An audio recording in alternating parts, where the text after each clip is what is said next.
Chapter 1. The Transcendent Super Saiyan Bloodline and the Ultimate Ultra Instinct. In the vibrant world of Dragon Ball, the bustling city of West City was alive with a myriad of passersby, creating a lively tableau.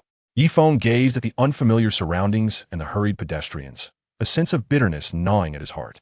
Sigh, I must be the most unfortunate traveler among them, right? A wry smile crept upon his lips as Yifeng engaged in self-deprecation. Indeed, he was a lamentable transmigrator, currently finding himself in the Dragon Ball world he had once yearned for. However, at this moment, Yifeng felt an overwhelming sense of discomfort, for he had waited a full 3 days, and yet the customary golden finger and system of a transmigrator had yet to make an appearance. Not even a single ding had echoed. In a world fraught with the peril of planet destruction, lacking strength rendered one no different from a lamb awaiting slaughter. Well, if there's no system, then so be it. Fortunately, I still possess an advantage, for I am relatively knowledgeable about the Dragon Ball world. After lamenting for a while, Yifeng understood that he needed to take action. He could not simply resign himself to inaction. After all, he was well acquainted with the Dragon Ball universe and its characters. Now, let's see if I can locate Goku and his companions. Perhaps I could seek their protection. Yifeng mused quietly to himself. He was not entirely without merit. He knew the method to transform into Super Saiyan 4. Moreover, he was also aware of the technique to become a Super Saiyan God. It was likely that just these two transformation techniques would pique the interest of Goku and Vegeta. Ding! Sign-in system initializing. System loading. Loading. System loading complete. Just as Yifeng was about to seek out Goku, a sudden synthesized electronic voice resonated in his mind. Yifeng's body stiffened momentarily, and then an expression of sheer joy illuminated his face. I'm absolutely thrilled my system has finally appeared. The previous gloom in his heart vanished in an instant. A sign-in system? I wonder how powerful it is? After a surge of excitement, Yifeng hurriedly inquired in his mind, System, do you have any beginner's gift packs or something? Having read numerous novels, he was naturally quite familiar with such systems. Host, would you like to activate the beginner's gift pack? Upon voicing his question, the system's synthesized electronic voice promptly responded. Activate. Yifeng felt his already exhilarated body begin to tremble. What wonders would the beginner's gift pack bestow upon him? It surely wouldn't be too shabby. Ding! Congratulations, host. You have acquired the Transcendent Super Saiyan Bloodline and the Imperfect Ultra Instinct. Boom! In an instant, a glimmer of brilliance flickered in Yifeng's eyes, and even his breath quickened. This beginner's gift pack was decidedly extravagant. First and foremost, the Transcendent Super Saiyan Bloodline. One must understand that the Dragon Ball world is a realm where lineage reigns supreme. The immense strength of figures like Goku and Frieza is largely attributed to their bloodlines. Ordinary Earthlings, even after a millennium of training, could never hope to reach the heights of divinity. Yet Saiyans like Goku, Vegeta, and Frieza could attain godlike power in mere years, or even months. This illustrates the limitations imposed by bloodlines in the Dragon Ball universe. Now, with the system bestowing upon him the Transcendent Super Saiyan Bloodline, it far surpassed that of ordinary Saiyans like Goku and Vegeta. Thus, it was certain that Yifeng could ascend to godhood in a relatively short span of time. And as for Ultra Instinct, it was even more formidable. Consider that even the strongest god of destruction, Beerus, who had existed for billions of years, had yet to achieve perfection. This speaks volumes of its potency. Even the Imperfect Ultra Instinct was immensely powerful.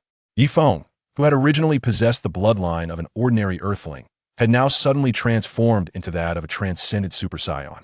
Moreover, having acquired Ultra Instinct, he was already equipped with the means to survive in the Dragon Ball world. Ding! Host, would you like to proceed with bloodline fusion? Yes. Yifeng answered without a moment's hesitation. If he remained as an ordinary human, even possessing Ultra Instinct would yield little in terms of accomplishments. Thus, he needed to alter his bloodline to fully harness the potential of Ultra Instinct. Once achieved, he would undoubtedly carve out his own domain in the Dragon Ball universe. Hiss! In the next moment, Yifeng felt a searing agony coursing through his body, as if the meridians within him were on the verge of bursting. For a full 10 minutes, Yifeng was engulfed in unending torment. Whoosh, whoosh, whoosh. Have I finally succeeded? Only by enduring hardship can one rise above from this day forth. I shall grow ever stronger. Yifeng clenched his fists tightly, feeling the surging power within him, and spoke to himself. Chapter 2. Arrival at the Sacred World of the Cries. Oh, the Dragon Ball world I have longed for, I have arrived. Yifeng's mood was exceptionally buoyant at this moment. Simply possessing the transcendent Super Saiyan bloodline and Ultra Instinct was already sufficient to ensure his thriving existence in the Dragon Ball world. However, despite my newfound strength, I still cannot compare to Goku and the others. It seemed he still needed to engage in diligent training to solidify his power. Fortunately, he knew of an excellent training location. That was the hyperbolic time chamber. But before that, he needed to master the control of Ki and how to wield his newfound strength. Of course, it would not take long. As days turned into weeks, a month swiftly passed. Whoosh! In a hotel room, Yifeng gently exhaled a breath of stale air, slowly opening his eyes. A glimmer of excitement emanated from his gaze.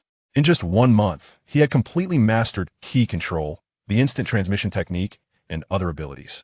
Moreover, he realized that the Dragon Ball world he inhabited was not the initial Dragon Ball Z universe, but rather the Dragon Ball GT timeline. This meant that the foes he would face here were exceptionally powerful.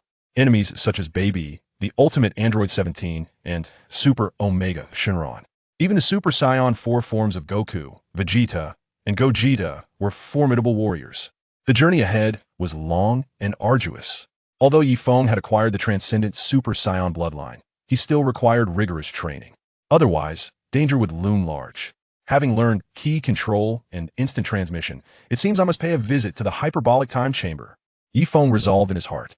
Outside, a single day equated to an entire year within the hyperbolic time chamber, a perfect training environment. If he could train there for a decade, he would undoubtedly surpass even Super Saiyan 4 Goku and the others. With this thought, Yifeng no longer hesitated and soared towards the sacred world of the Kais. Whoosh! A minute later, Yifeng arrived at the sacred world of the Kais. Who are you? What business do you have at the sacred world of the Kais? The Supreme Kai, Dend, regarded Yifeng with a wary expression. Anyone who could arrive here was certainly not to be trifled with. Moreover, Dend sensed an aura of danger emanating from Yifeng. No need to be so tense, Dend. I merely wish to borrow the hyperbolic time chamber for a few days. Yifeng smiled, addressing Dend. You know my name? Who exactly are you? Surprised by the mention of his name, Dend inquired. My name is Yifeng. I'm a friend of Goku and the others. They recommended me to come here. Yifeng casually replied. He sensed that Goku was not currently at the sacred world of the Kais. Oh, so you're Mr. Goku's friend. Please follow me. Dend nodded and led Yifeng towards the hyperbolic time chamber. Although he was uncertain if this individual was truly a friend of Goku's, he felt no menacing aura from him, suggesting he was not a malicious person. Thank you. Yifeng nodded in gratitude as he followed closely behind Dend. Mr. Yifeng, this is the hyperbolic time chamber. You may enter at your leisure. Upon reaching the entrance to the hyperbolic time chamber, Dend spoke. All right. Yifeng stepped inside. Supreme Kai, is he really a friend of Goku's? Once Yifeng entered the chamber, Dend, a companion, turned to him, inquiring. Uncertain. I have never seen him before. I am about to make a journey to Earth to confirm matters with Mr. Wukong and the others. You shall remain in the heavenly temple to observe the situation. Dondi spoke with a grave expression. Initially, he merely sought to retain the one called Yifeng before proceeding to consult with Wukong and the others, as the two were no match for Yifeng. Understood, Lord of the Heavens, nodded, realizing that the Heavenly Lord had already devised a plan. Upon entering the hyperbolic time chamber, Yifeng surveyed his surroundings. It resembled the scene from the Dragon Ball anime perfectly, with only a small room for resting, surrounded by an expanse of white. Of course, the tenfold gravity posed no challenge for Yifeng, who had now fused with the bloodline of the Super Saiyan. All right, let the training commence. Yifeng steadied his mind. Enduring solitude in such a place for several years would undoubtedly be an excruciating experience, filled with tedium and loneliness. Yet, the thought of acquiring formidable power served as his motivation to persevere. With this resolve, a silver aura suddenly enveloped Yifeng. Indeed, this was the Ultra Instinct technique. Although not yet perfected to its zenith, it still diverged from the Ultra Instinct of Dragon Ball Super Son Goku. Specifically, he could fully control the Ultra Instinct without the erratic fluctuations previously experienced. Chapter 3. Vegeta and Gohan. Thus, 2 days swiftly passed in the outside world. Aunt Chi-Chi, has Mr. Wukong returned yet? At Baozi Mountain, Dondi looked at Chi-Chi with urgency. During these 2 days, he had visited 3 times, yet Mr. Wukong was absent each time. Not yet. It's infuriating. That guy Wukong, who knows where he took OOB? Chi-Chi complained, visibly annoyed. Wukong truly neglected his family upon his return. She was determined to have a serious talk with him. By the way, Dondi, do you have something important to discuss? Dondi, as the Lord of the Heavens, must have a significant matter to address with Wukong. Indeed, a few days ago, a human from Earth suddenly appeared at the Heavenly Temple, claiming to be a friend of Mr. Wukong. I came to verify this, Dondi stated earnestly. I see. Then you should inquire with Gohan and Vegeta. If Wukong recognizes him, they surely would as well. All right, how could I forget about Gohan and Vegeta? Aunt Chi-Chi, I must take my leave. With that, Dondi set off to find Gohan and Vegeta. Meanwhile, within the hyperbolic time chamber, Yifeng found himself in a rather disheveled state, his clothing tattered. Yet, he appeared remarkably invigorated. At this moment, Yifeng's demeanor had undergone a complete transformation, an essence that starkly contrasted with just 2 days prior. Huff, with my current strength, I should be able to defeat Vegeta, right? Yifeng paused his training, speaking to himself. The 2 years had enlightened Yifeng that the system's reward of the Super Saiyan bloodline was not that of Broly from Dragon Ball Z, but rather that of Broly from Dragon Ball Super. This meant that his combat power would not increase with the passage of time, but would grow stronger through battle. He possessed an innate talent for combat. It seemed that Super Saiyan 4 Goku, Super 17, and Super 1-Star Dragon would all serve as stepping stones for Yifeng's growth. It appears I no longer need to train alone here.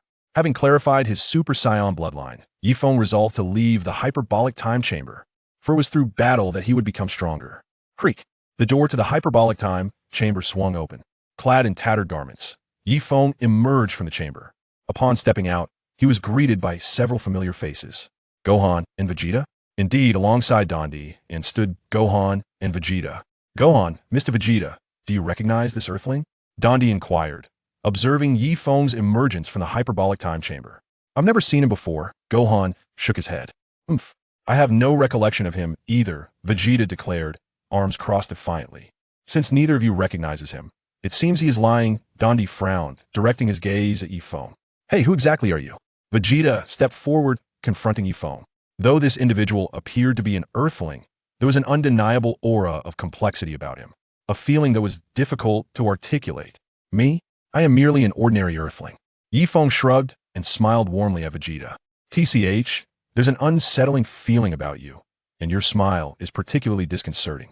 Vegeta scoffed, recalling the discomfort he felt upon first seeing Yifeng. Uncle Vegeta, I sense immense pressure emanating from him, yet I cannot perceive his energy, Gohan remarked, furrowing his brow as he spoke quietly to Vegeta.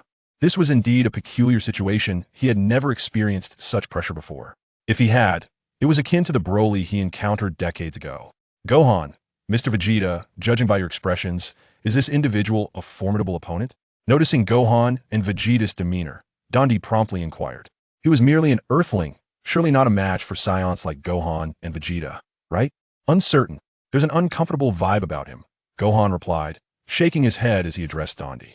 Who are you? What is your purpose on Earth? If you do not provide an honest answer, I shall not hesitate to show you my displeasure. Vegeta clenched his fists, beginning to intimidate Yifeng. Chapter 4. Confrontation with Vegeta. I have told you, I'm simply an ordinary Earthling. As for your threats, I believe you may not possess the capability to act upon them. Yifeng suddenly smirked, speaking to Vegeta with a playful tone. Although he was uncertain who was stronger, his combat talent far surpassed that of Vegeta. After battling him, Yifeng was confident he would surpass him swiftly. Oh, such arrogance. I haven't heard that in many years.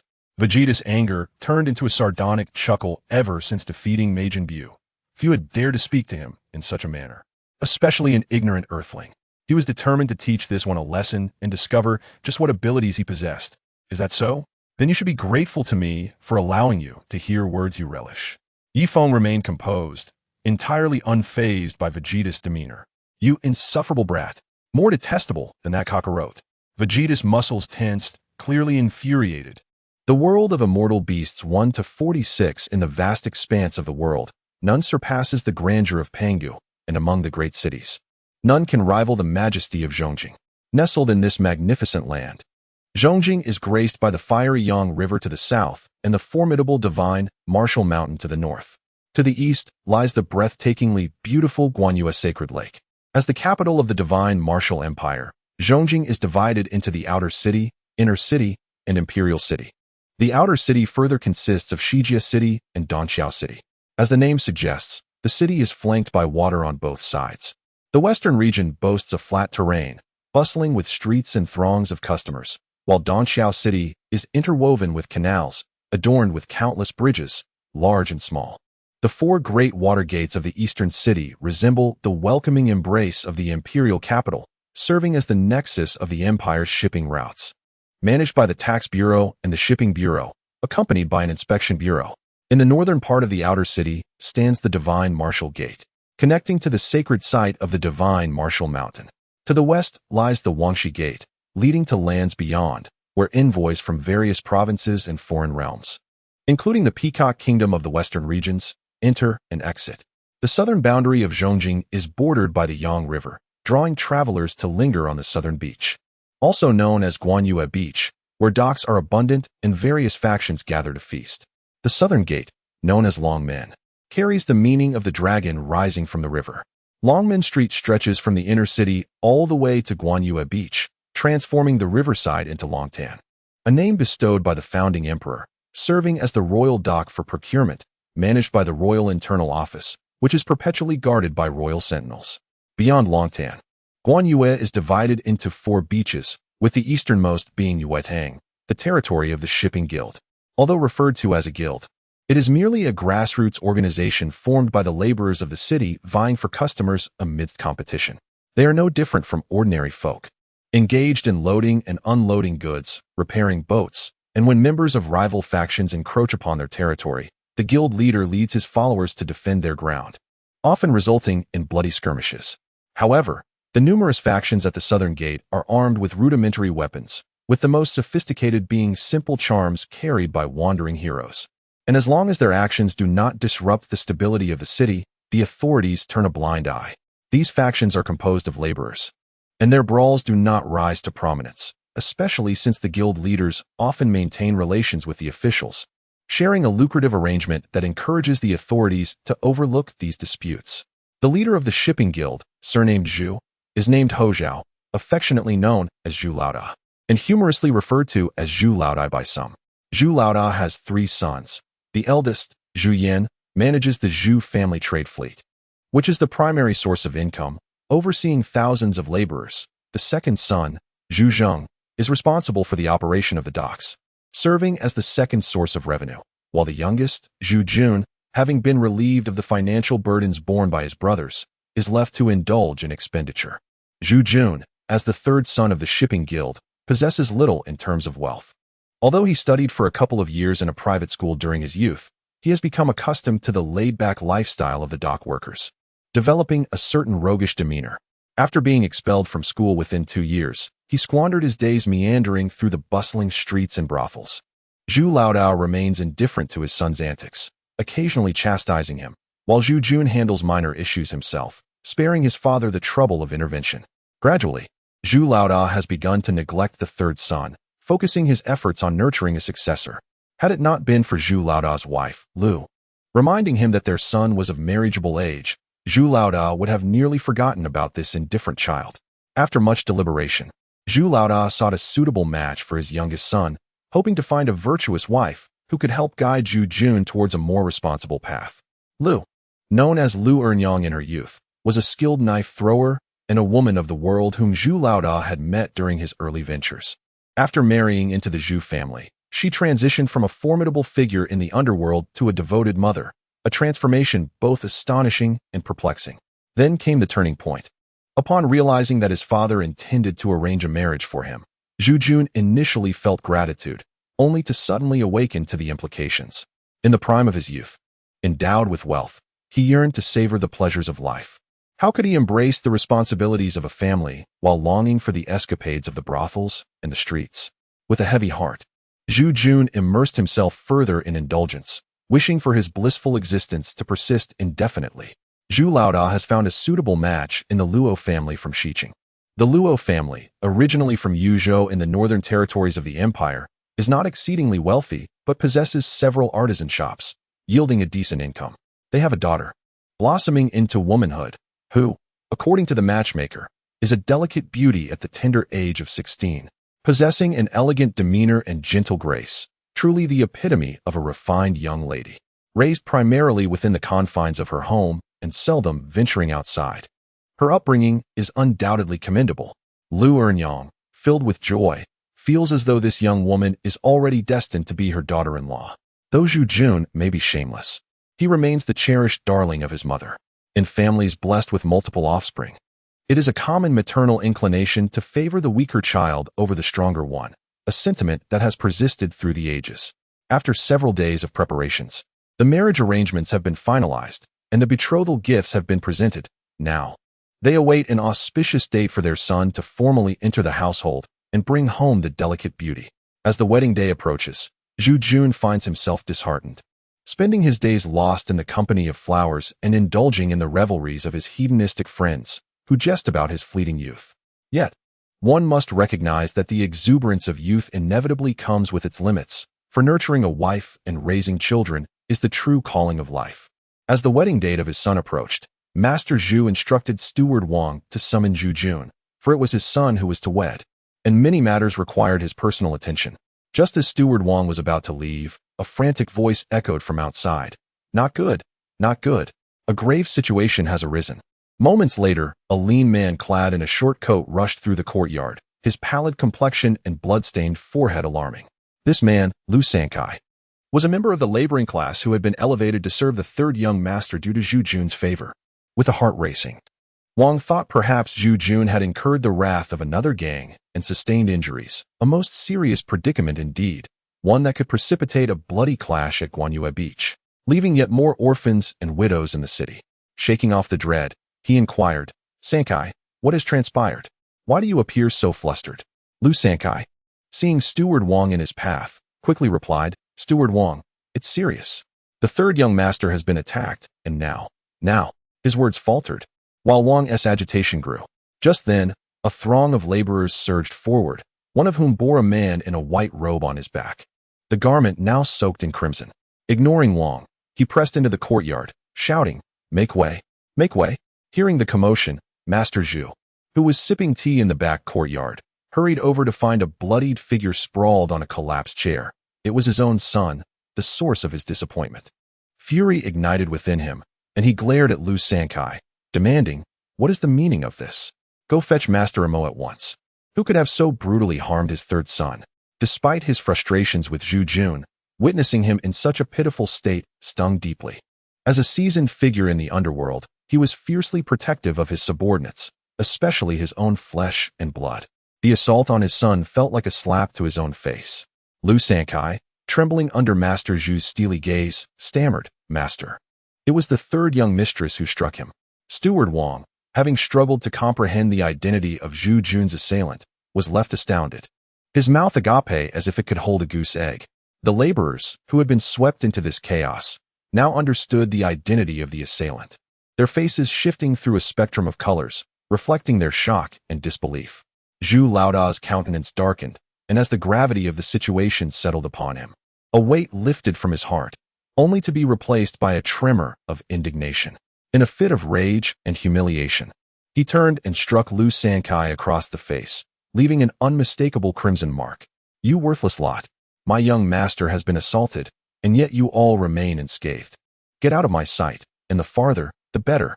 The onlookers, accustomed to Zhu Laoda's usual amiability, recognized the genuine fury that now consumed him. Knowing that family matters must remain private, they were about to disperse when Zhu Laoda, with a grave demeanor, commanded, "Go and inform everyone that nothing has transpired today. This is a private affair of the Zhu family. Should anyone dare to stir trouble outside, they shall find that I, Zhu Laoda, am not one to be trifled with." Zhu Laoda gazed at his son, who had succumbed to unconsciousness, and felt a pang of concern deep within. Although his son had a reckless disposition, he had diligently practiced martial arts alongside him since childhood. Despite his wayward nature, his skills remained intact. It was precisely because of his son's lack of direction that Zhu Laoda had sought a bride from a humble artisan family, hoping to steer his youngest away from the treacherous paths of the underworld and towards a life of ordinary simplicity. The Luo family, newcomers to Yuzhou, had been artisans for generations. Before the marriage was finalized, Steward Wang had thoroughly investigated the Luo family's background. The head of the Luo family, Luo Ning, was a renowned silversmith in Yuzhou, celebrated for his exquisite craftsmanship. Were it not for his exceptional skills, he would not have been able to establish himself in the competitive market of the capital so swiftly. Admittedly, Yuzhou was a place known for its roughnecks. Having a bit of skill among common folk was hardly remarkable. However, Zhu Laoda was acutely aware of his son's true capabilities. It was evident that no ordinary man could approach him, and even encounters with wandering rogues would likely end unfavorably for them. Thus, the circumstances surrounding his son's current state were undoubtedly suspicious. Upon contemplating this, Zhu Laoda noticed that the weeping onlookers had long since dispersed, leaving only the composed steward Wang and the still trembling Lu Sankai. His expression darkened once more as he addressed Lu Sankai. "Why have you not hastened to find Master Imo? Do you wish to witness the demise of Lao San?" Lu Sankai nodded and promptly dashed away. Zhu Laoda turned to the tranquil-faced steward Wang and instructed, "Old Wang, you must investigate this matter thoroughly. Identify the perpetrating family." After a brief pause, he added solemnly, "Bear in mind, this is a family affair. Since the disgrace has already been incurred, we shall suffer this loss in silence. The preparations for Lao San's marriage must continue." Steward Wang acknowledged Zhu Laoda's command with a quiet assent before departing. As he heard hurried footsteps from the courtyard, a faint smirk played at the corners of his mouth, and he quickened his pace, swiftly vanishing behind the towering walls of the courtyard. Upon awakening, Zhu Jun was greeted not by the expected pristine whiteness of a hospital, but rather by a room adorned with intricately carved woodwork. Instead of the sharp scent of antiseptics, a subtle aroma of traditional Chinese medicine wafted through the air. There was indeed a nurse present, yet she had succumbed to slumber at the head of the bed. This peculiar nurse was not clad in the alluring and charming attire typically associated with her profession. Instead, she wore a yellow satin dress. She appeared to be merely 15 or 16 years of age. Could she be a child laborer? However, Zhu Jun was well aware that in this day and age, hospitals would never dare employ children. The young nurse rested her hands at the edge of the bed, her dark hair elegantly styled into a bun unlike any he had seen before. Strands of hair gently cascaded from her temples, framing her fair complexion that held a faint blush. She was indeed a rare gem, a strikingly beautiful young nurse. Her unadorned face, free from any makeup, showcased a delicate nose devoid of freckles, while soft breaths escaped her small nostrils, carrying with them a hint of sweetness. Zhu Jun could not resist the urge to reach out and caress that adorable face. Suddenly, a piercing pain shot through his arm, causing him to gasp in shock. It was only then that he became acutely aware of the overwhelming weakness that enveloped him, as a wave of pain surged through his entire body, nearly sending him into unconsciousness once more. In an instant, a profound sense of indignation surged within Zhu Jun, and he exhaled a deep breath, exclaiming, "How infuriating!" Zhu Jun suddenly recalled that he had gone swimming at East Lake with a group of mischievous friends. A speedboat had unexpectedly raced across the lake's surface, sending waves soaring over half a meter high. Due to his lack of skill, he was engulfed by the waves and crashed headlong into a wooden pillar surrounding the area, rendering him unconscious. How had he ended up here? Just before losing consciousness, he distinctly remembered only striking his head. How could his entire body now feel as though it had been disassembled? Was it possible that a mere head injury necessitated a full-body surgery? The petite nurse, awakened by Zhu Jun's commotion, opened her drowsy eyes. As her gaze darted around, her small frame sprang up like a rabbit. "Young master has awakened. Young master is awake. Madam, the young master has regained consciousness." Zhu Jun felt utterly bewildered. "Young master? What young master? I have awoken." Did she say the young master has awakened? Could it be? Zhu Jun, in a state of bewilderment, began to scrutinize his surroundings with increasing trepidation. He found himself reclined upon an intricately carved embroidered bed, adorned with delicate yellow drapes and a soft green silk quilt. Beside the bed stood a small round stool, presumably placed there by the young nurse in yellow moments ago. The room was spacious, with two antique cabinets positioned beneath a lace-patterned window opposite the bed, while the door was to his left. As he tilted his head to glimpse outside, the hurried sound of footsteps approached, and he became aware of a hard object beneath his head, an unyielding wooden pillow, a relic of a bygone era where such items were still used for rest. In a brief moment, a middle-aged woman clad in purple, accompanied by several young women, approached the bed. The woman, with her hair elegantly styled and adorned with a gleaming gold hairpin, moved with an air of authority that stirred the air around her. Zhu Jun's eyes widened in astonishment, his pallor evident as he absorbed the scene before him. The woman settled herself upon the small stool, grasping Zhu Jun's left hand with a sudden intensity, tears streaming down her cheeks as she exclaimed, "Juner, you have awakened. Do you understand how worried your mother has been during your slumber?" As she reached out gently to caress his cheek, Zhu Yan, feeling utterly powerless, turned his face away, allowing her hand to linger against his skin, a sensation that felt profoundly strange. After savoring the moment of touch, she continued, "Your father is obstinate, intent on keeping you from the world beyond for your own good, which has led to your current state. Junior, you have endured much hardship over the years. Rest assured, I shall ensure that the young lady from the Luo family becomes your bride. You need not be so anxious. This matter is as good as settled and cannot wait much longer." As Zhu Yan was about to inquire about the unfolding events, his voice caught in his throat. Refusing to emerge, Lu Enyang wiped her tears and clasped her hands tightly. "Junior, you must take good care of yourself. If you truly have feelings for that girl from the Luo family, even if she is headstrong, your mother will ensure she enters our household. Your wedding is set for the beginning of next month. Focus on healing your wounds. When you marry a chicken, follow the chicken. When you marry a dog, follow the dog. I am curious to see how that girl will behave once she is part of our family." A wedding? Zhu Jun's mouth gaped wide enough to fit an egg. Confusion enveloped him. What in the world was happening? Where was he? Who were these people? His mother? Could this woman truly be his mother? Wasn't she still in Hunan, surrounded by her grandchildren? Taking a deep breath, Zhu Yan attempted to wrench his left hand from the woman's grip. Lu Enyang, believing she had hurt him, quickly released her hold. At that moment, a burly middle-aged man entered, his face brimming with indignation. "The third son has awakened?" he demanded, fixing a furious gaze upon the wide-eyed Zhu Yan. "You truly have some nerve."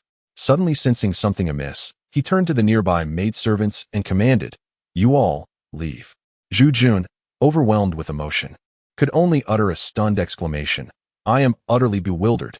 Lu Enyang swiftly retrieved a soft cushion for Zhu Yan to lean against, then turned to Zhu Laodai, admonishing, "You, old man, may not regard him as a son, but I certainly do. What right do you have to shout? You should leave as well." Zhu Laodai was about to scold Zhu Yan when he was interrupted by Lu Enyang, causing his fury to dissipate instantly. He forced a sheepish smile and replied, "Madam, I am merely anxious. This rascal frequently stirs up trouble outside.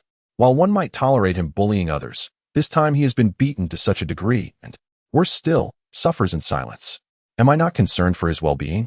Upon hearing Zhu Laodai's words, Lu Enyang narrowed her eyes and retorted, "What do you mean by suffering in silence? Clear it up for me."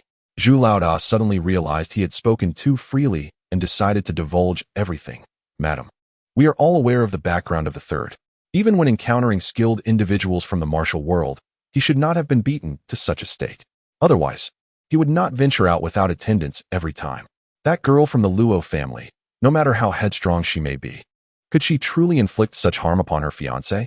There must be someone behind the scenes wielding considerable force. I have already dispatched old Wang to investigate. I am eager to uncover which scoundrel has dared to set their sights on our Zhu family in this territory of Southgate." Lu Enyang brightened her eyes and gently turned to Zhu Yan, saying, "Junior, do tell me, which family was responsible for this assault on you? Rest assured, Mother will surely seek justice and avenge this grievance." Upon hearing the chaotic matters of marriage and the beatings, Zhu Yan found himself overwhelmed with a torrent of unexpressed sorrow. Suddenly, a flood of memories and information surged into his mind, and in a moment of sheer astonishment, he fainted. Chapter 2. The Riverside Pavilion. When Zhu Yan awakened, a myriad of emotions surged within him. Intertwining memories from past lives weighed heavily on his heart. The chaotic influx of information left him in despair. He summoned his maid, Bayer, the familiar figure from his youth, a yellow-clad nurse who had once been his devoted attendant. Years ago, he had lost his innocence to her, a fact that seemed only fitting given his youthful exuberance. With a beautiful girl by his side throughout his formative years, it was natural for him to indulge, unless, of course, he bore some hidden ailment. In his previous life, Zhu Yan had dabbled in relationships, engaging with flamboyant, innocent, and refined women alike, embodying the essence of a romantic rogue. Now at the age of 26 or 7, his heart remained a wild stallion, untamed and restless. His parents persistently urged him to settle down and lead a proper life, yet his substantial monthly salary was perpetually funneled into the pleasures of women and indulgence. However, the girl before him now felt strangely unfamiliar. Despite their shared history, familiarity had rendered him hesitant, while the unfamiliarity instilled a peculiar sense of cherishing affection. "Bayer, I have nearly recovered. I wish to take a stroll outside. Please inform Mother," he requested. Observing his gradual healing, Bayer's spirits lifted, yet upon hearing Zhu Jun's words, a flicker of disappointment crossed her face. She gently replied, "Young master, you have just healed. It would be prudent to have a trusted servant accompany you." Bayer gazed at the handsome third young master, her heart filled with bittersweet emotions. She understood that Zhu Jun was accustomed to venturing out alone, with no one in the household daring to impose upon him except for his parents. Yet, given his recent recovery, it would be wise to have someone nearby, lest his mother rebuke her for any misfortune. With a clever companion at his side, trouble could likely be avoided. Zhu Jun, feeling more affection than guilt towards Bayer, yearned to explore the world, eager to familiarize himself with this new existence. After pondering, he replied, "There is no need for a servant. I merely wish to take a brief walk. Why don't you accompany me? A simple word to mother before we leave will suffice." Bayer's eyes sparkled with excitement. Though she hesitated, "Young master, are you certain I may join you? Perhaps you should take a servant after all." Zhu Jun, with an air of impatience, remarked, "What need is there for a servant? I am not going out for leisure." Cough, cough. After a moment of awkwardness, he continued, "You should inform the kitchen that I shall dine out today. They needn't prepare anything. Oh, and do let them know that yours need not be prepared either." With that, Bayer, feeling a surge of excitement, meandered out. Bayer, having just begun to blossom into womanhood, donned a delicate yellow floral satin dress, paired with a pair of light green embroidered shoes.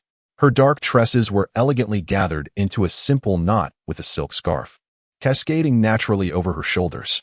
Originally styled in a maid's bun, Zhu Jun found the hairstyle to be rather unflattering, as it obscured Bayer's beauty. Thus, he had taken the liberty of redesigning her hair, allowing her youthful complexion, now adorned with a shy blush, to shine forth, revealing a truly natural beauty. Zhu Jun, standing at a height of 1.76 meters, possesses a lithe figure due to his unwavering dedication to martial arts. His slim waist and broad shoulders are complemented by a pristine white robe, and his handsome visage epitomizes the image of a refined young gentleman. However, having recently recovered from injuries, he still bears a trace of weakness. As he and Bayo arrive at the West City Bridge, they immediately attract a flurry of envious glances. Yet, when passers-by discern that he is the third young master of the Zhu family, their expressions shift to one of disdain, leading them to whisper dismissively as they walk away. The pointed stares and hushed conversations leave Bayer blushing, as many mistakenly perceive her to be a courtesan accompanying Zhu Jun. Unfazed, Zhu Jun leads Bayer aimlessly through the bustling ancient street, observing the vibrant surroundings with a detached demeanor. Zhu Jun, having amalgamated the memories of 2 lifetimes, was acutely aware of the reasons behind his beating. It transpired that on that fateful day, he had been indulging in revelry at the Zhuhong Tower in the East City, intoxicated amidst a group of hedonistic companions, who, in their drunken stupor, urged him to venture forth to glimpse his future sister-in-law. Zhu Jun, a seasoned frequenter of brothels, naturally found himself surrounded by a cadre of debauched friends, some of whom were scions of noble families, while others hailed from more modest backgrounds. Being the eldest among them, he was affectionately dubbed Zhu Senggu, though behind his back, they mockingly referred to him as Pig Lao San. The anguish that had simmered within him for many days was suddenly thrust into the open, with little regard for the consequences. Zhu Jun led his entourage out of the Zhuhong Tower, making their way toward the Luo residence. Upon arriving at the Luo family's abode on Linen Street, Zhu Jun knocked and stated his intentions. Shortly thereafter, a young woman clad in dark garments emerged, likely around the age of 16, possessing considerable beauty. Yet, as she opened the door, she was followed by several men in green attire, who promptly launched a brutal assault on Zhu Jun and his companions. In the ensuing chaos, Zhu Jun felt a sudden, forceful blow to the back of his head, and when he regained consciousness, he found himself beside Bayer, who was peacefully asleep. The grand courtyard of the Zhu family is situated on Shangqiao Lane, located to the west of Longmen. Beyond this point, one encounters the grand and smaller bridges. This lane runs parallel to the city wall, extending all the way to the Linjiang Tower at the southeastern corner of the outer city, adjacent to which lies the Linjiang Gate, one of the 4 prominent water gates. Zhu Jun and Bayer strolled leisurely along the alley, flanked by a myriad of diverse trades on either side. The thoroughfare bustled with pedestrians brushing past one another, occasionally interrupted by the passage of horse-drawn carriages, which stirred up waves among the throngs of people. In the vast expanse of Zhongjing, law enforcement officials were mounted, as the city was simply too expansive. The Zhongjing government was responsible for maintaining public order, Yet the distribution of sub-offices was insufficient to cover the needs of the populace, which exceeded 100,000 souls, making it the largest city in the land of Yanhua, while the station soldiers numbered merely around 10,000, excluding those in the outer camps. The outer encampments were divided. The Longxiang army outside the western city comprised 20,000. The Xinwu army at the northern gate also boasted 20,000, with an additional 9,000 stationed at the 3 gates and another 10,000 at the 4 major water gates. The inner city had a troop of 10,000, alongside 20,000 royal palace guards. Despite the many law enforcement personnel, the security forces in Zhangjing remained inadequate. Although there were numerous sub-offices, their effectiveness was limited. Thus, officials rode on horseback to encircle the city, significantly reducing travel time and enhancing the efficiency of their duties. However, while the mounted officers improved the efficacy of law enforcement, they adversely affected the city's sanitation, severely tarnishing the aesthetic of the nation's foremost city.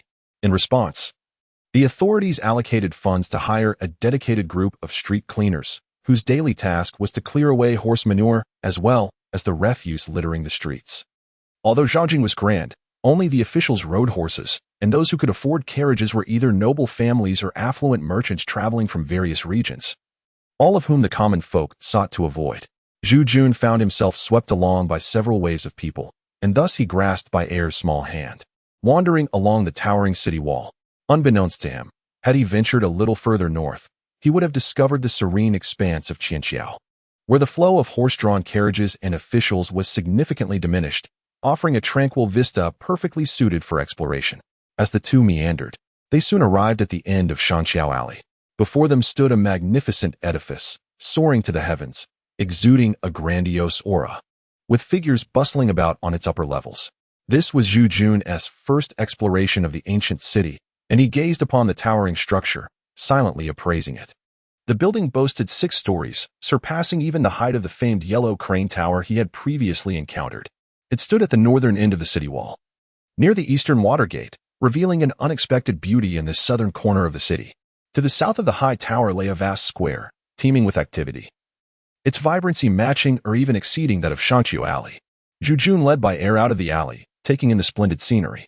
By Air, too, was brimming with excitement. She was an orphan taken in by Zhu Laoda several years ago in Jiangdong, having begun her service as a maid at the tender age of 11. Since arriving in the central capital, she had attended to Zhu Jun's daily needs and had scarcely ventured beyond the confines of the Zhu family estate in 6 years. Today, witnessing the grandeur of the riverside tower, she was reminded of the saying, "One cannot truly perceive the majestic grandeur of Mount Lu, for one is enveloped within its embrace."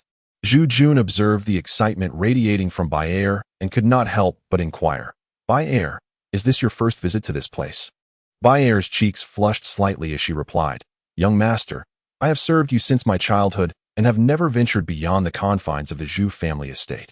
Thus, it is indeed my inaugural visit here. Were it not for your company, I would not have dared to come alone." Zhu Jun, with a playful grin, remarked, "Bai Er, you ought to express your gratitude for my bringing you to witness the grand spectacle of Zhangjing today."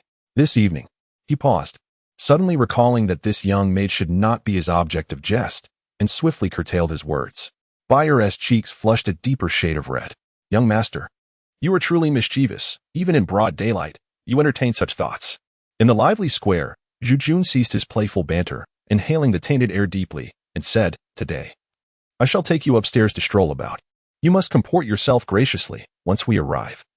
You shall be my lady and can no longer refer to yourself as my maid." Bai Er's eyes sparkled momentarily before dimming again, realizing that today, the young master was using her as a shield. It was no wonder that he, who typically did not bring his servants along, had chosen to bring her out. Yet, she was but a humble maid by his side, destined never to marry another. If she served him well, perhaps she might one day assist in nurturing a concubine. Though becoming the young master's wife was certainly beyond her reach, to be a fleeting lady for a day was perhaps a blessing earned through many lifetimes.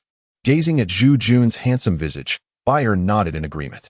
After leaving the square and crossing a small bridge, they joined the throng of people arriving at the foot of a tall building, where a grand sign adorned the facade, inscribed with the flowing characters Linjiang Tower. This establishment belonged to the Ning Wang's estate, and, upon exiting the water gate, stood opposite the Guanyue Pavilion, together renowned as the 2 prominent towers of Zhangjing. Scholars and officials from distant lands frequently visited Zhongjing for study and work, and those with friends and family often chose this place for gatherings. While departing officials preferred to bid farewell to their loved ones here, thus Linjiang Tower had become a bustling hub for officials and merchants alike. However, Zhu Jun led buyer directly to the third floor. As they ascended the staircase, they could hear jovial laughter emanating from within the partitioned rooms. Old Hu, you are being overly cautious. What does it matter to us that Pig Lao San was struck by his own wife? He was inebriated at the time. He could hardly suspect our covert machinations. I dare say he is still lying in bed, unable to rise. Upon hearing this, Zhu Jun's expression darkened. He grasped Bai Er's hand, halting her on the staircase. A servant carrying dishes nearly lost his grip on the tray due to the sudden stop, but with deftness, he collected it and fixed his gaze upon the duo, his eyes brimming with desperation. Zhu Jun shot a glare at the young servant and slightly shifted to allow him passage. At that moment, a sinister voice echoed from within. Little wolf, you are foolish. While others may be naive, we fear not the bite of those who roar, but rather those who remain silent before striking. Ensure you all eat and drink well. The hour is late, and if Pig Lao San manages to rise, he will likely arrive shortly. Keep your mouths tightly sealed.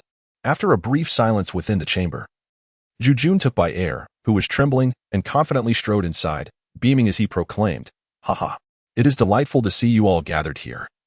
Though my injuries have only just begun to heal, I was eager to reunite with my brothers. I apologize for keeping you waiting." Zhu Jun boldly claimed a vacant seat on the left, pulling Bai Er onto his lap and raising a cup from the table, draining it in one go. Bai Er, accustomed to the opulence of the mansion, had never encountered the guest at the table. Yet it was well known that Zhu Jun had a penchant for bringing courtesans along to indulge in drink. Where did third brother find such a lovely maiden today? She seems quite unfamiliar. Do introduce her to us. We must come to pay our respects to this enchanting lady another day. A sycophantic young rake chuckled slyly.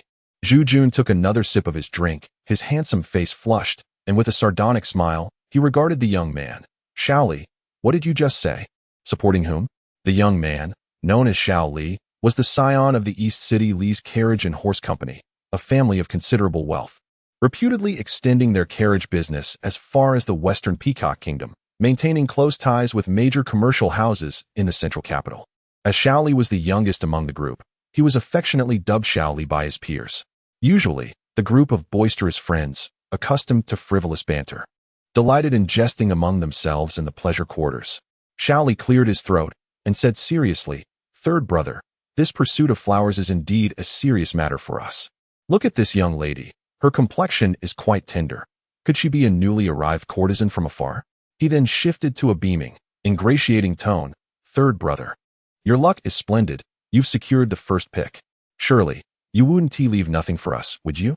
Meanwhile, several lecherous onlookers had already fixed their gaze upon Bayer, assessing her, while only the somber-faced young master who emitted a cold snort, remaining silent.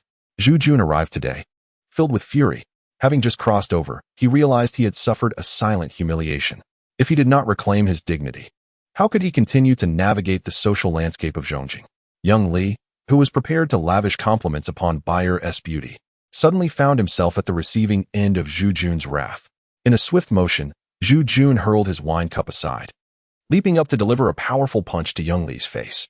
With a cry of agony, Young Li clutched his left cheek, trembling in shock, as a few bystanders rushed forward to separate the two. At that moment, Zhu Jun's left arm was still firmly wrapped around Bayer's slender waist, and he roared, "You blind fool! You dare to flirt in front of me after seeing your third sister-in-law? Are you seeking a fight?" The onlookers, holding back the bewildered Young Li, turned their gazes towards Bayer, their eyes wide with astonishment. "Third sister-in-law?" The young master who, with a grave expression, interjected, "Zhu Lao San, where did this third sister-in-law come from? None of us have heard that you are already married.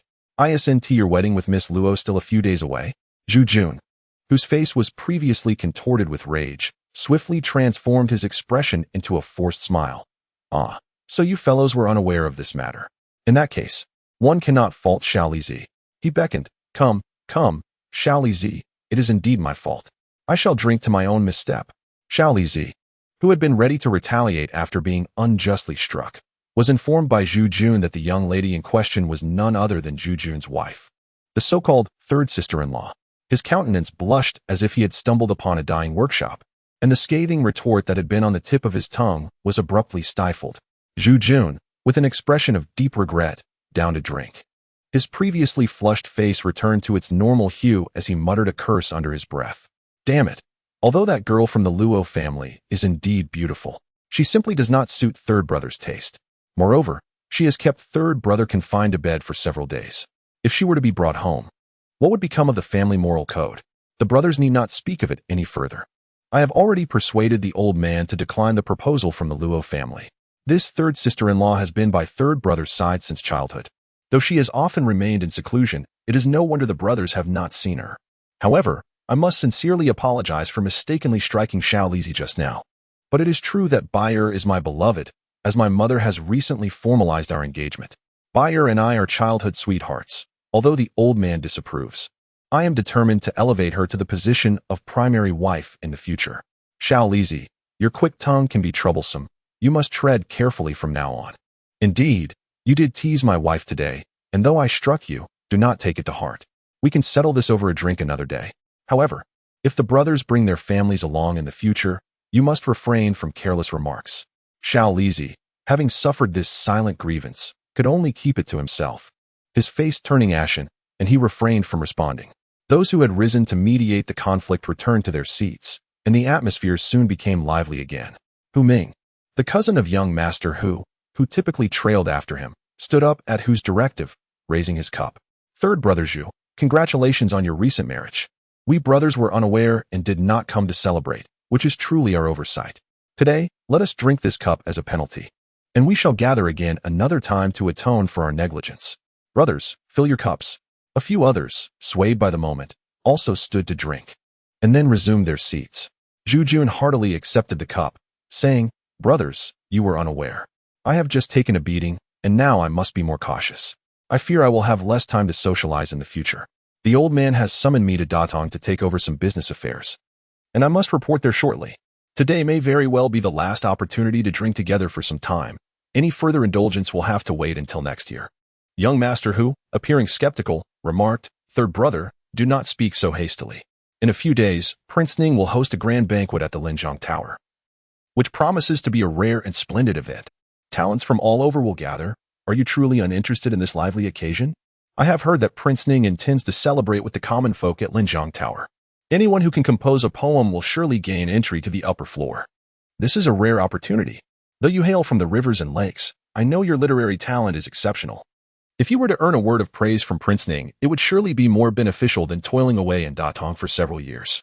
Zhu Jun displayed a troubled expression, contemplating for a moment before responding. I, too, wish to make an appearance at the grand banquet by the river.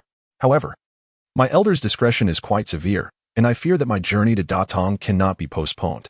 Rest assured, my friends, even if I do not ascend the lofty heights, I shall still come to support you all. Bayer, when the time comes, I shall bring you along to witness the charm and elegance of the talented individuals of this world. You must not allow their allure to overshadow your affection for your husband.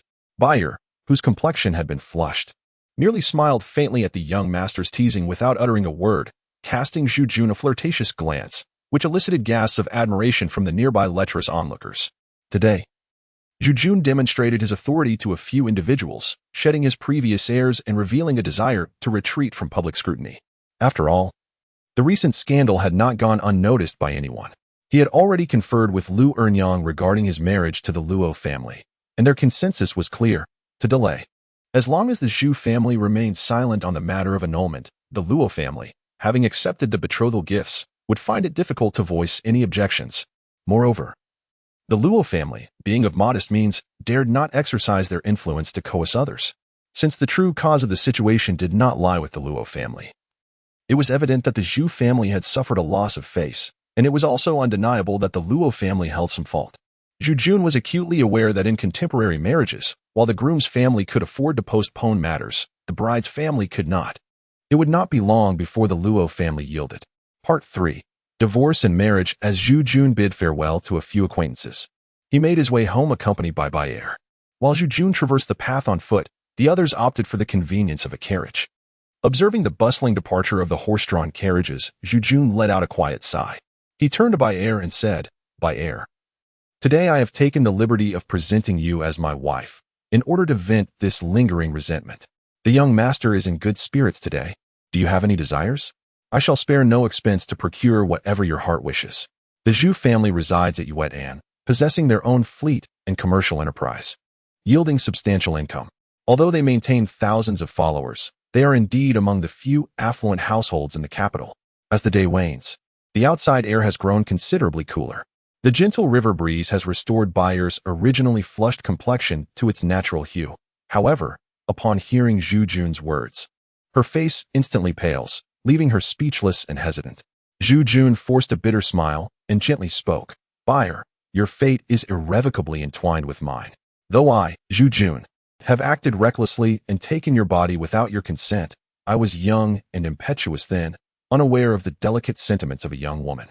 Yet, throughout these years, you have silently safeguarded and served me. Even when my father arranged a marriage for me, your feelings for me remained unchanged. Do not perceive me as unyielding. Others may see you merely as my personal maid, while I rest in the warmth of my bed, leaving you to sleep upon the cold, hard floor. Indeed, you have been by my side for several years now. Bayer's countenance shifted like a chameleon, her heart racing at the master's unexpected words. If the household servants were to overhear, and if the master and mistress were to learn of this, she feared she would no longer be welcome in the Zhu family estate. In this world, where men are exalted and women subjugated, a mere maid must comply with her master's every whim. She had often contemplated the possibility that, with benevolence, the master might elevate her to the status of a concubine. However, Zhu Jun's youthful charm and notorious flirtation were common knowledge. His escapades outside the home were the gossip of the servants, and the masters turned a blind eye, with Zhu Jun himself accepting this reputation with ease. In these times, flirtation is a prevailing trend. Which young lord does not indulge in such pursuits? Was the master's declaration a test of her ambitions to be his wife? Bayer's heart was entirely devoted to Zhu Jun. Since he had taken her innocence, he frequently summoned her to his bed for those intimate acts. While she remained a dutiful maid by day, he treated her with tenderness by night, as though she were his wife. As the years passed, Zhu Jun spent fewer nights away from home, and Bayer employed every means to ensure his comfort, secretly capturing his heart within the confines of their estate. It was only Zhu Laoda's arrangements for Zhu Jun's marriage that left him restless and wandering to the brothels, returning home at all hours. He remained unaware that the Zhu Jun of today was not the same as before. Now, he sought only physical gratification, feeling like a lost soul, devoid of belonging in this world. For several days, Zhu Jun lay in bed, and by his side was Bayer, who attended to him with meticulous care. This devotion moved Zhu Jun deeply, especially when compared to the women of his past life, who would simply leave cold medicine at his bedside and vanish without a trace. Perhaps, according to the worldview of this realm, such attentiveness was merely the duty of a maidservant, yet Zhu Jun found himself fond of this humble girl, who possessed a deep understanding of his needs. In moments of pain and inconvenience, when even the simplest tasks were a struggle, this little maid remained steadfastly by his side, offering her unwavering support without a hint of complaint. Her loyalty surpassed that of the high-ranking attendants he had known in his previous life. Amidst the contrasting philosophies of youth, there lay an undeniable undercurrent of affection between them. A warm sensation coursed through Zhu Jun as he gently grasped Bayer's petite shoulders and softly spoke. You have followed this wayward young master since childhood. I fear the hardships you have endured are beyond even your own reckoning. Do share with me. How many years have you been by my side? Bayer, regaining her composure, her eyes shimmering with clarity, replied, Young master, I was separated from my parents at the age of 11, and upon arriving in Zhongjing with my lord, I have remained by your side for 6 years. It has been 3 years since you came of age. Your kindness towards me is indeed a blessing, and I have never truly suffered. However, I worry greatly, for you often travel far and neglect your health. As she spoke, the facade of strength she had maintained began to crumble, and tears streamed down her delicate face. As for the tender feelings that lingered between them, how could a young woman like her possibly articulate such emotions? Zhu Jun gently raised his hand to wipe away her tear stains and said, Bayer, it has been 3 years. Do you still consider yourself merely a maid by my side? Today, in front of so many witnesses, I have already acknowledged you as my wife. Can you not cast aside the lingering doubts in your heart? Bayer's eyes finally sparkled with brightness, her face alight with emotion as she trembled and replied, Young master, do you truly intend to take me as your concubine? Her countenance was filled with disbelief and joy, while tears flowed uncontrollably from her eyes.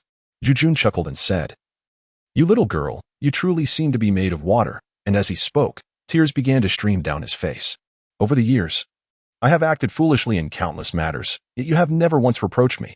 In truth, I hold deep affection for you. I simply never realized it until now. The recent events have dealt a heavy blow to me, but they have also illuminated who in this world truly cares for me and remains steadfast. I no longer wish for you to be my maid." Zhu Jun fixed his gaze intently upon Bayer and spoke solemnly. "Bayer, remember what I say today.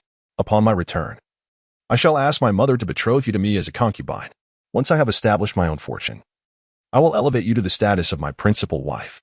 Your kindness towards me may go unnoticed by others, who perceive you merely as my maid, yet to me, you are my beloved." Overcome with emotion, Bayer suddenly threw herself into Zhu Jun's embrace, tightly wrapping her arms around his waist, weeping tears of joy. Zhu Jun, true to his word, returned home and conveyed his intentions to his elders. Zhu Laoda, however, presumed that this young man had once again lost his way. Considering the cancellation of the Luo family's engagement one moment and the elevation of a maid to concubine the next, little did he realize that Zhu Jun's true desire was to take Bayer as his legitimate wife. Yet, he understood that such a bold move would inevitably cause a stir, hence he meticulously devised his plan. Within the confines of the Zhu family courtyard, the only one who might advocate for Zhu Jun was a mere maid named Bayer. Occupying a lowly position, her words bore little influence. However, should she ascend to the status of Zhu Jun's concubine, her voice would resonate within the small circle of the estate, thereby ensuring her opinions carried weight. At the very least, she would represent the perspectives of Zhu Jun's household, potentially benefiting his future endeavors. Lu Ernyang was acutely aware that, although the Zhu family as patriarch, Zhu Laoda, held ultimate authority, he was surrounded by numerous wives and concubines, and neither his eldest nor second son were his biological offspring. Despite her status as the primary wife, the Zhu household operated under a meritocratic ethos, where strength ruled supreme. Zhu Yan managed the merchant caravan, while Zhu Zheng oversaw the docks, both wielding significant power. As the years passed, the younger generation gradually matured, embarking on their own familial and professional journeys. The question remained whether the legacy that Zhu Laoda toiled for a lifetime to build could flourish under their stewardship, reliant entirely on their capabilities. Ultimately, it was a matter of merit. Those with talent would inherit the family business, while the less capable would recede into the background, allowing the more adept to take the reins. The several concubines of Zhu Laoda are certainly not fools. They have already connected the dots regarding the transformation and the temperament of the third son after his beating. The third son taking his close maid as a concubine marks a rather ill-fated beginning. Consequently, both the third and fourth concubines voiced their dissent. Observing his third son showing signs of maturing, Zhu Laoda feigned ignorance and refrained from expressing an opinion.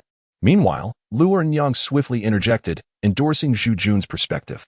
The engagement between Zhu Jun and the Luo family has been called off, yet the Luo family suffers no loss. They have obtained Zhu's betrothal gifts without consequence. Naturally, Zhu's family could not bring themselves to demand the gifts back, but their considerable number has caused Zhu Laoda some discomfort. The entanglement between the Zhu and Luo families has become a source of amusement, circulating as a joke throughout the outer city. For several days, Jun has not ventured outside, choosing instead to tend to Zhu Jun with utmost care, basking in his affection, embodying the image of a blissful young bride. Zhu Jun reclined upon the bed, gently tending to the wisps of Bayer's hair at her temples, and teased, "My little enchantress, today you have utterly exhausted me. This evening, I intend to reclaim my vigor. Let us see how you shall respond." Having just endured a passionate encounter, Bayer was still catching her breath when Zhu Jun's provocative words ignited a fire within her. In a flurry, she grasped his other hand, which was exploring her form, and shyly replied, "Young master, your vigor is overwhelming. I fear I cannot withstand it." With that, she nestled against Zhu Jun, wrapping her arms around his neck, her small hand aimlessly tracing circles on his chest. These were actions she had previously dared not undertake, but now, as Zhu Jun's concubine, she reveled in her newfound agency, cherishing her small parcel of happiness with a countenance radiant with contentment. Zhu Jun, provoked by her defiance, swiftly turned the tables and pinned her down, gazing intently at her face. "Little girl," he teased, "you've reaped the benefits yet still feign innocence. Today, you have truly become my wife, Zhu Jun. I know you harbor feelings for me. How about we indulge once more, my dear Bayer?" Bayer, frightened, turned pale and stammered in an attempt to decline. But Zhu Jun had already commenced. The atmosphere was charged with passion anew, as the blossoms of desire bloomed once again, captivating the senses. For several days, Zhu Yan lingered at home, seemingly oblivious to the vibrant world outside. Zhu Laoda remained indifferent, while those in the courtyard assumed that Bai Er was indeed a remarkable person, capable of enchanting Zhu Yan to such an extent. Upon awakening, Zhu Yan found that Bai Er had already risen, dressing and preparing herself. This young girl, now adorned as a bride, appeared even more captivating, demonstrating how one's perception can truly evolve. Not long ago, while lying in bed, Zhu Yan viewed Bai Er as merely charming and endearing, steadfastly devoted to him. However, now there was a palpable air of happiness surrounding her. As Bai Er caught sight of Zhu Yan in the mirror, she promptly attended to him, assisting him in getting up and changing clothes. Once her tasks were complete, she gazed tenderly at Zhu Yan's handsome visage, feeling as though she were the happiest person in the world, her face aglow with an infatuated smile. Upon observing Bai Er's foolish grin, Zhu Yan playfully teased, "You little infatuated one, are you captivated by my handsome appearance, feeling a sense of happiness? Haha, I was merely jesting, yet you took it to heart. My dear girl, with the affection I hold for you, I have promised to take you to witness the charming young men of the world at today's banquet by the river. However, you must not forget the kindness your husband has bestowed upon you." Bai Er, in a daze, replied, "I do not comprehend which lifetime's fortune has allowed me to accompany the young master. I only wish to serve by your side for eternity, unwavering and devoted. Even if the young men of the world are royal heirs, they cannot compare to my young master." Zhu Yan adjusted his appearance and gently said, "Bai Er, we have already established our identities. How much longer must you refer to me as young master? Should I reserve that title for my coffin?" Bai found herself at a loss for words. Zhu Yan continued, "From now on, I shall still call you Bai Er, and you may call me husband, though I must confess, I do not favor that term. Instead, you may refer to me as third brother. Ha ha, this is delightful." Just as Lin Wanrong is surrounded by many beautiful maidens who all call him third brother, I shall allow only you to call me that. I am your sole third brother. What do you think? Bai merely nodded slightly, her eyes closed in shyness as she softly uttered, "Third brother." Zhu Yan nonchalantly replied, "Alas, it seems as if the entire courtyard cannot hear me." Chapter 4. Poetry Feast by the River. Zhu Yan escorted Bai Er once more to Lingjiang Tower, opting for a walk rather than a carriage, despite the Zhu family's affluence and abundance of horses and carriages. Being a newcomer, Zhu Yan was not yet accustomed to riding, leaving Bai Er to endure the discomfort of her delicate 3-inch golden lotus feet. Today marked a momentous occasion, the 10th anniversary of Lingjiang Tower. The thoroughfare leading to the tower was bustling with a continuous flow of people, culminating at the entrance of the establishment. Lingjiang Avenue extended from Lingjiang Square, weaving through the towering buildings and reaching deep into the second water gate. The proprietor, Fang Shilong, radiated joy on this special day. Although Lingjiang Tower was not his personal property, his master had entrusted him with its management. Over the past decade, Lingjiang Tower had risen from being a third-rate tavern in Zhangjiang, overcoming innumerable challenges to secure its place among the top 3 establishments in the city, a testament to Fang Shilong's relentless dedication. While most of the profits were claimed by his master, the remainder constituted a considerable sum. Moreover, the clientele consisted of high-ranking officials on foreign missions and esteemed scholars from various regions. Over the years, Fang Shilong had become well acquainted with many prominent figures in Zhangjiang, earning the respectful title of Master Fang. "Master Fang, do you think it has begun?" interrupted the scheming Gao Zhanggue, breaking Fang Shilong's reverie. Fang Shilong raised his chin, a flicker of annoyance crossing his face at the disruption. Yet, upon witnessing the eager crowd below, all awaiting the commencement of the Lingjiang conference, his irritation subsided.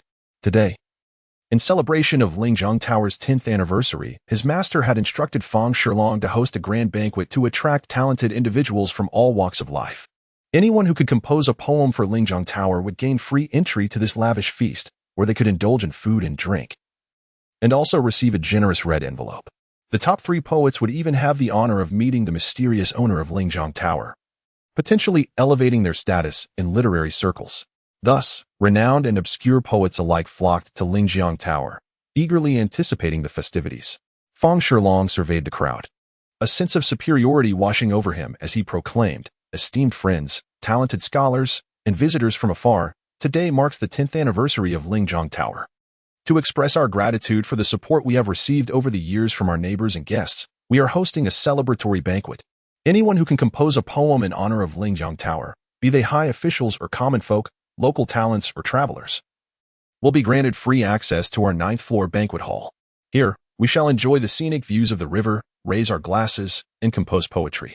We will select the 3 most talented poets, who will be honored guests of Lord Ning. Do not miss this rare opportunity. Feng Shilong cleared his throat, and, as the crowd's cheers subsided, declared, "Now, I announce the commencement of the poetry gathering." Before long, a man clad in a blue robe stepped forward from the throng and boldly recited, "Once I roamed the Xiaofeng Pavilion, now I ascend Lingjiang Tower. Those who arrive may sing, while those who depart leave no trace." With that, he strode directly into the tower. The crowd, taken by his carefree demeanor, offered no dissent. Feng Shilong, perceiving the youth's audacity, internally scorned him but remained silent, acknowledging the merit of his poetry. As the first verse was recited, the audience, initially poised to critique, fell into silence. Noticing the lull, Feng Shilong quickly remarked, "There is no need to hold back your talents. Today, we discuss only poetry, not commerce. The poet's name shall endure. If you compose a verse for Lingjiang Tower, we will provide you with the finest complimentary service. Seize this moment. Such opportunities do not come twice. Let us witness your brilliance." Feng Shilong, adept at navigating the crowd, successfully piqued their interest. A young man in a purple silk robe emerged, proclaiming, "A decade nurtures a giant tree, a century shapes a model. The river flows for countless ages, yet only Lingjiang Tower remains visible." The purple-clad gentleman's talent was undeniable, and Feng Shilong congratulated him. Acknowledging that Lingjiang Tower's recognition on this 10th anniversary was indeed a fortunate occurrence, the young man, pleased to receive support, bowed to the crowd and ascended the tower. At that moment, a soldier clad in armor pushed forward. Feng Shilong's expression soured, and he coldly remarked, "Master Liu, today is a celebratory occasion for Lingjiang Tower. What brings you here?" The soldier paused, grinning at Feng Shilong. "Master Feng, I am merely a subordinate to young Master Zhang, a rough man not to be troubled." Feng Shilong had intended to dismiss him, but Gao Zhanggue, sensing his employer's displeasure, interjected, "Master Liu, the rule today is to compose poetry to gain entry. Young Master Zhang has already recited a verse. You must not tarnish his reputation." The soldier hesitated, his bronze face flushing crimson. After a moment, he straightened, declaring, "Young Master Zhang ascends, and I, his humble attendant, shall follow. A poem will secure us food and drink." With that, he covered his face and hurried after. Laughter erupted from the crowd. Even Feng Shilong nearly succumbed to amusement. As the mirth subsided, young Master Zhang had already reached the 2nd floor, prompting Feng Shilong to greet him respectfully. "Young Master, your enthusiasm today is greatly appreciated." Young Master Zhang regarded him with a playful smile, saying, "Master Feng, your skill is impressive. When Lingjiang Tower first opened, I was just a child. I recall when I found refuge in Zhongjing thanks to Lord Ning. Otherwise, I would be lost in obscurity." "Ah, those were not easy times." Feng Shilong sighed, "You are a dragon among men. Wherever you go, you will encounter benefactors." Young Master Zhang laughed heartily. "Thank you for your kind words, Master Feng. This banquet is splendid, and you have once again achieved great success." With that, he ascended to the 3rd floor. Feng Shilong exchanged a glance with Gao Zhanggue before following suit. Gao Zhanggue descended to continue overseeing the poetry gathering. In no time, over 20 individuals had ascended, including a down-on-his-luck traveler who managed to gain free entry through his verse. The crowd's excitement grew, with Zhongjing's talented poets eager to showcase their skills, while many common folk joined in the uproar. Among them, several young scions pondered their contributions. Although accustomed to a life of leisure, they were well-versed in poetic matters, yet they felt the pressure of the occasion. Knowing that ordinary verses would not suffice for Lord Ning's banquet, they sought to create something truly remarkable to leave a lasting impression. It was said that Lord Ning, the 5th son of the current emperor, traveled the world in his youth, befriending scholars and acquiring remarkable talents, leaving behind a wealth of beautiful poetry in Zhongjing. The current emperor, a moderate and conservative ruler, valued literary prowess above martial skills. Thus Lord Ning enjoyed exceptional favor and was regarded as the preeminent scholar among the people. Meanwhile, Zhu Jun, leading the excited by air, navigated through the crowd and approached. Gao Zhanggue, accompanied by his attendants, intercepted them. Zhu Jun halted and addressed Gao Zhanggue. "I have brought my wife to the festivities today. I heard that one can gain entry to Lingjiang Tower by composing a poem. Is that true?" The esteemed Master Gao was well acquainted with Zhu Jun, whose reputation was notorious for his licentiousness and recent misadventures that had rendered him the subject of jest. He was not regarded as a true gentleman of the capital, but rather as a mere rogue. However, this rogue's arrival was peculiar, as he had brought along a woman. Master Gao pondered whether to summon someone to deal with him, but today marked the grand celebration at Linjiang Tower. With a furrowed brow, Master Gao remarked, "Of course. But young Master Zhu, with your notoriety, you cannot afford to dismiss us with mere tavern ballots." Beer's expression soured at this, while Zhu Jun merely scoffed and recited. Before Linjiang Tower, the river flows, unheeded by passers-by. The river's currents are eternal, yet charm is but a fleeting moment at Linjiang Tower. Observing the astonished reactions of those around him, Zhu Jun offered a faint smile. Master Gao, upon hearing this poem, recognized its exceptional quality, but found it hard to believe that it had been penned by Zhu Jun himself. As he hesitated to inquire further, Zhu Jun, still holding Beer's hand, pushed past Master Gao and continued with bold confidence. The bright sun sets behind the mountains, the river flows into the sea. To behold 1,000 miles, one must ascend yet another floor. He proceeded straight upstairs, and upon finishing his recitation, turned with a grin and said, "Master Gao, I've just recited 2 poems in one breath, one for each of us. Surely that is not excessive?" With that, he burst into hearty laughter and ascended. Master Gao, feeling slighted, refrained from retaliating. After all, today was a banquet hosted by Prince Ning, and he dared not disrupt the prince's festivities. Zhu Jun had seized the limelight today. And soon enough, whispers in the streets would elevate this once reckless rogue to the status of a distinguished talent in the capital, a transformation that all would struggle to accept. As the two ascended the stairs, they were led into a private chamber by a young servant.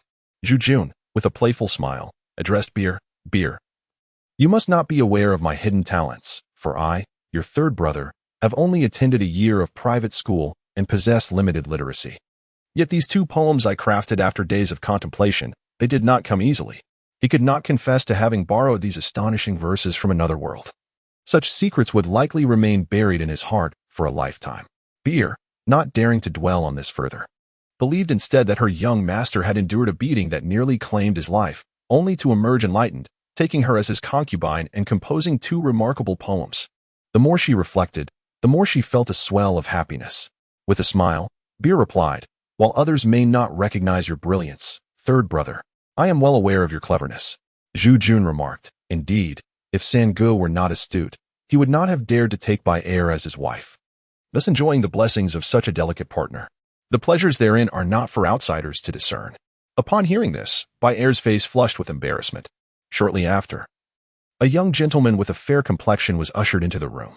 This young man possessed a visage so delicate that he could easily be mistaken for a woman. Were it not for the flatness of his chest and the prominence of his Adam's apple, Zhu Jun, well versed in various attires, would surely have thought him to be a woman in disguise.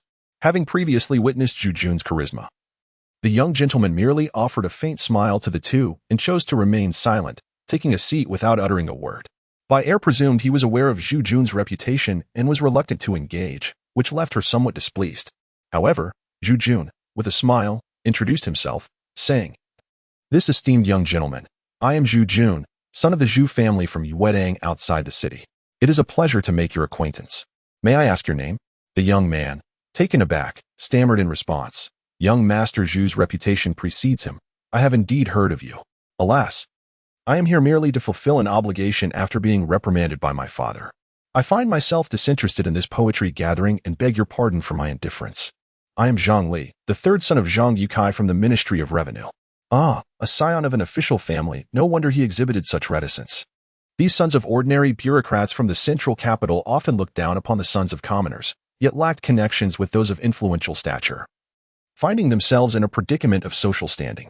It was thus entirely normal for him to disregard Zhu Jun's presence. Beer offered a slight smile but did not interject.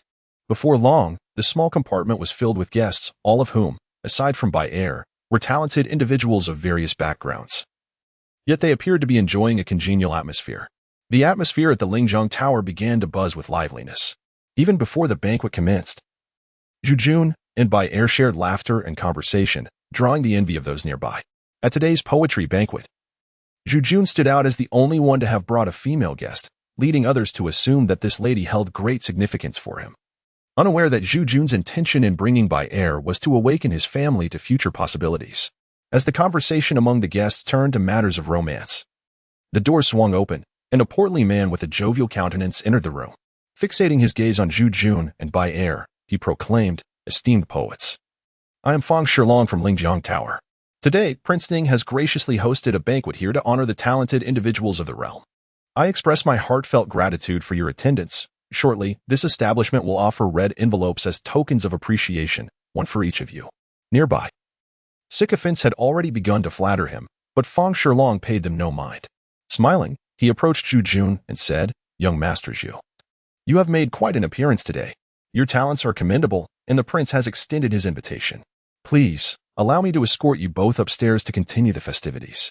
Zhu Jun was acutely aware that he had plagiarized a timeless verse from a previous life, one that would undoubtedly resonate with a talented prince like Ning Wang. Unless the prince were merely a faade, this nobleman, confident in his invitation, was not one to indulge in pretense. And he led Baya to ascend the stairs alongside Fang Shilong. Upon reaching the top floor, they were greeted by a grand round table adorned with an array of fruits. At the head of the table sat a distinguished gentleman, resplendent in a python robe and jade belt, flanked on his right by the recently arrived young Master Zhang, who had recited poetry on his way up, and on his left by a young woman veiled in mystery, her allure heightened by the delicate fabric obscuring her features. The gentleman was in the midst of reciting a line from a poem about the riverside, which he contemplated deeply before his eyes sparkled with realization. Rising to his feet, he exclaimed, "Your talent is remarkable, young sir. This verse flows seamlessly, a true gem of poetry." He turned to Xiao Fan, remarking that this young man's artistry could very well rival his own. Young Master Zhang merely smiled in silence. Zhu Jun approached, performing a respectful bow. "I am Zhu Jun, the third son of the Zhu family from the Moon Beach in the West City, here today with my wife to explore the area. Upon hearing of your esteemed gathering at the Riverside Tower, I dared to come forth to partake in a cup of wine." He acknowledged his less-than-stellar reputation in the marketplace, expressing his reluctance to be disrespectful in the presence of the prince. Ning Wang responded with a warm smile. "Ah, so you are the infamous Zhu family's third son. I have heard of your exploits. Youthful charm is hardly a fault, though your treatment of the Luo family maiden could use some refinement. Aha." Ning Wang, a scholar prince, often mingled among the common folk, well-versed in their tales and tribulations, unlike other officials who remained aloof. In his own words, he sought to share in the joys of the people. Indeed, Ning Wang was perhaps the most enlightened and compassionate ruler regarding the lives of his subjects. Zhu Jun could hardly fathom that his minor indiscretions had reached the ears of Prince Ning. Momentarily at a loss for words, he was relieved when young Master Zhang interjected. "Your Highness, your consideration for the sentiments of the people marks you as a truly virtuous ruler. Although young Master Zhu is not widely recognized, his talents are far from ordinary. I cannot believe he is a man of base character. Surely, there must be extenuating circumstances." Zhu Jun cast a grateful glance at young Master Zhang and hastily replied, "What you say strikes at the heart of the matter. The details of this affair are truly not for public discourse. Your Highness, I beg your pardon, family matters should remain private, lest I face my father's wrath upon returning home." Prince Ning, choosing not to pursue the topic further, redirected his inquiry to Zhu Jun's educational background. Zhu Jun responded, "I am but a wanderer of the rivers and lakes. In my youth, I did attend a private academy for a few years, but my teacher deemed my intellect lacking and expelled me, leaving my learning quite limited." Prince Ning, intrigued, remarked, "Could it be that you are a self-taught scholar? If so, how can that be deemed foolish? Alas, I fear that the master of that academy may soon regret his actions, lamenting his inability to recognize true talent." Zhu Jun replied, "Your Highness, your concern is deeply appreciated. In my youth, I was naive and unaware of the gravity of my actions. Reflecting upon it now, I feel a profound sense of remorse towards my esteemed mentor. The lessons imparted by my teacher linger vividly in my memory, as though they are unfolding before my very eyes. Yet, despite my earnest desire for repentance, time is relentless and unforgiving." Prince Ning remarked with admiration, "I never would have imagined that the third son of the Zhu family possesses such a profound character. It is truly unfortunate that the world has misjudged you. They speak of the third son of the Zhu family as a debauched and frivolous individual, yet here stands a man of loyalty and sincerity." With a hearty laugh, Prince Ning poured himself another cup, while the masked lady beside him followed suit.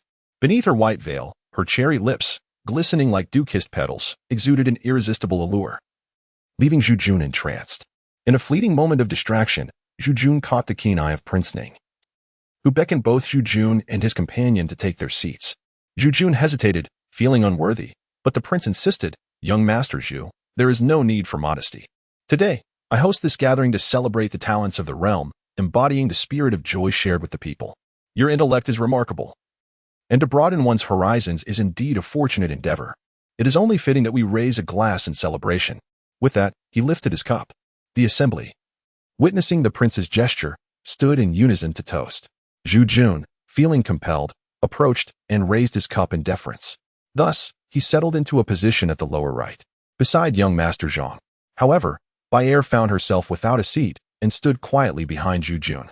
After a brief interval, a servant led two distinguished guests up to the floor, Li Wei of Taiyuan, son of the Grand Tutor, and Sun Jiuzhao, offspring of the renowned scholar Sun Sihan. Once all invited guests were present, Prince Ning rose to acknowledge them, prompting everyone to reciprocate the gesture before taking their seats once more. With a command from the prince, the banquet commenced, filling the lofty Jianglu with lively chatter. The open space of the upper floor, though lacking walls, was well insulated from the clamorous noise below. Zhu Jun's gaze swept across the breathtaking vistas of the capital. As the guests offered their toasts to the prince, under his lead, they began to engage in spirited discourse. Sun Jiuzhao, much like Zhu Jun, was a commoner without any official title and under the influence of wine. He boldly criticized the current Prime Minister Kai for his subservient stance towards the northern realm of Yuan, likening him to a lapdog. Presently, the Xingwu Empire was under the Lu dynasty, founded by Emperor Lu Yongxin, known as the Great Martial Emperor, who led campaigns to secure the empire's foundations stretching from Chu County in the south to Ningwu in the west, bordering Yuan to the north and the eastern sea. The Xingwu Empire, blessed with fertile lands, directed its military might towards the western kingdom of the Peacocks. In bygone days, Yuan submitted to the Lu clan, and following a triumphant campaign against the Peacocks, Lu Gaozu aimed to unify the realm by launching an expedition northward into Yuan. However, a grave illness befell him, leaving the empire in a state of stagnation. Subsequent emperors faced repeated failures in their attempts to subdue Yuan until the current emperor Xianzong, Lu Xian, ceased military endeavors altogether. The empire enjoyed peace and prosperity over several generations, yet rumors of renewed military action against Yuan began to circulate among the populace. Nevertheless, the current chancellor, Kai Siyu, advocated for diplomatic relations, deeming military action detrimental to the common folk. Historically, the Xingwu Empire has maintained an amiable governance style, allowing freedom of speech regarding political matters among the citizenry, which made Sun Jiuzhao's candid remarks seem less reckless. Yet, Prince Ning, having spent years away from court affairs, listened to his words in silence, a hint of displeasure evident on his countenance. Young Master Zheng interjected to quell Sun Jiuzhao's drunken tirade with a gentle smile. "Today, the prince hosts us to revel in joy together. I urge you to refrain from discussing state matters." The prince's expression softened slightly, and he raised his cup, affirming, "Indeed, it is true that our Xingwu Empire has prospered in recent years. During my travels across the realm, I have encountered numerous wondrous tales. For instance, in the far south, at the easternmost point of Chu County, lies the edge of the world. Furthermore, the enchanting Yishui city, with its famed Yishui Bridge, has left me in awe. This bridge, constructed by the skilled artisans of the Yu Kingdom during the Three Kingdoms period, is a testament to human ingenuity and is regarded as the foremost marvel of the world. The central region of Zhongjing, flanked by the Yanzhe River to the south and the divine Wu Mountain to the north, is further accompanied by the Panlong Mountain to the east. Yanzhe and Huazhe can be likened to the nurturing mothers of humanity, akin to two gentle sisters who, while wandering side by side in the Xingwu lands, become entangled whenever they meet. In the heart of Zhongjing, it becomes indistinguishable whether one is within Yanzhe or Huazhe, and during the rainy season, the area is often plagued by flooding. The name of the moon-viewing lake is steeped in a beautiful myth. It is said that the moon-viewing fairy, the beloved of the celestial general Xiao Feng, was cast down to the mortal realm by the jealous Queen Mother and transformed into a magnificent silver dragon residing in the lake. Initially harboring resentment, this dragon would unleash torrents during the rainy season, causing floods in Zhongjing. Moved by the plight of the people, the heavenly emperor dispatched General Xiao Feng to quell the waters. Through his soothing presence, the moon-viewing silver dragon became gentle and amiable, leading to bountiful harvests for the citizens living by the lake. In gratitude, They constructed the moon viewing pavilion to honor the enduring love of the celestial pair. Witnessing the suffering of the people year after year due to flooding, General Xiaofeng, filled with compassion, wielded a colossal axe to cleave the eastern Panlong Mountain, creating a direct waterway spanning hundreds of miles, known as the Moon Viewing Gorge. The Moon Viewing Gorge is a marvel of the world, with its waters flowing tumultuously for over 800 miles, flanked by towering cliffs. Curious onlookers often find themselves amidst clusters of stilt houses, echoing with lively chatter. Originally built by the government as way stations for smooth navigation, these stilt houses gradually evolved into inns established by merchants, catering to travelers over the centuries. The concentration of these stilt houses is particularly pronounced in Ishui City, divided into southern and northern sections, forming a wall-less city along the Ishui segment of the Moon Viewing Gorge. The terrain is unique, with two slightly lower stone platforms nestled between the towering cliffs. Originally used by mountain dwellers to fetch water, over time, a community began to form, and these stone platforms evolved into bustling docks, facilitating the transport of goods from Panlong Mountain.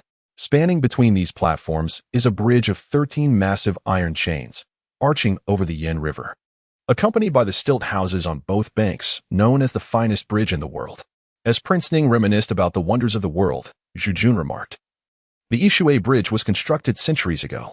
In my youth, I accompanied my father and witnessed that breathtaking spectacle, yet it feels like an eternity since. If the Empire were to build a high bridge at Moon Viewing Gorge now, it would surely rival the finest bridge in existence." Panlong Mountain is a treasure trove of natural wonders, rumored to conceal divine spirits, with rare herbs and treasures scattered throughout. However, the perils within are numerous, and unlocking the true value of this mountain cannot be achieved by mere merchants or a few military forces.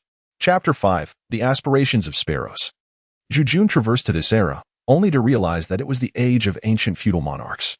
Upon reflection, he could not discern any reference to this imperial reign in the annals of Chinese history, leaving him bewildered. The customs and mores of this world, however, bore resemblance to those of the Song dynasty, a nation of considerable strength yet unable to unify the realm. The populace lived in peace, fostering a culture of refinement over militarism, resulting in a general decline in the empire's martial prowess. Prince Ning, seeking amusement, remarked, "Recently, the beasts of Panlong Mountain have been causing considerable harm to people. Reports have emerged from the 9 counties of Panlong, claiming these creatures are unfamiliar and may be ancient demons that have cultivated for millennia. When they attack, the chaos is immense, with flying sand and rolling stones.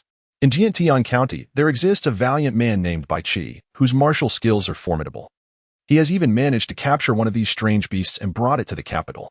Just days ago, I beheld this creature within the palace. It possesses a remarkable intelligence, capable of breathing ice and fire, resembling the legendary Qilin of ancient lore." The Chancellor, Duan Xingji, asserted that this was indeed a divine omen, heralding good fortune. The capture of such a beast signified a heavenly mandate, promising to nourish the people's hearts. It was a call to action, to rally the troops of Yuan and unify the realm. The Emperor, in his benevolence, would personally engage in a campaign against Yuan during the upcoming Mid-Autumn Festival, with the intent to consolidate the empire under one banner. Even the left chancellor, Kai Siyu, concurred without opposition. The northern expedition was thus solidified. Yet, the land of Yan and Hua would once again be drenched in blood and conflict, leaving countless citizens displaced. Prince Ning sighed deeply, seemingly losing interest in the festivities. Lost in contemplation, Zhu Yan rose and remarked, "Your Highness, your deep concern for the people is truly that of a wise monarch in this era. However, enduring prolonged suffering is far worse than facing a swift pain. Consider the land of Yuan, which has been under the control of barbarian forces for over a century. The Han people there are indeed a shadow of their former selves. His Majesty the Emperor's northern expedition will surely unify the realm and liberate our Han citizens from their dire straits. Your Highness's compassion for the populace touches us all deeply." Upon hearing Zhu Yan's response, Prince Ning regained his spirit, raised his cup, and smiled, saying, "It is my recollection of the hardships endured by the common folk in wartime that weighs heavily on my heart. There is no need for your consolation, young Master Zhu. Today, I feast in the company of the world, hoping that all enlightened individuals will contribute their wisdom to the northern campaign and assist in our noble endeavors. Although we may lack the strength to lift a chicken, we can still offer solace through our words and unite in the fight against the barbarian forces.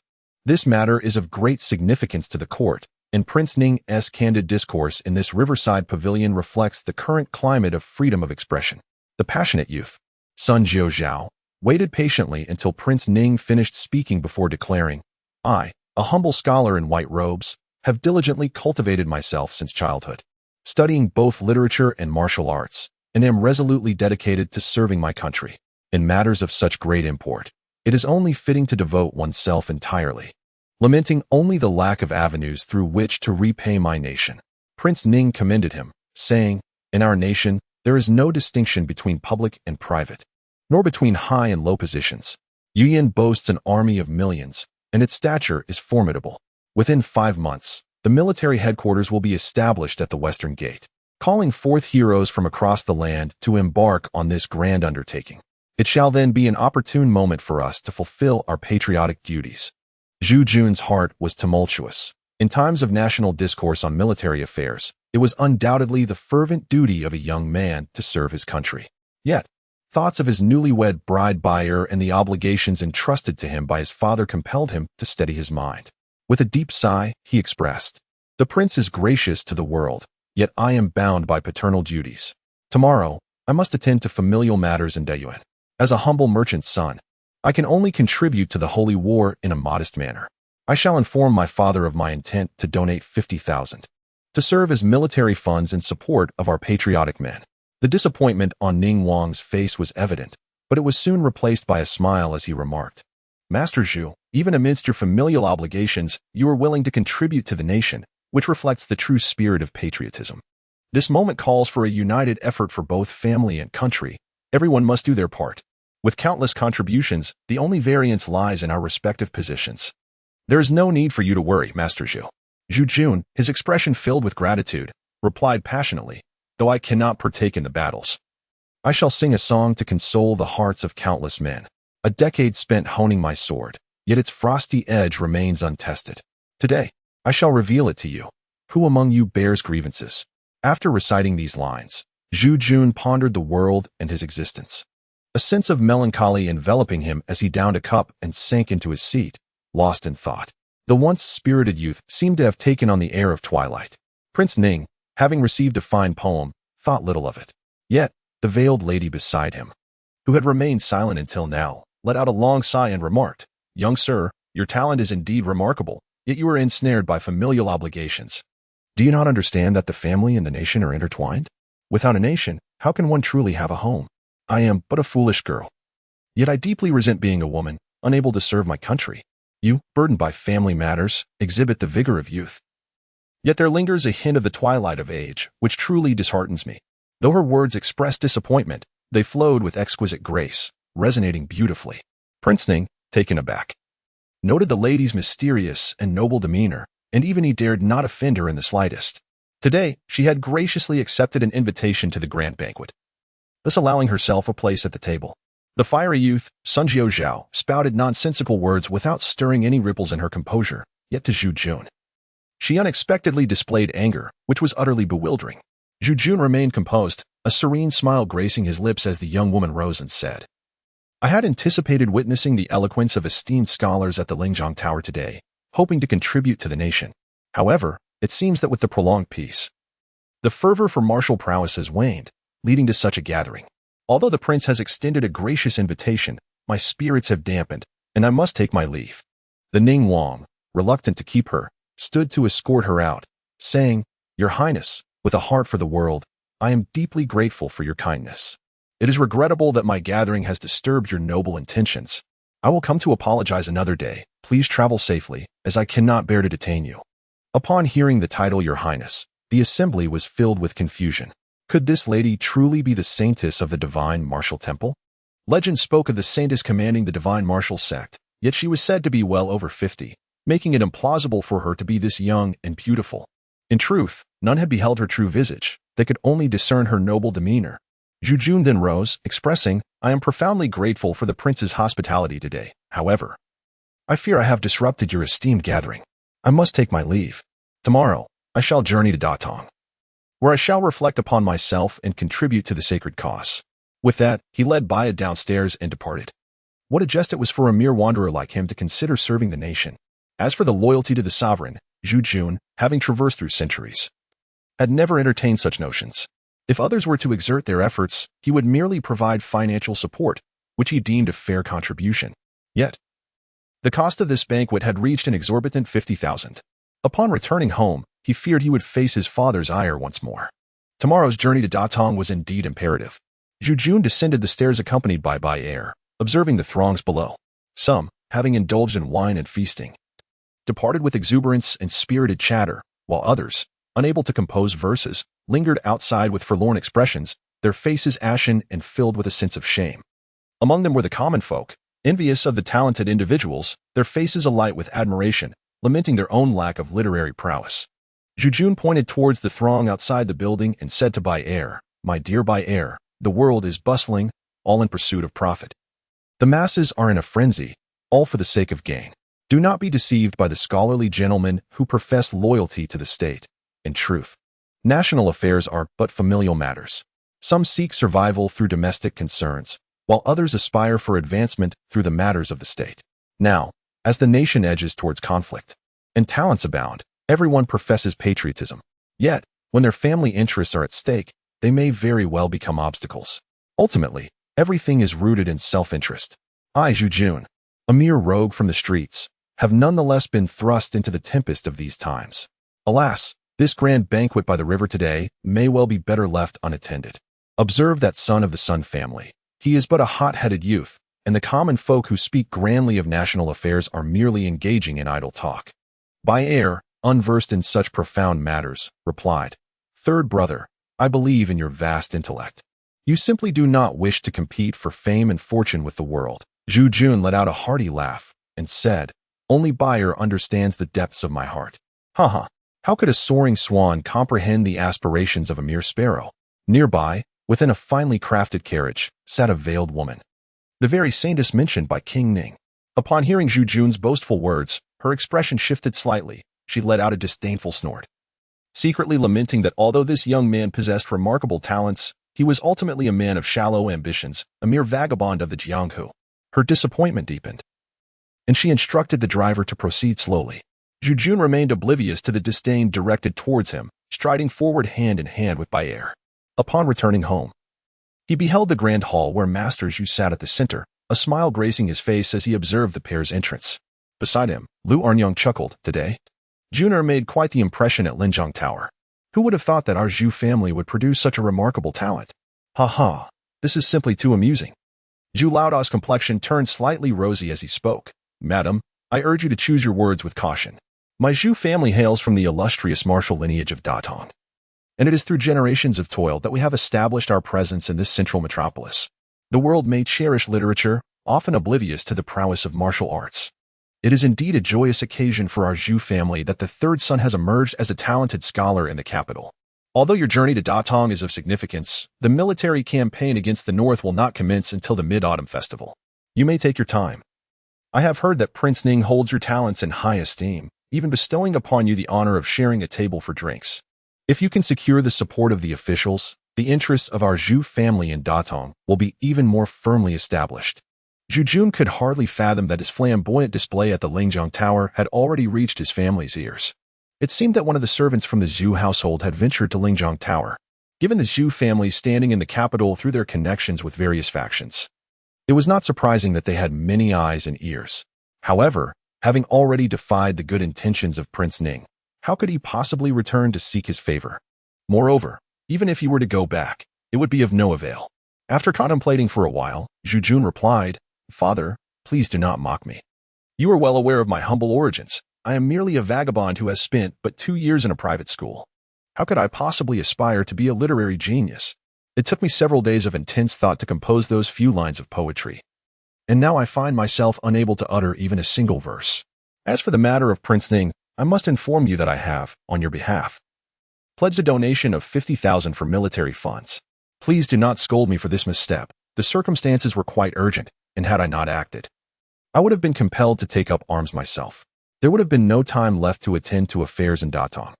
Upon hearing that Zhu Yan had rashly agreed to such a matter, Zhu Laodao's joy instantly vanished, and he exclaimed in anger, "You ignorant young man.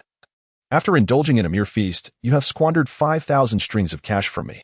If I do not break your legs today, how can I?" Zhu Hozhao. Face my brothers in the gang? You are nothing but a reckless scion, truly infuriating. Seeing Zhu Laodai enraged, Lu Ernyang was dismayed that what should have been a joyous occasion had devolved into this. Just as she was about to intercede, Zhu Jun smiled and said, "Father, there is no need for anger.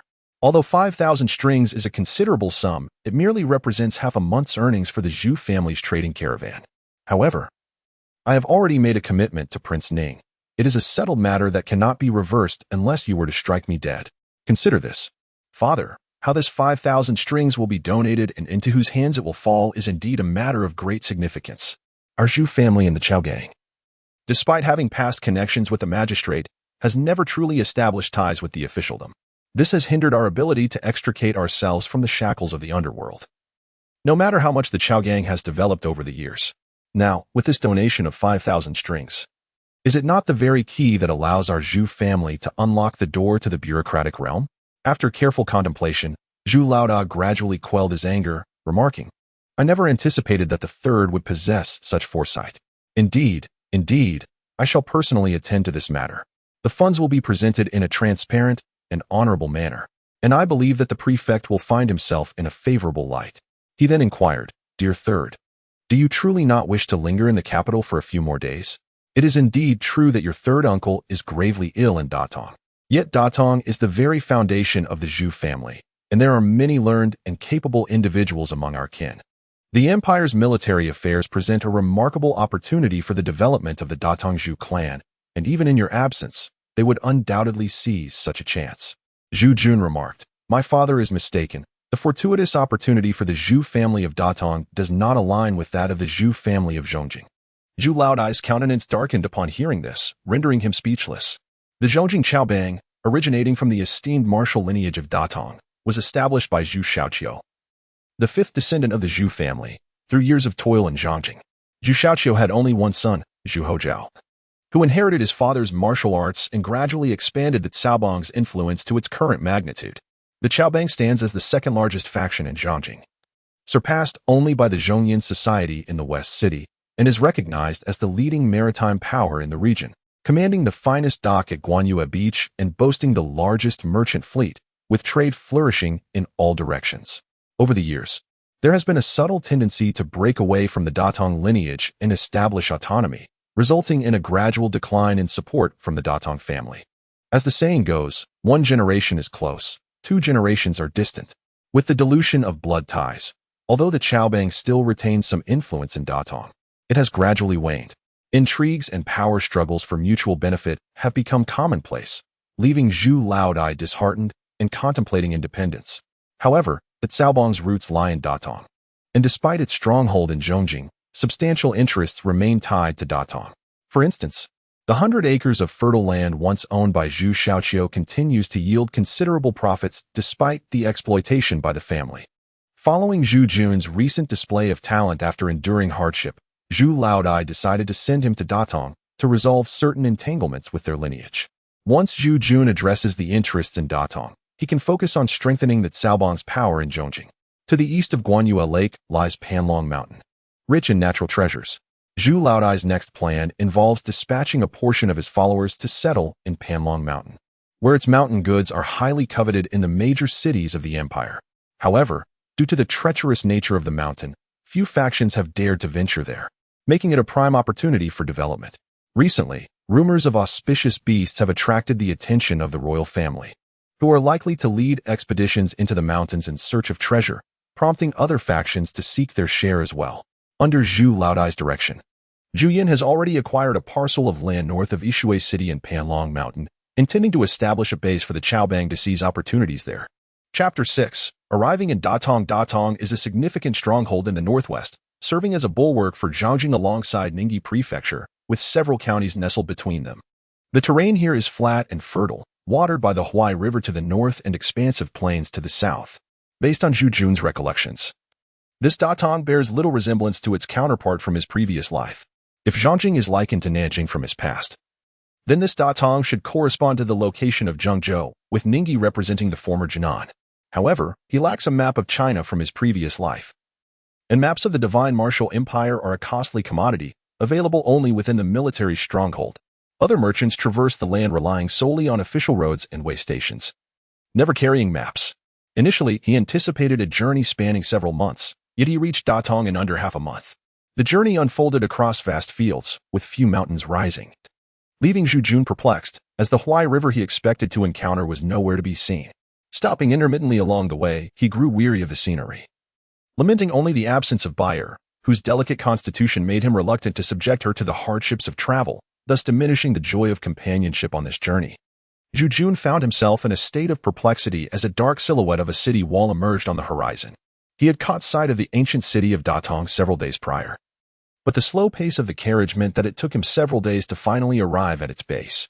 The city of Datong, with its weathered and rustic charm, emanated a faint aura of military presence, suggesting that the political edicts from the central capital had reached this place.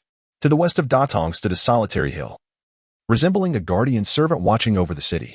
Its verdant slopes were the only forest Zhu Jun had glimpsed during his journey. It stood amidst the endless waves of rice fields, like an island in a vast emerald sea. Along the way, he observed clusters of farms scattered at intervals, which were likely the so-called agricultural homesteads.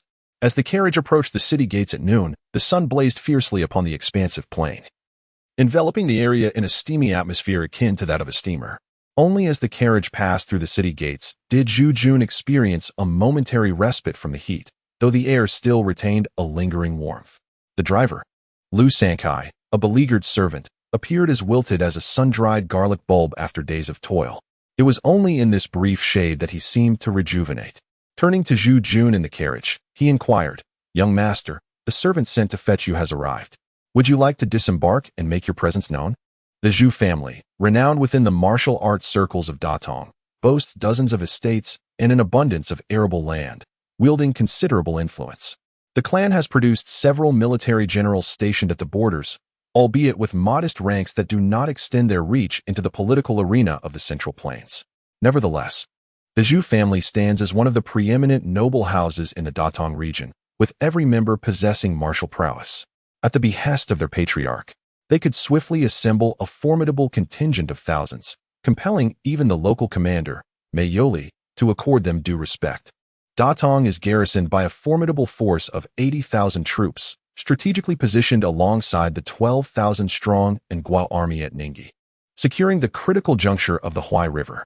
The Divine Martial Empire and the Yuyan Kingdom are delineated by the river, neither daring to encroach upon the other's territory. Both banks are peppered with military posts, ensuring that any movement from the opposing side is keenly observed. This region represents the zenith of tension within the Central Plains, with both Datong and Ningyi hosting bustling docks along the river, thriving on trade between the affluent households of the central capital and the northern territories. Such commerce is meticulously monitored by the empire, and only the most formidable families dare to engage in this high-stakes venture that promises substantial profits, among whom are royal relatives and esteemed officials. As Zhu Jun approached the Datong plain, he could already sense the palpable atmosphere of conflict. Yet, the common folk on the streets appeared blissfully unaware, seemingly accustomed to the prevailing ambience. The somber stillness of Datong starkly contrasts with the vibrant prosperity of the central capital. Occasionally, patrolling soldiers traverse the streets, their faces glistening with sweat under the sun, yet their steps are synchronized and resolute. The martial spirit that emanates from their countenance is markedly different from that of ordinary citizens, embodying the true essence of this city. A middle-aged man of considerable girth was sent by the Zhu family to greet visitors. His visage was adorned with layers of flesh, and his waist resembled that of a barrel. Standing at the city gate for an extended period, he showed no signs of perspiration, indicating that his martial skills had reached a level where he was impervious to the elements. This rotund individual was named Zhu Yan, the overseer of the Chao gang in Datong, responsible for managing the Zhu family's enterprises under the patriarch Zhu Laoda's command in the region. Zhu Yan, a trusted confidant of Zhu Laoda, had anticipated the arrival of Zhu Zhongkai, but he could not fathom why his master had dispatched the notorious wastrel. The third young master, Zhu Jun, leading the horse-drawn carriage into a grand courtyard. Zhu Yong pondered how to convey the matters at hand to this idle young master. Lu Santai, seated at the front, took notice of Zhu Yong's ample physique and invited him to join in idle chatter. The carriage meandered through various streets before entering a shaded alley, flanked by the residences of affluent families, all adorned with an array of towering trees. Each of these canopies was substantial enough to overshadow an entire estate, their ages unknown but surely considerable. The melodious chirping of birds along the way finally uplifted Zhu Jun's spirits. He lifted the carriage curtain and, addressing the two engaged in conversation, inquired, "How much farther is it? Perhaps we should pause for a moment. This shaded area feels quite refreshing, and I am positively stifled by the heat. This wretched datong resembles a steamer. I cannot fathom how you locals endure it." Zhu Yan promptly replied, "Third young master. After we pass through this alley and take a turn, we shall arrive. There is a cool well in the courtyard, if the young master does not mind.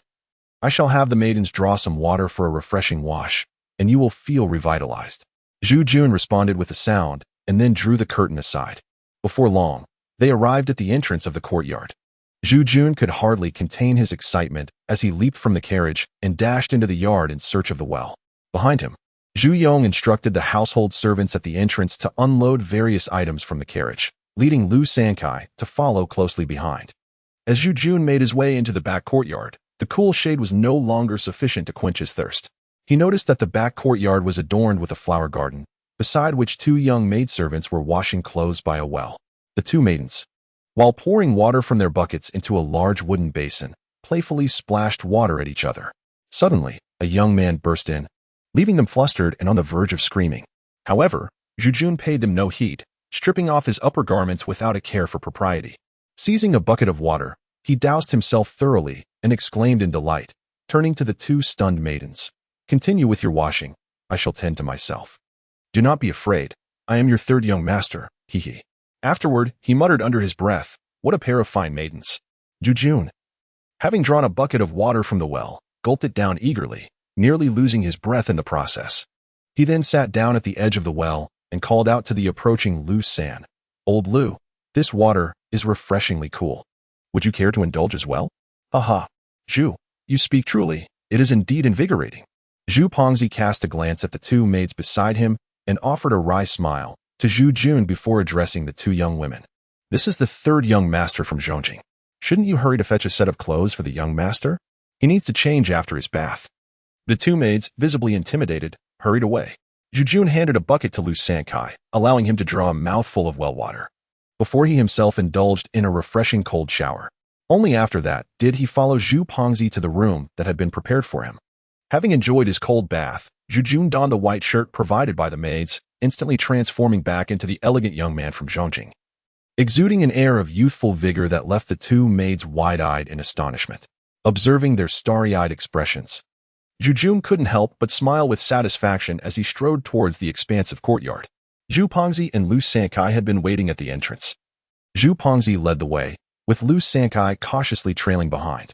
In just a few strides, the trio entered the banquet hall adjacent to the main courtyard. This hall served as the principal gathering place of the residents, adorned with a deity statue of unknown name upon the central wall. A lavish spread already adorned the table at the hall's center, surrounded by several individuals resembling account clerks seated nearby. Zhu Jun remained silent, casually taking the seat of honor, while Zhu the Fat settled on his left and Lu Sankai on his right. Zhu Jun then proclaimed loudly, "Ladies and gentlemen, I have just arrived in Datong. Any matters concerning the various estates may be reported to me tomorrow. Today, let us indulge in the pleasures of life and refrain from discussing serious business. I had initially intended to explore the city, yet being newly arrived, I find myself rather fatigued. Allow me to rest well tonight, and I shall commence our dealings at my clan's estate tomorrow. Ensure that all affairs regarding the tenants are in order. The elder has informed me that you may all need to relocate to Yishui City. We shall transfer all operations of the properties here in Datong to my clan. My elder brother has purchased a parcel of land in Yishui City. Although it is mountainous terrain, it is adjacent to Yishui City and benefits from the springs of Panlong Mountain for irrigation, ensuring that none shall be impoverished. You must clearly communicate this matter to the tenants. Now, let us discuss the specifics of the arrangements tomorrow. At present, I am rather famished. Let us feast and drink." The crowd felt a wave of anxiety wash over them at Zhu Jun's opening remarks, rendering them hesitant even to broach the topic of pleasures. A few brief words belied the monumental challenges ahead. Under Zhu Jun's name lay 6 estates, with hundreds of acres of fertile land and no fewer than 200 tenants and estate workers, all of whom would need to uproot their lives and move to Yishui City. The tenants might fare better, as they lacked personal land, but for the estate workers, who were the very branches of the Zhu lineage, the task was daunting. Although they worked the lands owned by the Zhu family, they were intrinsically part of the clan. Having established roots in Datong for over a century, this place was indeed their foundation, and to uproot them would prove exceedingly difficult. As the stewards contemplated the situation, Zhu Jun had already begun to indulge, drinking heartily and devouring meat without concern for decorum. After days of travel, subsisting solely on dry rations, his palate longed for richer fare. Meanwhile, Lu Sankai set down his chopsticks after a few bites and quietly observed the stewards with keen interest. Zhu Jun, having indulged himself, rose and addressed the assembly. "Ladies and gentlemen, do not fret. The old master has granted us ample time, 2 full months, to be precise. We have sufficient opportunity to persuade each household individually. With the impending turmoil of the Mid-Autumn Festival in Datong, now is the moment to converse with the farmers. If they only consider relocation amidst the chaos of war, it will require far greater effort. Now, having satisfied my appetite, I shall retire. You may continue your meal. Deliberate further, and report back to me tomorrow afternoon. There is no need for you to come in the morning, as I must pay my respects to the family patriarch." With that, Zhu Jun departed without a backward glance. As Zhu Jun passed by the well in the inner courtyard, he noticed the 2 maidens still engaged in washing clothes and frolicking nearby. He let out a whistle from a distance, and upon seeing him, the 2 young maids instantly flushed with embarrassment. Satisfied, Zhu Jun returned to his chamber to rest. Zhu Pongzi informed Zhu Jun that these 2 maidens were the daughters of peasant families from Lier village, a pair of sisters known as Xiaohua, the elder, and Xiao Chao, the younger. 6 years prior, when the northern bandits took advantage of the frozen Hua River to cross it, they besieged Liu village. It was only when the station soldiers arrived that the bandits were repelled. The parents of these sisters perished amidst the chaos of war. At that time, Zhu Pongzi had just arrived from Zhongjing to take over the local operations and had participated in that battle, personally slaying several northern bandits. Moved by the plight of the sisters, he took them into his household as maids. Over the years, they gradually matured, and Zhu Pongzi had considered taking one of them as a concubine. However, his wife, a daughter from a prominent family, stubbornly refused to allow it, leveraging her family background. Zhu Pongzi, wary of offending his father-in-law, ultimately had to yield to her wishes, refraining from any further actions that might jeopardize his future prospects. During this era, maids either aged and were transferred to loyal servants as wives or were sold to other families as concubines. Individuals like Zhu Jun and Bai Earth, who pilfer from their own households, were generally not taken as concubines unless they were to conceive a child. Such a child would merely be regarded as a bastardy, lacking any claim to inheritance. If Bayer were not elevated to the status of a concubine, any child born thereafter would merely be considered a servant of the Zhu family or destined to toil as a peasant on a farm. Zhu Pongzi, aware of Zhu Jun's lascivious nature, deliberately selected these 2 maidservants to attend to him, hoping that Zhu Jun would one day bring him back to Zhongjing, rather than toiling in that wretched Ishui city. The following day, as the sun ascended high in the sky, Zhu Jun was roused from his slumber by the chirping of the birds in the courtyard. He did not forget to practice a set of ancestral Biquang fist, a martial art that every male member of the Zhu family must learn. Having studied for over a decade, his foundation was already quite solid. Upon completing this set, he felt an overwhelming surge of true energy coursing through him, prompting Zhu Jun to emit a long howl and leap nearly 10 feet into the air, his body feeling invigorated. Having just traversed into this new realm, he found himself elated by the sensation of true energy within him, gradually acclimatizing over the past few days. The flowers and grasses, initially basking in the coolness of the adjacent courtyard, hurried over upon hearing Zhu Jun's howl to assist him with his morning routine. Zhu Jun hastily consumed a simple breakfast before heading to the Zhu family's main courtyard to meet the elder with the company of Zhu Pongzi and Lu Sankai. The Zhu family courtyard is situated to the south of the Datong prefectural government, encompassing hundreds of rooms of varying sizes. The storefronts along the street form the Zhu family street, seamlessly connected to the official road. The family's business is diverse and multifaceted, encompassing all aspects of life, clothing, food, accommodation, and transportation, each with its own unique charm. The grand entrance of the Zhu family courtyard opens onto the street, standing in distant opposition to the Datong prefectural government. Its imposing scale equally impressive.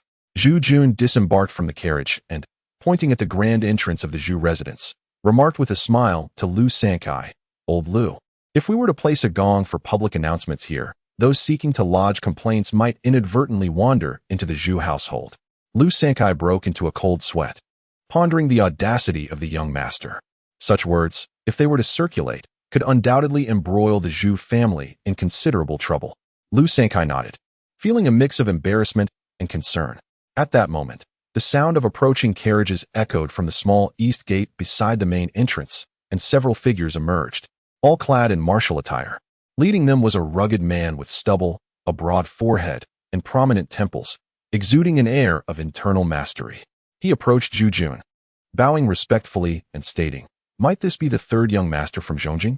I am Zhu Yan, the eldest son of the third branch of the old master, entrusted with the responsibility of this transaction with the third young master." Zhu Jun, upon hearing the introduction of himself as merely a branch offspring, felt a flicker of indignation in his heart, yet he responded with a nod and a smile, saying, "I arrived in Datong just yesterday, exhausted from the journey, and the oppressive heat here nearly claimed my life. Today, I come to pay my respects to the venerable elder. I truly have my reasons for the delay. I hope you will kindly speak a few favorable words on my behalf later." Zhu Yun, not one for excessive conversation, led Zhu Jun into the estate.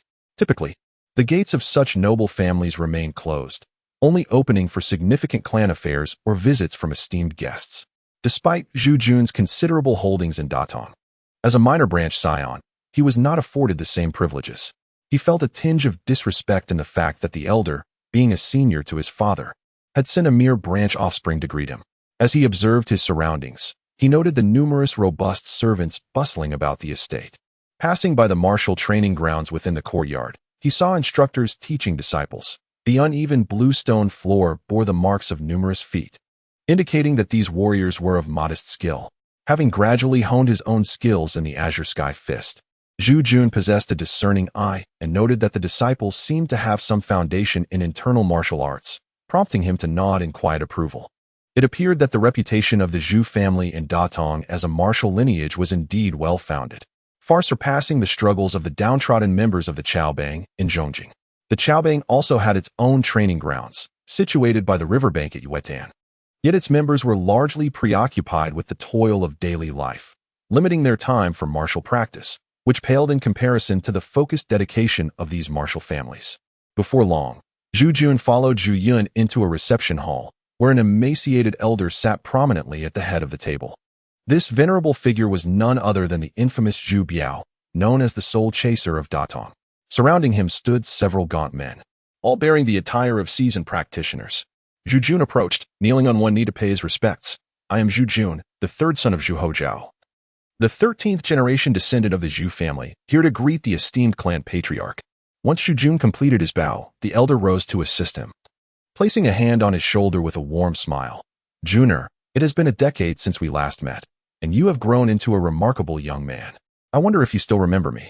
When you were a child, your father brought you to Datong for the new year, and you were just a snot-nosed little boy, always competing with Tingting from the fourth branch for sweets." Zhu Jun, unembarrassed, graciously replied, "Uncle, how thoughtful of you to remember me." Over the years, Zhu Jun had been studying in Zhongjing alongside his father and had not had the opportunity to visit Datong to show filial piety to his great-uncle, leaving him feeling quite ashamed. Zhu Biao laughed heartily, exclaiming, "Haha, Juner, your determination shall surely bear fruit.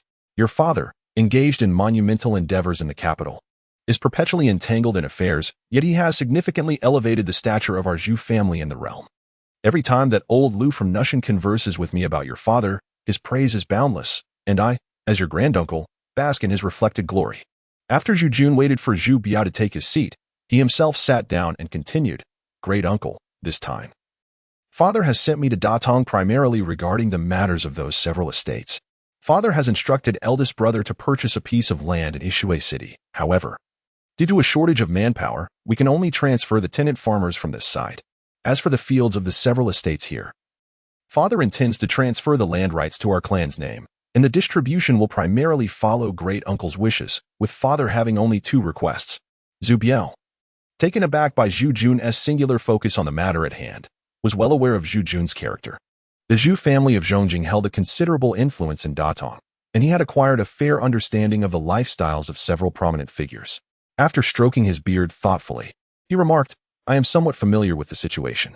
Since your father wishes to withdraw from Datong, it is only appropriate that our land be returned for reallocation. However, we cannot do so without due consideration. Pray, Enlighten me on the two conditions your father has proposed. Zhu Jun responded, firstly, the fields described in Zhuangzi. The 4,673 acres under my father's name are all fertile land. Among them, the 620 acres of Miao village are to be allocated to my third uncle, Zhu Haokin's family, while the lands of the other 5 villages shall be distributed by the clan's elder. However, aside from Miao village, the households and tenants of the remaining 5 villages are to accompany us to Yishui County, where vast tracts of land await cultivation and care. This is a point that my father has emphasized repeatedly. He mentioned that the area near Panlong Mountain consists of barren land, and for the first 3 years, we shall not reap any harvest from the crops. All income will belong entirely to the tenant farmers, and my father will bear the tax burden. Nevertheless, after 3 years, the income will be collected at the same rate of 30% as it is here in Datong. Prior to my arrival, I conducted a thorough assessment of these villages, and there are a total of 692 households, comprising 3,637 individuals. My father instructed me to ensure that not a single person is left behind as we relocate to Yishui County. The villages there have already been established, and housing will be allocated later. The newly constructed homes are wooden structures situated to the south. Although they differ from the earthen houses we have here, they will undoubtedly provide a more favorable living environment, a point my father has likely reiterated in his thoughts. Zhu Jun observed the elderly patriarch nod slightly and took a moment before continuing. As for the second point, the regulations of the Zhu family in Yishui City shall henceforth be drafted personally by father, and the Datong clan shall not interfere. Furthermore, since the Zhu family has recently settled in Yishui County, it is necessary for granduncle to dispatch several skilled instructors to teach martial arts there. Panlong Mountain is rich in resources. During their off-season, the farmers may venture into the mountains for hunting, and the game they procure shall be collected uniformly by our Zhu family, with the pricing set at 80% of the market value. Given the treacherous nature of Panlong Mountain, it is imperative that the instructors impart martial skills to the farmers, and as for the selection of candidates, that is a decision for you, granduncle. Zhu Jun concluded his remarks in one breath, straightened his posture, and silently awaited Zhu Biao's response. Zhu Biao listened to the first condition and nodded silently. However, when Zhu Jun articulated the second condition, his expression changed subtly. After a moment of deep contemplation, he said, "As for the first condition proposed by your father, I can readily agree. Yet, regarding the second condition, it seems somewhat forced. The Zhu family descendants venturing to Yishui is indeed a commendable endeavor for the expansion of our lineage. But I believe it is best to adhere to our existing clan regulations. We have but one ancestor. Why should we impose an additional set of rules?" Zhu Jun responded, "Great uncle, the Yishui does not need to conform to the principles of Datong. Datong represents vast plains, where conflict revolves solely around agriculture, with all income derived from the land.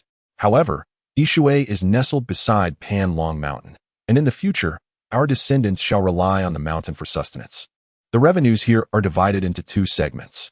If the clan regulations remain unchanged and complications arise, how shall we justify our actions to the community? Furthermore, Yishui City serves as the nexus of Panlong Mountain, with trade flourishing there that rivals that of Datong. While Datong's market is governed by strict imperial oversight, the flow of goods between Yishui City and Panlong Mountain is substantial. Our clan regulations, which only address land distribution on this side, are ill-suited for Yishui. Father suggests that we incorporate 2 significant components, hunting and trade, into our clan regulations, necessitating a comprehensive revision. I urge great uncle to contemplate this matter thoughtfully." Zhu Biao pondered for a moment and replied, "Shall I discuss this matter with a few elders and get back to you in a few days?" Zhu Jun lifted the teacup from the table and took a hearty sip, stating, "Certainly. Should we convene a grand assembly of our clan? I also wish to visit the ancestral hall to pay homage to our forebears. My father has only been to Datong 3 times in total, and he has never had the opportunity to honor our ancestors, which is indeed a great regret." Zhu Biao chuckled softly to himself, harboring a disdainful thought. That young, brash fellow speaks with such bravado. The Zhu family of Zhongjing was a legacy carved out by Zhu Shaoqiu, who, in his youth, defied an arranged marriage imposed by his elders and absconded with the family's silver to forge a new path in a distant land. In time, he established a thriving estate in Zhongjing, and his resentment towards the Daidong branch of the family gradually diminished. As one grows older, the longing for home becomes more pronounced. Zhu Shaoqiu, having extended numerous benefits to his ancestral clan, was eventually permitted to return to his roots. However, The elders of the Daitong Zhu family viewed Zhu Shaoqiu's actions as a betrayal, believing that although he bore the bloodline of the Zhu family, he had violated clan rules by founding a separate Zhu lineage in Zhangjing. Consequently, they deemed it inappropriate for him to honor the ancestors of the Daitong lineage, as it would amount to desecration. Zhu Shaoqiu, left with little choice, reluctantly included this branch in the family genealogy. But the Zhongjing descendants were stripped of their rights to ancestral worship. Over the years, Zhu Hozhao invested considerable effort and resources to win the favor of the ancestral clan, with Zhu Haogan emerging as a prominent advocate for the restoration of the Zhangjing Zhu lineage. Yet, the clan leader remained obstinate, leaving Zhu Hozhao no alternative but to contemplate severing ties with Daitong and seeking a new path to restore the glory of the Zhu family. Zhu Biao pondered briefly and remarked, "This migration involves a considerable number of people, and it is imperative to obtain the consent of the Elder Council. A clan meeting will undoubtedly be convened. However, Juner, your intention to pay homage to our ancestors contravenes ancestral customs, and it is likely that the majority of the elders will not acquiesce." Zhu Jun privately lamented the vanity of maintaining appearances. Over the years, the Zhu family of Zhangjing had extended considerable benefits to Datong, yet they hesitated to alter their stance, primarily to preserve their authority. The Zhu family enjoyed a prominent reputation, while Zhangjing possessed substantial wealth.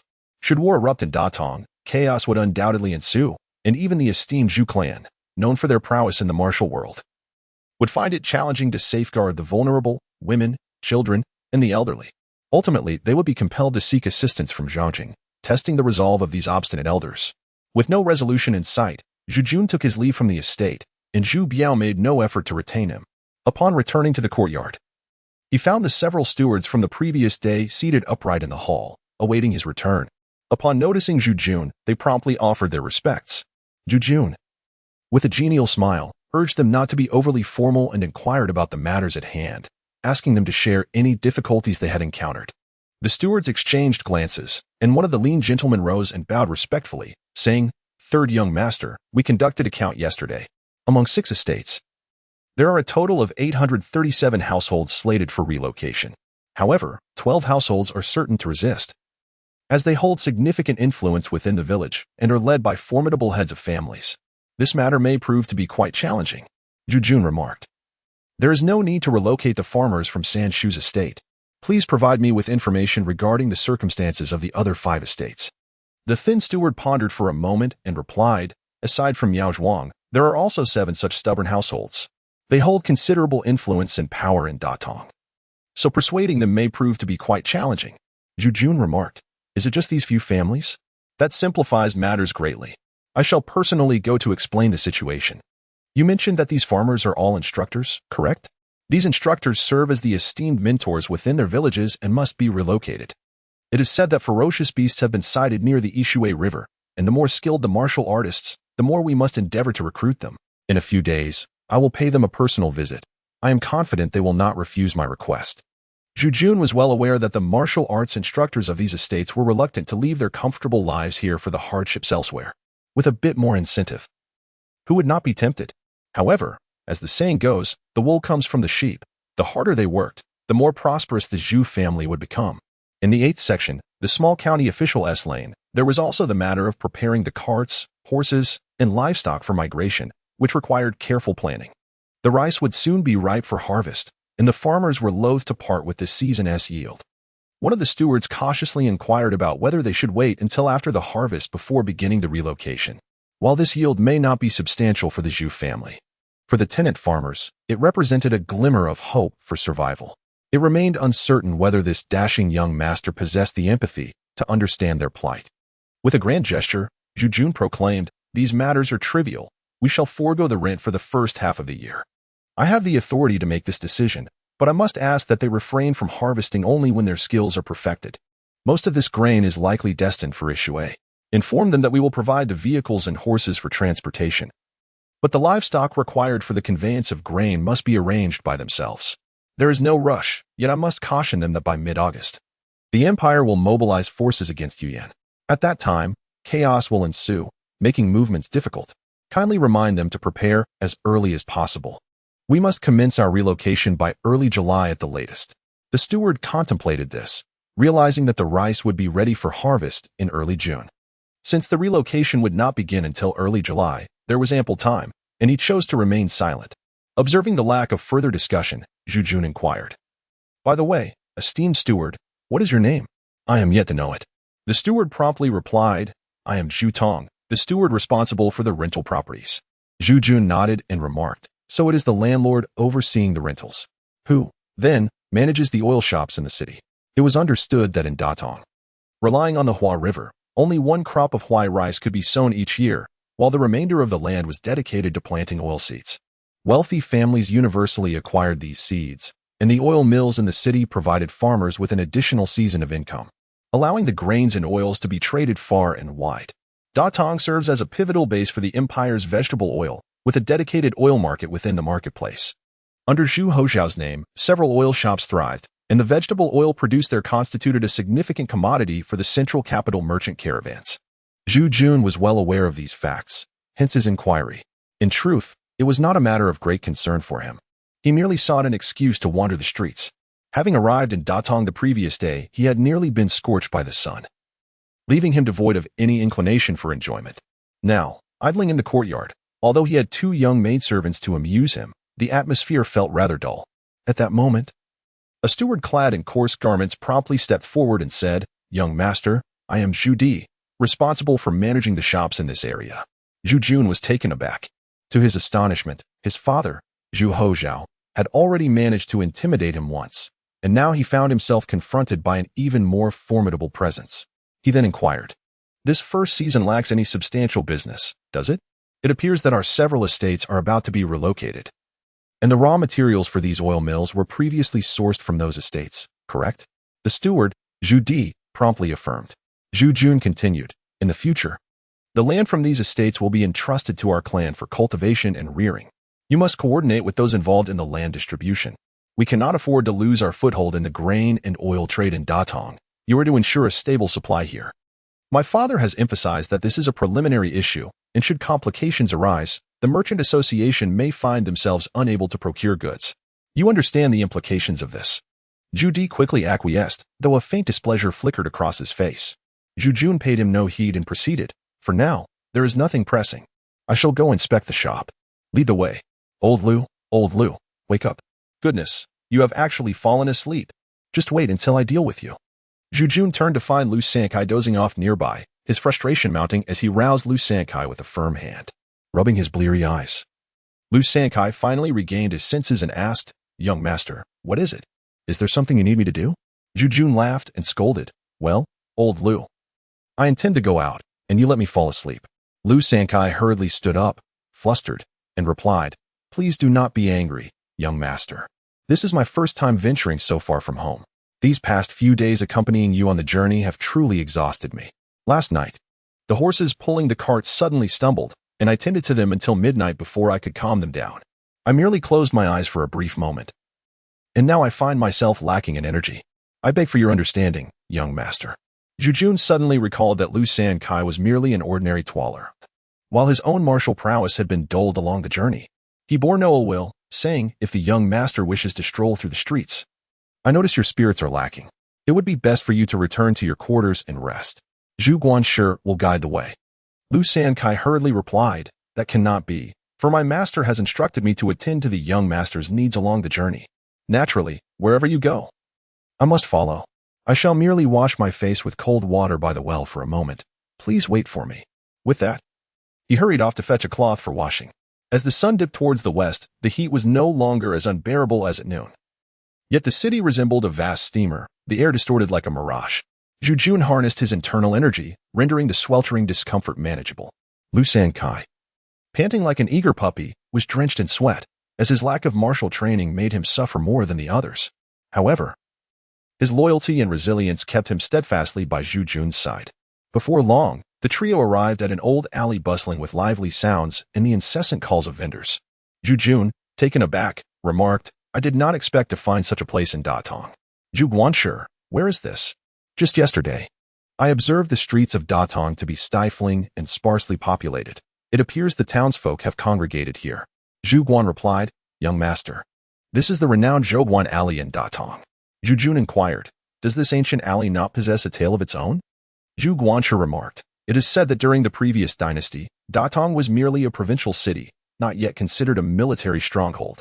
At that time, the Central Plains were unified, and the Yuan kingdom had yet to emerge. This land of Datong served as the granary of the north.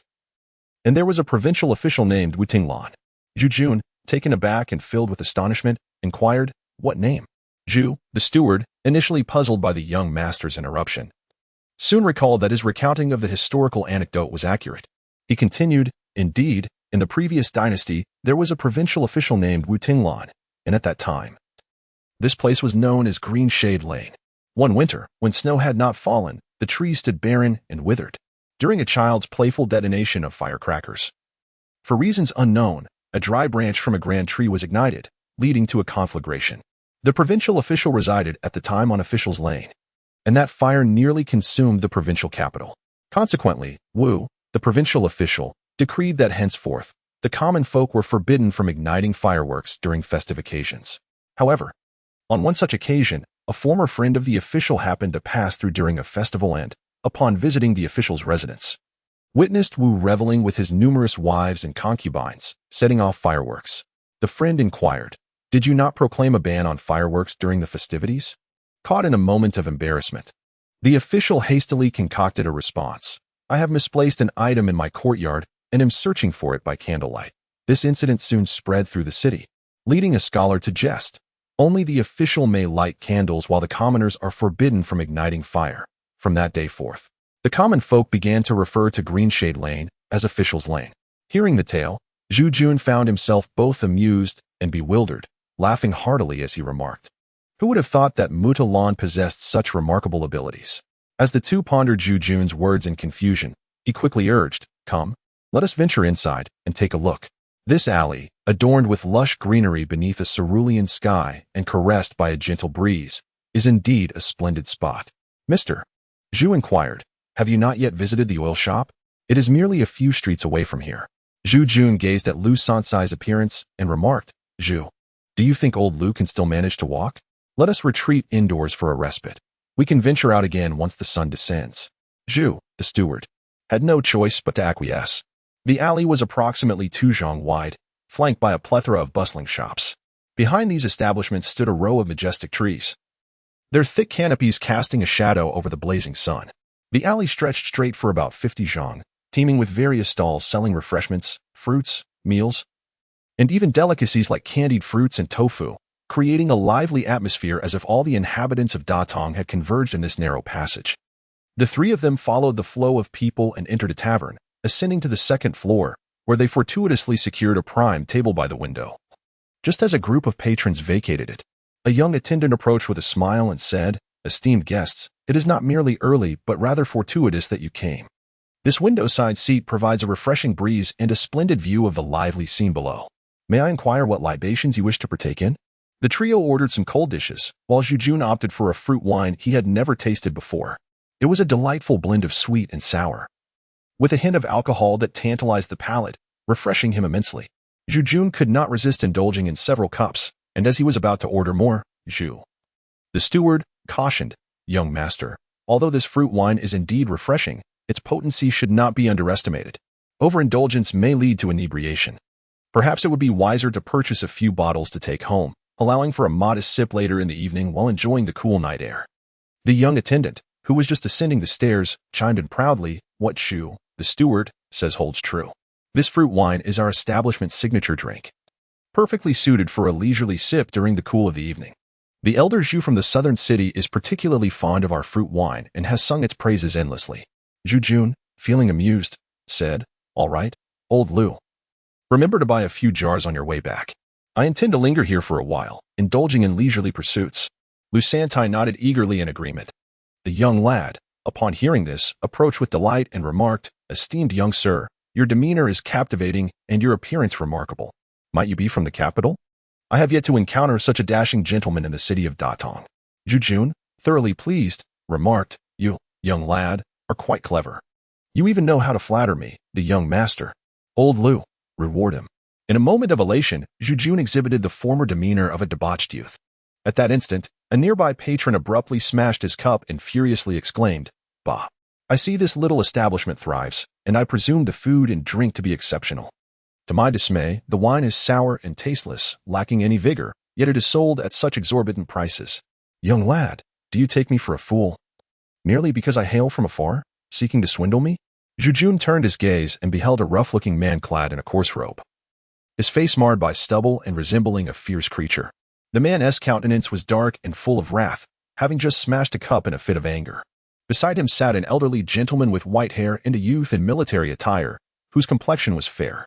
The elder raised an eyebrow and admonished the man, saying, "Daniel, cease your complaints. This fruit wine is precisely meant for quenching thirst. It is a refreshing beverage. If you are accustomed to strong liquor, it is no wonder that this does not suit your palate. You cannot blame the tavern servant for that." The dark-faced man fell silent, while the fair-faced officer chimed in. "What my father says is true. Brother, you have wronged the tavern keeper. If you desire strong liquor, I shall have my adjutant bring you some barrels. There is no need to quarrel with this small establishment." The dark-faced man, somewhat abashed, remarked, "I had thought that the elder Zhu Biao was a formidable figure in the martial world. It seems he has a penchant for this insipid drink. He likely is not a generous soul, and I fear we may have sought the wrong person. Father, I told you long ago that it would be better to seek our master in the south for assistance, yet you insisted on coming to Datong." The fair-faced officer's expression changed dramatically, and the patrons on the first floor were astonished to hear the dark-faced man refer to the clan leader of the Zhu family as Old Man. As the commotion escalated, the tavern keeper's attendant rushed downstairs to report the disturbance. 3 young men seated by the window, upon hearing the dark-faced man's words, immediately rose to their feet. One of them exclaimed, "Who dares to defame my family's patriarch in Datong? Do you not fear the consequences of your words?"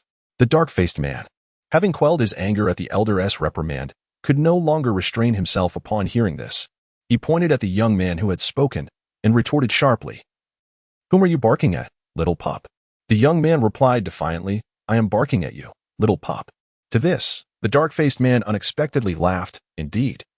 Clever of you to acknowledge your place." Zhu Yan also chuckled heartily, secretly admiring the wit of the dark-faced man. Truly, one should never judge by appearances. Realizing his mistake, the young man, feeling a mix of anger and embarrassment, seized the bench beneath him and hurled it without a second thought. The dark-faced man deftly intercepted the flying bench with a light tap of his toes, bringing it under his control and stating, "Ah, still a fiery little pup, are you?" The 3 young men, unable to contain themselves, charged forward in unison, unleashing a flurry of punches that embodied the Zhu family's signature technique, the blue sky fist. Zhu Yan observed with great interest. The blue sky fist is renowned for its foundation in internal energy, characterized by its fierce strikes that echo like thunder and flash like lightning, hence its name.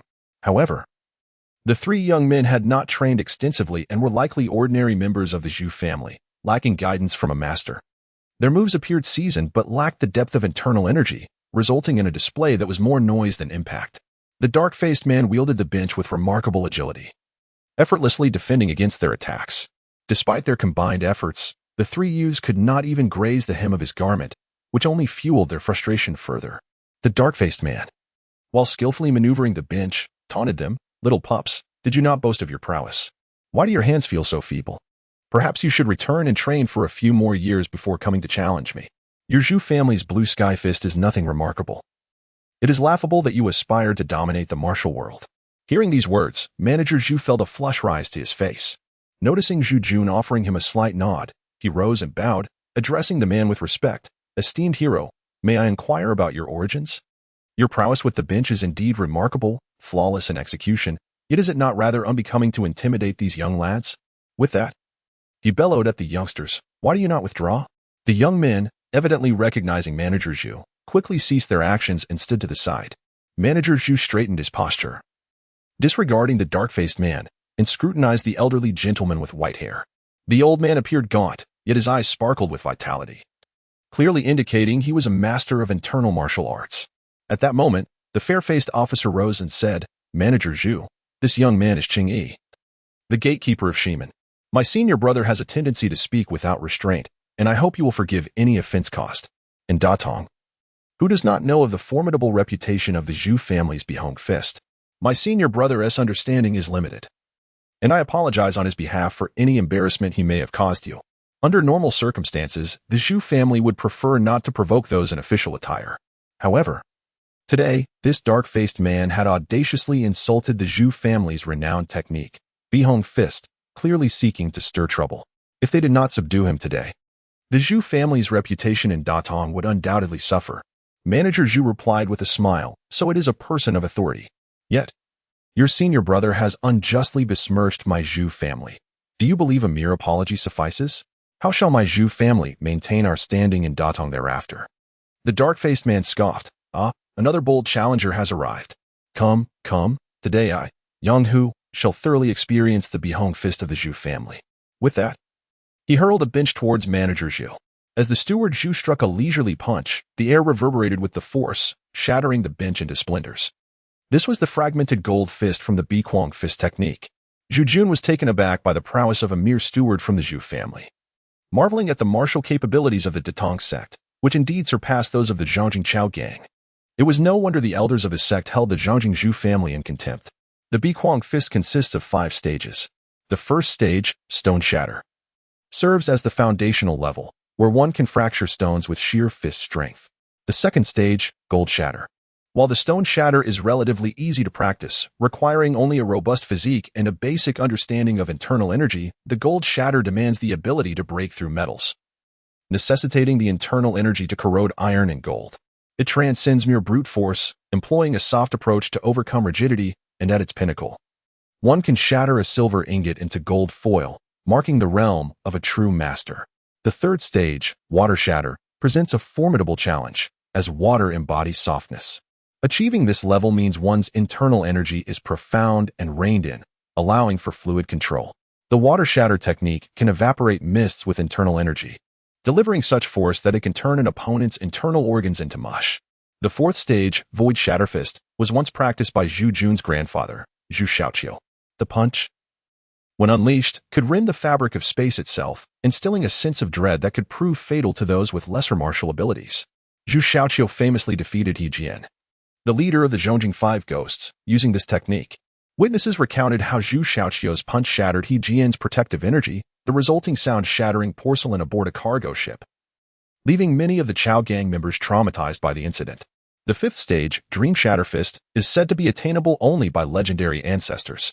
Though recorded in the sect's annals, no descendants have since exhibited such extraordinary talent. According to the scriptures of the Bihong Fist, the Dream Shatter Fist can rupture the void, creating a space of its own infused with internal energy, akin to a divine realm. At that moment, a burly man lunged forward, the spurs on his left shoe glinting as they aimed at Zhu's right cheek. Zhu Di, slender in stature, deftly pivoted outward, swiftly deflecting Yang Hu's calf with his right elbow while his left fist surged towards the crease of Yang Hu's knee. Should this strike land, it could spell the end of Yang Hu's leg. Yang Hu's left leg bent as his body leapt off the ground, performing a mid-air spin, his right leg sweeping down to target Zhu Di's right chest. In response, Zhu Di executed a bridge maneuver, and as Yang Hu's right leg passed overhead, he delivered a quick, measured punch to Yang Hu's right knee. Although he refrained from exerting excessive force, the impact sent Yang Hu crashing onto the table, shattering it and splattering the liquor everywhere. Zhu Di delivered that punch without employing the full force of the shattered gold fist, demonstrating restraint. The man clad in black, however, performed a somersault and rose, eager for further combat. The elder in white, witnessing Yang Hu's swift defeat, quickly rose and remarked, "Indeed, the Azure Sky Fist of the Zhu family is formidable. Hu, you have lost. Why not retreat?" Upon hearing his master's call, Yang Hu hastily withdrew behind the white-haired elder, disregarding the stains of wine and oil that marred his attire. The elder then bowed respectfully to Zhu Di and said, "Respected master, my disciple is impulsive and lacks discretion, which is our fault. However, since you have already redeemed your honor, there is no need to pursue this matter any further." Zhu Jun observed the elderly man speaking with a cunning expression. He promptly rose to position himself in front of Zhu Di, bowing respectfully and saying, "Esteemed elder, may I inquire about your origins?" My subordinate, in a moment of anger, acted rashly after listening to the words of this imposing figure. I take full responsibility for his lack of discipline. The white-haired elder chuckled softly and remarked, "A steward from the Zhu family possesses such remarkable skills. Truly, there are hidden talents among you. Tomorrow, I shall personally visit the Zhu residence to offer my apologies to the venerable Zhu Biao. Might you, young sir, be a descendant of Zhu Biao?" Zhu Jun, with a hint of disdain, replied, I am but a gentleman from Zhongjing. How could I dare to aspire to the lofty heights of the clan leader? Though this steward Zhu is indeed a scion of the Zhu family, he is also a member of our Chao gang. Please do not conflate the two. The elderly man with white hair exclaimed in surprise. Could it be that you are the son of Zhu Hao from the Chao gang? Alas, this is akin to the flood washing over the Dragon King's temple. Your father and I were close friends, having fought together against the flying fox of Wui Mountain in Jiangdong. It is well known. How is your father's health these days? Zhu Jun was unexpectedly delighted to encounter an old friend of his father's in this place. Upon reflection, he realized that this elder must be the esteemed Ishui Jusher, Mao Tai, whom Lu Ernyang had mentioned before. Smiling, he said, "Ah, it is you, Uncle Mao. My father has been in good health in recent years, so there is no need for you to worry. My mother has spoken highly of your esteemed name. I never anticipated that I would meet you here today." He. Zhu Jun invited the elderly gentleman to his table, and Lu Sankai promptly rose to stand beside him. Zhu Jun inquired, "Uncle Mao, did you not reside in Ishui City? What brings you to Datong today?" "I only arrived yesterday." Uncle Mao, his face alight with joy, scrutinized Zhu Jun for a moment and remarked, "Your mother was once a renowned beauty from Jiangdong, admired by all. Who would have thought that after marrying your father, she would choose to retire from the world? Indeed, indeed, young Master Zhu, you are quite the distinguished gentleman, resembling your mother more than your father, which is truly fortunate." Zhu Jun recalled the visage of the old man, his face adorned with a multitude of wrinkles, and felt a sense of camaraderie. He chuckled. "Father is indeed of a formidable stature, yet I, having inherited my mother's features, am somewhat helpless in this regard. This flesh and skin are bestowed by our parents. Can one truly select them for oneself?" "Uncle Mao, you jest." He then inquired, "Uncle Mao, I must confess, I am bound for the Ishui region by year's end. I had initially intended to pay my respects to you, yet I did not anticipate encountering you here. Is there some matter for which you require assistance from the Zhu family during your visit to Datong? Though my status is humble, I might still be able to lend a hand." Mao Tai replied, "I have long been aware of your family's acquisition of land in Ishui. When you arrive, do come to my home for a cup of wine. However, it is the Emperor's mobilization of troops to Yuyan that has prompted me to send this lad, Huzi, to his master's disciple, in hopes of securing a position that will bring glory to the Yang family in the future. Come, this is my second disciple, Cheng Yi, who has spent several years under my tutelage before joining the army. His mettle surpasses that of Huzi, which is why I entrusted him to Cheng Yi. This rascal has yet to grasp even a fraction of my skills, yet his ambitions soar higher than mine. Today he is destined to learn a valuable lesson. Haha." Zhu Jun regarded the venerable Mao with a sense of admiration for his lofty spirit and could not help but chuckle. "Uncle, your prowess is undoubtedly well known to me, having heard of it from my father. I hope you might overlook the slight to Brother Yang today." Mao laughed heartily, rolling his eyes playfully as he replied, "No need for concern. I wonder how long you plan to stay in Datong, my dear nephew. My old bones have nearly come undone from the arduous journey here on horseback, and I intend to visit your esteemed father in Zhongjing soon." Zhu Jun nearly burst into laughter. This old man Mao Tai was indeed audacious, attempting to hitch a ride on his carriage. It was truly a remarkable phenomenon that someone who sought such trivial advantages had managed to cultivate into a master of internal martial arts. Zhu Jun remarked, "My father has entrusted me with certain matters that are likely to take until July to resolve. I fear I shall not be able to accompany you back, uncle." Mao Tai chuckled. "There is no rush, no rush. I have only just arrived today and still wish to pay a visit to some old friends here in Datong. To be candid with you, my dear nephew, although I have settled in Ishui City, my ancestral roots lie in the land of Yuyan. Upon arriving in Datong, I felt a strong desire to return to my hometown, yet with the impending war, the opportunity has slipped away. Thus, I plan to remain in Datong for a while longer. Firstly, to reconnect with old acquaintances, and secondly, because Huzi has just arrived here. I am somewhat concerned about his volatile temperament, which may lead to trouble. I need to keep a watchful eye on him for a while before I can leave without worry. Huzi, being a barbarian from Panlong Mountain, is not well versed in the ways of the Jianghu, and I must admit, I harbor some reservations." Zhu Jun pondered to himself. How could one expect a person who is utterly unfamiliar with the ways of the world to seek a position in the military? Wouldn't that be a mockery of my own standing? Observing the old man quietly climbing onto the pole without exposing his intentions, he stated, "Uncle Mao is currently lingering in Datong for a few days. Once I have settled matters here, we shall return to Zhongjing together." outpraised Zhu Jun's astuteness, disregarding the expressions of those around him, and directly indulged in the food and drink upon the table. Chapter 10. The Great Rat of Wahalia Village is the largest estate under the auspices of Zhu Laodai, situated on the southern bank of the Wat River. Approximately 20 li from Datong City, visible from afar. This village resembles a small hill in a semicircular arc, extending a long tail that reaches the banks of the Wat. Resembling a sprawling fox, hence its name. Zhu Jun, unaccustomed to riding in a carriage, rode on horseback to Liu village, accompanied by Lu Sankai and Zhu Pongzi. The section of the Wa River flowing towards Datong has become notably gentler. The yellow sand carried by the waters begins to settle slowly, having accumulated over countless years. The riverbed has risen several zhang above the level of the surrounding plains, creating a striking appearance akin to a sharp sword S mark etched across the flatlands. The embankments on both sides of the Wa rise over 10 zhang, flanked by verdant strips of greenery that have accumulated through generations. These green belts are planted with tall, straight, unknown trees, extending for miles, with Liu village positioned at the edge of this flourishing expanse. Zhu Jun gallops atop his steed along the embankment, and from a distance, the Hua River resembles a vast golden belt adorned with a resplendent green border, while Liu village dangles like a delicate white pendant beneath this belt. Zhu Jun rode leisurely along the embankment, the gentle morning sunlight caressing him as it mingled with the moist river breeze, evoking a sensation akin to savoring a fine vintage. This marked Zhu Jun's inaugural experience on horseback. Although the steed was quite docile, its pace was far from swift, and Zhu Jun hesitated to urge it on. The refreshing river wind was a source of great pleasure for him, while behind him, Lu Sankai, perched atop a spirited yellow horse, persistently called out, "Young master, please slow down. Wait for me." In contrast, Zhu Fati, an adept equestrian, sat comfortably upon a tall chestnut horse, effortlessly keeping pace alongside old Lu while exchanging banter and imparting wisdom on horse control.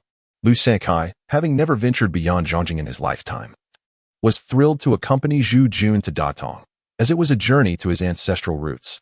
The path was peaceful, and with the support of the local Songbong. They had only brought Lu along, which delighted him despite the fatigue, for it signified the young master's regard for him. As Zhu Jun led the way, Lu Sankai felt a surge of anxiety, wholly preoccupied with the urgency of keeping up, oblivious to Zhu Fati's jovial demeanor. His rigid legs clung tightly to the horse's flank as he clung on for dear life, calling out intermittently as they continued their ride. Zhu Jun, feeling exasperated, turned around with a smile and remarked, "Old Lu, calling out like this so early in the morning? Although we stand on the border of two nations, fortified by the perilous Hua River, we have coexisted peacefully for decades. I assure you, nothing untoward will transpire on my watch." Lu Sankai muttered to himself, ceasing his calls. At that moment, the faint sound of hoofbeats approached, followed by the rhythmic cadence of marching footsteps. Zhu Jun's expression shifted dramatically as he fixed an intense gaze upon Zhu Pongzi. Just as he was about to inquire, Zhu Pongzi, seemingly unconcerned, chuckled. "There's no need for alarm, young master. It is merely Taoist me conducting military drills. This old fellow is quite diligent, rising early to rouse those soldiers at the barracks." Zhu Jun remained restless, intending to inquire further, when suddenly, from a distance of 10 zhang, 3 spirited steeds galloped forth from the woods, stirring up a cloud of yellow dust. At the forefront, a soldier with a greenish face rode fiercely, his gaze fixated on Zhu Jun and his companions. With a swift pull of the reins, he accelerated, exuding an aura of menace as he swiftly approached. "Mi Xiong, hold on," bellowed the rotund Zhu. "I am Zhu Yong, here to escort my young master to Liu village for business." The soldier, his horse's face still glistening with dew, halted upon hearing Zhu's call. With remarkable equestrian skill, he reined in his steed, while the 2 accompanying guards took a moment to circle around before coming to a stop beside him. The soldier spoke. "Ah, so it is Zhu Yong. I thought, at this early hour, who could be riding here? Zhu, have you procured the items I requested last time? My leg has been aching for several days now, and the wretched supply troops only brought me ointments for wounds. I've haphazardly applied some, yet to no avail. The craftsmanship from the old hands in the city is far superior. I have been eagerly awaiting your return for several days." Zhu Pongzi retrieved a small cloth pouch from his chest, urging the horse to approach, while saying, "In recent days, my young master has arrived in Datong. Thus he has been unable to visit you. But here, I have brought you something. Young master, young master." Zhu Jun was initially at the forefront when 3 warhorses raised a cloud of yellow dust that obscured his vision. In a sudden move, Zhu Jun yanked the reins, intending to steer the horse away from the swirling dust. However, the horse turned in a circle, colliding directly with Lu Sankai, who was arriving from behind. Lu Sankai, lacking the skill to control the horse, found himself in a predicament, while Zhu Jun, still a novice in horsemanship, felt a surge of urgency. With a swift motion, he kicked off from the stirrup and executed a maneuver to gracefully dismount. Lu Sankai, untrained in martial arts, was caught off guard as the two horses brushed past him.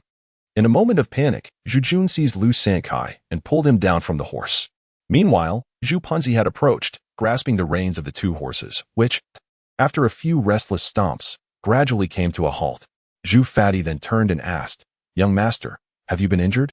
Zhu Jun replied with a smile. "A mere little horse could not possibly harm me. It is merely old Lu who has scraped his leg. Has he broken the skin?" Lu Sankai rubbed his leg and reassured, "It's nothing, nothing at all."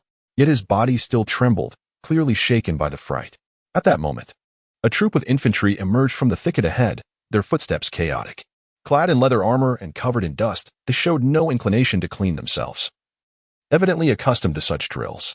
Among them, a commanding officer strode towards them, saluting Daoismi with a flourish of his whip.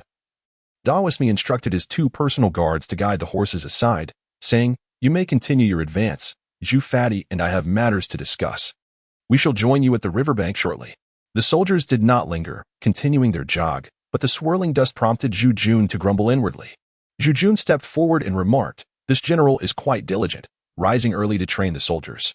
Daoismi wiped the horse's face and inquired, "Are you the young master of the Zhu family? I have encountered all four sons of old Master Zhu, yet you appear unfamiliar." At this moment, Zhu Pongzi, soothing his steed, approached and replied, "Brother Mi, this is the young master of our Chao gang, who has come from the central capital on business. Distinctly different from the young gentleman within Datong." Daoismi nodded and said, "I see. No wonder I have not seen you before. You hail from the central capital. With delicate skin and soft features, unable even to manage your horse." Zhu Jun chuckled, "Today is the first time I have learned to ride a horse. How could I possibly compare with all of you? I cannot sit in a carriage, which is why I am on horseback, merely heading to Lier village for some errands." The Daoist Mi, perplexed, inquired, "A young master from the central capital cannot sit in a carriage? Are you jesting, Master Zhu?" Zhu Jun found it difficult to explain. By this time, the soldiers had already departed, yet the sound of their footsteps lingered, markedly more synchronized than when they had arrived, each step precise and orderly. Filled with curiosity, Zhu Jun listened intently, suddenly crouching down to press his ear against the riverbank, disregarding the dust scattered around him. Indeed, he discerned a rhythmic pattern, each sound echoing in a remarkably organized manner. At that moment, Zhu Fatty and Daoist Mi, equally puzzled, dismounted and inquired, "What is the matter?" Zhu Jun rose cautiously and whispered, "There are people below." Lu Sankai, nearby, remarked, "This isn't the cellar of the manor. Surely, mice wouldn't burrow here." The Daoist Mi, imitating Zhu Jun, crouched down and pressed his ear to the ground, listening intently. When he stood up, his complexion was ashen, and beads of sweat poured from his forehead. Turning to his loyal soldiers still mounted, he instructed, "Motzi, take the horse and call back the fourth and his group. Xiao Wu, accompany me to investigate." The two soldiers complied, but as the one with a pockmarked face prepared to ride forward, the Daoist halted him, saying, "Dismount and lead the horse over. When you summon them back, remember to remove your shoes. Wait for me here." With a grim expression, once Motzi had moved away, the Daoist turned to Zhu Jun. "Young Master Zhu, follow me." Zhu Jun's heart raced as he glanced at Zhu Pongzi, who also wore a face of confusion. The Daoist continued, "There is certainly someone below. I fear they may be spies from the state of Yuyan. Mice do not make such noise." The expressions of the group shifted in unison. Zhu Pongzi found a sturdy tree to tether their horses, and Zhu Jun said to Lu Sankai, "Old Lu, wait here. We shall descend to investigate." Lu Sankai hesitated. But Zhu Jun insisted, "You lack martial skills. Your presence would only be a burden." Reluctantly, Lu Sankai acquiesced. Zhu Pongzi added, "Indeed, old Lu, guard the horses. When Motzi and the others arrive, instruct them to remain here until we return." The four of them cautiously made their way down the riverbank toward the forest below. Along the way, they encountered several traps set by unseen hands, causing the Daoist's countenance to grow increasingly solemn. It was clear that they were not alone in the woods. Leading the way, the Daoist moved silently, and soon they had descended the long embankment, Yet no signs of life emerged from the forest. The previous sounds had faded, and they found themselves enveloped in the stillness of the woods, where even the chirping of birds seemed muted. Suddenly, the sound of a bowstring snapped, accompanied by a piercing whistle from afar. The group scattered like startled cats, pressing against the tree trunks. Only Xiao Wu, one of the loyal soldiers, let out a cry as a white feathered arrow pierced his left leg. Arrows began to quiver in the ground where they had just stood, and Zhu Jun broke into a cold sweat. Had he not been forewarned, they might have all perished in that moment. Xiao Wu, wounded, leaned against an ancient tree, grimacing in pain. The Taoist me, fixated on the direction of the threat, suddenly rolled to Xiao Wu's side and whispered, "Where are you hurt?" Xiao Wu remained silent, his gaze fixed on the arrow lodged in his leg, his expression contorted in agony. The Taoist carefully snapped the white feather and retrieved a strip of cloth from his waist, skillfully dressing Xiao Wu's wound before looking back at Zhu Jun and Zhu Yan. Zhu Jun was not armed with any weapons, but Zhu the fatty produced a half-foot-long dagger from his sleeve. The Taoist priest me whispered a few words to Xiao Wu before tossing his sword to Zhu Jun, who caught it deftly. Li the Taoist then murmured quietly, "Just ahead. There are precisely 4 hidden sentinels. Fatty, how proficient is your young master in combat?" Zhu Jun did not wait for the plump man's response and assured him, "Rest assured. Brother me, I can handle the ordinary folk." Taoist me, not pondering further, replied, "When I charge out, you all follow me closely." They should not have had the time to notify those inside. We must strike swiftly and decisively, preventing them from signaling, while remaining silent. Zhu Jun nodded. Me Taoist pressed against a tree, occasionally peering ahead. Before him stood several towering trees, where hidden assailants lay concealed, making it difficult to take action. Me Taoist removed his armor and, with a sudden leap, propelled himself towards one of the grand trees, moving with the swiftness of lightning. In an instant, several feathered arrows shot from 4 directions, each embedding themselves into the armor on Me Taoist's right arm. One arrow pierced through a lock plate, exiting through Me Taoist's right cheek. He then somersaulted and pressed against the trunk of a tree, coiling around it like a serpent, ascending to the crown in a few swift motions. Soon, a figure plummeted from the treetop, a rugged man, whose lifeless body hit the ground with a thud. The remaining hidden assailants quickly directed their arrows towards the crown where Me Taoist had landed. Zhu Jun inhaled deeply, already having scaled the tree with several agile leaps. His dagger unsheathed and clenched between his teeth. He was acutely aware of the landing spots of the other 3 hidden assailants, though one possessed formidable martial prowess, prompting Zhu Jun to hesitate, fearing that a single misstep could result in his demise. Suddenly, below, Zhu Fatty shouted and launched himself like a cannonball towards a tree 2 zhang ahead, where the leader of the hidden assailants had alighted. Upon hearing the commotion, Zhu Jun abandoned all other thoughts. His internal energy surged as he glided towards the 3rd hidden assailant like a bat. With his dagger poised in his right hand like an arrow ready to be released, the scenery around him blurred as he accelerated. A white feathered arrow hurtled towards him, which Zhu Jun deftly deflected with his blade, maintaining his momentum. Instantly, he spotted a man clad in leather armor dangling from a branch, drawing his bow to shoot at Zhu Jun. In midair, Zhu Jun executed a roll, launching his dagger with precision, striking the dangling man directly. As Zhu Jun descended gracefully, he adhered to the tree trunk like a toad. Zhu Pongzi, a master of martial arts, adept in the art of agility, had already dispatched a dagger before the leader of the hidden assailants could relinquish his bow and engage in close combat. The leader, evading the attack, soared towards another treetop. But Zhu Pongzi unleashed a powerful punch, his inner energy reverberating through the air. The leader fell like a startled bird struck by a white feather, collapsing onto the ground in a crumpled heap. Zhu Jun called softly, "Mixiong, Mixiong." From the canopy of another tree, a figure emerged. It was Taoist me, his face etched with severity as he descended with remarkable speed, having discreetly dealt with the 4th hidden assailant. The trio approached the curled-up brute, and Zhu Pongzi delivered a swift kick to his side, murmuring, "We've left one alive. Do you wish to interrogate him, Mixiong?" Taoist me stepped forward, pointing at the man's chest, and declared, "We shall take him back for questioning later. For now, let us advance and ascertain what they are truly up to." "You," the plump figure remarked, "why do you need to touch him? I just executed the shattered gold fist, and his vital energy has been completely disrupted. He is now rendered powerless. That last throw may have even injured his internal organs. If he attempts to flee, he will scarcely manage to take 100 steps." The Taoist me replied, "I will seal his mute acupoint, lest he cries out. Let us proceed ahead to investigate." Before long, They came upon the embankment where a mound of earth, approximately 4 feet high, had been raised. The embankment itself bore a large breach, and several men clad in leather armor were busily transporting soil away. The three of them crouched at a distance, cautious not to alert the workers. In a hushed tone, Daoisme instructed, Zhu, you and the young master remain here. Ensure they remain unaware of the assault on this hidden post. I shall return to gather reinforcements. There may well be additional hidden posts on the opposite side. Exercise caution and refrain from engaging until I arrive. Zhu Ponzi replied affirmatively, saying, Rest assured, brother me. I shall handle this matter. After speaking, he pulled Zhu Jun to lean against a large tree. Watching as the Taoist me stealthily departed, he then whispered, Young master, my initial intention today was to accompany you to Liu village. However, we have been delayed by this incident. The Taoist me is a dear friend of mine for many years, and this matter involves spies from the kingdom of Zhu Yan, which I cannot simply dismiss. Please do not take offense, young master. Once we deal with these northern ruffians, I shall accompany you to Liu village. Chapter 11. The secret battle beneath the dike. Zhu Jun, exhilarated by his first act of murder, entertained thoughts of potential accolades, and thus held no grudge against the corpulent Zhu. He murmured, It matters not, my friend. Your skills are indeed impressive, leaving me in awe.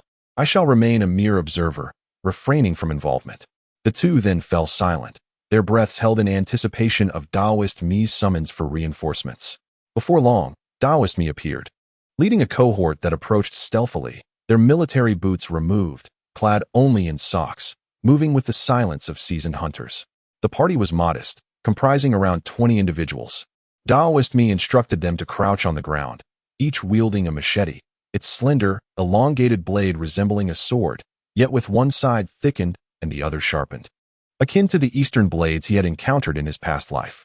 Daoist Mi inched closer, crouching low, and inquired, Is there any commotion ahead?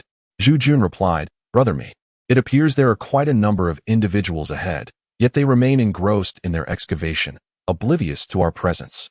There may be hidden threats to the east, but we dare not venture forth to investigate.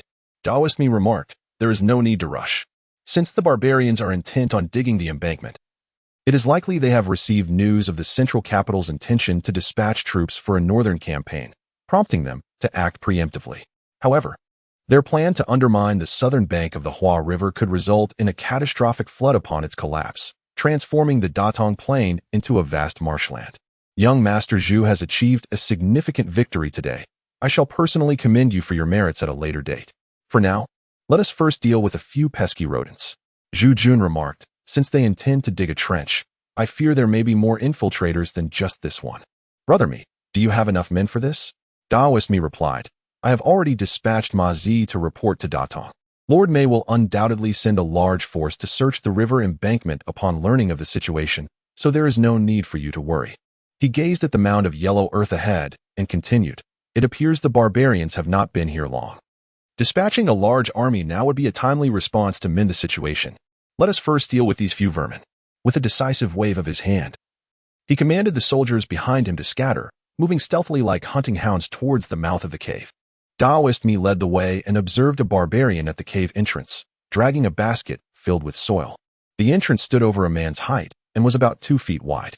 Without warning, Daoist Mi sprang up like an eagle, pouncing on the barbarian and seizing his head. In a swift motion, the barbarian collapsed silently. Daoist Mi quietly pulled the basket aside and gestured to the soldiers behind him. Soon, over 20 soldiers surrounded the cave entrance. It seemed the diggers inside were merely ordinary barbarian soldiers, overly confident in a few hidden sentries, oblivious to the presence of their attackers. Taking the lead, Daoist Mi ventured into the cave, followed closely by the swarm of soldiers. Zhu, holding Zhu Jun's shoulder, shook his head and said, Young master, rest assured and watch the spectacle. Daoist Mi wishes to keep us concealed to observe the other hidden sentries. When they emerge, we shall see the prowess of both of us. Zhu, moving cautiously, picked up 2 longbows from the ground, the very ones used by the hidden sentries moments ago. He drew an arrow from a quiver on a corpse and handed 1 bow and 2 arrows to Zhu Jun, never having used a bow before. Zhu Jun slightly shook his head, tightening his grip on the dagger that Daoist Mi had just given him, intently focusing on the forest opposite the cave entrance. At that moment, sounds of battle resonated from within the cave. Before long, Daoist emerged victorious, leading a contingent of soldiers out. They had entered with 24 men and emerged unscathed, save for 2 who had been injured by the digging tools of the barbarians and were carried out. Daoist instructed his men to block the cave entrance and declared, "Since these barbarians fancy themselves as mice, we shall entomb them here to live as vermin for eternity." With that, he kicked the corpse beside the entrance into the cave. With a look of exhilaration, Daoist approached Zhu and exclaimed, "We dealt with all 14 vermin inside. They thought we were their own, huh?" Zhu the Fat, disregarding the Taoist priest suddenly gripped his longbow. With a swift pull and release, a white feathered arrow shot forth like lightning, piercing the air. A blood-curdling scream erupted from the forest as a leather-clad barbarian plummeted from the trees. Upon hearing the sound, Taoist priest instinctively threw himself to the ground, and the soldiers, who were diligently filling the pit, hurriedly followed suit, collapsing onto the earth. Zhu the Fat whispered, "Brother there are 2 hidden sentinels in the woods over there." They heard the sounds of battle earlier but dared not descend to offer aid, thus revealing their positions. "Look, to the left of that pile of straw, there is 1 sentinel in that tree, and the 4th tree to the right holds another. I will provide cover for you. You should ascend and eliminate those 2 sentinels." Without uttering a word, Daoist sprang into action, leaping from the sturdy tree where Zhu Jun and the Fat One leaned, darting towards the targets like a released arrow. Zhu the Fat drew his bow and loosed an arrow to clear the path. In the blink of an eye, 2 piercing screams echoed from the opposite grove. Daoist, skilled in his craft, swiftly returned, a triumphant smile gracing his face. "These brutes, I fear them somewhat when they are mounted, but hiding in the trees is rather foolish. Zhu the Fat, I owe you my gratitude. Without your assistance, this affair would have indeed turned into a significant predicament. The soldiers under my command lack martial prowess. Had you 2 not been present, we would surely have suffered considerable losses." Upon noticing that several hidden traps had been successfully dealt with, Zhu the Portly stood up and brushed off the dirt from his clothing. He chuckled, "Brother there is no need for such formality between us after over a decade of camaraderie. However, now that this matter is resolved, I must accompany the young master to Leo village to attend to some affairs. We shall reconvene at the barracks for a drink later." Daoist replied, "I will send 2 soldiers to Leo village to notify them. We can proceed there tomorrow. Having achieved such a significant success today, let us return to the barracks and celebrate this occasion." Haha. Zhu, feeling skeptical, inquired, "Brother given the gravity of the situation here, do you still find time to indulge in drinking? Did you not mention that the barbarians may still be lurking in a few locations? Shouldn't you be scouring other areas for clues?" Daoist chuckled and replied, "I have already dispatched Ma Zi to Datong to report the situation. Those matters pertain to Lord Mei. This riverbank stretches for hundreds of miles, and with merely a handful of soldiers at my disposal, it would be futile to exhaust ourselves in search of mere miles. Fear not, dear Zhu. Lord Mei will undoubtedly mobilize a large force to conduct a thorough search throughout the night. The scouts within the city are equipped with hunting dogs, enabling them to search far more efficiently than we could.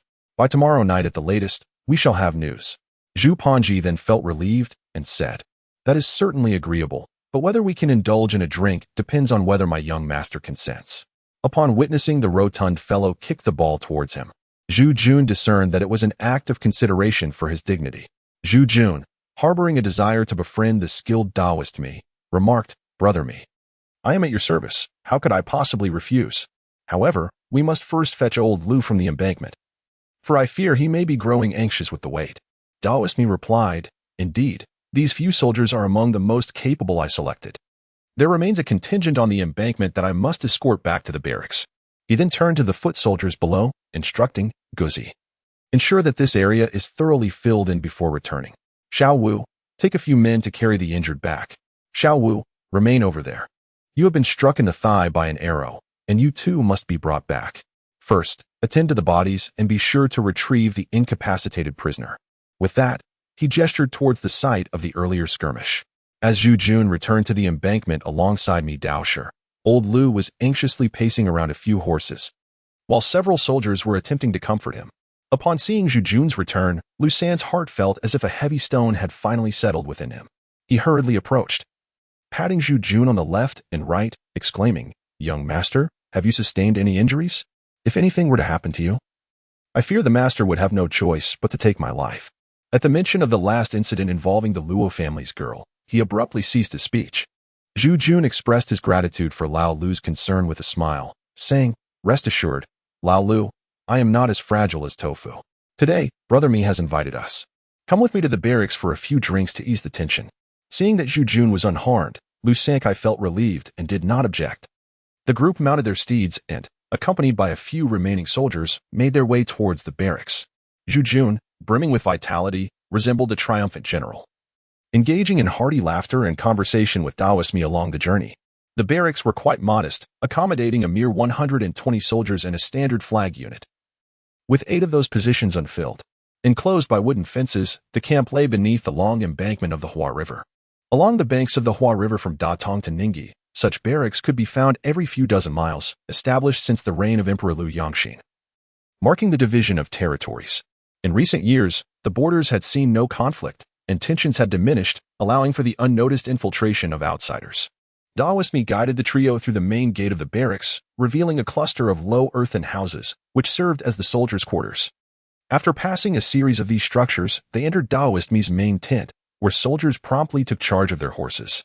The main tent was a wooden structure, far simpler than the houses in Datong, lacking the painted facades of urban dwellings, yet it was reasonably dry, likely due to diligent cleaning by designated soldiers.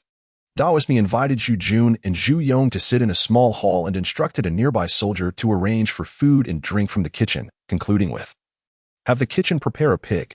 Today, the brothers have achieved merit, and we shall celebrate together." With a cheerful demeanor, the soldier hurried off. Daoist Mi then smiled at Zhu Jun and Zhu Yong, saying, "Young Master Zhu, Fat Zhu, we are fortunate you passed by and discovered that group of rats. Otherwise, calamity would surely have befallen the Datong Plain in the days to come. Stay here with us today, and let us enjoy wine and meat together." "What a delight it will be," Zhu Jun remarked. "That would indeed trouble you, Brother Mi. I have never spent time in a military camp before. Today, I shall savor the essence of this experience." Zhu Pongzi observed Zhu Jun's demeanor, remaining silent. The Daoist Mi remarked, as a scion of a prominent family, "I worry you may find the simplicity of this place rather unaccustomed. The soldiers here are quite boorish, and I must caution you to avoid overindulgence in drink. Provided you do not mind the humble fare, you are welcome to stay and enjoy yourself for a few days. I shall send a young soldier to Liu village shortly, simply informing them that you will be arriving tomorrow." Zhu Jun chuckled. "Then I shall trouble you, Brother Mi, to entertain me. I am Zhu Jun, the third son of the Zhongjing Chaobang, and people affectionately call me Zhu Laosan. I heard Fatty refer to you as Daoist Mi, yet I am still unaware of your esteemed name." Daoist Mi replied, "So your name is Zhu Jun. It is indeed a fine name. As for myself, I was once a priest atop Dingtu Mountain, known as Mi Kai Shui. Later, I enlisted in the army and spent over a decade rising to the rank of chess camp captain, which Zhu Fatty is well aware of. So there is no need to elaborate." Zhu Jundao remarked, "It is rare to find mountains in Datong. Could it be that you are an outsider, Brother Mi? I observe your remarkable skills. You must have been quite a formidable figure in the martial world in the past." The Daoist Mi chuckled. "Oh, please, spare me the flattery. Ditu Mountain is merely the small hill located outside Datong City, where there exists a Taoist temple known as Dingtu Temple. I once traversed the martial world as well, and others referred to me as Daoist Mi. In those days, I certainly received my fair share of lessons from that rotund fellow." Zhu Jun, perceiving his reluctance to discuss the past, promptly remarked, "I see. I have indeed visited Dingtu Mountain. As for you, Mi, you are quite the local, aren't you? Haha. I plan to stay in Datong for a while longer, and it would be fitting to cultivate a closer acquaintance in due time." Zhu Pongzi said, "Brother Mi, we have discovered spies from the enemy nation. It is likely that you will have tasks to attend to tomorrow. And the young master has his own important matters as well. Therefore, let us forego the wine, though we may indulge in the meat. On another day, when you are summoned to Datong, we can drink to our heart's content." After a moment of contemplation, the Taoist Mi replied, "Indeed, that seems reasonable. Let us permit the valiant soldiers to indulge in the meat, while refraining from wine. As for us, we shall not partake in this affair. I shall instruct the kitchen to prepare a banquet, and we can enjoy a few modest cups right here in the hall. That should suffice." Zhu Pongzi remarked, "Indeed. That is certainly the case." Chapter 12. Intestinal colic. Zhu Jun, well-fed and content, found himself at noon. It was customary for ancient people not to have breakfast, and the soldiers under his command typically dined only twice a day, once in the morning and again at dusk. However, today's feast, which included the slaughter of a pig, prolonged their gathering, while the soldiers usually engaged in morning drills, treating it merely as a prelude to their patrols. This military outpost governed a stretch of the border spanning several dozen miles, with the territory east of Liu village falling under the jurisdiction of another garrison. In his youth, Daoisme was exceptionally skilled, having been dispatched by his master to venture into the world for several years. Although he did not achieve notable fame, he incurred the ire of an unforgiving enemy. Pursued relentlessly, Daoisme returned to Datong, where, under the mediation of the Master of the Wheel of Rebirth, he managed to resolve the enmity. The Master, who had been both mentor and benefactor to Daoisme, recognized his integrity, yet noted his lack of worldly acumen. Raised in the Taoist temple, he harbored no aspirations for worldly success. Despite years of wandering, he failed to establish a career and, in a moment of folly, injured Zhu Yan, the eldest son of the Su family in Suzhou, over a fallen woman. The Su family, harboring a deep-seated grudge, pursued him for 1,000 miles. Were it not for the Master's past influence and the protection of the Zhu family in Datong, Daoisme might have met his demise. The Master entrusted his friend Ding Chao, who was then stationed in Datong, with arranging for Daoisme to assume the role of a camp leader in a chess and card games unit, which is where he has remained for many years. Daoisme, a man of the Jiang who was inept at managing hierarchical relationships, leading to a constant turnover of his subordinates. Yet, he persisted in his post, embodying the essence of a fallen figure. During the banquet, it was revealed that Zhu, the corpulent man, oversaw 6 villages belonging to the Zhu family, strategically located around this military outpost. Daoisme often preferred to personally accompany his guards to the villages to procure poultry and vegetables. Through these interactions, he gradually became familiar with the locals. Having suffered injuries and frostbite in his youth, he endured a lingering ailment in his legs, which would ache during extreme temperatures. He frequently relied on Zhu to procure medicinal herbs from Datong. One day, Zhu, amused by Daoisme's stagnation in rank after years at the garrison, suggested that he should consider marrying and living a modest life, which would be preferable to remaining a mere soldier forever. This provoked Daoisme, leading to a scuffle between the two. Little did he know that Zhu was no ordinary foe. After several bouts, they found themselves evenly matched, ultimately forging a bond of friendship. As Zhu Jun observed that it was midday, he felt there was ample time to reach Liu village. He intended to take his leave of Daoisme. However, upon rising, he was suddenly beset by a faint discomfort in his abdomen. Dismissing any suspicion, he said, "Brother me, your hospitality today has been most generous. I shall express my gratitude on another occasion. Yet, we have pressing matters to attend to in Liu village. Though they may not be of great significance, it is best to conclude today's affairs while we are already acquainted." Daoisme assumed that Zhu Jun, a wealthy scion, found the accommodations at the military post unsatisfactory and thus did not insist on his stay. He instructed the soldiers to prepare the horses for a send-off, to which Zhu Jun readily acquiesced. As the 4 of them exited the hall, they observed the soldiers using a large pot to boil chunks of pork, the aroma wafting through the air. At that moment, the pot contained little more than remnants of broth and bones, yet the scent was tantalizing. Zhu Jun, however, felt a wave of nausea wash over him. They rode past groups of people seated on the ground, engaged in idle chatter, and soon left the military post behind. Mi's 2 personal guards, Ma Zi and Xiao Wu, caught up with them, while the injured Xiao Wu was likely resting after applying ointment in the barracks.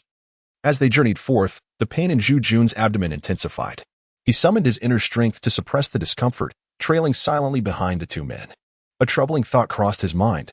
Could it be that Daoisme was a cunning individual, fearing that I might claim credit for his achievements, and had poisoned the food to secretly harm me? Yet, Zhu Pongzi appeared to be utterly unaffected. They were not far from the military post, and Zhu Jun felt an urgent need to distance himself quickly. He resolved to seek an antidote upon reaching Liu village. But perhaps it would be wiser to return to Datong, where procuring medicinal herbs would be significantly easier, especially with over 10 miles still to traverse to Liu village. Emerging from the woods and ascending the embankment, Zhu Jun felt a sharp, cramping pain in his abdomen. He mustered his composure and remarked, "Brother me, your kindness in accompanying us thus far is greatly appreciated. I believe we are now quite safe along this riverbank. I shall take my leave here." Zhu Pongzi clasped his hands and said, "Brother me, the days ahead are long. Surely, we shall share a few drinks together in the future. For today, let us part ways." Daoisme nodded in agreement and was about to lead his personal guards away when he noticed Zhu Jun's pallid complexion, beads of sweat cascading from his forehead. He inquired, "Young Master Zhu, are you unwell? Why does your countenance appear so grave? Moments ago, Zhu Pongzi and Daoist Mi had been engaged in jovial conversation, oblivious to Zhu Jun's distress. Now, upon hearing the words, their expressions shifted dramatically. Zhu Pongzi exclaimed, "Daoist Mi, do you fear we might usurp your military accomplishments, prompting you to poison my young master?" As he spoke, he unleashed a powerful punch toward Daoist Mi, the force of which stirred the air. Behind him, Ma Zi and Xiao Wu, alerted by the shout, rushed forward on horseback, unable to intervene in time. Daoist Mi, taken aback by the sudden attack, was caught off guard and was struck from his horse, tumbling to the ground. As he rolled, Ma Zi and Xiao Wu drew their swords, witnessing their superior being assaulted. They simultaneously lunged at Zhu Pongzi with their blades. Zhu Pongzi, unable to evade, swiftly dismounted, tumbled, and prepared to retaliate. At that moment, Daoist Mi had also regained his footing and shouted, "Stop." The two personal guards, heeding the command, promptly withdrew their strikes and retreated. However, Zhu Pongzi, now genuinely enraged, drew in a breath, ready to strike back. Daoist Mi swiftly positioned himself in front of Zhu Pongzi, saying, "Pongzi, halt. You have misunderstood my intentions." Zhu Pongzi's face was ashen as he glared at the Daoist Mi, gritting his teeth and saying, "Me, I never expected you to be such a scoundrel. If anything were to happen to my young master today, I would certainly report this to Lord Zhu and eradicate your military post." The Daoist Mi had just taken a punch from Zhu Pongzi.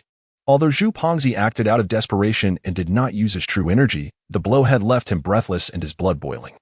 He suppressed the turmoil in his chest and replied, "Pongzi, we have known each other for many years. Do you not understand my character? Just moments ago, we shared a drink and a meal together.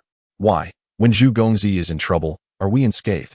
Moreover, you claim that I fear you will usurp my military achievements.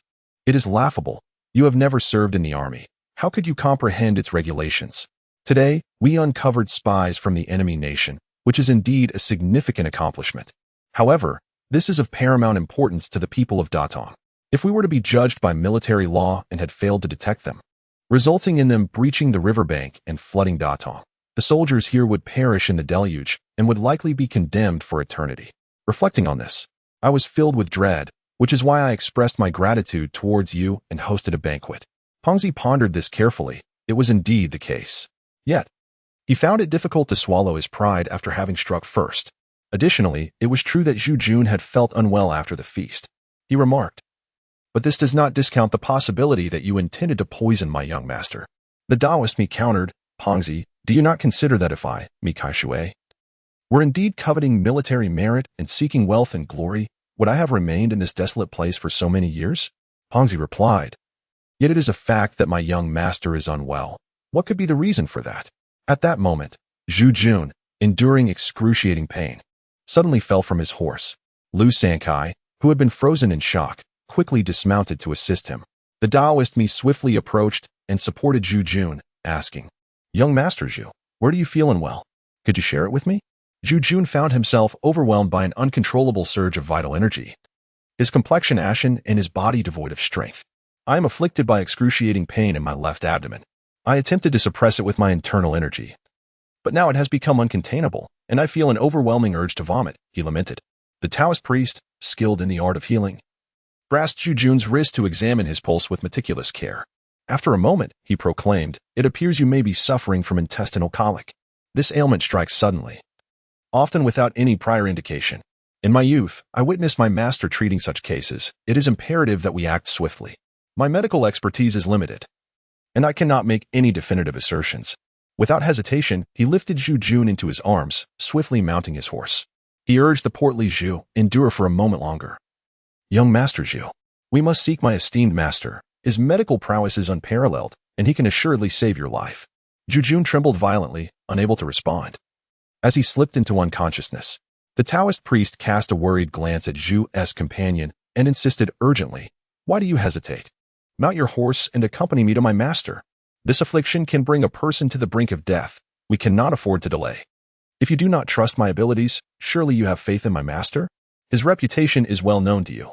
With that, he spurred his horse into action.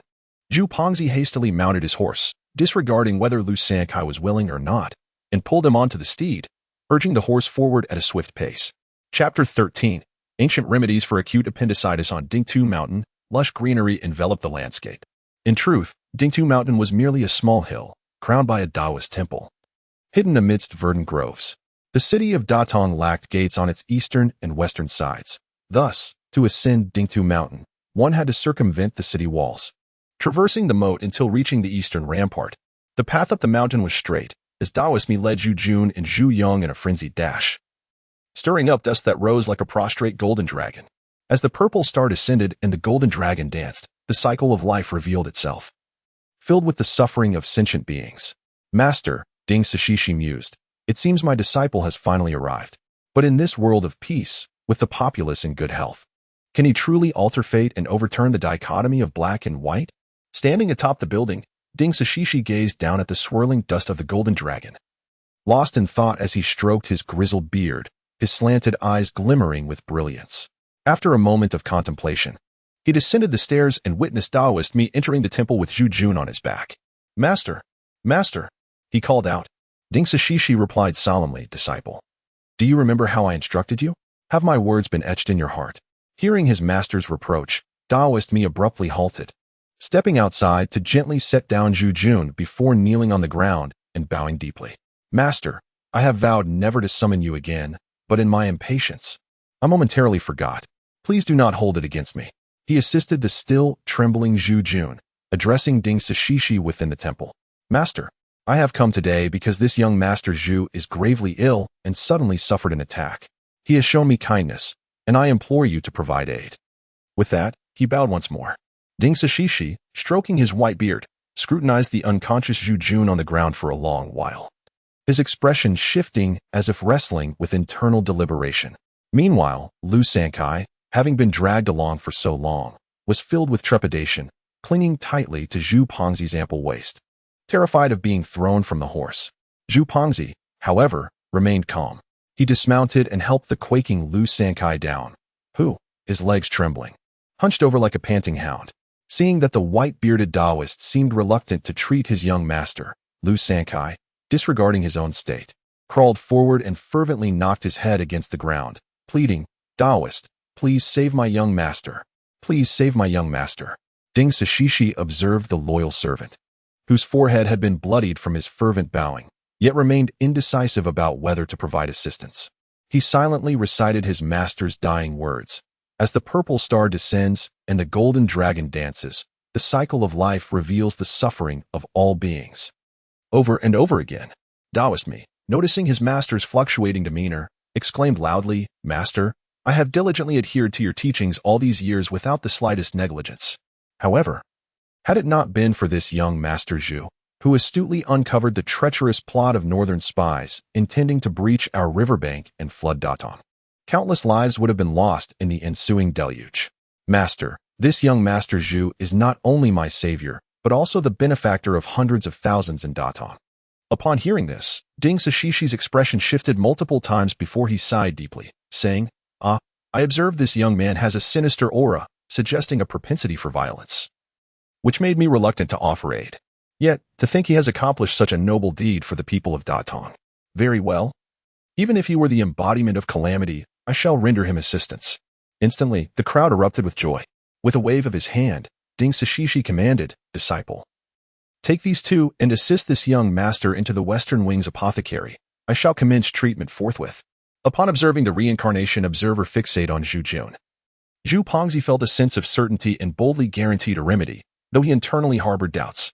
Yet, considering the Daoist's esteemed reputation as a healer in the Daidong region, he refrained from questioning further, silently trailing closely behind Daoist Mi cradled Zhu Jun in his arms without needing guidance.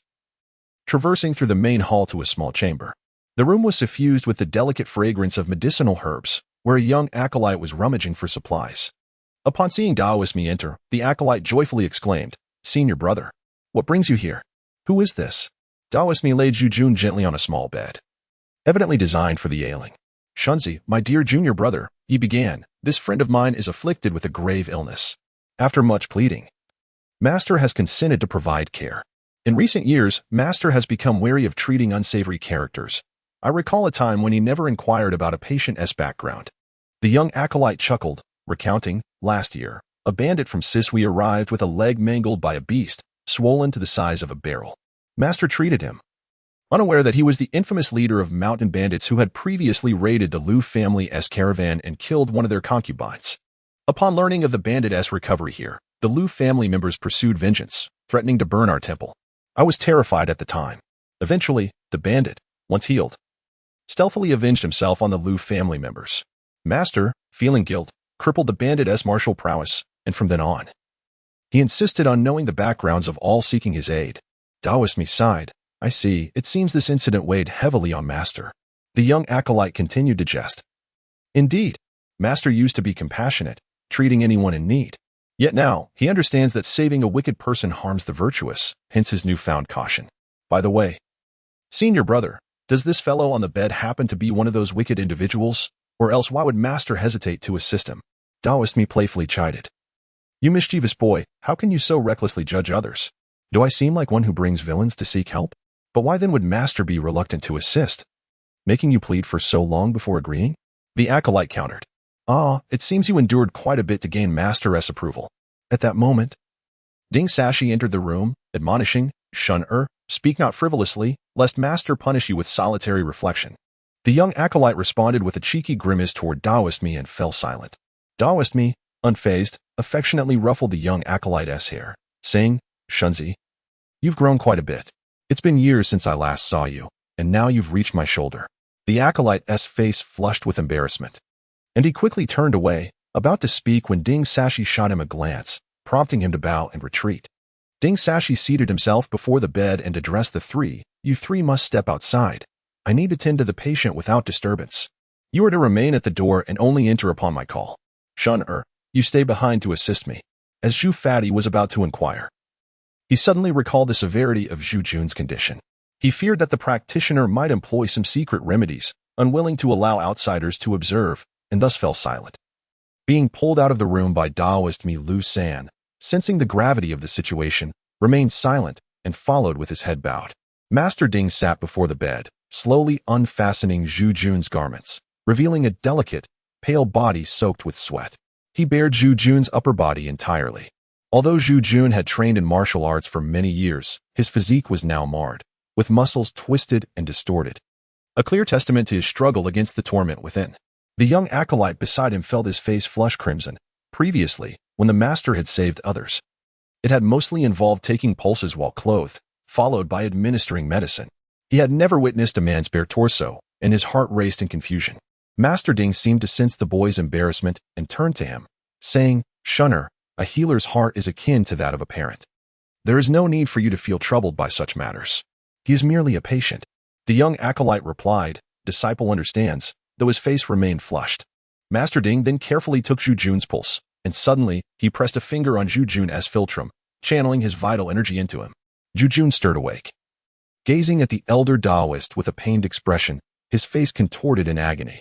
Without removing his shoes, Master Ding ascended the small couch, supporting Zhu Jun's body upright, instructing him to assume a meditative posture, facing away from him. Young Master Zhu, he said, your vital energy is in disarray, swirling chaotically. When I commence your treatment, do not struggle. Endure the acute pain for a brief moment, and only then can this ailment be cured.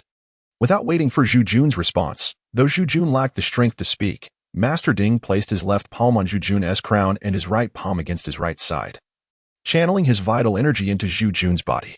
Zhu Jun felt two waves of warmth gradually enveloping him, one coursed down from the crown of his head along his spine, while the other slithered from his waist into his right abdomen, coiling like a slender serpent. Before long, Zhu Jun sensed a slight alleviation of the intense pain in his belly, his eyelids growing heavy with drowsiness.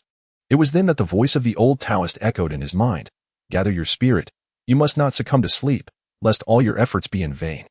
As Zhu Jun endeavored to muster his spirit, he felt a surge of true energy erupt from his chest, surging directly toward the swirling warmth encircling his abdomen. As if sensing an external intrusion and seeking to protect itself, Ding Sashi, perceiving the onslaught of Zhu Jun's true energy within, swiftly withdrew his left palm and pressed it against Zhu Jun's sturdy back. The true energy permeated through, attempting to forcibly intercept Zhu Jun's inner energy at his upper body. Yet, the ferocity of Zhu Jun's rebellious true energy was overwhelming, repelling Ding Laodao's left palm with ease. Struggling to contain the tumult within, Ding Laodao struck Zhu Jun's left waist with another palm, and in a fleeting moment, he infused two streams of true energy into Zhu Jun. establishing a circulatory flow with the swirling energy. However, as Ding Lao Dao withdrew his palms, he could no longer suppress the tumultuous surge of blood within his chest. And with a sudden spurt, he expelled a mouthful of warm blood onto Zhu Jun's back, his complexion paling as though he had sustained severe internal injuries. Zhu Jun felt a gentle flow of true energy swirling around his waist. The energy that surged towards his chest was like encountering soft cotton, circling around several times. As if unable to find a point of entry, gradually returning to his chest and vanishing. The warm current that had once flooded his mind, though severed from its source, still intertwined with the energy on his back, enveloping his spine and extending down to his thighs, while the excruciating pain in his abdomen astonishingly faded, as if concealed by the spiraling energy within his core. Suddenly, he felt a surge of hot blood splatter against his sturdy back, jolting him awake. Turning around, Zhu Jun beheld the old Taoist sitting despondently on a small stool, his complexion pale, eyes vacant, muttering to himself, "Heaven's will, oh, heaven's will." Chapter 14. Benefactor Ding Sashi, momentarily lost in thought, gathered his wits and resumed his meditation to heal the injuries within him. In truth, it was merely the backlash from the palm strike he had delivered to Zhu Jun's back that had jarred his own heart channel, causing his internal energy to spiral out of control. However, having practiced internal energy for many years, he was seasoned and, after a thorough self-examination, had gained clarity. Concluding his efforts, he addressed Zhu Jun, "Young Master Zhu, you are suffering from intestinal colic, with your appendix inflamed. I initially intended to alleviate the heat and pain for you, but there is an unfamiliar energy protecting you that resists my own, thus I had to abort the treatment. I forcibly left a trace of my energy within you to quell the abdominal pain, yet the inflammation remains unrelieved, merely suppressed for the time being. As for my own injuries, my energy is now erratic, and I fear I will be unable to treat you further in the short term." At this moment, Zhu Jun felt an alleviation of his abdominal pain, and the flow of vital energy within him resumed its normal rhythm, leaving him devoid of any discomfort. However, upon hearing the old Taoist mention the appendix, he could not help but ponder whether he might be suffering from acute appendicitis. In ancient times, was this not referred to as intestinal colic? In a previous life, acute appendicitis could have easily been remedied with a surgical procedure. A simple incision would suffice. Yet, in this ancient era, where surgical practices were rudimentary and the sanctity of the body was revered as a gift from one's parents, ordinary physicians would never dare to wield a scalpel.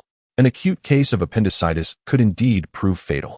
Nonetheless, the world to which he had traversed was entirely distinct from the ancient times he had known. The vital energy coursing through him was beyond his comprehension. Yet it could be cultivated and employed for surgical healing, a notion that was truly astonishing. Upon learning that his appendix remained inflamed, albeit temporarily subdued by the pressure of vital energy, Zhu Jun was filled with trepidation, unable to fully comprehend the gravity of his condition. Nevertheless, he inquired, "Esteemed Taoist, I find myself suddenly afflicted with this ailment. Could it be what you referred to as intestinal colic, perhaps acute appendicitis?" Old Taoist Ding, taken aback, responded, "Acute appendicitis, indeed, is an apt description of your malady. The inflammation of the appendix can manifest in two forms. One is a gradual onset of heat, termed intestinal abscess, arising from external evils, irregular diet, and damage to the spleen and stomach, leading to obstructed vital energy and stagnation within the intestinal cavity, resulting in the accumulation of putrid blood and foul qi. The other is acute fever, as you are experiencing, where external evils invade both the interior and exterior, directly inflaming the cavity and causing excruciating pain. It is surprising that you possess such knowledge regarding these matters." Upon hearing the words of the venerable Taoist, Zhu Jun realized that he was indeed afflicted with acute appendicitis, and the inflammation was still progressing. Being somewhat knowledgeable in medical matters, he understood that if this inflammation remained unchecked, it could lead to severe complications such as peritonitis and septicemia, and at that point, his life would be perilously at stake. It pained him to consider that his family included a newlywed wife, by heir, and he lamented that his well-intentioned actions might inadvertently lead to her enduring a lifetime of widowhood. As he recalled the gentle and charming Bayer, a pang of sorrow gripped his heart, prompting him to urgently inquire.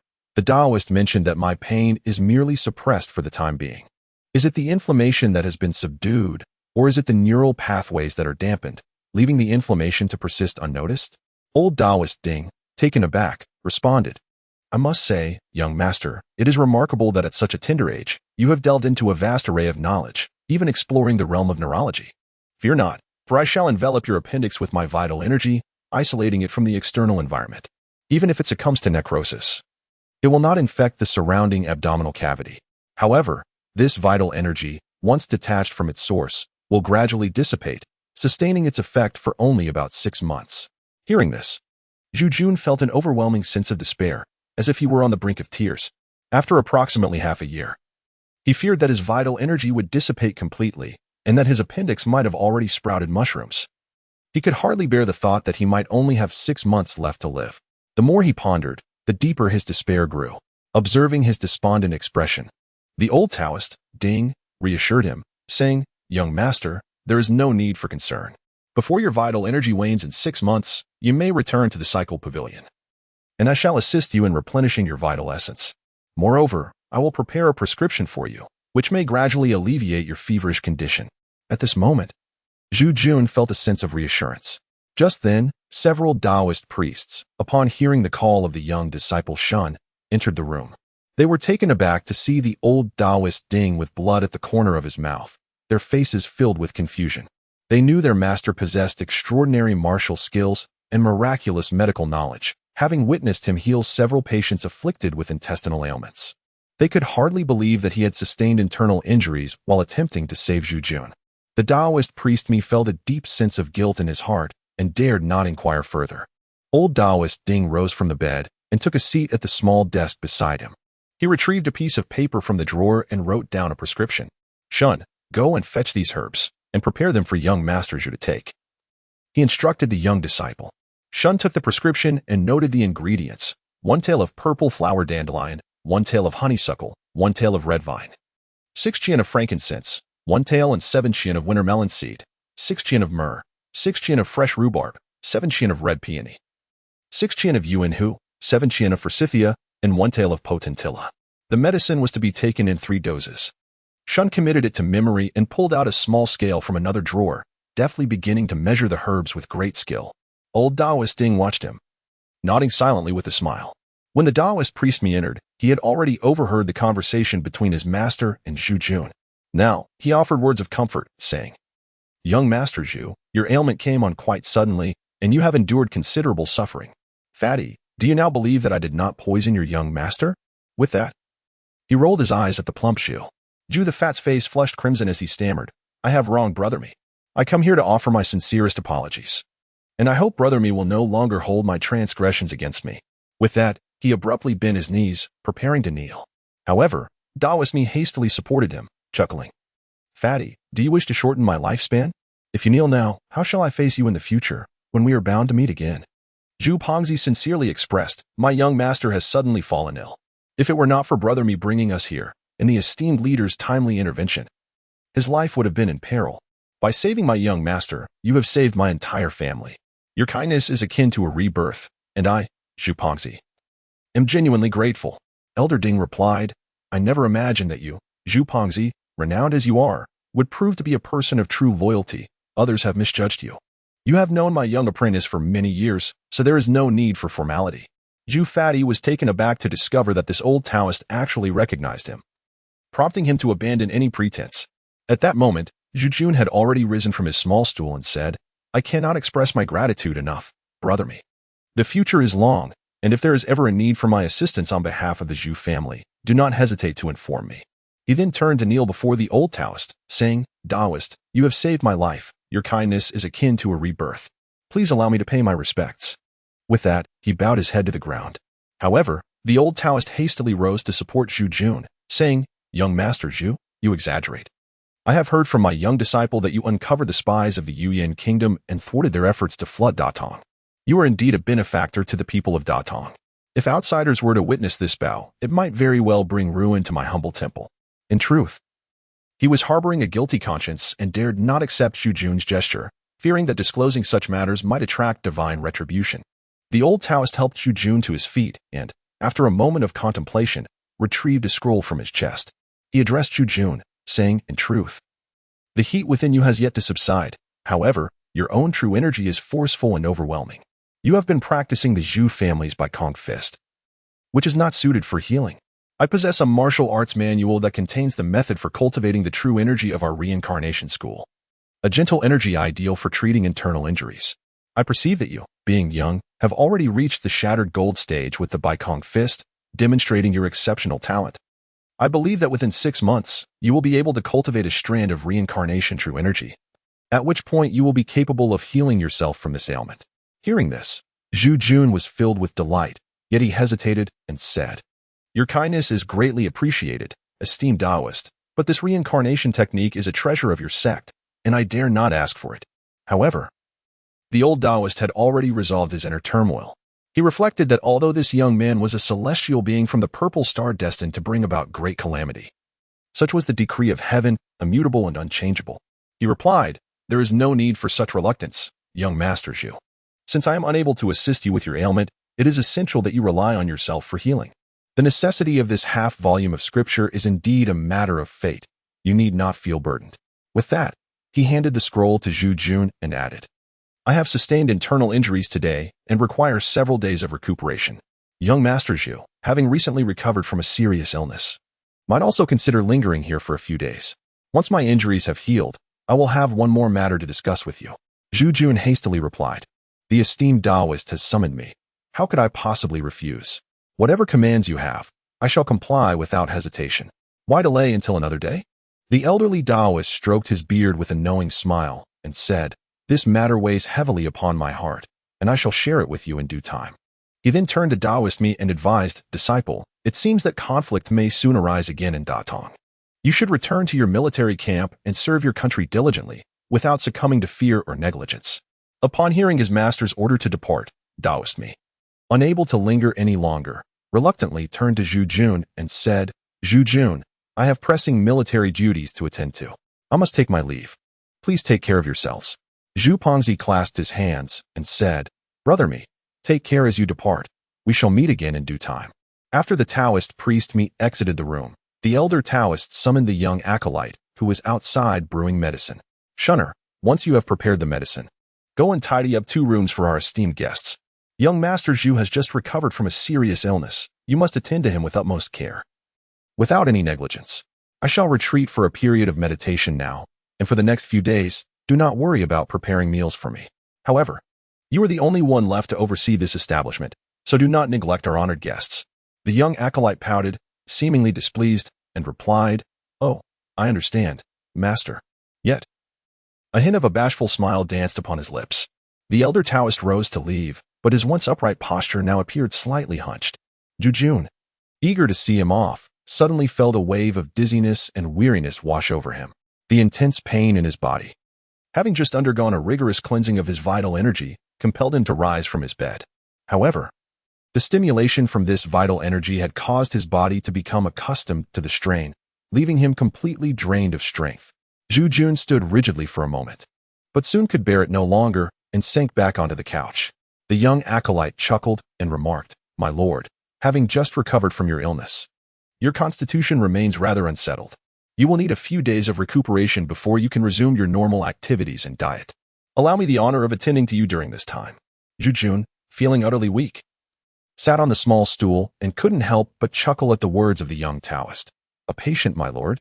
I bear the surname Zhu, not that of a patient." However, the young Taoist replied, "Though you are indeed surnamed Zhu, you are nonetheless a patient under my care. If you find this unpalatable, then I shall refer to you as Lord Patient. Does that suit you?" Zhu Jun chuckled. "You are indeed a remarkable individual. It is not that I do not appreciate it, but what distinction lies between these 2 names? Furthermore, when I have recuperated and risen from my bed, no longer a patient, how shall you address me then?" The young Taoist, retaining a childlike innocence, replied with a smile, "That is a matter for another day. Once you have recovered, I shall refer to you as the young gentleman who has overcome his illness. Does that not make sense?" Zhu Jun, having recovered from his ailments, felt his spirits lift. He realized that the young acolyte refrained from approaching him, as he had witnessed his revered master exerting inner energy to heal his afflictions. Rather than press the matter, Zhu Jun observed the acolyte's demeanor. The boy's gaze faltered, and his complexion bore the faintest trace of a blush.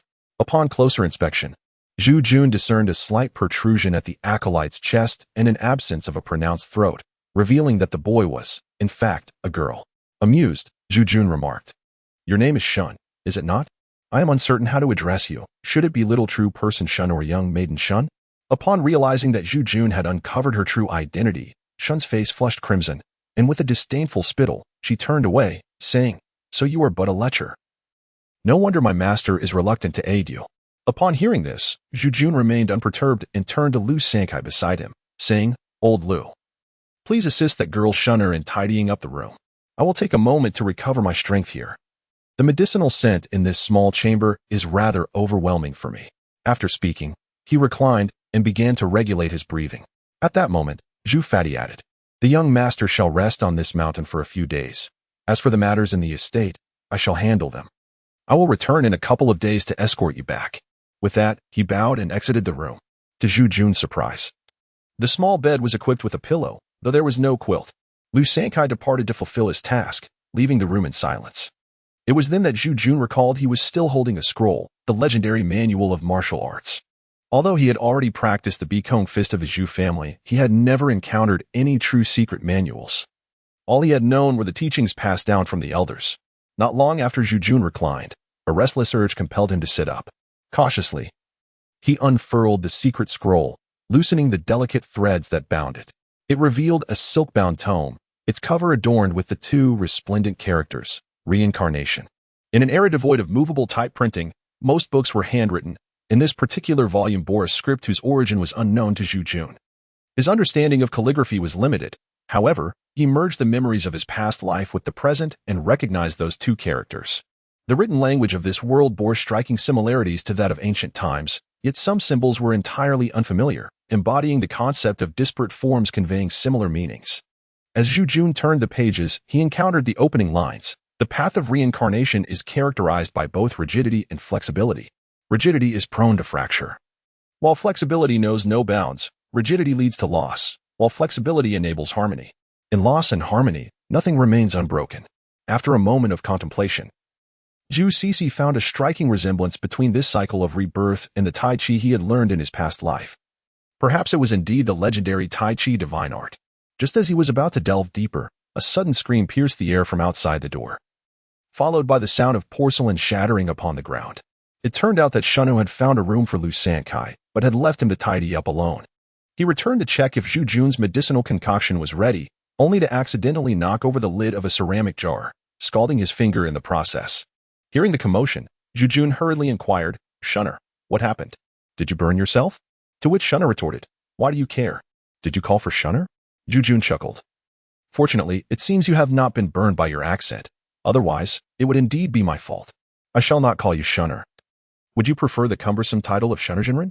I find it rather unappealing." Shunner retorted, "Whether you like it or not is your concern. My preferences are my own." "Humph." Zhu Jun chuckled, "Very well, since you fancy it, I shall call you Shunner, the true man." At this moment, Zhu Jun had regained a fraction of his strength. Jesting with Shunner before he opened the tome and began to peruse it meticulously. Before long, Shunner entered the room, carrying a bowl of medicine, still reluctant to speak. "Young master, it is time for the patient to take his medicine." At this moment, Zhu Jun was still bare-chested when he suddenly recalled that in these times, propriety dictated that men and women maintain a certain distance. It would not be prudent for a woman to gaze upon his exposed skin. He felt a sense of loss, as he could not reciprocate her gaze. Therefore, he picked up the garments that the old Taoist had carelessly tossed onto the bedside and donned them. However, the garments were drenched in sweat and had yet to dry, rendering them quite uncomfortable against his skin. Zhu Jun rose and said, "Place it on the table. I shall pour myself a drink." Shunner gently set the bowl on the table and remarked, "Your clothes are completely soaked. Allow me to fetch you a Taoist robe to change into. But if you wear a Taoist robe, I fear I shall have to start calling you the patient Taoist, haha." With that, she stepped out, chuckling to herself.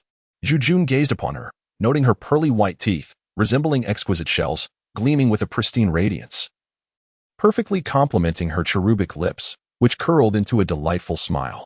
Upon hearing her playful banter, he took no offense, responding with a chuckle, "As you wish, dear Shunner. Your whims are most welcome. Haha. I am grateful for your assistance in preparing the medicine." Shunner huffed softly, retreating from the room, seemingly reluctant to engage further. Zhu Jun settled into the chair recently occupied by the Taoist elder Ding, and gradually consumed the intensely bitter concoction, enduring its harshness with fortitude. Before long, Shunner re-entered the room, holding a cerulean Taoist robe, which she presented to Zhu Jun, stating, My master has spent half of his life in seclusion and the other half in service to others, thus he possesses but a few garments. This robe is my own.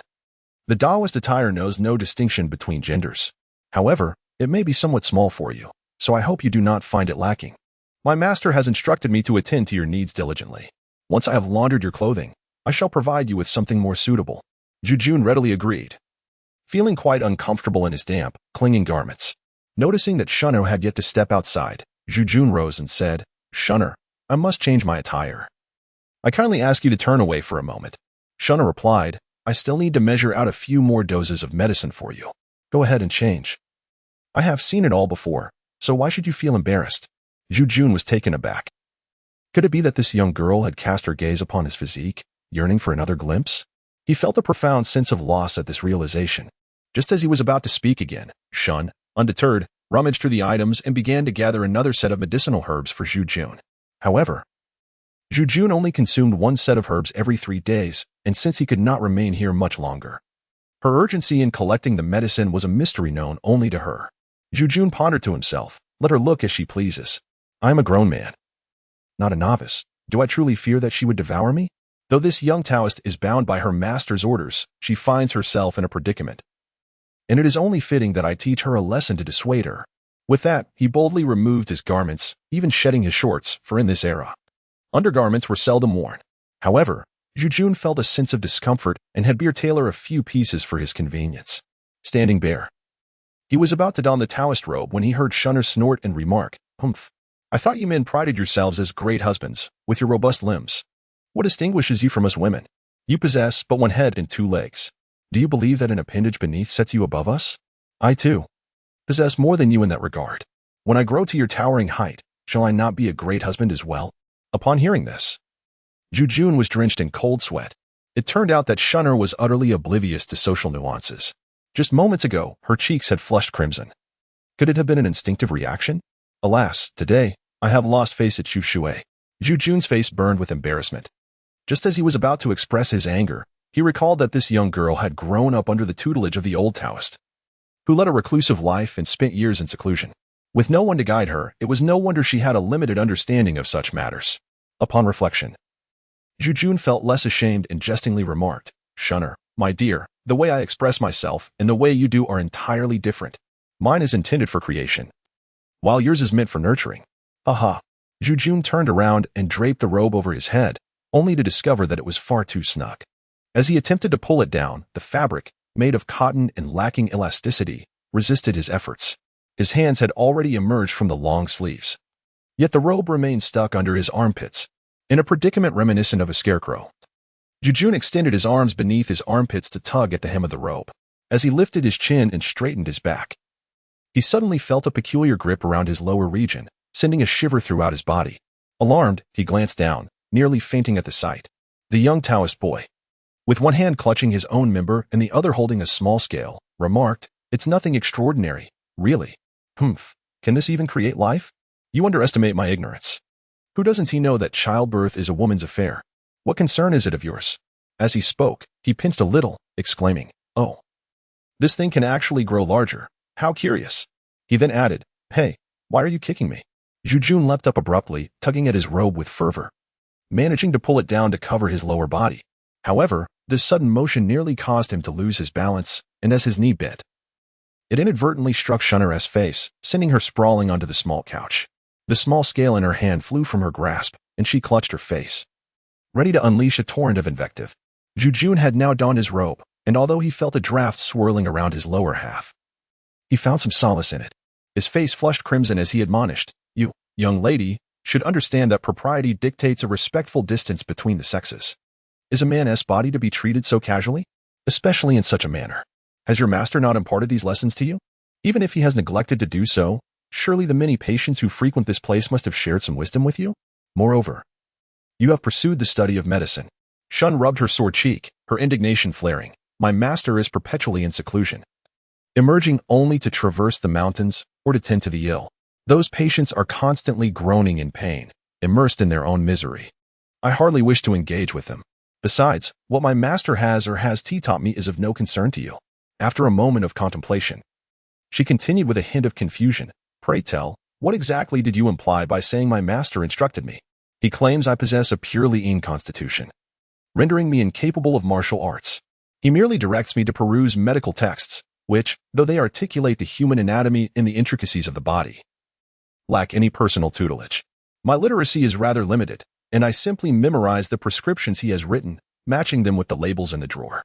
As she spoke, a blush crept upon her cheeks, yet her tone softened considerably. Zhu Yan found himself in a state of bemusement. He had anticipated that this Taoist temple, having taken in a young girl as a disciple, would provide her with meticulous guidance. To his surprise, he discovered that the temple was comprised of merely 3 individuals, one master who remained in seclusion for extended periods, indifferent to the affairs of the outside world, and a disciple who had been dispatched to serve in the military. Consequently, the little girl had grown into a wild child, unrestrained by any external influences. She had learned to navigate life through her own means, acquiring only a fragmented understanding of various matters. The peculiarities of this Taoist temple were indeed striking. Zhu Yan inquired further, "Shunner, dear disciple, if your master has neglected you for so many years, how have you managed to grow? What do you engage in daily?"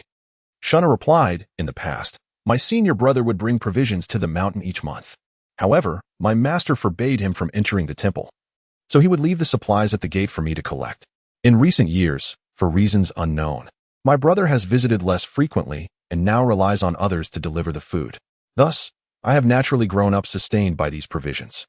Zhu Yan inquired further, "How did the medicinal herbs in this room come about?" The response came naturally. "My master descends the mountain annually to wander the world, and these are brought back upon his return." Zhu Yan was taken aback and, upon reflection, found something amiss.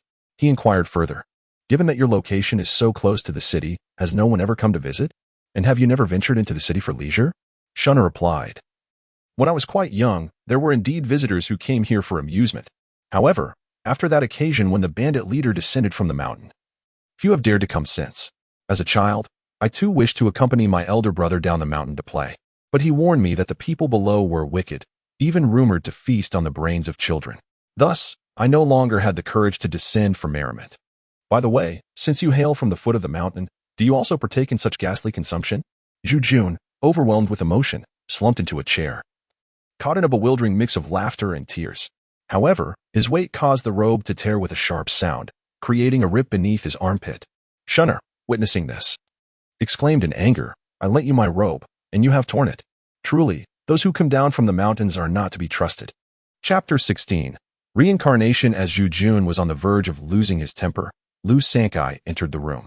He had already tidied up the quarters and had come to attend to his young master. Zhu Yan held a fondness for this honest and uncomplaining servant, and he refrained from expressing his anger in his presence. He said, "Old Lu, my clothes are drenched with sweat, and this robe is ill-fitting. It is still early.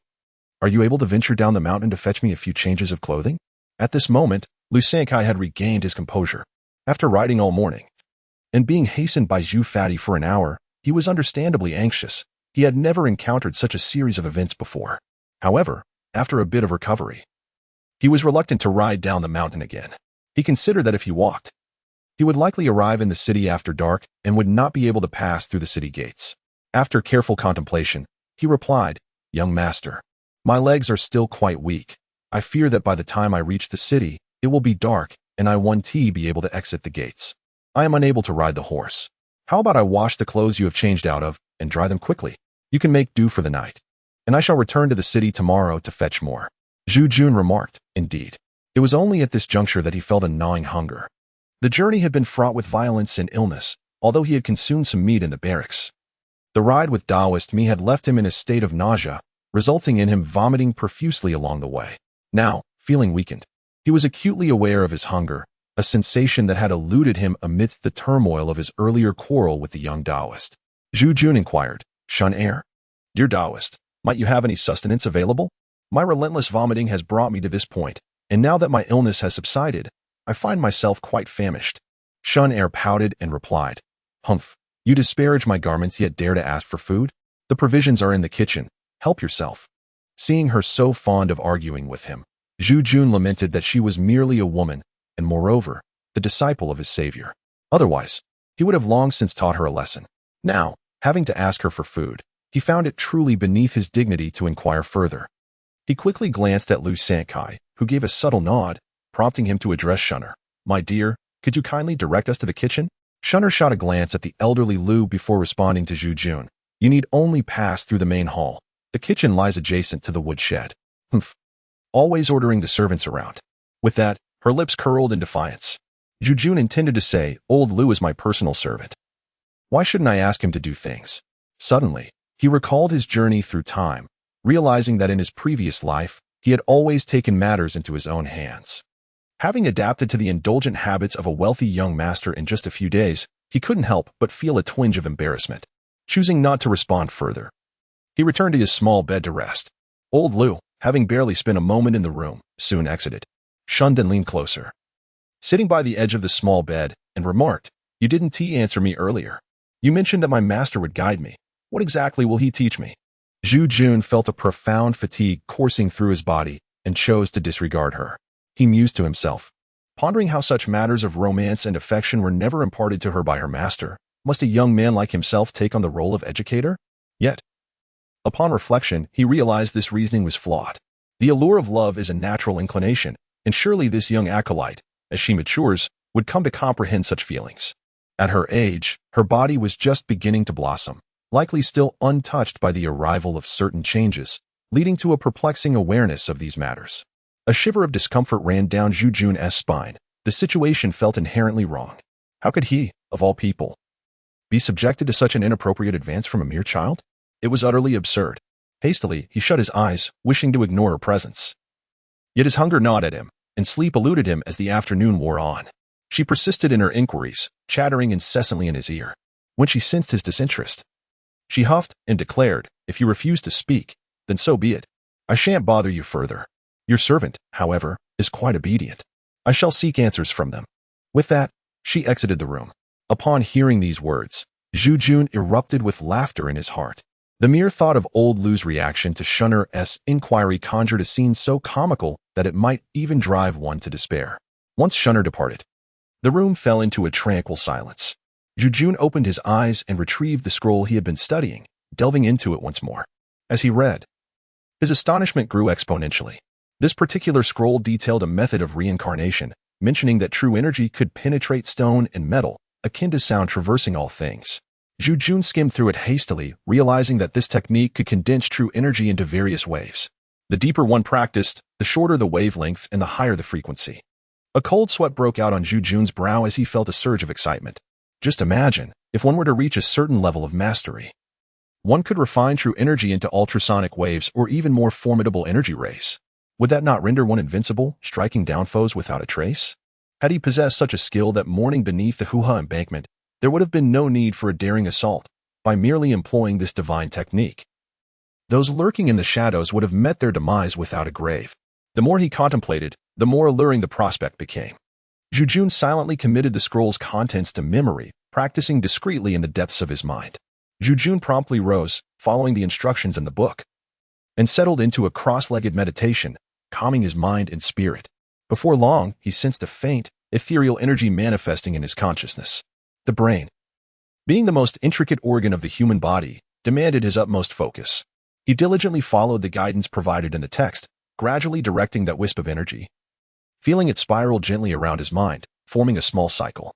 It then flowed through his meridians, traversing the acupoints across his entire body. Zhu Jun silently permitted this energy to complete a full circulation, only to discover upon concluding that this energy differed from the vital force he had previously cultivated in the Azure Sky Fist. It lingered at the Yintang acupoint between his brows, rather than returning to the Dantian as before, leaving Zhu Jun both astonished and intrigued. However, time seemed to slip away swiftly. Hunger began to encroach upon his practice. Realizing he had to rise, he decided to seek out old Lu for sustenance. Pondering that after such a long duration, old Lu must have prepared something to eat, Zhu Jun rose, feeling a clarity of mind as his strength had significantly returned. He performed a few chest expansions and stretched his waist before hastily heading towards the kitchen as directed by Shunner. Zhu Jun emerged from the chamber, only to find that darkness had enveloped the surroundings, for in this ancient time, there were no street lamps. As he opened his eyes to the night, he was surprised to discover that his nocturnal vision had significantly improved, allowing him to discern outlines even in the shadows a few steps away. Passing through a grand hall illuminated by an oil lamp, dedicated to an unknown deity, Zhu Yan noticed a door at the back of the hall. Upon stepping outside, he observed a flickering light emanating from a small room in the rear garden, accompanied by the lively chatter of Shunner and the hesitant responses of old Lu. A wave of embarrassment washed over Zhu Yan. The young acolyte, having endured a prolonged silence, had now unleashed a torrent of inquiries upon old Lu, who, being a humble servant, could hardly withstand such an onslaught, especially when faced with questions of an extraordinary nature. Zhu Yan mused that even he would find it challenging to navigate such a conversation in the presence of the spirited girl. Zhu Yan felt a wave of embarrassment as he stepped into the small kitchen, where the young girl Shun was indeed pestering old Lu with trivial matters. Old Lu was at a loss, neither able to respond nor to remain silent, stammering and fumbling for words, yet failing to hit the mark. Shun's curiosity was piqued, and she chattered incessantly, leaving old Lu in a state of trepidation, causing him to accidentally break several ceramic bowls, and still, the meal remained unprepared for quite some time. However, Shun did not blame him. She simply insisted on receiving an answer, secretly harboring resentment over how obedient he was in front of Zhu Yan, yet so dismissive towards her. It was truly infuriating. Zhu Yan entered the kitchen and exclaimed, "You little girl with the yellow hair. How dare you inquire about such matters from a servant? Who would be bold enough to answer you? Have you no shame?" Old Lu, pay no heed to his nonsense. "Quickly prepare the meal, for I am famished." While listening to Shunner babble beside him, he finished his meal. At that moment, the Taoist, surprisingly, showed no aversion to meat. And although the flavors were blander than what he was accustomed to at home, Zhu Yan was genuinely hungry and relished the food. After finishing his meal, Zhu Yan patted his belly and smiled at Shunner, saying, with a full stomach and a warm heart, "I feel at ease. Where is your master? Is he not joining us for dinner?" Shunner replied, "Master has been in seclusion for an extended period. It is not uncommon for him to fast for days. When he emerges, I fear he will soon announce his intention to wander the world again. He seldom requires me to prepare meals for him. Yet here you are, this servant, having cooked so much, thereby wasting a portion of my provisions." Humph. Zhu Yan felt a pang of embarrassment. The young girl was not only willful in her speech, but also quite stingy. Just as he was about to offer compensation, he overheard Shunner say, however, "If you answer my question, I shall no longer trouble you." Lu Sankai forced a wry smile and said to Zhu Yan, "Young master, I shall take my leave to rest. This day's ordeal has truly taken a toll on my life." Zhu Yan nodded in agreement and said, "Old Lu, remember to go into the city tomorrow to procure some grain and also fetch me some clothing. I understand you are weary from today's labor. There is no need to come back to inform me tomorrow. You may go on your own." Lu Sankai nodded in acknowledgement and departed. Zhu Yan then recalled where he would spend the night and hastily inquired, "Old Lu, have you prepared a place for me to sleep tonight?" Shunner interjected, "You will be resting in the storeroom where your servant sleeps. You shall occupy the chamber that was previously reserved for the master's guests. I shall escort you there shortly." He then continued, "Pray tell me, what exactly does the master intend to teach me?" Zhu Yan was engulfed in a profound sense of turmoil as he contemplated. "Lead me to the bedroom for rest, and I shall divulge the truth to you." The temple was illuminated solely by flickering oil lamps, and Zhu Yan felt an overwhelming admiration for the abbot's utter disregard for Shunner. The guest room was exceedingly modest, containing merely a wooden bed, a thin quilt, a square table, and a solitary oil lamp. As Zhu Yan reclined on the bed, he gazed into the dim light, his eyes vacant as he fell into deep reflection. Having arrived in this world for less than a month, his previous understanding of existence had been irrevocably shattered. Zhu Yan held a bachelor's degree in the sciences. Despite his academic background, he possessed a reasonable familiarity with ancient Chinese history. Yet, the annals of history bore no mention of the divine martial empire. Nevertheless, the essence of daily life and cultural continuity appeared strikingly similar. Had he truly traversed into an alternate realm akin to Earth, where identical human beings and a parallel civilization had emerged? Zhu Yan found himself in a conundrum, especially given the undeniable presence of genuine internal energy coursing through his being, an existence far removed from the fabrications of literary scholars from his former life. In this world, still ensnared by the feudal monarchy, myriad elements eluded his comprehension. What path should he embark upon after his unexpected arrival? Should he indulge in the hedonistic lifestyle of a privileged young master, relishing the latter half of his life in this new reality? Or should he emulate the protagonists of those fantastical novels, conquering lands and achieving greatness? Perhaps he could retreat to the secluded mountains, mastering unparalleled martial arts, and fulfilling the youthful dream of a hero? As Zhu Yan pondered these possibilities, he gradually succumbed to a deep slumber. Chapter 17. A trust-bestowed Zhu Jun spent several days in the Taoist temple, accompanied by a chattering little girl who flitted about him like a shadow, seemingly impervious to boredom. However, her frequent utterances often left Zhu Jun feeling rather embarrassed. The corpulent Zhu had visited the mountain a few times, bringing along provisions and clothing, as well as reporting on the situation in the village. The conservative villagers were reluctant to relocate, becoming quite the vexatious holdouts.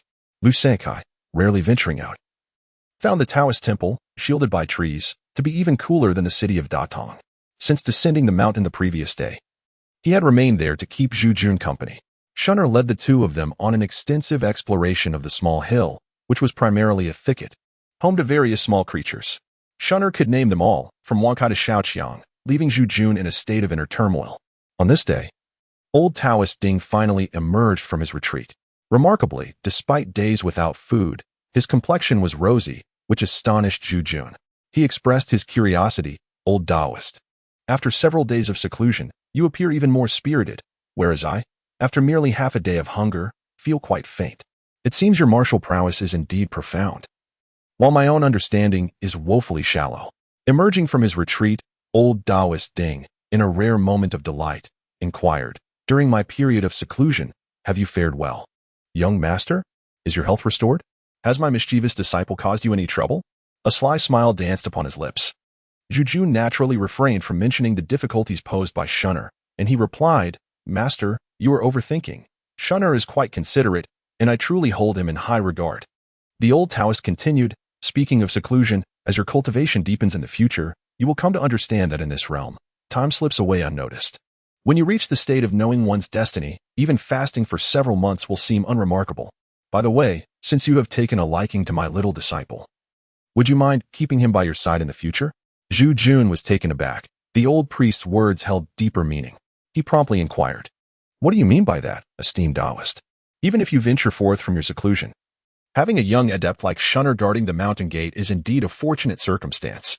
Old Taoist Ding scrutinized Zhu Jun closely before responding, "During my recent retreat, I experienced profound insights.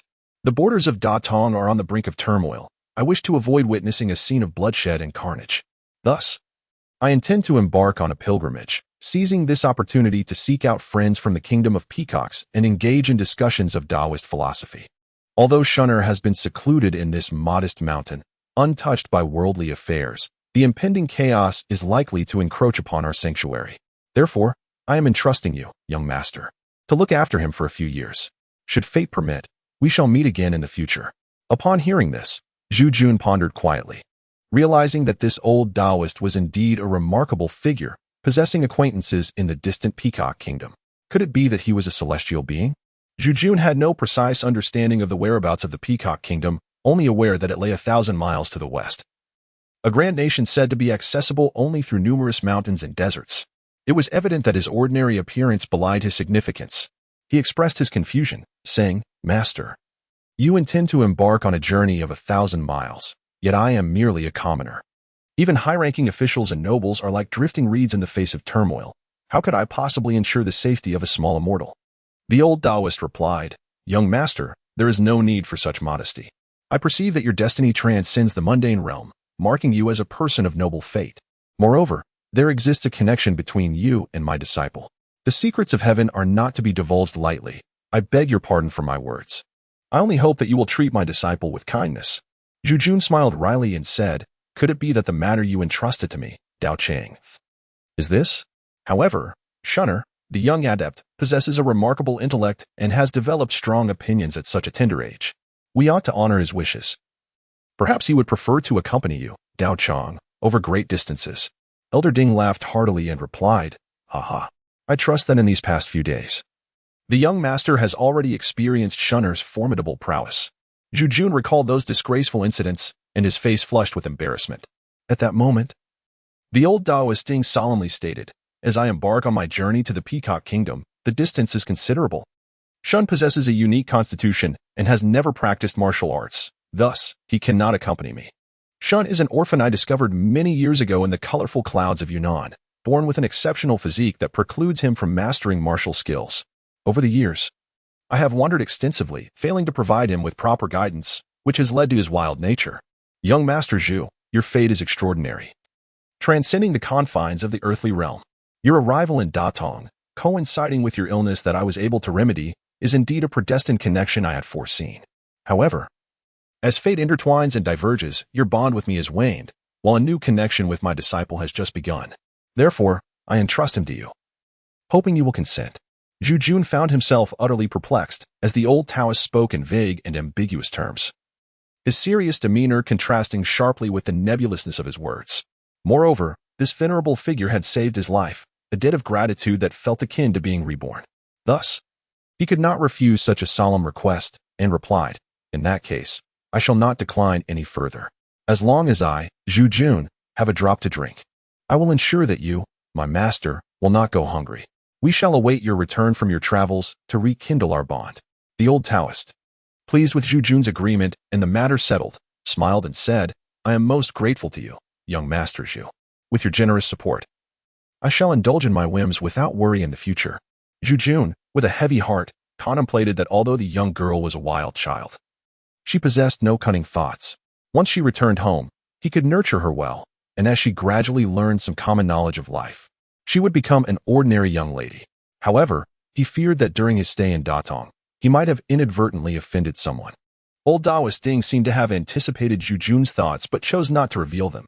He summoned his disciple and said, "Shunner, you have been in this temple for 13 years, growing from a babbling child to the present. Your master has had little time to attend to you. It has been your senior brother who looked after you. Today, you shall accompany this young master Zhu down the mountain. Your earthly ties are not yet severed, so do not worry about your master." Shunno had expected that upon the master's emergence from seclusion, he would impart some important matters to her. To her surprise, he intended to send her away. Her expression fell, and she said, "Master, are you sending Shunno away? Over the years, you have seldom been in the temple, and I have managed well on my own. If you wish to travel, I will guard this temple for you. Please do not send me away." As she spoke, tears streamed down her face, revealing her childish temperament. Old Taoist Ding gently stroked Shunner's head and replied, "Shunner, this time I must journey to the distant Peacock Kingdom to resolve a past connection. I cannot take you with me. Accompany this young Master Zhu instead. I owe him a debt of life. Surely he will not mistreat you. Go now, your fate with me has come to an end. There is no need for further worries and troubles." After a lengthy discourse on fate, old Taoist Ding finally managed to soothe Shunner. He then turned to Zhu Jun and said, "Young Master Zhu, you are destined to face numerous tribulations, and Shunner is a fortunate presence in your life. I shall retreat into seclusion once more, and when I emerge, I will head to the Peacock Kingdom. You too should descend the mountain." Zhu Jun remarked, "Master Dao has just emerged from seclusion. Shall we not partake in a meal before you retreat once more for cultivation?" Upon hearing this, old Taoist Ding let out a hearty laugh and replied, "Ha, indeed, let us feast. Young Master Zhu, do not let my disciple go hungry in the future." With that, he gradually departed, vanishing from sight in an instant. Zhu Jun, entrusted by the venerable Taoist Ding, resolved to escort Shunner down the mountain. However, Shunner vehemently resisted, weeping and wailing, unwilling to descend. She knelt before the statue in the grand hall, remaining silent. Zhu Jun and Lu Sankai, growing increasingly anxious, intended to comfort Shunner again in the afternoon.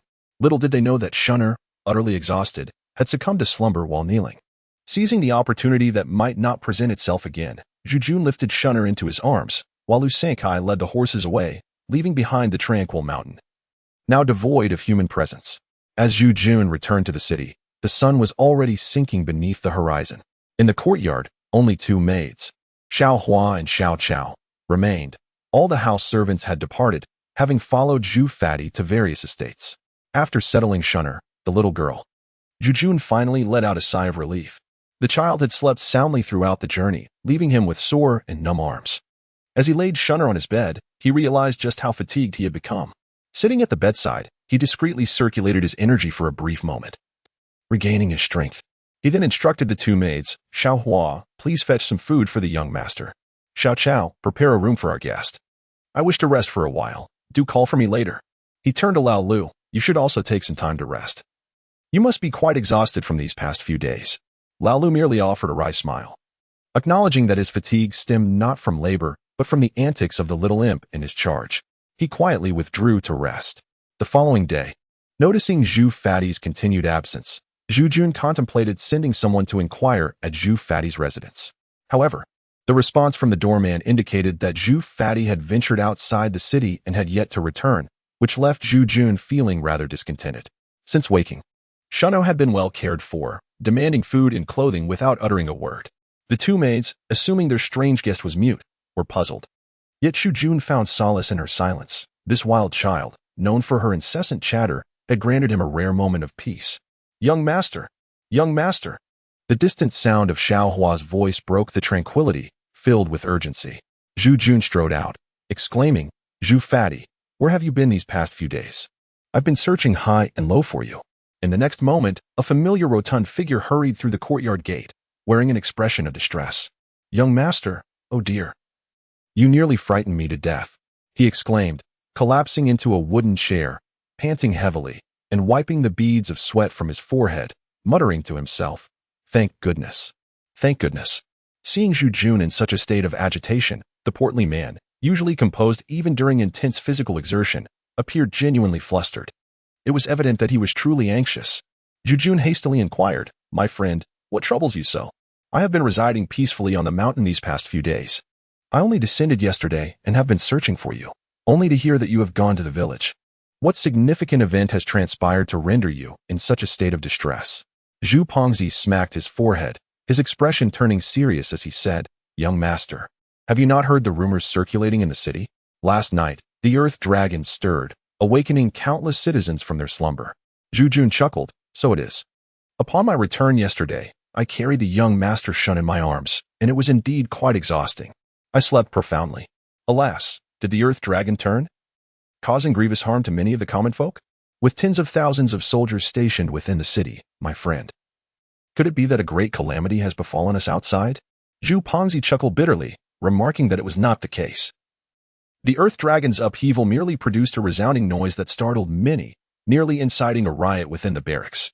However, once the tumult subsided, there were no subsequent events, and no lives were lost.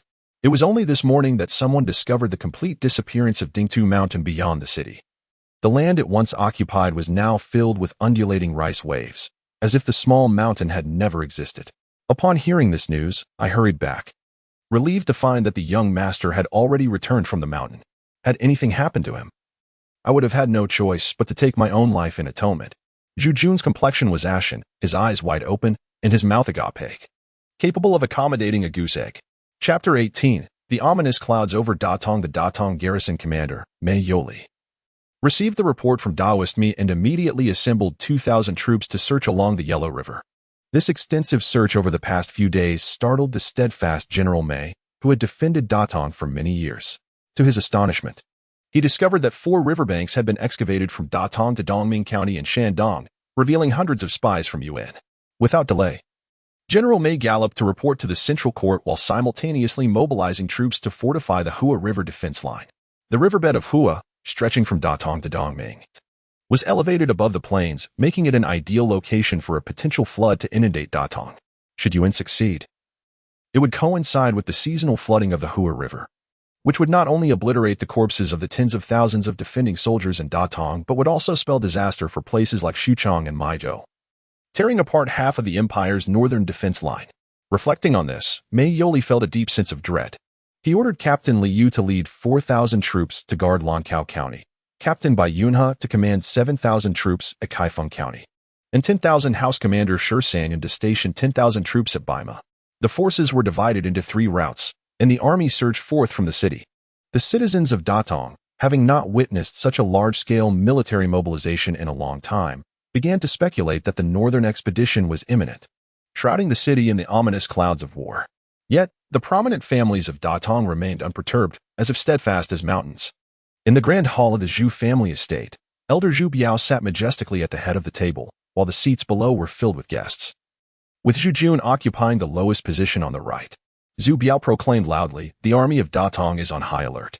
It appears that the northern territories have received news of His Majesty the Emperor's campaign and have taken the initiative to mobilize. The strategic stronghold of the Datong border forces has divided its troops for defense, and there remain tens of thousands of iron soldiers within the city. You must disseminate the orders to ensure stability below, allowing everyone to focus on production. Yesterday, General Mei summoned us. When the nation takes up arms, every individual bears responsibility. It is a splendid opportunity for the Zhu family to recruit local militias to safeguard the daily tranquility of our villages. Wen Kai, you shall oversee Qiu village and Shawu village. Wen Ji, you shall be in charge of Simi village, Gaoyao village, and Shui village. Wen Yu, you will manage Hui village and Xiuyu village. Zhu Biao swiftly delegated the tasks, pausing momentarily before addressing Zhu Jun. Juner, as you have just arrived in Datong, it seems that with the impending conflict, the matter of migration may need to be postponed. Once the situation in Datong stabilizes, we shall deliberate on it more thoroughly. Does that sound agreeable? Zhu Jun remarked, Datong is the root of the Zhu family. With my great-grandfather's command, I must naturally comply. However, I am concerned about how to explain this to my father. Zhu Biao said, Juner, there is no need for concern. I shall personally compose a letter to your father, elucidating the circumstances here. In no more than 10 days, we shall certainly receive a response from the capital. Rest assured for a few days. Once the news from the capital arrives, we shall devise our plans accordingly. Zhu Jun had no choice but to acquiesce, after all.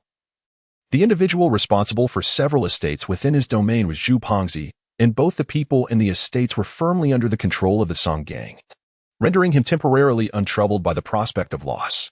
Upon returning to the courtyard, Lu Santai, who had been trailing behind, whispered to Zhu Jun, young master. It appears that chaos is indeed looming over Datong. Should we not consider returning to Zhangjing for the time being? Although Datong is garrisoned by tens of thousands of troops, it is by no means guaranteed that it can withstand an assault. After all, it is a nation in its own right. According to Steward Wang, the territory of Yuan Kingdom is even more expansive than that of our revered Xuanwu Kingdom, and it undoubtedly boasts a larger population as well. Zhu Jun chuckled, Old Lu, I never imagined you were so afraid of death. I too long to return, but with matters here unresolved, how can I face my father? There are still dozens of brothers from the Chaobang and Datong. I must remain here to maintain order. Lu Sankai responded, Isn't Zhu Yong still around?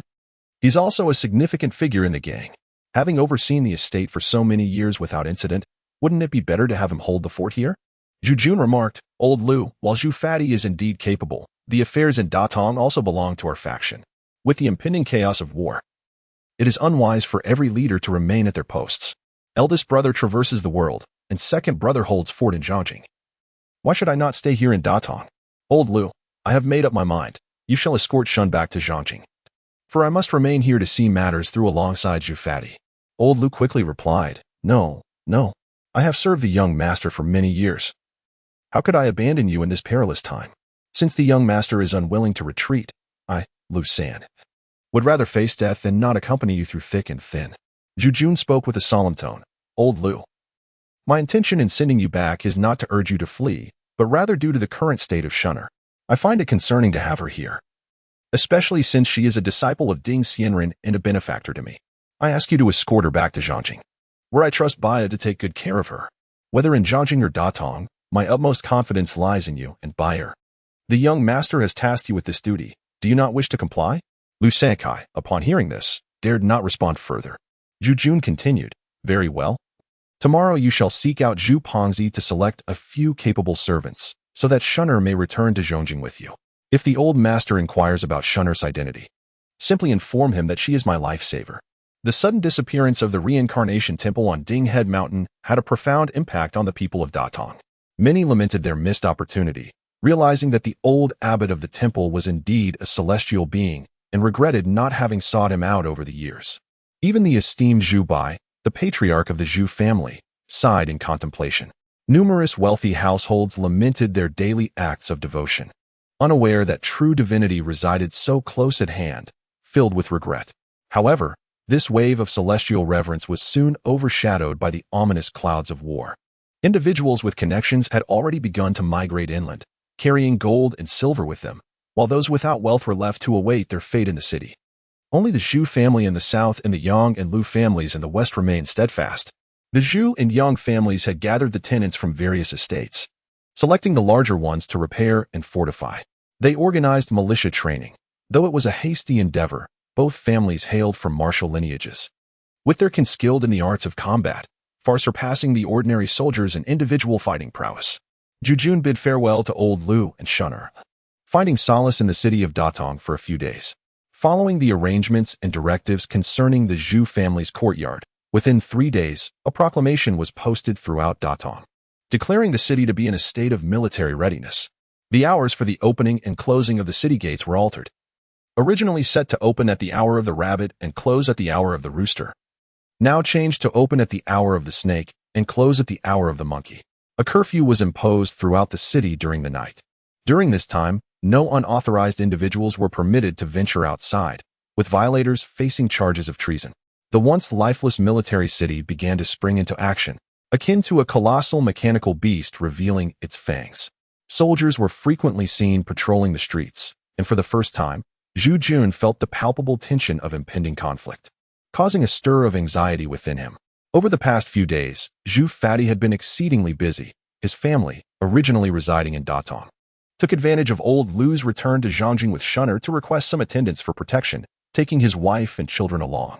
In these tumultuous times, despite Datong being guarded by 60,000 troops, safety was not guaranteed. As for his father-in-law and the others, being members of the Zhu clan, they were hardly concerned with such matters. Zhu Pongzi gathered the inhabitants of several estates under Zhu Laoda's name at Yinzhuang. Adjacent to Yinzhuang lies a natural lake, with a small river meandering around it, flowing into the lake, serving as a natural protective moat for the estate. Upon Zhu Jun's arrival at Yinzhuang, he beheld an outer wall constructed of compacted earth atop a foundation of blue stone, rising over 2 zhang in height. The gate was made of massive timber wrapped in iron sheeting, over a foot thick. Despite the rust that marred its surface, it did not detract from the imposing sense of solidity it conveyed. The rugged mountains could only be found 100 miles to the west of Datong, suggesting that these massive timbers had been accumulated over many years. Thus, this estate gate bore a history of its own. Overall, it was evident that Zhu Pongzi had expended considerable effort in renovating this fortress. Although it might not match the formidable and majestic copper walls of Datong, it nonetheless constituted a formidable bastion. Zhu Yan was welcomed by Zhu Pongzi and the former estate head, Zhu Wenxi, who was a senior of Zhu Laoda's generation. After Zhu Yan exchanged pleasantries, he listened to Zhu Pongzi's report. Young master, due to the urgency of time, the renovations of this estate incurred significant costs. However, with the impending conflict, ensuring the security of this territory is indeed worth the investment. Zhu Yan glanced through the estate with a sense of satisfaction. Yet soon his face clouded with confusion as he remarked, "Fatty, this manor appears quite substantial, but given that 2 nations are at war and this is the front line, with tens of thousands of troops mobilized, can this estate truly withstand such turmoil?" Zhu Pongzi nodded slightly and said, "Young master, this Datong farm is fortified with such defensive measures throughout its expanse. Having endured for centuries, there must be sound reasoning behind it. Rest assured, as long as the main force of the barbarians does not attack, even 1,000 cavalry would find it difficult to breach our estate. The militia within the estate consists of strong and capable young men who regularly practice martial skills, and in terms of individual combat prowess, they surpass the regular troops of the barbarians." Zhu Yan remarked, "I understand that, yet when the barbarians arrive, their onslaught will be overwhelming. How can this humble farm possibly withstand such an invasion?" Zhu Pongzi chuckled, "Master, why should one bolster the ambitions of others at the expense of one's own prestige? Observe the expansive fields, inundated with mire. Even the most seasoned farmers would find themselves at a loss within such treacherous terrain. The barbarian cavalry, predominantly mounted, would struggle to maintain their formation even if they dismounted, clad in armor and wielding heavy weaponry. They would be forced to advance with the utmost caution. In this region of Datong, the landscape of paddy fields, interwoven with intricate networks of ditches and waterways, is far removed from the arid plains of Hebei and Yuan, rendering it impossible for the barbarians to maneuver swiftly here. When 2 nations clash, deploying tens of thousands of troops across a sprawling battlefield, they would find no room to array their forces within Datong. Which commander would dare establish their encampment amidst these muddy fields? Look at this village. Its outer walls rise to a height of 2 zhang and 4, while the gate stands at 1 zhang and 8, impervious to casual ramming. Moreover, the elevation of the village interior far exceeds that of the exterior, allowing its inhabitants to survey the surroundings from a position of advantage.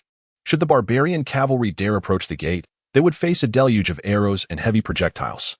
Those formidable siege engines capable of breaching the gates would find it impossible to traverse the narrow pathways, hindered by the saturated fields. I dare say, even 1,000 barbarian cavalrymen could be ensnared here, provided that neighboring villages coordinate to obstruct their retreat.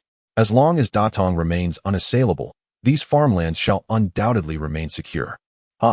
Is it so simple to breach the iron walls of Datong? Seeing Zhu Fatty's confident demeanor, Zhu Jun couldn't help but feel reassured. He then turned to Fatty with a hint of confusion and asked, Fatty, if this estate is so easily defendable, why concentrate everyone in this single location? Zhu Panji remarked. Young master, initially, these individuals all resided within this estate. However, due to the vast expanse of arable land, which facilitates cultivation and transportation, they gradually established new estates in various locations. Yet, the other estates serve merely as temporary abodes. In times of conflict, particularly in this turbulent border region, people tend to congregate at the main estate for defense and shelter. Consequently, the primary estate typically boasts the most abundant reserves, unlike the scattered estates whose fortifications lack the robustness of the main one. Zhu Pongzi surveyed his surroundings and then whispered, Young master, the primary reason for relocating people is not merely to guard against the northern barbarians, but rather to protect against those who take advantage of the chaos wrought by war. Consider, in times of conflict, regardless of victory or defeat, communication across Datong will undoubtedly falter compared to usual, even if a particular village is besieged. The garrison within the city will likely refrain from coming to their aid. At such moments, those bandits and mountain thieves who typically lurk in the remote valleys will find ample opportunity to act. These brigands often have connections with the local military forces. And during this tumultuous period, if fortune favors them and they encounter a small group of invaders, they could eliminate them and subsequently seek rewards from the local defenders. If the soldiers take notice, they might even be able to transform from brigands into legitimate troops, thereby securing a respectable status for themselves. With such rewards at stake, who wouldn't be willing to risk their lives? Should they fail to find isolated marauders, they will seize the opportunity to plunder these farms amidst the chaos, a venture that could sustain their needs for several months. The granaries within these estates are bountiful, yet they appear as mere delicacies to the eyes of these marauders. Zhu Pongzi paused momentarily before continuing.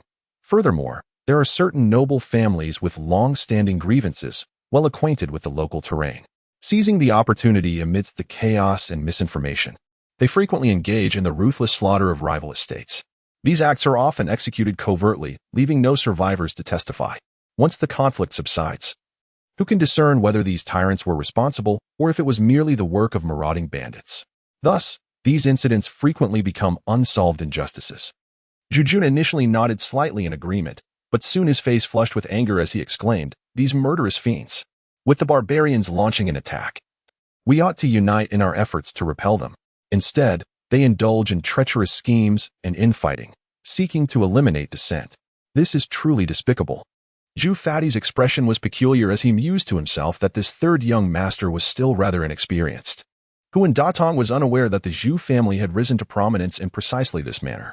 However, he found it inappropriate to retort and could only offer a sheepish smile, saying, Young master, while those matters are indeed sordid, there are certainly individuals who would engage in such deeds.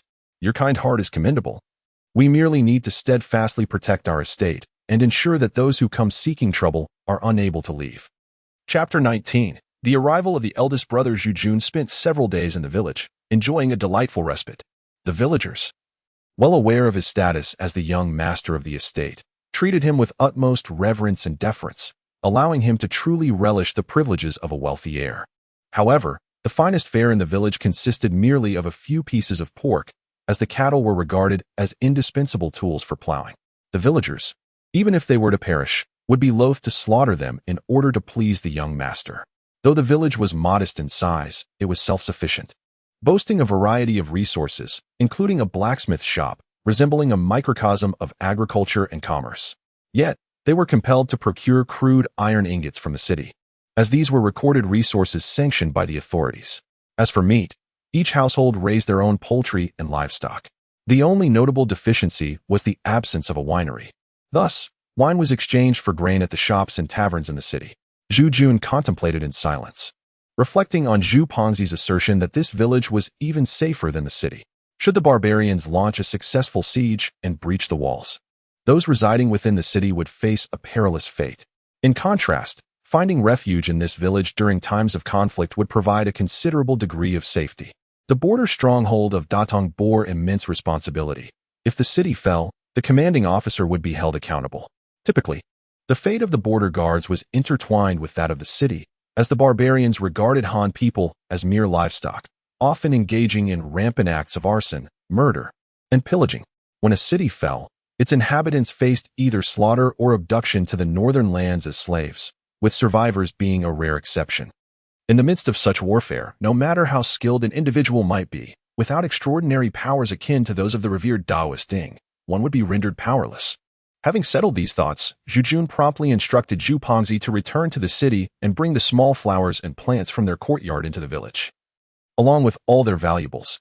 Fortunately, Zhu Pongzi had spent many years in Datong, establishing good relations with various parties. It took him 2 days to accomplish this task. With his belongings secured, Zhu Jun found solace in the village, devoting himself entirely to mastering the reincarnation technique bestowed upon him by Taoist Ding, paying little heed to the passage of time outside. Each day, attended by the small flowers and plants, Zhu Jun diligently practiced the reincarnation true energy as outlined in his texts. Initially, he made rapid progress, the true energy in his mind gradually circulating through his meridians. Its strength increased with each passing day, but soon he reached a critical juncture where no matter how earnestly he practiced, he could make no further advancements. Zhu Jun understood that the cultivation of internal energy from various schools was often segmented, like the Biquang fist of the Zhu family. One would inevitably encounter insurmountable barriers at certain stages. This stagnation was indicative of a disparity between one's comprehension and the true energy's potency, necessitating a catalyst for breakthrough. Thus, Zhu Jun refrained from rushing his practice, instead committing the text to memory and began to observe the seemingly impenetrable Yin village that Zhu Pongzi had described. Zhu Pongzi settled Zhu Jun in Yinzhuang, while he himself had to traverse various places. The Zhu family had numerous affairs entrusted to him. Although he was a member of the Tsang gang, he was also the son-in-law of the main clan. Matters concerning the Tsang gang were official business, while those pertaining to the main clan were familial. Zhu Pongzi was indeed a person of remarkable versatility. Over the years, the interests of the central Tsang gang and the Datong main clan had gradually come to conflict, yet he managed to navigate these waters with finesse, skillfully reconciling the interests of both sides. Not only did he marry a woman from the main clan, but he also gained the favor of Zhu Laoda, proving himself to be quite an extraordinary individual. However, the hardships he endured throughout this journey are likely known only to him.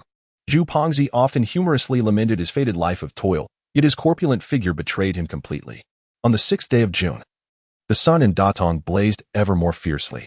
Although the courtyard in Yinzhuang offered some shade, the oppressive heat in the air was overwhelming.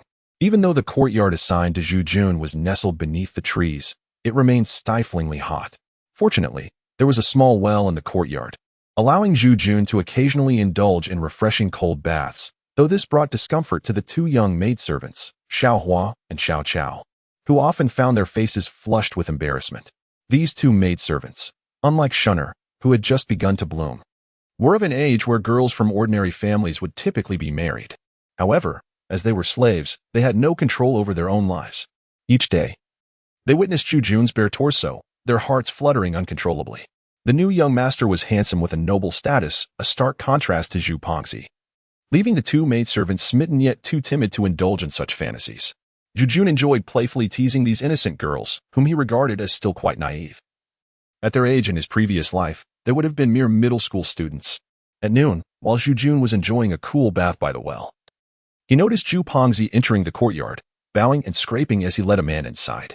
The man, in his 30s, had prominent ears and a dignified demeanor, exuding the air of someone who had achieved success. Upon seeing Zhu Jun bathing, his expression shifted slightly, but he quickly replaced it with a smile, saying, "Lao San, you seem to be quite well now. Haha, you've made me worry for nothing." However, his tone turned serious as he added, "But you cannot be parading about bare-chested in the courtyard. What kind of decorum is that for someone of your standing?" Zhu Jun, recognizing the familiarity of the man's visage, found himself momentarily at a loss, standing there in perplexity. Upon hearing himself referred to as the 3rd brother, a spark of realization ignited within him.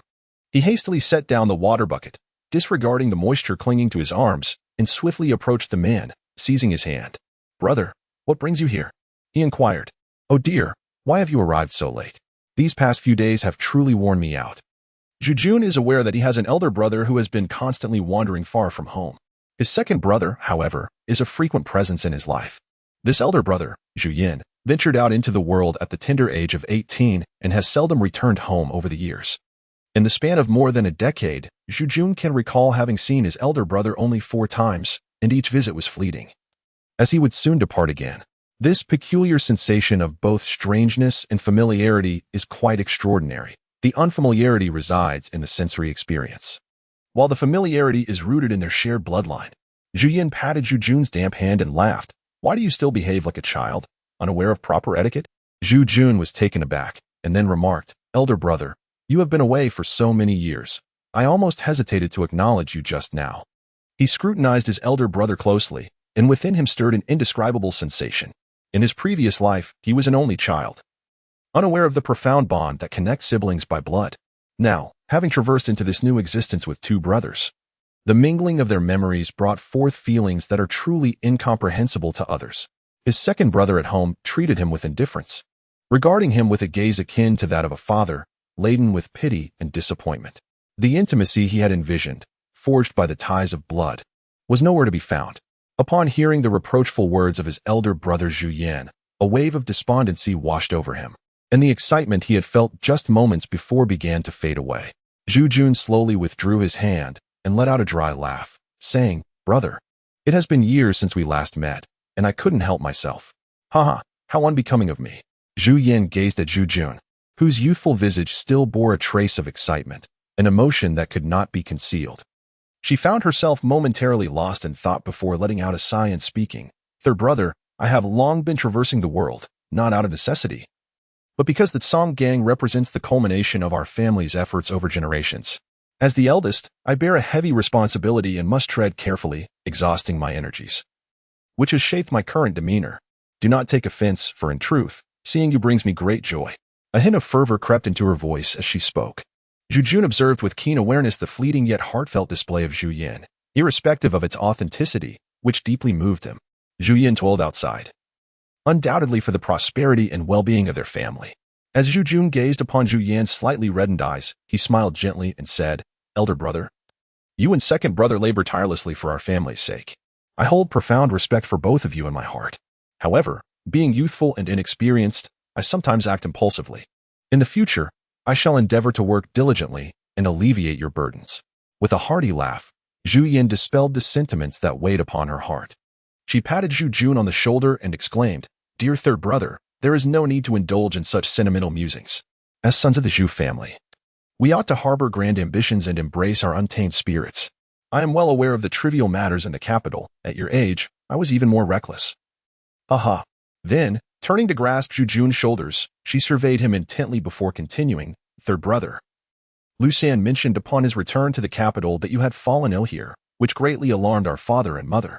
They hastily summoned me from Ishui to come to Datong. My purpose is twofold, to ascertain your recovery and to assume responsibility for the matters you have been handling. With the impending conflict in Datong, the circumstances are bound to be fraught with uncertainties, as this is your first venture away from home to manage affairs. Our father is understandably concerned, and thus, I have been called upon.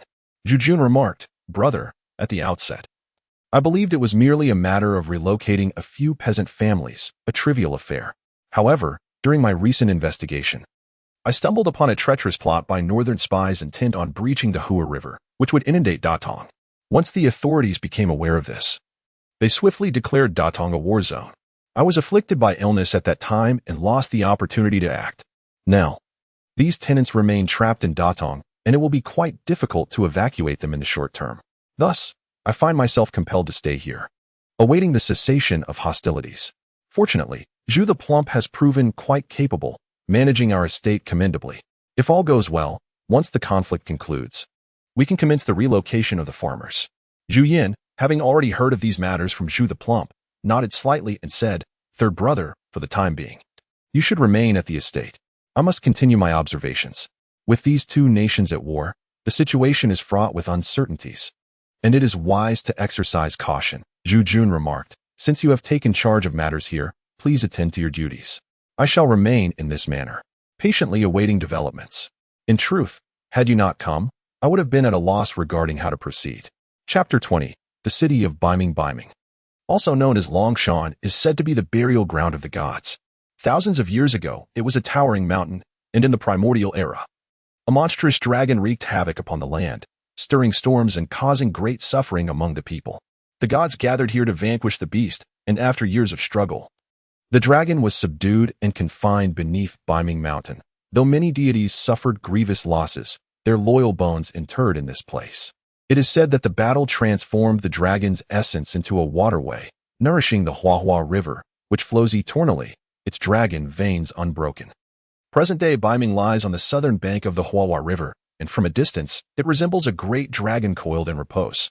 At the dragon's head, there is a broad sandy beach spanning several miles, serving as a prime harbor for those traveling south. After millennia of growth and development, this beach has gradually evolved into a city established during the previous dynasty and named Biming. The city is flanked by Longshan to the west and the Huahua River to the north, while the vast Datong Plain stretches to the southeast. Beyond the northern gate of Biming City lies a riverbank, once bustling with trade during peacetime, but now desolate, with no vessels in sight. Zhu, a member of the Shijia clan from Jiaodong, ranks third among his siblings.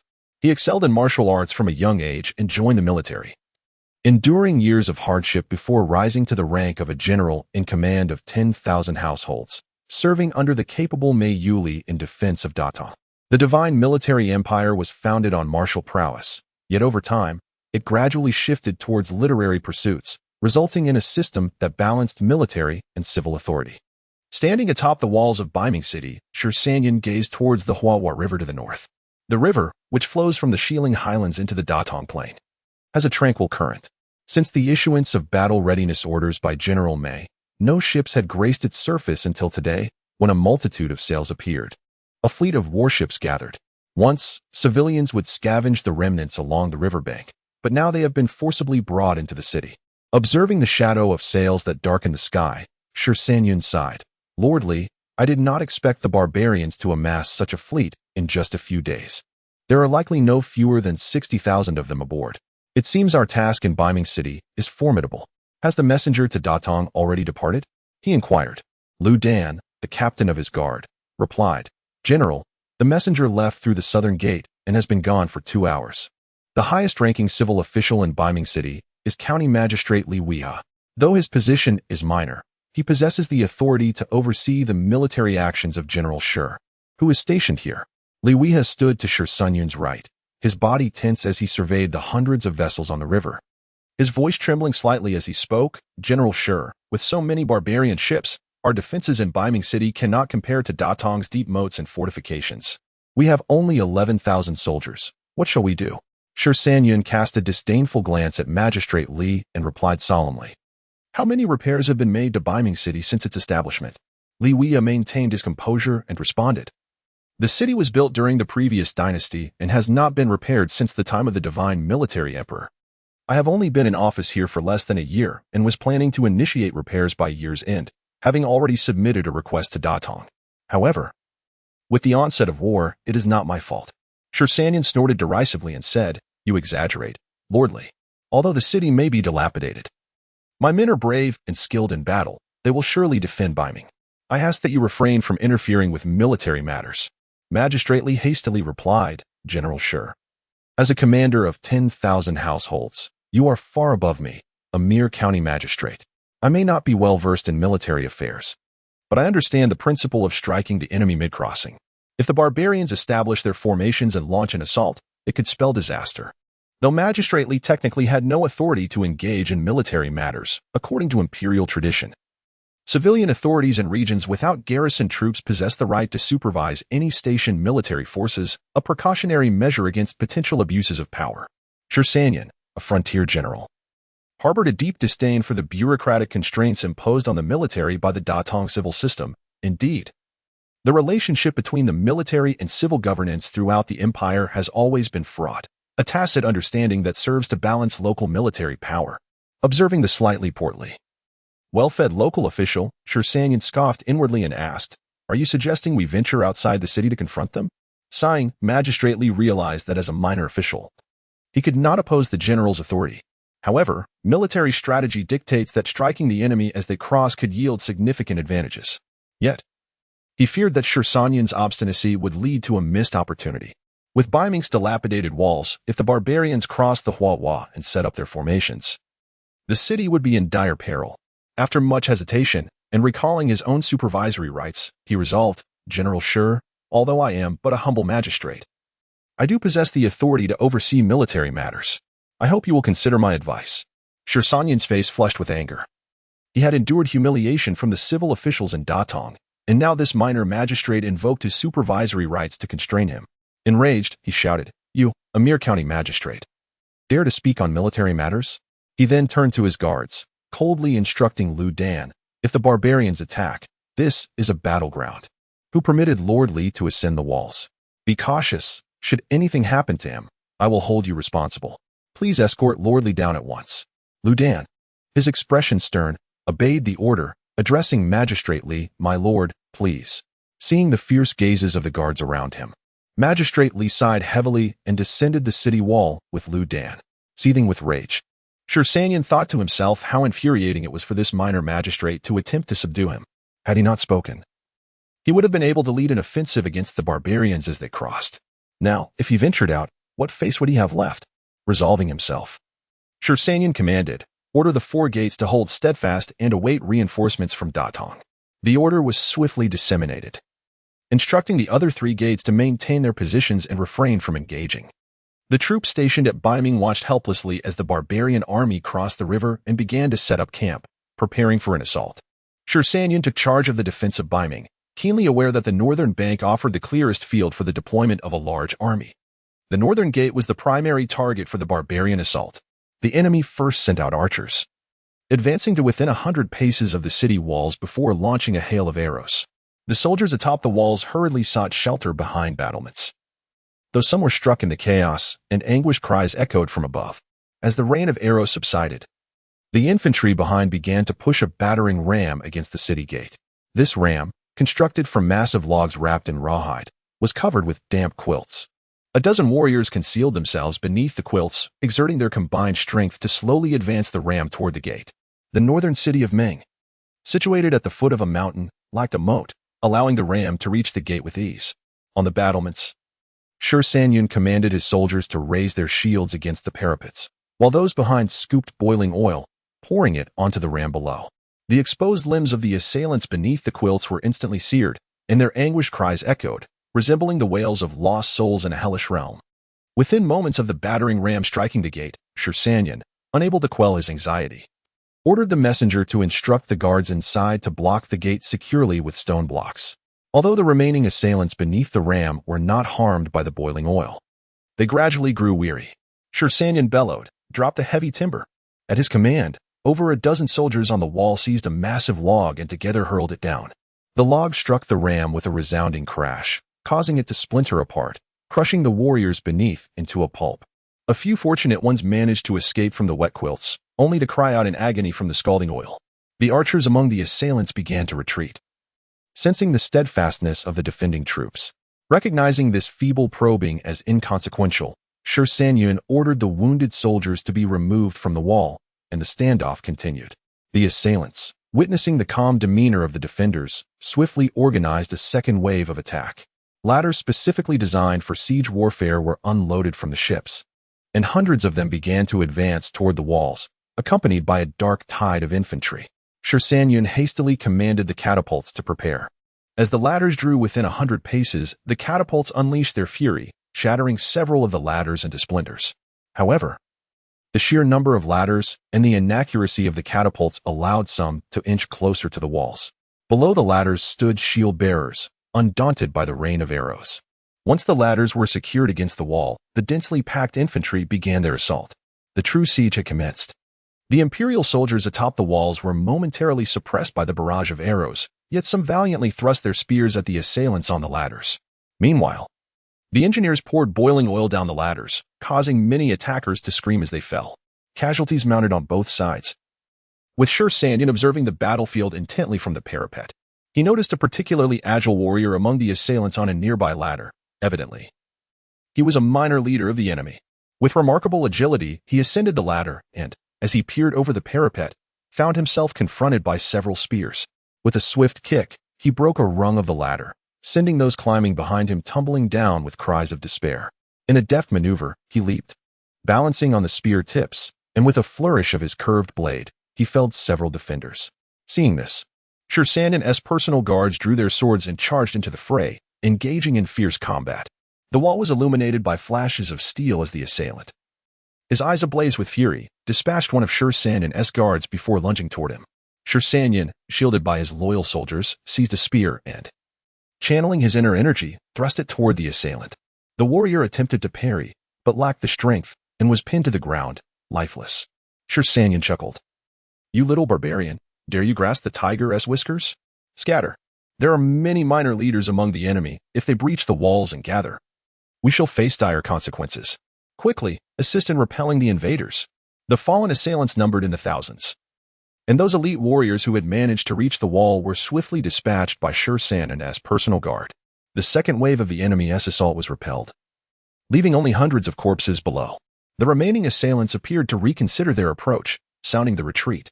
As the sun began to set, the logistical support from within the city gradually delivered provisions to the weary defenders, who, after the fierce battle, finally set down their weapons to eat and drink.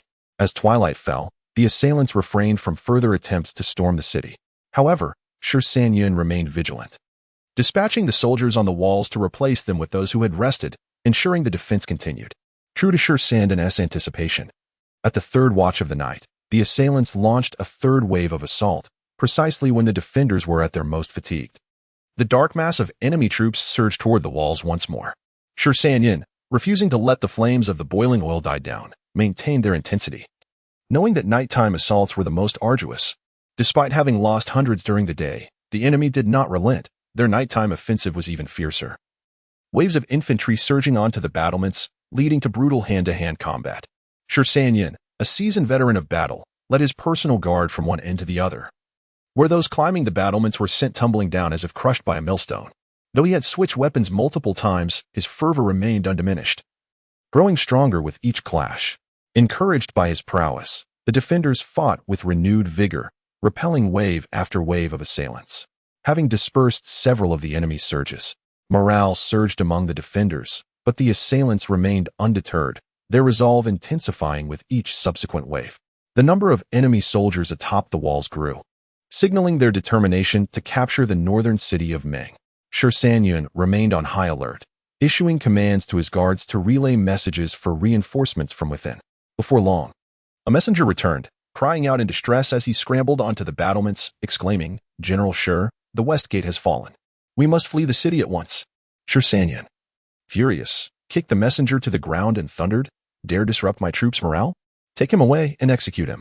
The messenger, trembling, dared not resist as he sobbed, "General, that Li County magistrate is a traitor. During the enemy's assault, he led a unit hidden within the city to ambush Lord Xian at the west gate.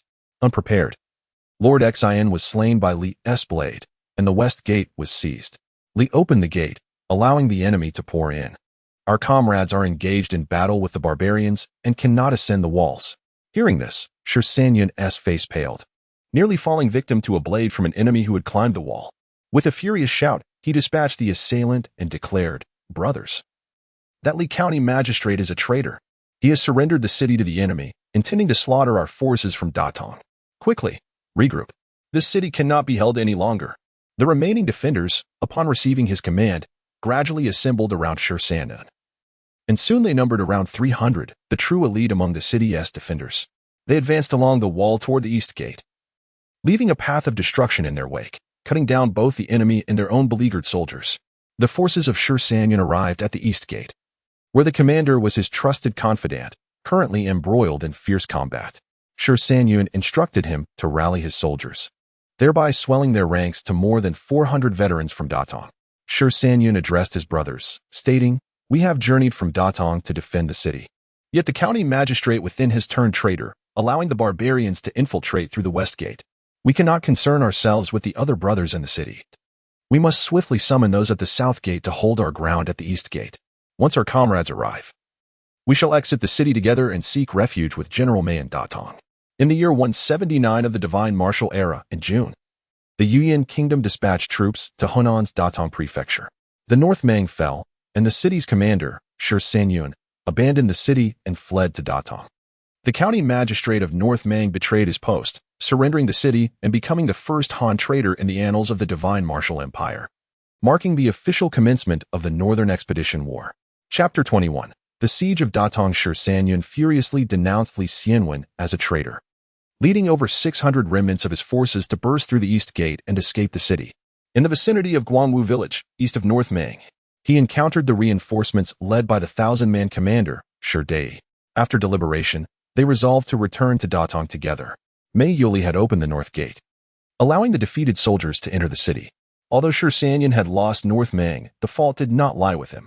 Mei Yuli consoled him, vehemently denouncing the traitorous officials, pointing an accusing finger at the nose of the Datong governor, Shi Yang. It was indeed lamentable that the magistrate of North Mang had turned into a spy for the northern barbarians. Shi Yang's countenance was one of despair. The emergence of a traitorous magistrate under his jurisdiction threatened his own position. Seizing the opportunity, Mei Yuli took command of the military and political affairs in Datong, ordering his subordinates to resolutely defend the city while awaiting reinforcements from the central government. By mid-June, the Yuan Kingdom's 100,000 troops from Hedong crossed the Huai River, using North Mang as a bastion to launch an assault on Datong. They established camps and formations outside the city to commence their siege. The farms along the route from North Mang to Datong seemed to have vanished from the eyes of the barbarians, who indiscriminately plundered without sparing a single soldier. Encircling Datong, they rendered the formidable city akin to an impregnable fortress, severing all lines of communication between the interior and exterior. Zhu Jun awaited news in Yinzhuang for several days. Yet his elder brother Zhu Yan had not returned. It seemed that Zhu Yan was also trapped within Datong. The messengers seeking aid for Zhongjing had dispersed to distant lands when Baiming fell. Mei Yuli commanded an army of 70,000 to steadfastly defend Datong, anticipating reinforcements from Zhongjing. During this time, the assaults by the Hedong army were rather lackluster. The commander Mei Yuli, having learned from the loss of Baiming, centralized all military and political power in her hands. All officials of Datong's civil and military systems were confined, preventing them from contacting the outside forces. She ordered every household and clan in Datong to contribute to the military funds and dispatched servants to fortify the city walls, aiding in the defense. This pivotal frontier stronghold of Datong finally began to reveal its formidable defenses. On the following day, the barbarian forces suddenly intensified their assault, with hordes of soldiers nearly scaling the 12 high walls. The western gate of Datong was also shaken by the relentless battering. Mei Yuli commanded the laborers to block the western gate with massive stones, declaring that as long as the conflict persisted, the gate would remain sealed. The Hedong army, though valiant, had suffered over 10,000 casualties in their attempts to breach the walls but had not managed to ascend even a single brick. Yet, they seemed unfazed by the loss of their troops, launching wave after wave of fierce attacks. The ground beneath the walls was littered with the charred and wounded bodies of the attackers. Unlike the smaller city of Baiming, Datong boasted towering walls and deep moats, embodying an impregnable fortress. After 7 days of relentless assaults, resulting in over 20,000 casualties, the Hedong army finally conceded defeat, establishing a stalemate outside the city. Mei Yuli understood that for the barbarians to breach the city, it would require the depletion of supplies and a decline in morale. As long as she maintained firm control over both military and political authority, ensuring the security within Datong, the city would remain unassailable. With ample provisions stored according to frontier standards for an entire year, Datong could endure without reinforcements. Thus, General Mei divided her forces into 3 units, one to investigate spies within the city and maintain order, while the other 2 took turns guarding the walls. Undeterred by their setbacks, the Hedong army established encampments beneath the walls, seemingly unafraid of the reinforcements from the south, setting up a strategy to besiege the city while dispatching smaller units to clear out the scattered outposts surrounding Datong.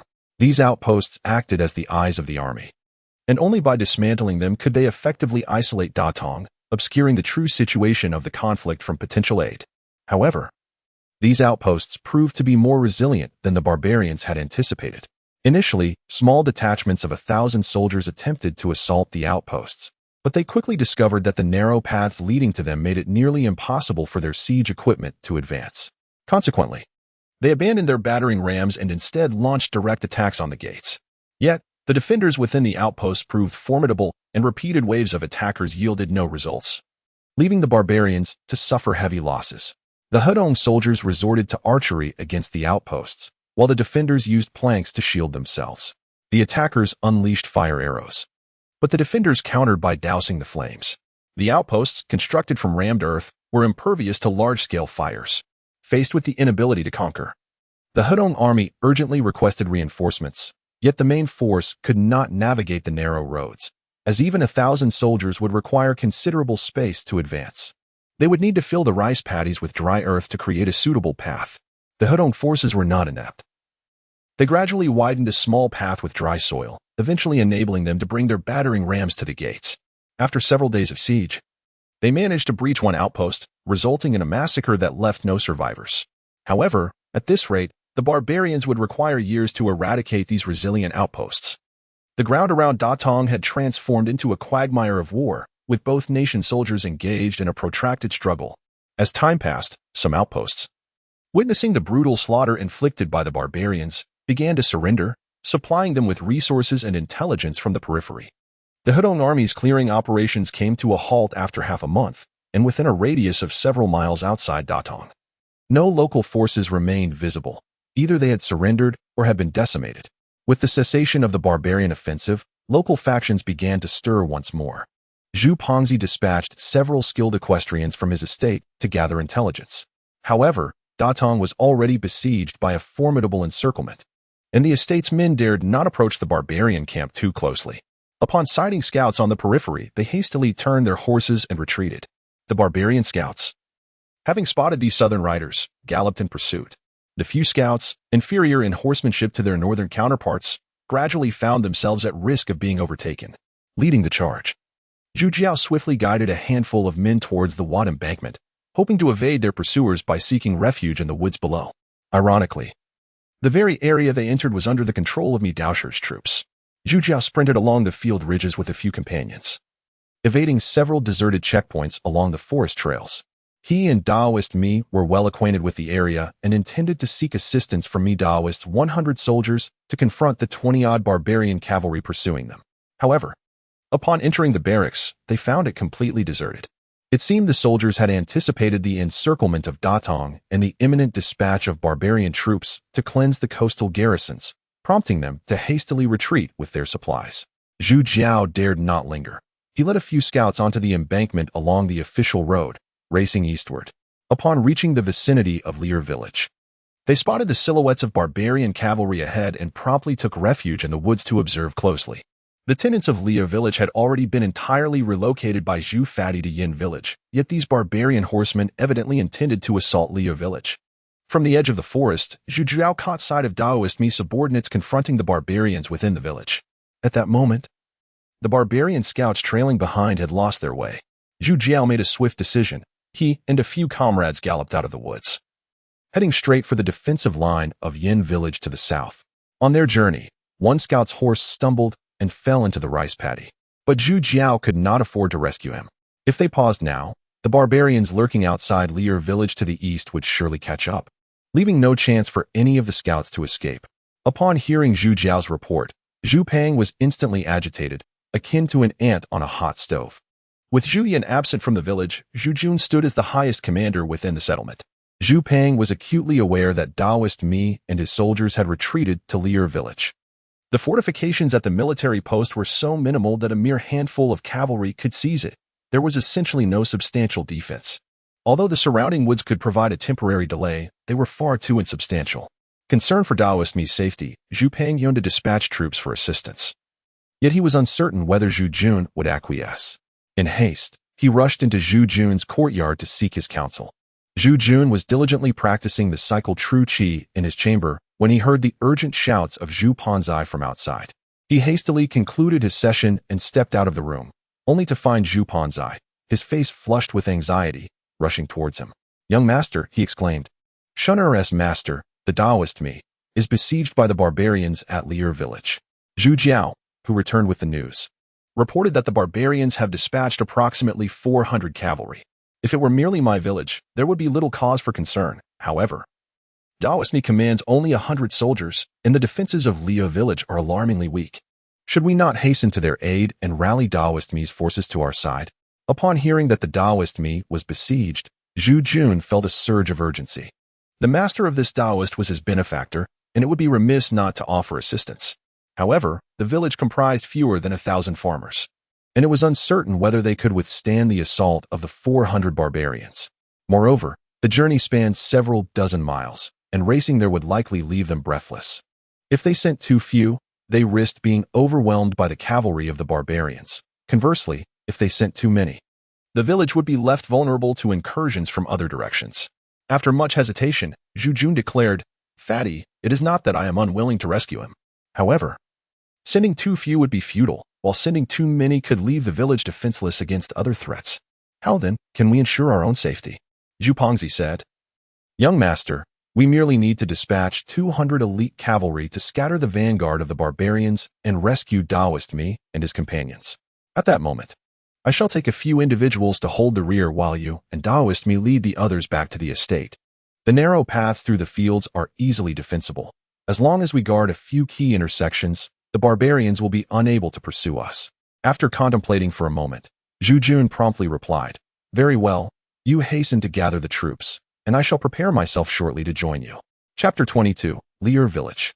For Zhu Yan, there was indeed a certain destiny tied to Lier Village. Previously, he intended to persuade the villagers, but was unexpectedly struck by a sudden illness, which delayed his plans. This time, however, he was to lead a force to rescue those in need. Zhu Yan, accompanied by Zhu Pongzi, led a contingent of 200 skilled horsemen along the winding paths of the fields, making their way toward Lier Village. Within less than an hour, they beheld the encampment of the barbarian soldiers surrounding the outskirts of the village. Lier Village was situated atop a small hill, encircled by rice paddies, rendering it difficult for the barbarian cavalry to approach from other directions. Consequently, they congregated at the village gate, resorting to intimidation and demanding that the inhabitants surrender. However, Mi Daoshi, a man of formidable resolve, refused to capitulate. The 400 barbarians, lacking the means to breach the gate, could only secure the entrance while dispatching troops to summon reinforcements in a battering ram. As Zhu Jiao beheld the encirclement of Lier Village, it was evident that the barbarian forces had just discovered the contingent of officials within. Zhu Yan's troops arrived at a fortuitous moment, coinciding with the twilight hour.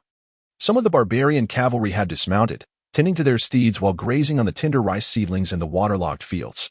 The rice, just at the stage of blossoming, was now swelling with grains.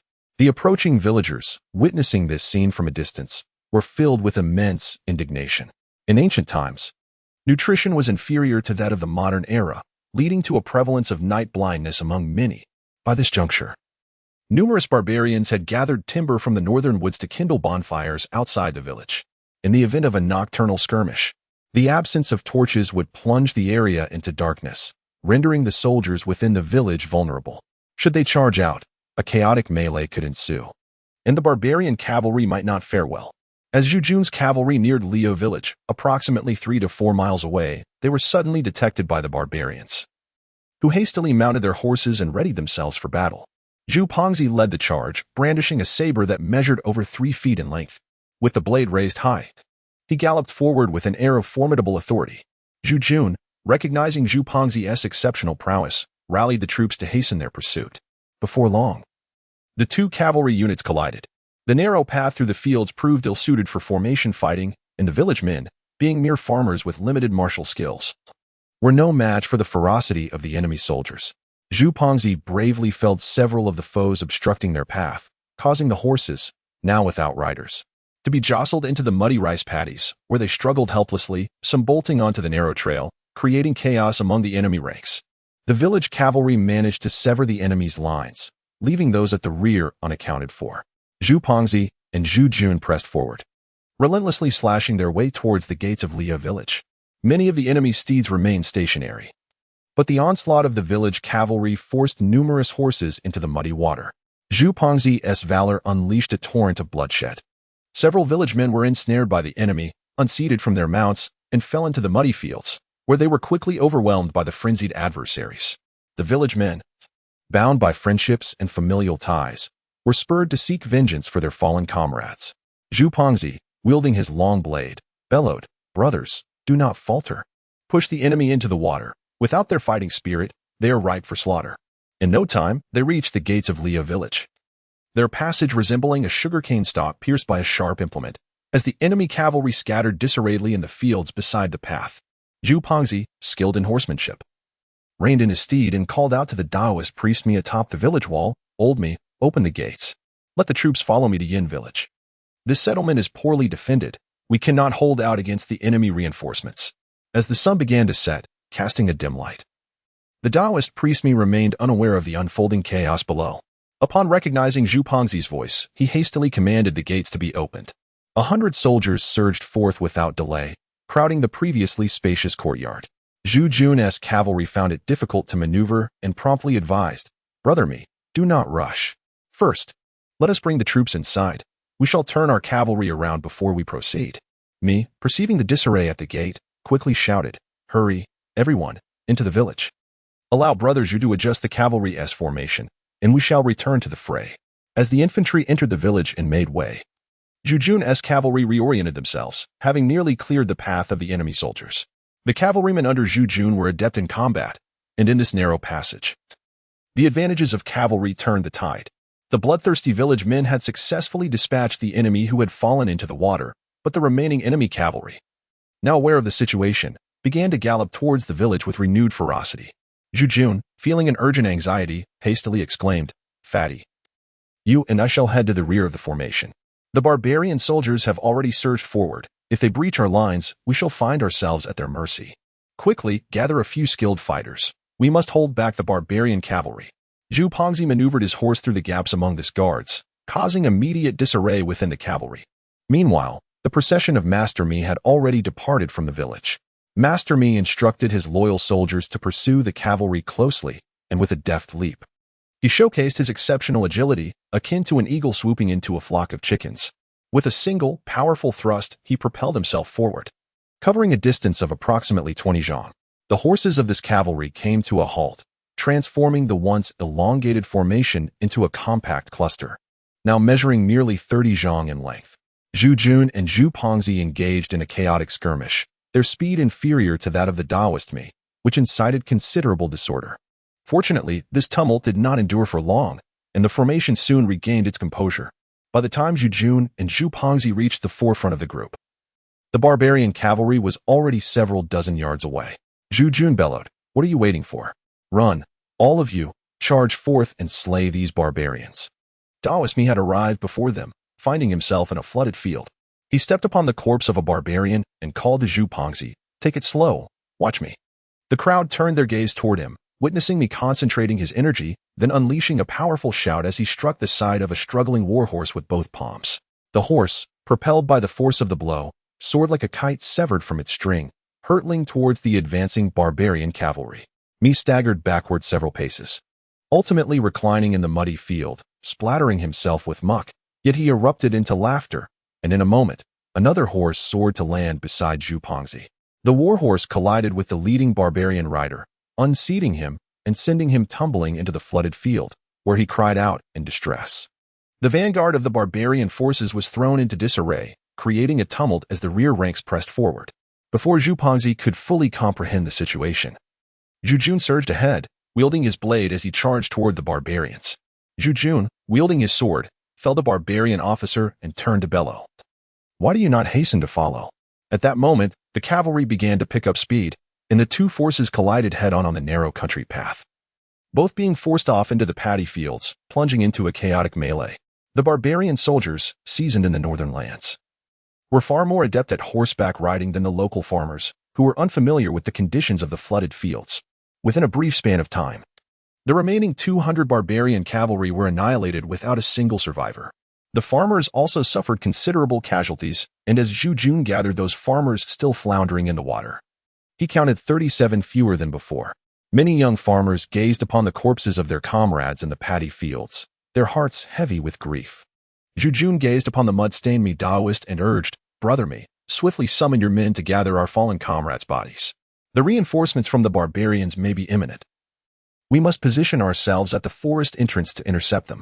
You and your men should hasten towards Yinzhuang with the bodies, ensuring that any surviving steeds of the barbarians are taken as well." The Mi Taoist acknowledged with a nod and hurried to the rear of the contingent. Zhu Jun then addressed Zhu Fatty, saying, "Fatty, the path is narrow, making it difficult for the cavalry to turn around. We must have skilled fighters at both ends of our formation. I will lead our forces to the front to block the road, while you remain at the back. Once Brother Mi's men have passed, we shall regroup and return to the village." Zhu Pengzi said, "Young master, you should stay here while I go ahead." Zhu Jun was momentarily taken aback, but then smiled and replied, "Pengzi, rest assured, This will only take a moment. Nothing will go awry. Zhu Fadi persisted in leading the cavalry to the edge of the forest, instructing Zhu Jun to remain at the rear of the group. Before long, Daoist Mi had arrived with his contingent. The path from Lier village to the forest was merely a 3-mile stretch, now stained with the remnants of battle. The fallen barbarians, moaning in the rice paddies, were mercilessly dispatched by the subordinates of Daoist Mi, and the horses were gathered. Zhu Jun directed Daoist Mi to take the others ahead while the cavalry held the rear, making their way southward to Yinzhuang. Upon returning to Yinzhuang, it was already the hour of the pig. The village was aglow with torches, evidently awaiting the cavalry's return. Zhu Jun instructed Zhu Wensi to settle Daoist Mi's men before turning to Zhu Fadi, saying, "Fadi, the medical expenses for the injured villagers will be covered by the accounts office. Additionally, we must allocate a sum for the families of the deceased. Let it not be meager. You may handle it as you see fit." Zhu Fadi remarked, "I am well aware of all this and have long instructed my men to take action. However, young master, I fear that today's battle may attract the attention of the barbarians." Zhu Jun remarked, "I am aware that we can only confront the enemy as they come.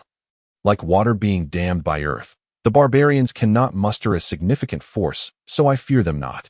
The Daoist Mi, having already cleansed himself of the mud by the protective river outside the village, stepped forward and said, "Young Master Zhu, I vow to repay your life-saving grace today. In recent days, several villages to the west have succumbed to attack, their inhabitants slaughtered. Some have, of course, surrendered to the barbarians. Had you not dispatched troops to rescue me today, surrendering to the barbarians might have been an option, but now it is clear that we are irreconcilably opposed. With Datong besieged, it seems our stay in this Yin village is not a sustainable solution." Zhu Jun nodded and said, "I share the same sentiment. However, within this village of over 3,000 individuals, the majority are the elderly, women, and children. In such circumstances, what feasible solution can we devise? We cannot simply abandon them and flee for our own safety." Zhu Pongzi remarked, observing the conduct of these northern barbarians. "It seems they intend to besiege Datong for an extended period. Although the surrounding villages can withstand an assault for a time, they are unlikely to endure the relentless attacks from the barbarian forces." Zhu Jiao mentioned that these savages have paved paths with dry earth, successfully breaching several villages. "It appears we must come to a decisive conclusion soon."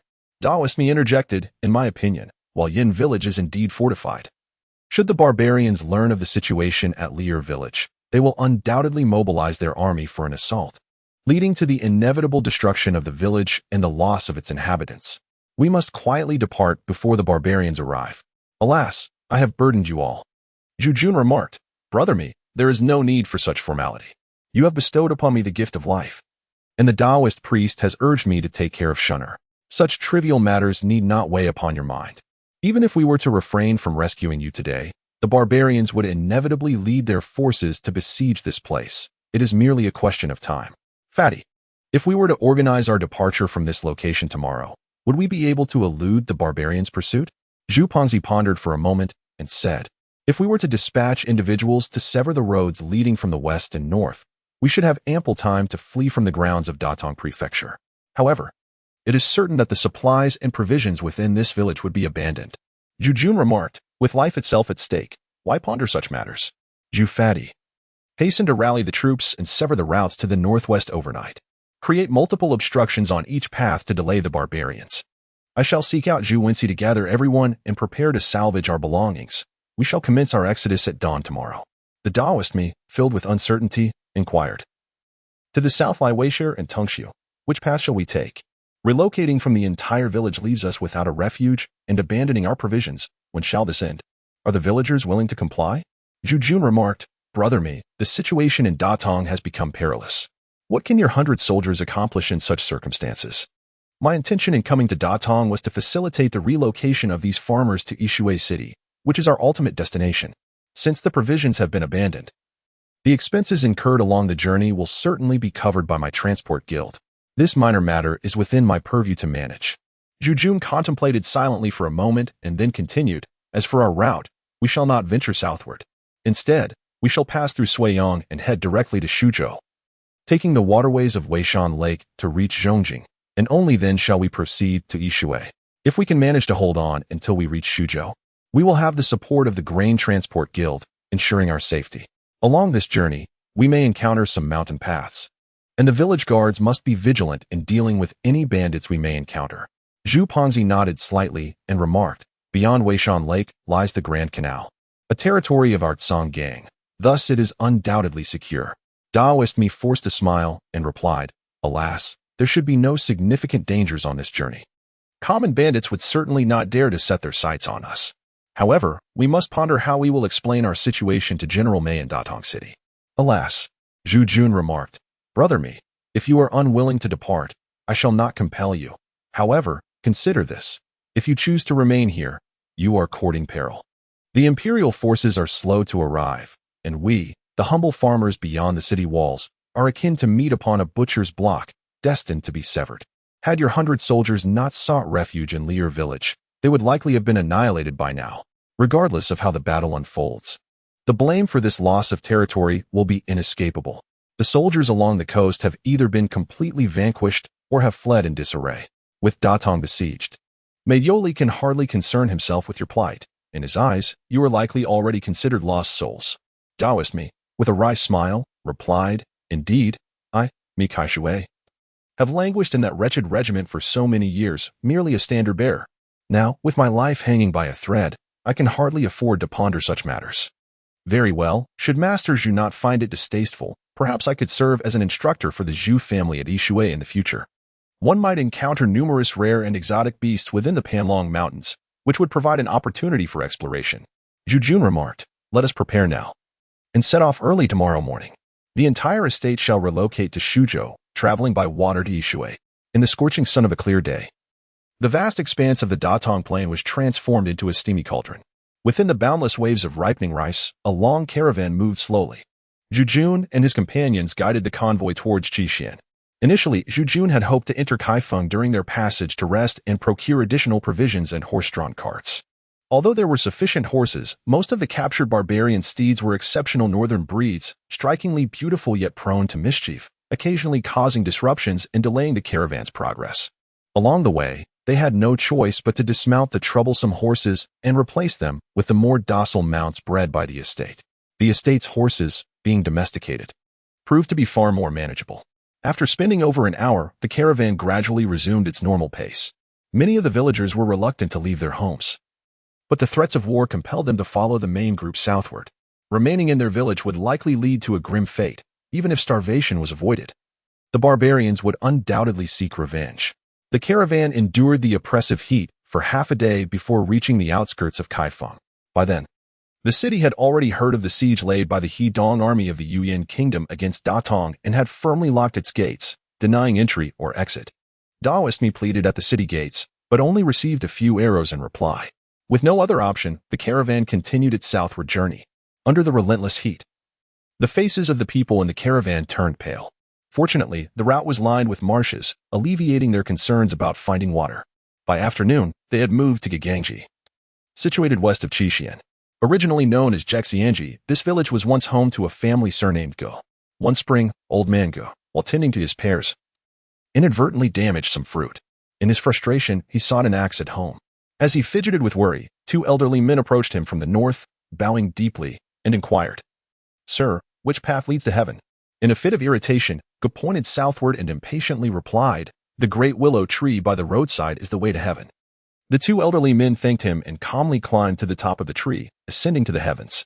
Go found this peculiar and, upon reflection, thought, if they can ascend to heaven from the willow tree, why not seize the opportunity to join them? He tethered his livestock beneath the tree, secured his axe at his waist, and followed them up. As he climbed, he noticed a radiant pathway leading straight to the sky. Trailing the two elders for half an hour, he eventually spotted a magnificent palace, resplendent in gold and jewels, shining brilliantly. Outside the palace stood a monument inscribed with the words Southern Heaven Gate, flanked by rows of soldiers armed with blades and halberds, exuding an intimidating presence. Desiring to enter and uncover the mysteries within, Ge hesitated, intimidated by the soldiers' imposing demeanor. Thus, he wandered around the Southern Heaven Gate instead. Further ahead, he encountered two large trees with a stone table and benches beneath them, where several elderly men were engaged in a game of chess. After an hour, Ge glanced down and noticed flashes of blue and yellow below. He realized he still had to return to repair his plow and couldn't afford to linger in heaven indefinitely. Retracing his steps, he was astonished to find that his plow and livestock had vanished, and upon inspecting his axe, he discovered it had rusted. Rushing back to the village, he found it unrecognizable. Even the villagers were strangers to him. He recounted his experience, and several elderly villagers remarked that they had heard tales of such occurrences from their forebears. Some claimed the old man had vanished, while others believed he had become an immortal, yet none knew his fate. Upon learning that this old man was the very immortal who had ascended to the heavens, the villagers were stirred, leading to the establishment of the Zhu Yan temple. Year after year, offerings were made, and pilgrims flocked to pay their respects. Over time, this once obscure village transformed into a bustling market town, now named Giganji. The descendants of the immortal farmer were eventually forgotten, and the new inhabitants of this earthen mound named their home Giganji. From a distance, the townsfolk spotted a caravan of thousands approaching, initially mistaking them for refugees from the north. As the caravan drew nearer, they realized it was laden with considerable supplies, the carts heavily covered with oilcloth and leaving deep tracks in the earth. The village had approached with several others to inquire. Zhu Yan explained, "We hail from Datong, besieged by the barbarians, suffering their pillage. We are compelled to leave our homes and seek refuge with relatives in Yishui, south of Panlong Mountain. We merely wish to procure horses and mean no harm to your village." The village head replied, "Since you come from Datong, we ought to host you well. However, our village is sparse, and we have no horses to offer. The county seat lies less than 20 miles away. It would be wise for you to continue on and find rest there." With over 1,000 able-bodied men in their ranks, the village head feared that should they cause trouble, the village might face ruin, and thus, he could not allow them to enter. With a sense of helplessness, Zhu Yan had no choice but to lead his team onward. They finally arrived in Qi County by dusk. Qi County was a small locality, and its gates had long been shut, adhering to the imperial decree that mandated the closing of city gates at dusk. Despite Zhu Fati and Daoist Mi's fervent calls, there was no response from within the gates. Zhu Fati remarked, "It appears that finding a place to rest in the city is as difficult as ascending to the heavens. Unless we were to force open the gates." Daoist Mi chuckled awkwardly and replied, "Fati, do not speak recklessly. Assaulting the city is a grave act of rebellion, a crime that warrants the extermination of one's family." Zhu Yan instructed, "Let everyone set up camp on the spot and rest for the night. Tomorrow, we shall send a few individuals into the city to procure supplies, particularly several mules and horses. A shortage of steeds would delay our journey by several days, prolonging our arrival in Shuzhou. Each additional day on the road introduces further uncertainties, and we must not take such matters lightly." Zhu Yan, accompanied by Zhu Wenxi, instructed everyone to take a rest before he chuckled and remarked, "Isn't this Qi County the very place where the legend of the Qi people worrying about the heavens originated?" Zhu Pengzi, filled with perplexity, inquired, "What is the origin of the idiom 'the man of Qi worries about the sky'?" Zhu Yan pondered whether there truly existed known knowledge of this idiom in the world and remarked, "My dear friend, have you never heard of the idiom 'the man of Qi worries about the sky'?" The rotund man chuckled awkwardly and replied, "Master, you jest. I am but a simple rustic. In my youth, I briefly studied accounting under the old master, but I have never delved into poetry or literature. You jest at my expense. Such matters are better directed to Brother Me, for he has indeed perused some classic texts, albeit perhaps of a more rustic nature." "Brother Me, are you familiar with this idiom?" The Daoist Me responded, "The phrase 'the man of Qi worries about the sky'. What does it signify?" "I possess only a smattering of literacy and have engaged in no serious study of knowledge." Heh. Zhu Yan remarked, "This idiom refers to the ancient state of Qi, where there lived a timid individual who perpetually indulged in unfounded fears, convinced that the sky would one day collapse. Consumed by this anxiety, he found himself without solace, often neglecting food and drink, plagued by incessant worry." Zhu the Fat chuckled, "So it is thus. That individual is indeed amusing. Yet, how could the heavens, composed of air, ever collapse? Ha ha, what a jest." The Daoist Me, however, spoke with solemnity. "In our Daoist philosophy, we emphasize the principle of nature. What the heavens truly are, I cannot ascertain. Yet, for countless millennia, if the heavens have existed, they must surely hold significance. It is said that the heavens are round and the earth square, resembling a chessboard, with inverted pots filling the gaps. If that were genuinely the case, the collapse of the heavens would not be entirely inconceivable." Zhu Yan chuckled and replied, "Whether the sky will indeed collapse, I cannot say. However, I am certain that the earth is not square, but rather round." The Daoist Me, taken aback, responded, "The earth is round? From whence comes this assertion?" In my youth, I perused a few tomes, and it is universally acknowledged that the heavens are spherical and the earth is flat. Why does young master Zhu assert that the earth is round? Zhu Yan remarked. Brother me, if you assert that the earth is flat, then should we proceed in a single direction? Would we not ultimately reach the edge of the world and fall off? The Taoist me responded, the vastness of the universe, encompassing the 8 directions and the 6 realms, is indeed boundless. It is likely that we could traverse our entire lives without ever reaching the edge of the earth, particularly with the vast ocean lying in between. There are countless heroes in this world, yet I fear none would dare undertake such an endeavor. Zhu Yan chuckled. Since you are aware that this land was once the sea, if the earth were indeed flat and water flows to lower grounds, then how has the seawater remained for so many years without evaporating? The Taoist me was taken aback, and then remarked, perhaps there exists land by the shores of the vast ocean. Zhu Yan was momentarily taken aback, then chuckled awkwardly, saying, Brother me, look over there. The Datong Plain stretches for miles on end. If this land were indeed square, why can't we see the location of Kaifeng? Taoist me was momentarily stunned, then responded with a dry laugh. Hee, whether the earth is square or round is of no concern to us. Isn't the chubby fellows just about the man of Qi worrying for nothing a reflection of our own folly? The 3 of them burst into hearty laughter. Chapter 24. Mangdang Mountain. As Zhu Yan journeyed towards the Grand City, he traversed the arid route from Huainan to Xuchang, eschewing the waterways. Day and night, he traveled in a carriage, devoid of the inclination to savor the scenic beauty along the way. After replenishing their travel funds in Qixian, the spirits of the group began to lift. Departing from Qixian, the caravan passed through Suiyang and Zhiqing, heading straight for Shai. After several arduous days of travel, the faces of the entire caravan's peasant folk were pallid and weary. The procession meandered and halted, having covered merely half of the 1,000-mile dry route. Yet it was already mid-July. The ancient inconveniences of transportation indeed impeded their journey. On this particular day, as the sun dipped towards the west, the caravan arrived before a mountain. This entire stretch had been flat plains, with few hills obstructing their path.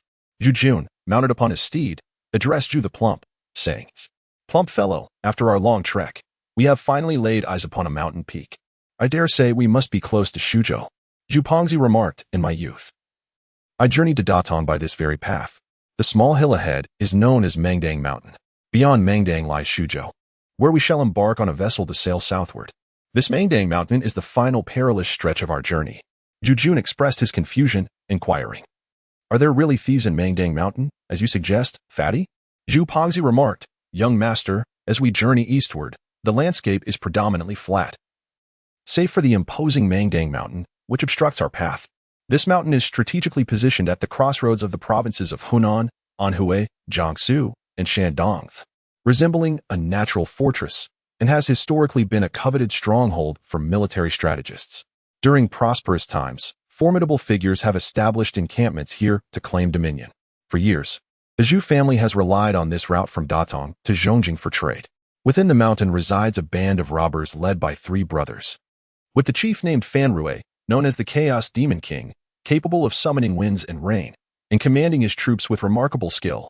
His 2 lieutenants are Xiang Chong, nicknamed 8-Armed Neza, and Li Gun, known as the Flying Great Sage. The trio has united as brothers, seizing control of Mangdang Mountain, engaging in plunder and pillage. Typically, when our cargo guild passes through this area, we pay a customary toll, allowing us safe passage. However, with our current caravan consisting of 3,000 young and old, I fear that the temperament of that Chaos Demon King may pose significant trouble. The Taoist me interjected, the title of Chaos Demon King certainly carries an air of authority. Yet I wonder about the capabilities of his subordinates. With a pained expression, Zhu Pongzi lamented, Brother me, you are well aware of my capabilities. If I were to confront Fan Rui, I would likely suffer more defeats than victories. The old master once told me that the trade route of the Zhu family was established by our esteemed ancestor. In those days, when our venerable forebear traversed this land, he encountered the then chieftain of the bandits, Shirkai, who descended from the mountains to plunder goods. They engaged in a protracted battle, neither achieving a decisive victory. Yet they developed a mutual respect and camaraderie. It was only after this encounter that the Zhu family's caravans could pass through this region unimpeded.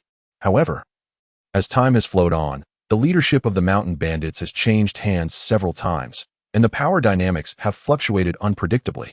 To ensure our safety, The Zhu family's cargo assistance teams send designated representatives to pay homage to the mountain's rulers each year. Zhu Jun remarked, if that is the case, we must deliberate carefully. When it comes to matters of gold and silver, it is but a small sacrifice to offer more. However, I fear their insatiable greed.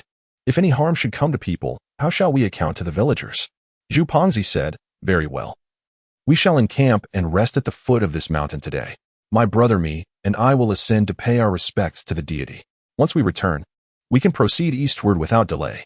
Zhu Jun suggested, my dear friend. I propose we circumvent the base of the mountain overnight and rest in the village on the other side tomorrow. Wouldn't that be a more prudent course of action? Zhu Fatty exclaimed urgently, young master, you must not. These bandits are elusive, and there are spies lurking in every corner of the mountains. With our convoy passing through this area today, it is certain that the news has already been reported. With a sense of helplessness, Zhu Jun instructed Zhu Wenxi to set up camp on the spot, a few miles from the foot of the mountain, precisely to avoid the threat of a night raid by bandits. As evening descended, Zhu the Plump and Taoist Mi ascended the mountain path, each holding a torch. Zhu Jun mused that Zhu the Plump's martial prowess was on par with his own, and with his extensive local knowledge, he was unlikely to encounter any mishaps. Even if such an event were to occur, Zhu Jun knew that his own limited abilities would be of little assistance, leaving him to wait with a sense of calm. The farmers busied themselves with lighting fires and preparing meals. After dining, they wandered about the campsite, a scene Zhu Jun had grown accustomed to. In times of escape, the natural human need to relieve oneself became a tacit understanding among all, especially for the farmers, who regarded waste as a valuable fertilizer. Alas, in this foreign land, it would only serve to enrich someone else's fields. After riding for over 20 days, Zhu Jun's thighs had become chafed and numb. He seated himself on a patch of grass in front of the camp, beside a small irrigation channel, watching as two flickering lights slowly advanced up the mountainside. His heart filled with a mix of tension for Zhu the Plump and Taoist Mi. At that moment, Zhu Wenxi's voice reached him from behind. Young master. Zhu Yang's strength is well known throughout the Datong region. There is no need for concern. However, young master, our supplies are dwindling, and once we cross this mountain, we must seek out a town or small city ahead to replenish our provisions. Zhu Jun furrowed his brow and remarked, I am aware that the stout fellow possesses commendable skills, yet I cannot shake this inexplicable unease. I fear their expedition up the mountain may not proceed as smoothly as anticipated. Is the food supply dwindling? We might manage for a few more days. But my current cash reserves are insufficient for purchases. I must await our arrival in Shuzhou to exchange for silver notes. Zhu Wenxi sat beside him, letting out a sigh. Alas, when the young master ordered us to relocate, I was initially reluctant. I can't help but think that the rice at home must be ripe by now, only to be harvested by those uncivilized folk, rendering our toil over the past half-year in vain. Zhu Jun smiled and said, Master Zhu, there is no need for concern. Difficulties are merely transient. Once we arrive in Shuzhou and establish a connection with the Chao gang, we shall have no cause for worry. As for the rice from Datong, even if you remain in the village for now, would you dare to venture out and harvest? The cavalry of the barbarians is formidable. With just a handful of them, they can render us incapable of labor. Zhu Wenxi remarked with a bitter smile, I am well aware of this, however. For a contingent of several thousand people, the journey thus far has cost no less than 1,000 taels of silver. Do you not feel a pang of regret? My esteemed patron? During our procurement in Qixian, we expended over 800 taels, which amounts to the entire harvest of our estate over the past 2 years. Zhu Jun sighed, what does it matter? As long as we have people, we can manage. That modest sum of silver can certainly be gathered by our Zongbang. These peasants and tenant farmers share the same ancestry with us. They are all of our forebears' bloodline. The estates we established on the banks of the Yishui have already been completed for half a year, so you need not worry about where they shall take refuge. However, this matter is shrouded in secrecy. The foot of Panlong Mountain is teeming with new lands belonging to various families and clans, and there is no shortage of mercenaries coming and going. When the time comes to establish a presence there, we will have to rely on our own people. Zhu Wenxi remarked, I possess a modest understanding of the strength of our host, thus, I am not overly concerned. However, I am anxious about the fate of old Master Zhu and the second young master within Datong. I recall hearing from our clan's fourth young master that even if Datong were besieged for an entire year, it could still withstand the onslaught. I wonder if His Majesty has dispatched reinforcements to Datong, for the foundation of our Zhu family rests entirely upon that city. Zhu Jun chuckled. Zhu Zhuangzhu certainly sees things clearly. Rest assured, Your father and elder brother have labored diligently in Yishui for many years. Once you arrive there, no one will dare to bully you. The southern regions are predominantly inhabited by scholarly clans, which have little connection to us martial folk. Moreover, should any conflicts arise, they would merely seek the backing of the authorities. Ultimately, it all boils down to monetary matters, so there is no need for you to worry. As Zhu Jun engaged in light-hearted conversation, he remained vigilant of the two luminous orbs. The moon shone brightly, rendering the use of torches unnecessary as they ascended the mountain.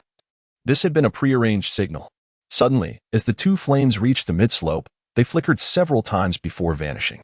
Zhu Jun sprang to his feet and exclaimed, "A predicament has arisen, Master Zhu. Quickly, summon the estate guards, for I fear the bandits atop the mountain intend to launch a surprise attack." Zhu Wenzi cast a hurried glance at the mountain and felt a surge of anxiety. He responded with a quick acknowledgement and hastened towards the camp.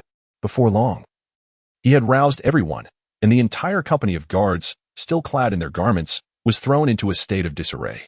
Zhu Jun turned around and instructed the gatekeeper to reinforce the camp's entrance. He then addressed Zhu Yan with urgency, "Master Zhu, it is exceedingly dark outside. We cannot venture out. Quickly, direct our brothers to spread along the perimeter and continue their patrols. Let 200 remain at the camp entrance, ready to respond wherever danger may arise. As long as we safeguard the gates, the marauders shall not breach our defenses." Zhu Wenzi promptly began to select the village militia and issue commands. The camp, which had previously been filled with cries and wails, fell silent as Zhu Jun gathered his breath and proclaimed, "Dear villagers, we are at Mangdang Mountain. Once we traverse this range and continue for a few more days, safety will be within our grasp. There are small bands of bandits atop this mountain, and they may turn their attention towards us. For now, do not be alarmed. Return to your tents and rest peacefully. Brothers, remain vigilant, for this camp harbors our own kin, our parents and children. Should these brigands breach our defenses, we would be as lambs led to slaughter. Even in death, you must uphold your posts. These mountain bandits are cowards, preying on the weak. If we inflict pain upon them, they will think twice before setting their sights on us." Before long, the militia had taken their positions, and the camp settled into an eerie calm. Beneath the silvery glow of the moonlight, the flames had extinguished, rendering the entire encampment akin to a colossal beast, slumbering at the mountain's foot, reflecting a ghostly stillness. Zhu Jun remained stationed at the entrance of the camp, waiting as the night wore on. By the time the fifth watch had passed and the moon had descended behind the mountains, the sky began to brighten slightly. The vigilant guards, who had been tense throughout the night, started to doze off on the ground. Suddenly, the distant sound of galloping hooves pierced the stillness, resonating with urgency.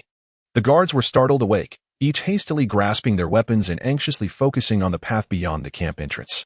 Before long, two swift horses appeared at the junction. Zhu Jun strained to see, and to his astonishment, it was the returning Zhu Pang and his companion. In an instant, they galloped to the camp's threshold. Zhu Jun noticed that their hair was drenched with dew, indicating they had journeyed throughout the night. He promptly ordered the gate to be opened, allowing the two men to enter. Zhu Pang swiftly dismounted, disregarding the dew on his face as he crouched on the ground, gasping for breath. Mi Daosher, in an even worse state, simply collapsed onto the ground, motionless. Zhu Jun stepped forward, perplexed, and inquired, "What is amiss? Were you not both captured by the thieves?" Zhu Punzi hastily wiped his face and said, "Young master, last night we were ambushed by the scouts of the bandits halfway up the mountain. Fortunately, we were well prepared and dealt with several hidden threats. Strangely, it seems the bandits on the mountain were oblivious to my presence, as none descended to provide assistance. Water. Someone fetch me some water. After running all night, I am parched to the point of death." One of the estate's servants, who had gathered around, handed a water pouch to Zhu Punzi. He gulped down several mouthfuls and then tossed the pouch at the gasping Taoist Mi still on the ground. Turning back to Zhu Jun, he continued, "Brother Mi and I sensed something was amiss, so we extinguished our torches and cautiously made our way up the mountain. You wouldn't believe what transpired up there. By the heavens, there was an enormous snake, as large as a water bucket. It must have become some sort of spirit. The entire mountain stronghold was thrown into chaos by its presence. Brother Mi and I dared not linger.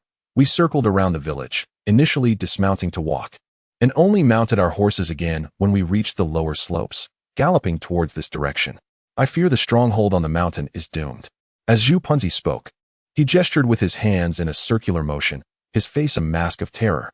The crowd listened, equally stricken with fear. Chapter 25. The Little Horse, Stronghold Zhu Punzi. While speaking, formed a circular shape with his hands, his face displaying an expression of astonishment, causing the crowd to suddenly change their countenance in response. Zhu Jun had never held any belief in the matters of deities and spirits. However, with the imminent arrival of old Taoist Ding from Shaanxi, he found it difficult to maintain his skepticism. Observing Zhu Pengzi's expression, filled with trepidation, he surmised that there was a high probability of truth in the matter. Zhu Pengzi, being a formidable martial artist, would certainly not be intimidated by ordinary creatures. Zhu Jun inquired, "Does that mean the mountain stronghold has been destroyed by that colossal serpent?" Zhu Pengzi, with lingering trepidation, remarked, "That small village has been reduced to a mere porridge. Alas, the casualties are likely to be numerous. Had it not been for my swift escape alongside Taoist me, I too might not have returned." At that moment, Taoist me, regaining his composure, with a face as pale as a horse, lamented, "Alas, the nation is beset with troubles, and these malevolent beings have emerged to wreak havoc. That village is surely obliterated." Zhu Jun clapped his hands and exclaimed, "Heaven is on my side. The emergence of this colossal serpent is not entirely unfortunate. At the very least, we can now traverse this mountain path with peace of mind." Sensing an unusual stillness around him, Zhu Jun turned to find a throng of people surrounding him, their expressions peculiar. He couldn't help but chuckle. These mountain bandits have long plagued the local populace. The destruction of their stronghold by this giant serpent is not a misfortune, is it? Why do you all gaze at me so? The Taoist me, sipping water, remarked, "Though that may be true. Should we hasten forward and the serpent charge down from the mountain, I fear that these thousands of souls—" Zhu Jun's expression changed involuntarily, and Zhu the Fat remarked, "That enormous serpent's origin is a mystery. Mangdang Mountain is a pivotal location in the Central Plains, if it had existed since ancient times. Surely the authorities would have dispatched troops to eradicate it long ago. Its sudden emergence to wreak havoc upon the people is truly perplexing." Zhu Wensi expressed his concerns. "Young master, this colossal serpent obstructs our path. What shall we do? Are we to take a detour? Those narrow paths are not official roads, and our carriage cannot traverse them." Zhu Jun clenched his teeth and resolutely declared, "Such a mere beast cannot hinder my path. Fatty, gather our men. We shall confront this colossal serpent. Bring along ample bows and arrows, torches, and oilcloth. If we cannot slay it, we shall incinerate it into roasted serpent." Zhu Pengzi's expression turned pale as he said, "Young master, this is simply unfeasible. Are you not aware of the skills I possess? If I could confront it, I would have already charged in." The Taoist me, equally apprehensive, vigorously nodded in agreement from the side. Zhu Jun's expression grew solemn as he declared, "Today, the colossal serpent obstructs our path. Our supplies are dwindling, and if we fail to devise a solution, we may find ourselves delayed for several days at the foot of Mount Mongdao. Shall we simply starve to death here? My dear friend, our available silver is scarce. Even if we venture to the nearest town to procure some provisions, it is unlikely to last us more than 10 days. Those silver notes are rendered utterly useless in this predicament. Quickly, gather the troops and follow me to vanquish that giant serpent. With thousands of us here, shall we truly allow that vile creature to bring about our demise?" Zhu Fatty was about to speak further when Zhu Jun snatched a curved blade from the hand of a nearby laborer, his eyes blazing with fervor. He bellowed, "No need for more words. My mind is made up. Brothers, all men with courage, follow me up the mountain.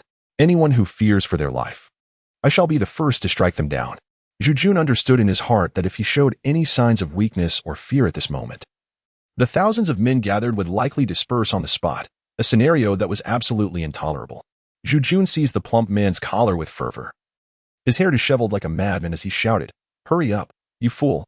Zhu Pengzi had never encountered Zhu Jun in such a manner before. A chill ran down his spine, and his face flushed crimson. He abruptly shook off Zhu Jun's hand and, stamping his foot, declared, "Very well. Although my wife and child remain in Datong, I too carry the surname Zhu. Today, even if I must sacrifice my life here, it will be worth it if I can rid the world of that scourge." As Zhu Jun awaited the assembly of Zhu Fatty's troops, he resolutely struck down the wooden barrier at the camp's entrance and proclaimed, "Brothers, today we shall emulate the valiant Bai Qi of the Sword Fields, embarking on a mission to vanquish demons and malevolence." The ranks consisted entirely of mounted peasants, numbering over 100, most of whom had trained in martial arts for several years.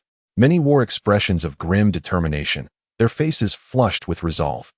Zhu Jun observed this with a sense of satisfaction. Upon reaching the mountain slope, they encountered the bodies of bandits strewn along the path. many having succumbed to excessive blood loss after sustaining injuries. Dismounting, Zhu Jun inspected the fallen and noted the absence of venom in the snake-bite wounds, which eased his apprehension. He declared, "Behold these corpses. Though the serpent is colossal, it bears no poison. There is no need for trepidation. Even if we were to engage in a war of attrition, we could overpower that great serpent, especially with our ample supply of oil and arrows. Today, should anyone sustain injuries, I shall bear the costs of their treatment. If any of you lose your lives or are grievously harmed, I, Zhu Jun, vow to ensure that your families live free from want." The peasants, reassured by Zhu Jun's words, felt a renewed sense of courage. The Taoist priest Mi, visibly moved, exclaimed, "Young Master Zhu, you have saved my life and those of my followers. We shall undoubtedly serve you with unwavering loyalty." Only a few of Mi's elite soldiers had horses, while the foot soldiers, deemed insufficient in combat prowess, remained at the camp. One of the soldiers remarked, "We have already slain many of the northern barbarians. It is only right that we unite to eradicate this scourge that plagues our lands and leave a legacy upon this soil." Many peasants echoed his sentiment, their morale steadily rising. The journey resembled a descent into hell. The further they ascended the mountain, the more corpses littered the roadside.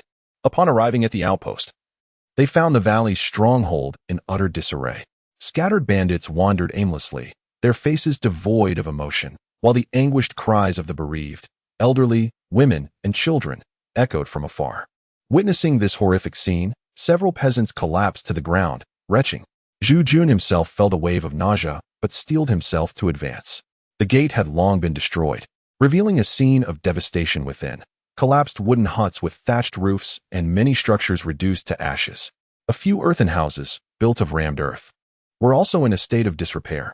Inside the stronghold, the bandits, alerted by the sounds of the approaching group, hastily gathered. Several hundred disheveled soldiers assembled in the clearing before the gate. A bearded man at the forefront bellowed, "Who dares approach from outside? Do you seek to strike while our Xiaoma stronghold is in peril?"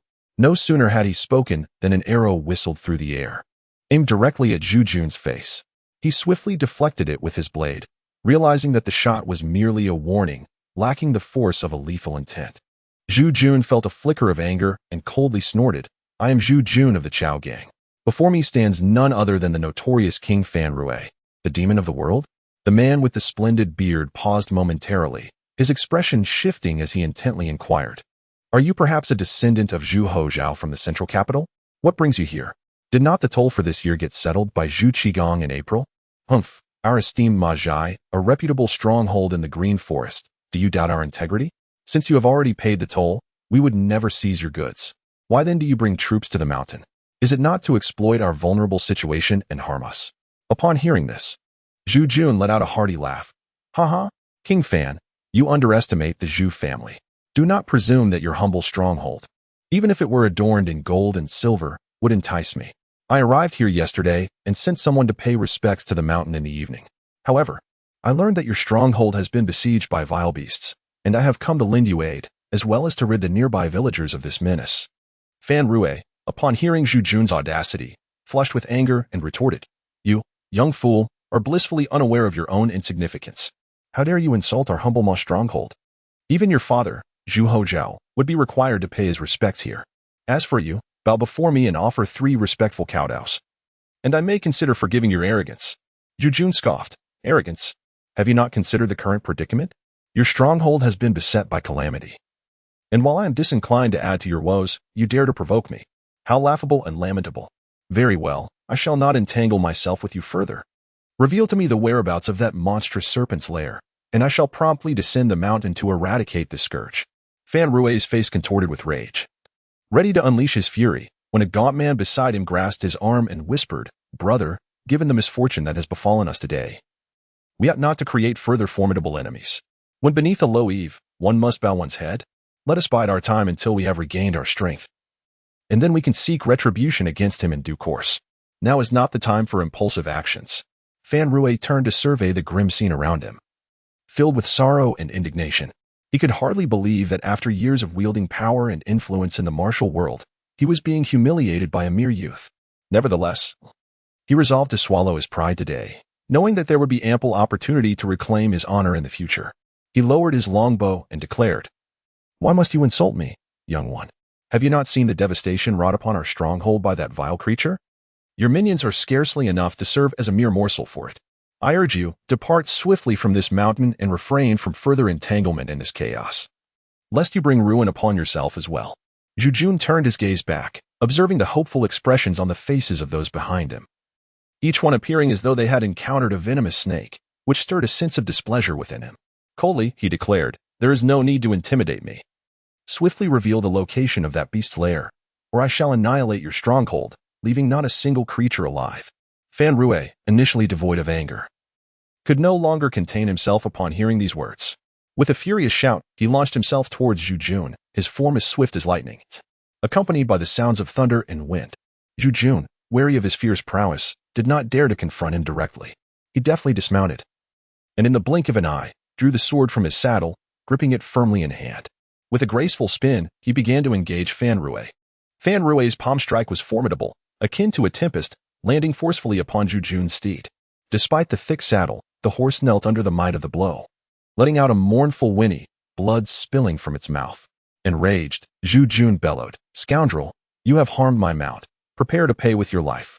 Though unarmed, Fan Rue possessed an even greater ferocity than Zhu Jun. Zhu Jun lunged at Fan Rue's left side with his sword, but Fan Rue, undeterred, met the blade directly with his left palm.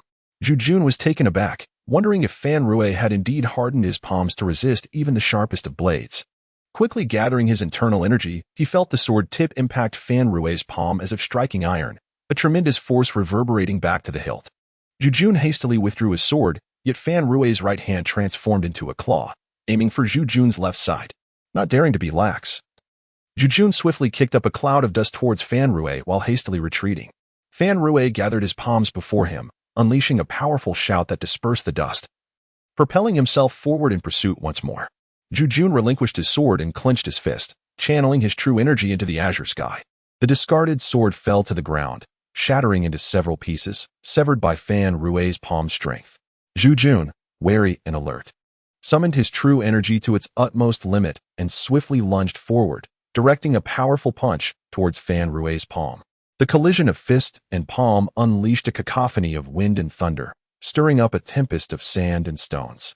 Zhu Jun felt an immense force surge into his right hand, causing his arm to ache with numbness, rendering him momentarily incapable of gathering true energy, compelling him to hastily retreat. Conversely, Fan Rue fared even worse, having endured significant internal injuries from a fierce battle with a giant serpent the previous night. He had just absorbed Zhu Jun's formidable golden shatter punch. His right hand was left battered and bloody, with shattered meridians, and one palm reduced to a gruesome state. His internal true energy was in disarray. Yet he swiftly pressed his left hand against the Yanggu point on his right wrist to staunch the bleeding before leaping back into the crowd. As Zhu Jun observed that Fan Rue's injuries were more severe, he recognized it was the perfect moment to strike a fallen adversary. With a swift rotation of his body and a powerful thrust of his feet, he leapt forward, once again clenching his left fist to strike at Fan Rue.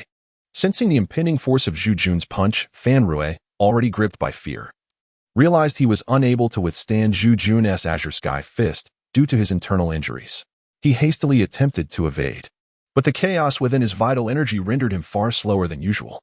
In the blink of an eye, Zhu Jun's left fist approached, and Fan Rue, with a hardened resolve, tried to parry with an open palm, but he was no match for the ferocity of Zhu Jun's shattered gold fist. He felt his inner energy tremble violently, his body akin to a kite severed from its string. The three brothers of the Little Horse Village, however, exhibited remarkable coordination. The burly man with a scarred face caught Fan Rue mid-fall, while another fair-faced man lunged towards Zhu Jun, brandishing a short gun in each hand, twirling them like a whirlwind of flames. Zhu Jun, wary of the threat, found his right arm numb and his agility diminished. He quickly evaded, but the fair-faced man refused to relent, merging his guns into a single formidable force that enveloped Zhu Jun in a storm of gunfire, placing him in peril with each passing moment. The fair-faced man's expression darkened, and his attacks grew increasingly vicious.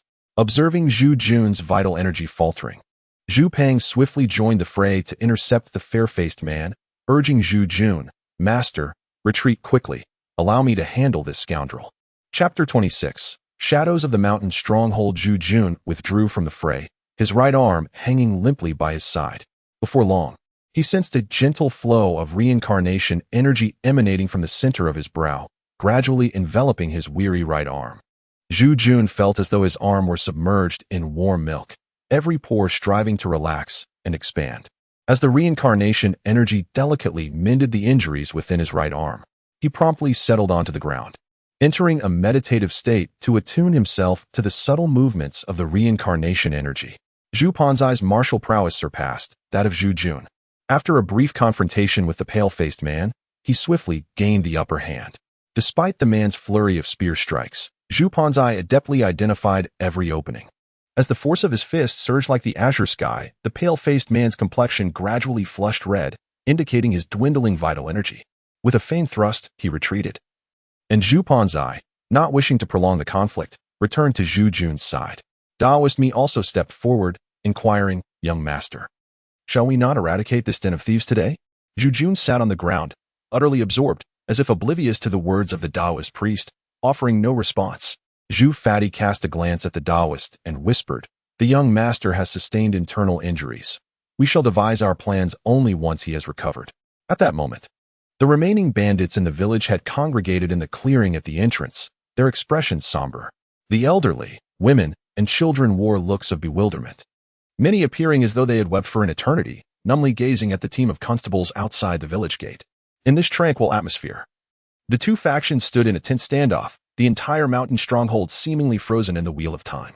Zhu Jun remained utterly oblivious to the disturbances surrounding him.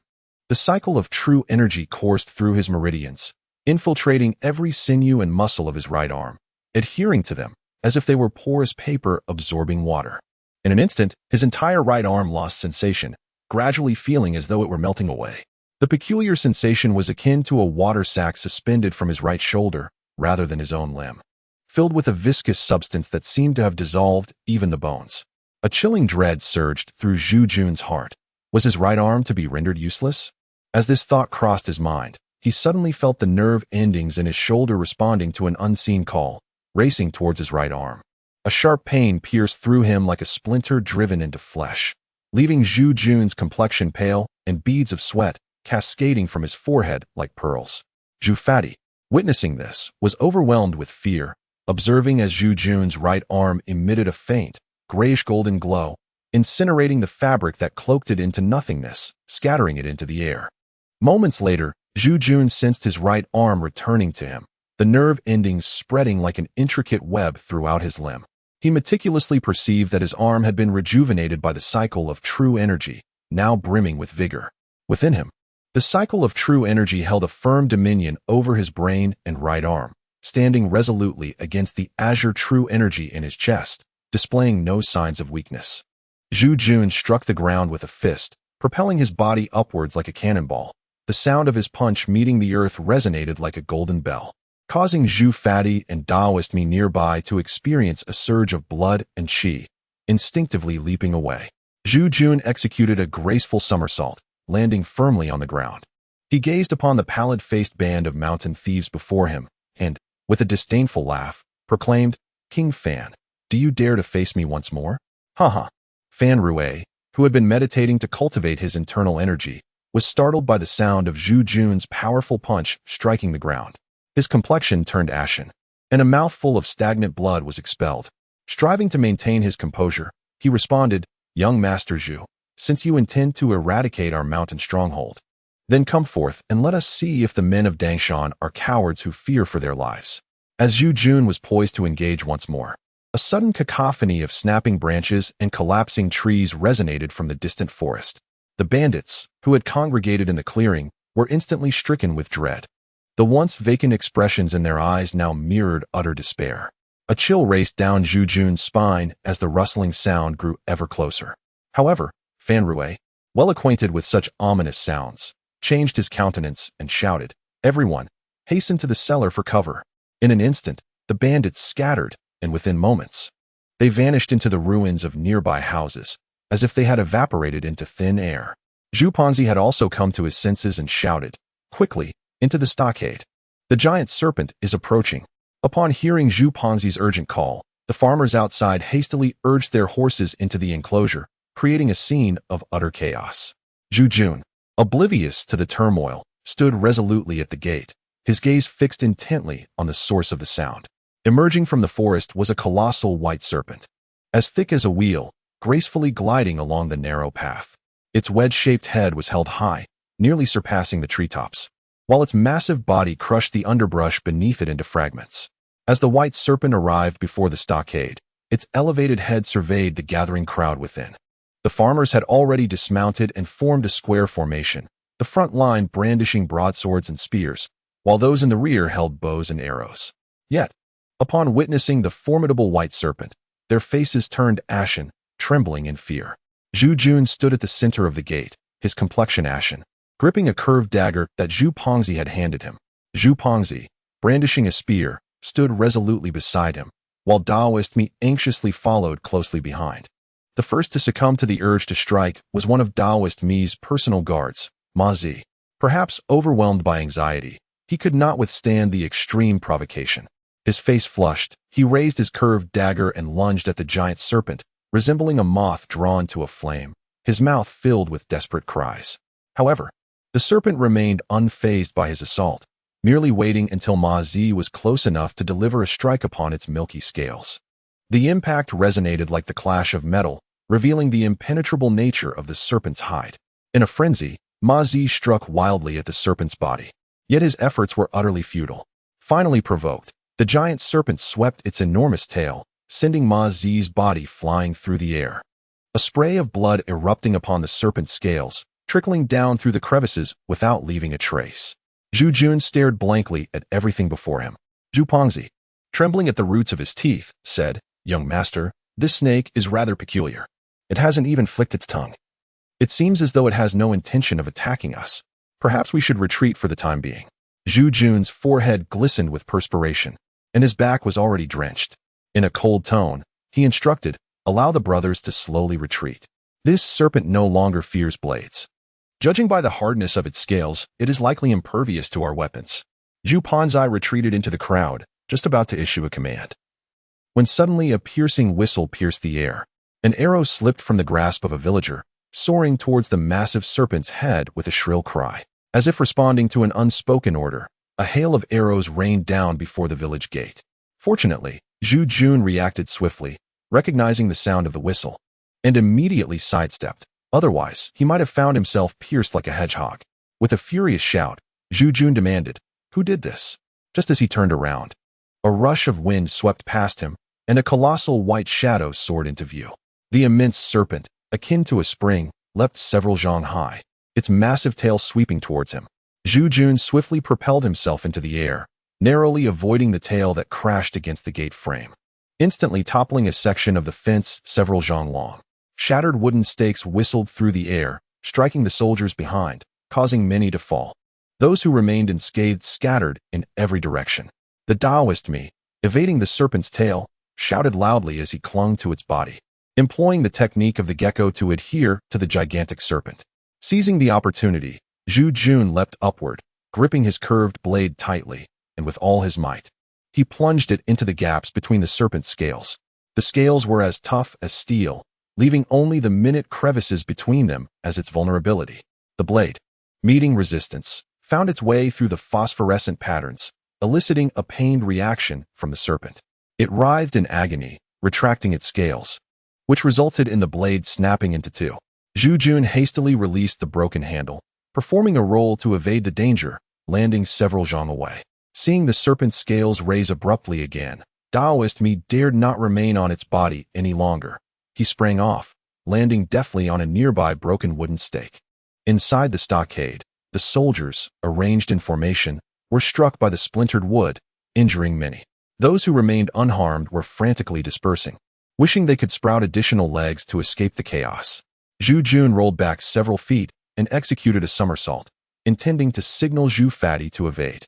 However, he observed that Zhu Fati had already propelled himself forward with a powerful thrust of his legs, resembling a meaty projectile aimed at the head of the colossal serpent. The serpent, in a swift motion, lowered its head to dodge the spear held by Zhu Fati.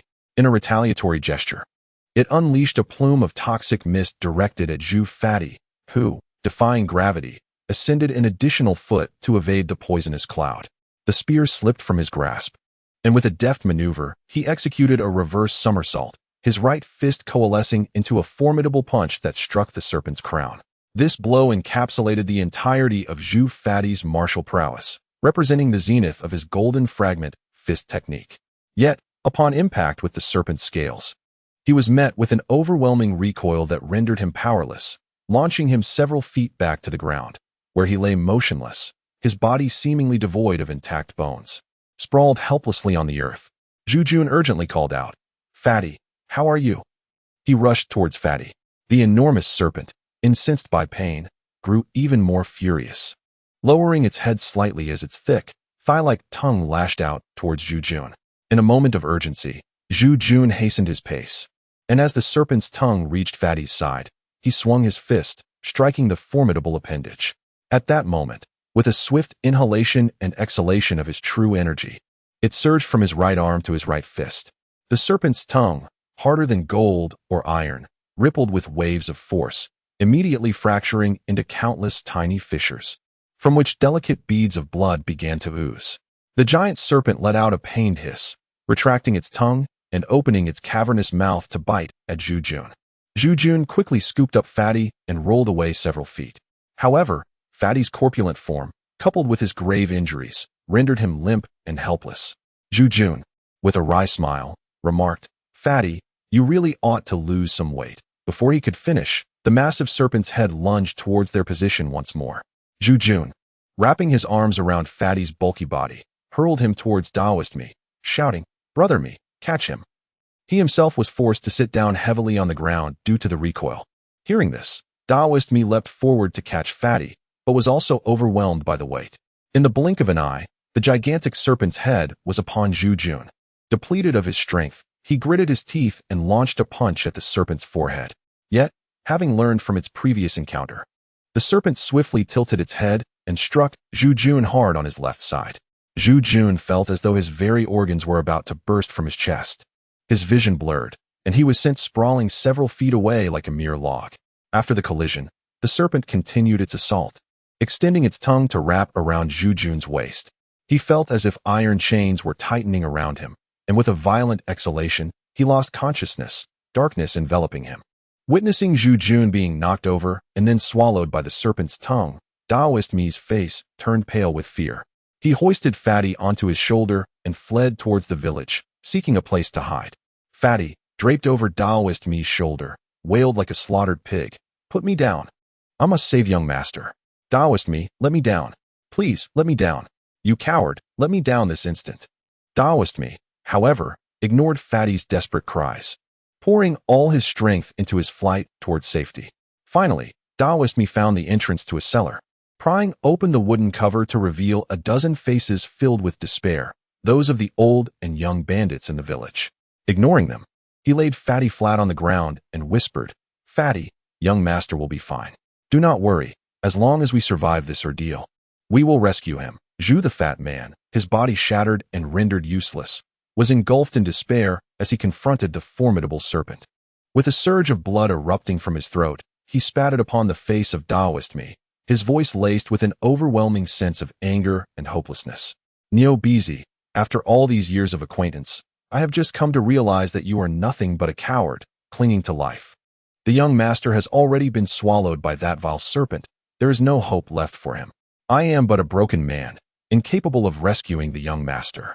You, unscathed and in full possession of your martial prowess, cower in this meager cellar rather than attempting to save him. Why then did you bring me here? Let me join the young master in death, for it would be better to perish in the serpent's belly than to live in this torment." Daoist Mi, his face flushed with emotion, lowered his voice and replied, "Fat man, please allow me to explain." Zhu the Fat spat out another mouthful of blood. Enduring the excruciating pain that coursed through his body, his face contorted in rage. "Explain? What is there to explain? If you fear my curses, then simply end my life with a single strike. Should I escape with my life, I shall reveal your disgraceful deeds to the world, and then take my own life to accompany my young master." The Taoist Mi raised his right palm, concentrating his vital energy. Zhu the Fat forced a smile and said, Yes, grant me a swift end. I am already a broken man. If I must accompany my master today, what is there to fear in death?" Just as Mi's palm was about to make contact with Zhu's chest, he suddenly transformed his hand into a finger, striking several acupoints on Zhu's body with forceful precision. He then chuckled, "You wish to die, but it shall not be so simple. I intend to let you endure this torment. For only then will my heart's resentment be alleviated. After all, you have questioned me time and again." Zhu the Fat's countenance shifted dramatically. He was on the verge of rebuking him, yet found himself rendered mute, his entire being engulfed in an agony that surpassed even the previous intensity.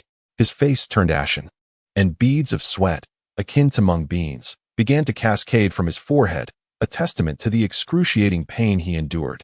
The Taoist priest, adopting a grave demeanor, remarked, "Fatty, just moments ago, the young master's right arm was grievously injured, yet in the blink of an eye, it has healed completely. Did you not observe the radiant golden light that accompanied its restoration?" Zhu the Fat was rendered immobile, unable to move his limbs or part his lips, merely responding with a pallid face and a roll of his eyes. The Taoist me continued, "This is the effect of the true energy of reincarnation, refined through the cycle of rebirth. Rebirth signifies the transition from the old to the new, embodying the essence of metabolism. Since you have already mastered the true energy of reincarnation, it is evident that you have transcended the constraints of the six realms, becoming a being of reincarnation unbound by the limitations of the universe. Even if that colossal serpent were to devour you, or if you were to be refined through the three flavors true fire, your body would remain unscathed. If my intuition serves me well, you may even discover a certain transformation within the belly of that serpent. Provided that we navigate through this perilous moment, we shall surely witness your emergence from the cocoon. Today, your meridians lie shattered and your bones fractured, yet only the true energy of reincarnation can mend your form. Should you fail to recognize the gravity of your situation and succumb, when you are reborn, how could you possibly evade my grasp?" Zhu the Fat opened his eyes wide, his mouth agape as he attempted to speak, only to emit a series of muffled sounds. The Taoist me hastily released his mute acupoint, and the fat man immediately spat out a mouthful of fresh blood, weakly asserting, "Nyo Bizi, do not deceive me. If the young master perishes, I shall never choose to survive in disgrace. Since you are aware that the young master has achieved reincarnation, and that the techniques of reincarnation are the secret arts of your sect, why have you not mastered them? If you possessed such extraordinary martial prowess, why would you fear that vile serpent?" Taoist me let out a bitter laugh and replied, "Fatty, while the heart of reincarnation is indeed the supreme technique of my sect, it is not something that everyone can acquire. My master once remarked that the heart of reincarnation is a practice beyond this world, and only those of exceptional circumstances may hope to succeed in its cultivation.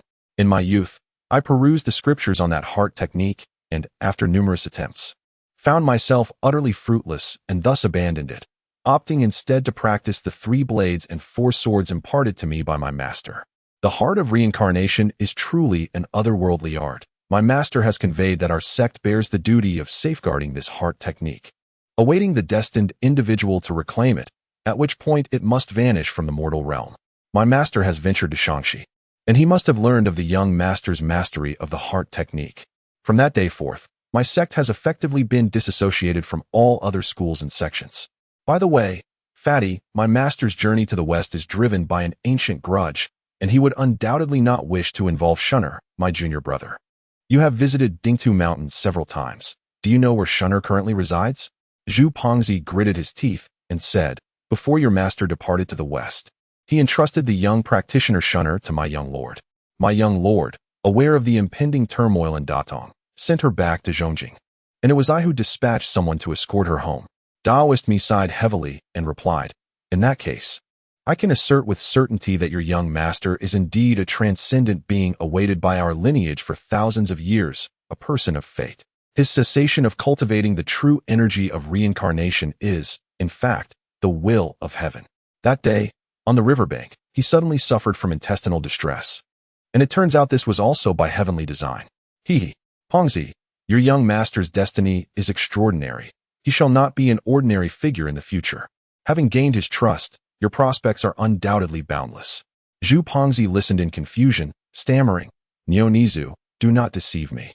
Today, my young master has fallen victim to a venomous serpent. Why must you mock me further?" The Taoist me replied, "You still doubt my words?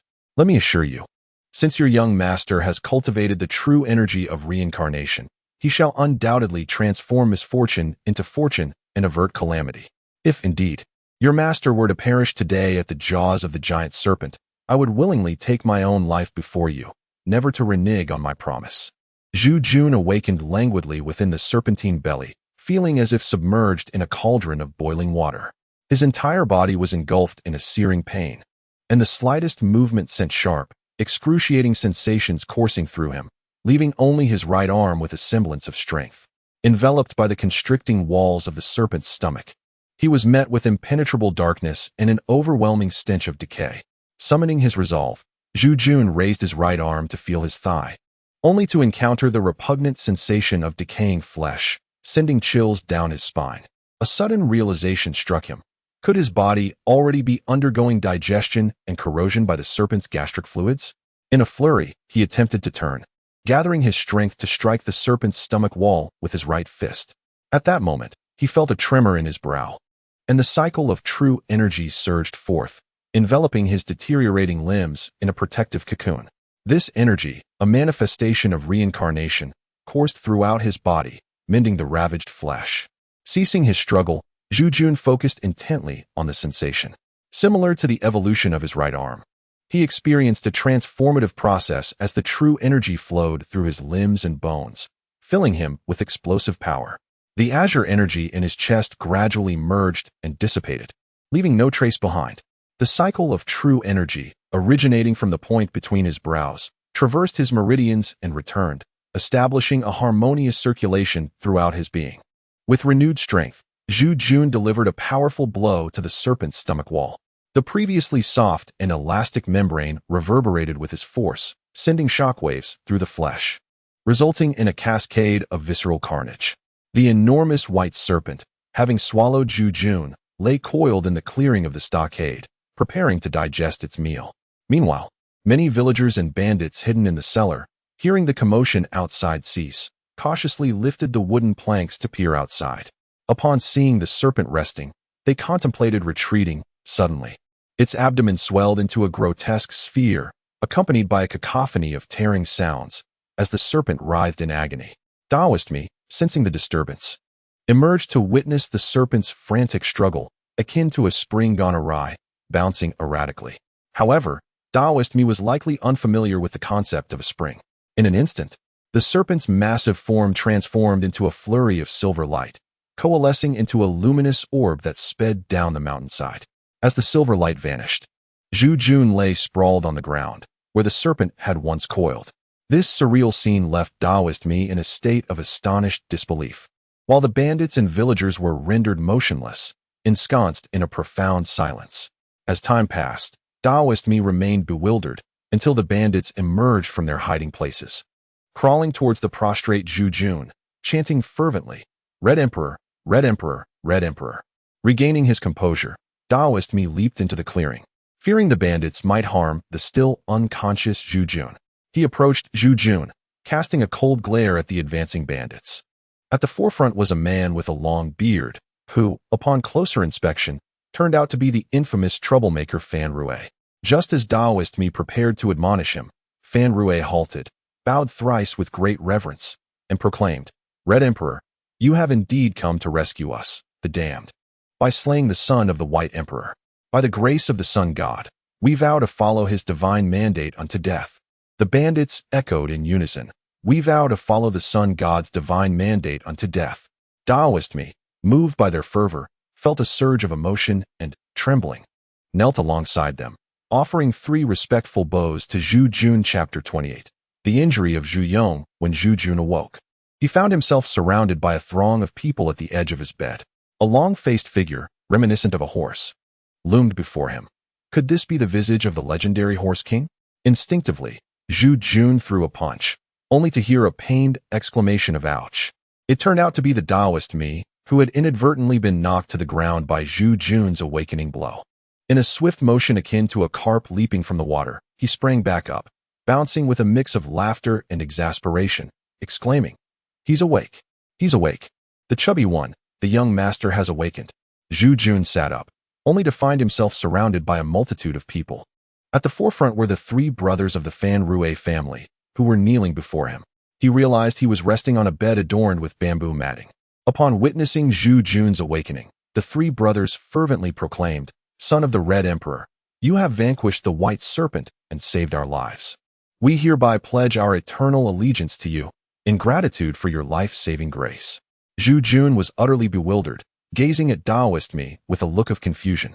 As Daoist Mi regained his composure, he approached Zhu Jun and quietly recounted the sequence of events. Only then did Zhu Jun begin to grasp the situation. Yet his heart was filled with even greater perplexity. How had he come to be regarded as the son of the Red Emperor? Who was the Red Emperor, after all? Could it be the old man of Zhongjing? Seated upon the couch, Zhu Jun declared, "My father is Zhu Hozhao, the leader of the Chao gang. And I am Zhu Jun of the Zhongjing Chao gang, not the son of the Red Emperor. You have mistaken me for someone else. Please rise. Kneeling like this is not only unnecessary, but detrimental to my health." Fan Rui lifted his head and replied, "Young master, there is no need for you to dispute this. Our Xiaoma village has dominated Mangding Mountain for centuries, far longer than the divine martial empire beyond the mountains. In the past, Emperor Qinzong assembled an army of 20,000 from Suiyang, led by the garrison commander Qin Yu, to eradicate our stronghold, yet we defeated them soundly." Zhu Jun raised his hand to interrupt him, saying, Hold on. What you are saying has nothing to do with me. I am truly not the son of the Crimson Emperor you speak of. You must have mistaken me for someone else." However, Fan Rui continued, "My lord, do you know how we, with just a few thousand mountain bandits, managed to defeat Qin Yu back in the day?"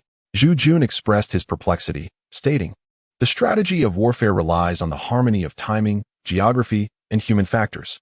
However, as I observe Mangdang Mountain, I find no particularly defensible positions. Could there be some hidden circumstances?" Fan Rui, his face alight with excitement, replied, "Indeed, that is the case. The 20,000 troops from Suiyang were entirely annihilated by the son of the White Emperor yesterday, leaving not a single survivor." Zhu Jun opened his mouth wide enough to swallow an egg, staring blankly as he said, "Are you referring to the colossal White Serpent from yesterday, the son of the White Emperor? But even if 20,000 soldiers were to be bitten one by one, it would take days and nights to accomplish such a feat. Let me calculate. How is this even possible? Those soldiers, knowing they cannot overcome it, could they not flee?" Fan Rui replied, "Young master, it appears you did not witness the true prowess of that serpent yesterday. The old chieftain once told me that during that great battle, the son of the White Emperor moved like the wind and thunder, exhaling purple mist that enveloped the mountains. The entire Shursen Shen peak of Mangdang Mountain was shrouded in this purple haze, and the 20,000 troops of Suiyang vanished without a trace when the mist dissipated. From that moment on, the divine martial empire dared not speak lightly of exterminating us." Zhu Jun remarked, "Are you suggesting that the immense serpent has indeed cultivated its essence and acquired the divine powers of heaven and earth? If that were the case, why did it not employ such abilities during our confrontation yesterday? What could account for this?" Fan Rui, in a tone of urgency, replied, "My lord, allow me to escort you to a certain location within the mountains. Upon your arrival, you shall undoubtedly comprehend the reasons behind this, and will surely come to trust our assertions." The bandits, kneeling nearby, nodded fervently in agreement. Zhu Jun remarked, "That is indeed possible, but you all should rise first. How can I move about while you remain kneeling?" Fan Rui hastily assisted everyone to their feet. Daoist Mi leaned closer to Zhu Jun and said, "Young master, the portly fellow is gravely injured, with all his bones and meridians shattered. It is imperative that you come to his aid." Only then did Zhu Jun recall the incident where he was swallowed by the giant serpent and how Fatty was struck back by it. He hurriedly said, "Quick, take me to see how Fatty is doing." The Daoist Mi replied with a wry smile. Fatty was rebounded by his own azure true energy, resulting in shattered meridians. Only your reincarnation true energy can heal him. He has now become incapacitated. If you had awakened even a few days later, I'm afraid Fatty would have turned into a lifeless husk." Zhu Jun said to Fan Rui, "Your Excellency Fan, I believe it is best for me to first attend to my subordinate. Let us discuss the matters you mentioned once I have ensured his recovery, shall we?" Fan Rui promptly nodded in agreement. The crowd followed the Daoist Mi into a cellar, where they found Zhu Fatty lying on the ground. Zhu Wenxi and a farmhand were beside him, attempting to feed Zhu Fatty water. Upon seeing Zhu Jun's arrival, their faces lit up with joy, as they exclaimed, "Young master, you have finally awakened. Steward Zhu is in dire straits. You must save him at once." Zhu Jun inquired, "How did you ascend the mountain? What about the people below? If they encounter local bandits and there is no one to maintain order, what will happen if something goes awry? Zhu Yan remarked, young master. We have ascended the mountain for several days now. On the day you ventured up to slay the serpent, we waited an entire day before receiving the news from Captain Me, informing us that you had sustained injuries and remained in the mountains to recuperate, instructing us to proceed with our encampment. Zhu Yan was taken aback, pondering whether he had been unconscious for several days. He had believed it to be merely a few hours. The Taoist Me remarked, young master, you have been in a stupor for 5 days. It would be prudent to first assess the condition of the portly fellow. He has endured considerable torment during this time. Zhu Yan hurriedly approached Zhu Panzai, who lay flat on the ground, gazing at Zhu Yan with a vacant expression. His eyes were clouded, and his lips trembled, overwhelmed with emotion to the point of speechlessness. Zhu Yan chuckled softly, my dear friend, it seems I have brought trouble upon you. Had I known you would be so grievously injured, we would have thought twice before venturing up the mountain to confront that serpent demon. You need not utter a word. Allow me to examine your injuries thoroughly. Zhu Yan placed his right palm gently upon Zhu Panzai's crown, channeling his reincarnation energy into the Bai Wei point. The energy flowed along the Fengfu and Feng Qi points. But upon reaching the Tiantu point, he encountered an obstruction. Zhu Yan meticulously enveloped the injured areas within Zhu Panzai's body with his vital energy, carefully circumventing the damaged regions as he continued his progress. After laboring for more than 2 hours, he finally traversed the entire network of Zhu Panzai's meridians. The afflicted areas were completely shrouded in the reincarnation energy, gradually mending. Once he concluded his work and withdrew his hand, he remarked, Panzai, your injuries are truly unprecedented, both in history and in the future.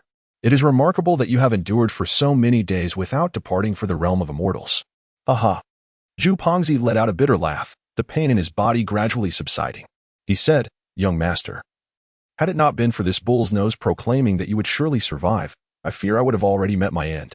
Zhu Yan remarked, your injury has been enveloped in my true energy.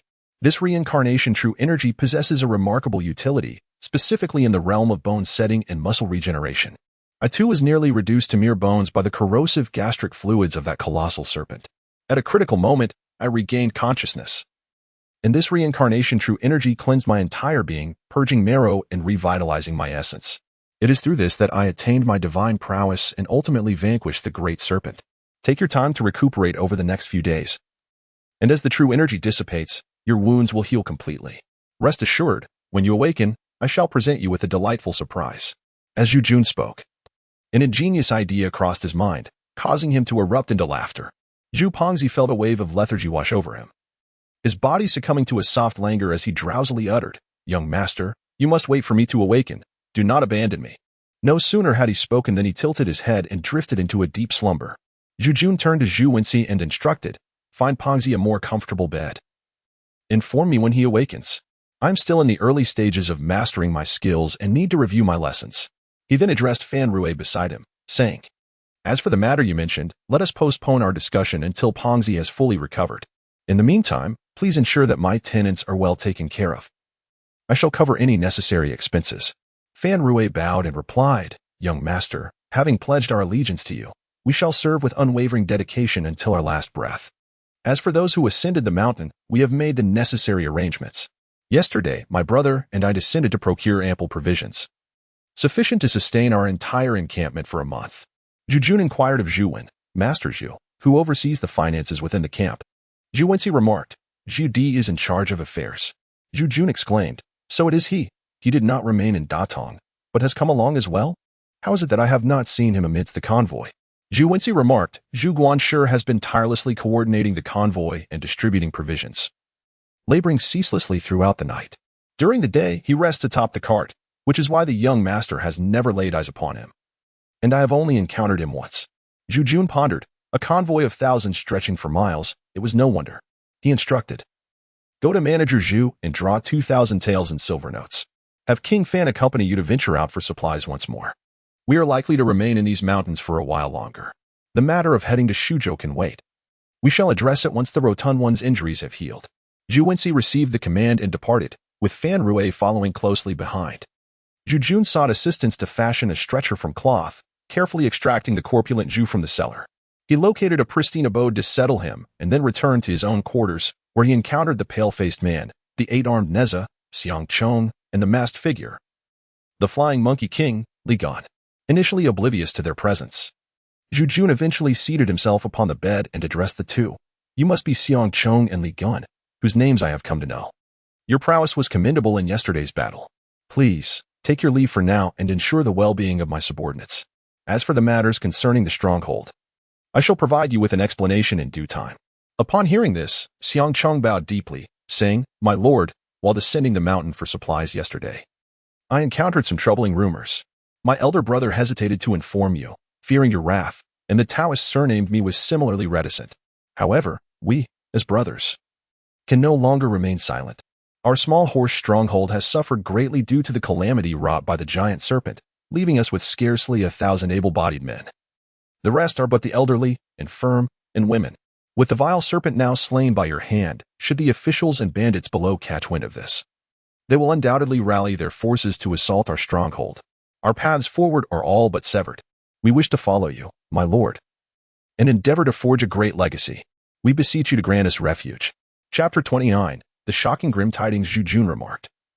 Your village has been ravaged by the colossal serpent. It is only fitting that you express your gratitude for my vanquishing of the beast. However, my intent was merely to lead these humble folk to Ishui County, to settle and live as commoners. Your allegiance to me has inadvertently stifled your martial prowess. Xiang Chong, filled with fervor, responded, My lord, yesterday as we descended the mountain for supplies, we overheard certain tidings. We shall share this information. But I implore you not to direct your ire towards my two brothers. Zhu Jun questioned, What news could possibly incite my ire towards you? Xiang Chong and Li Gun exchanged a glance and replied, Young master, while we were procuring goods in Shai City yesterday, we stumbled upon a bounty notice bearing your likeness.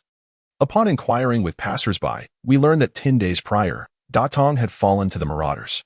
Zhu Jun abruptly rose to his feet and exclaimed, What? Datong has fallen?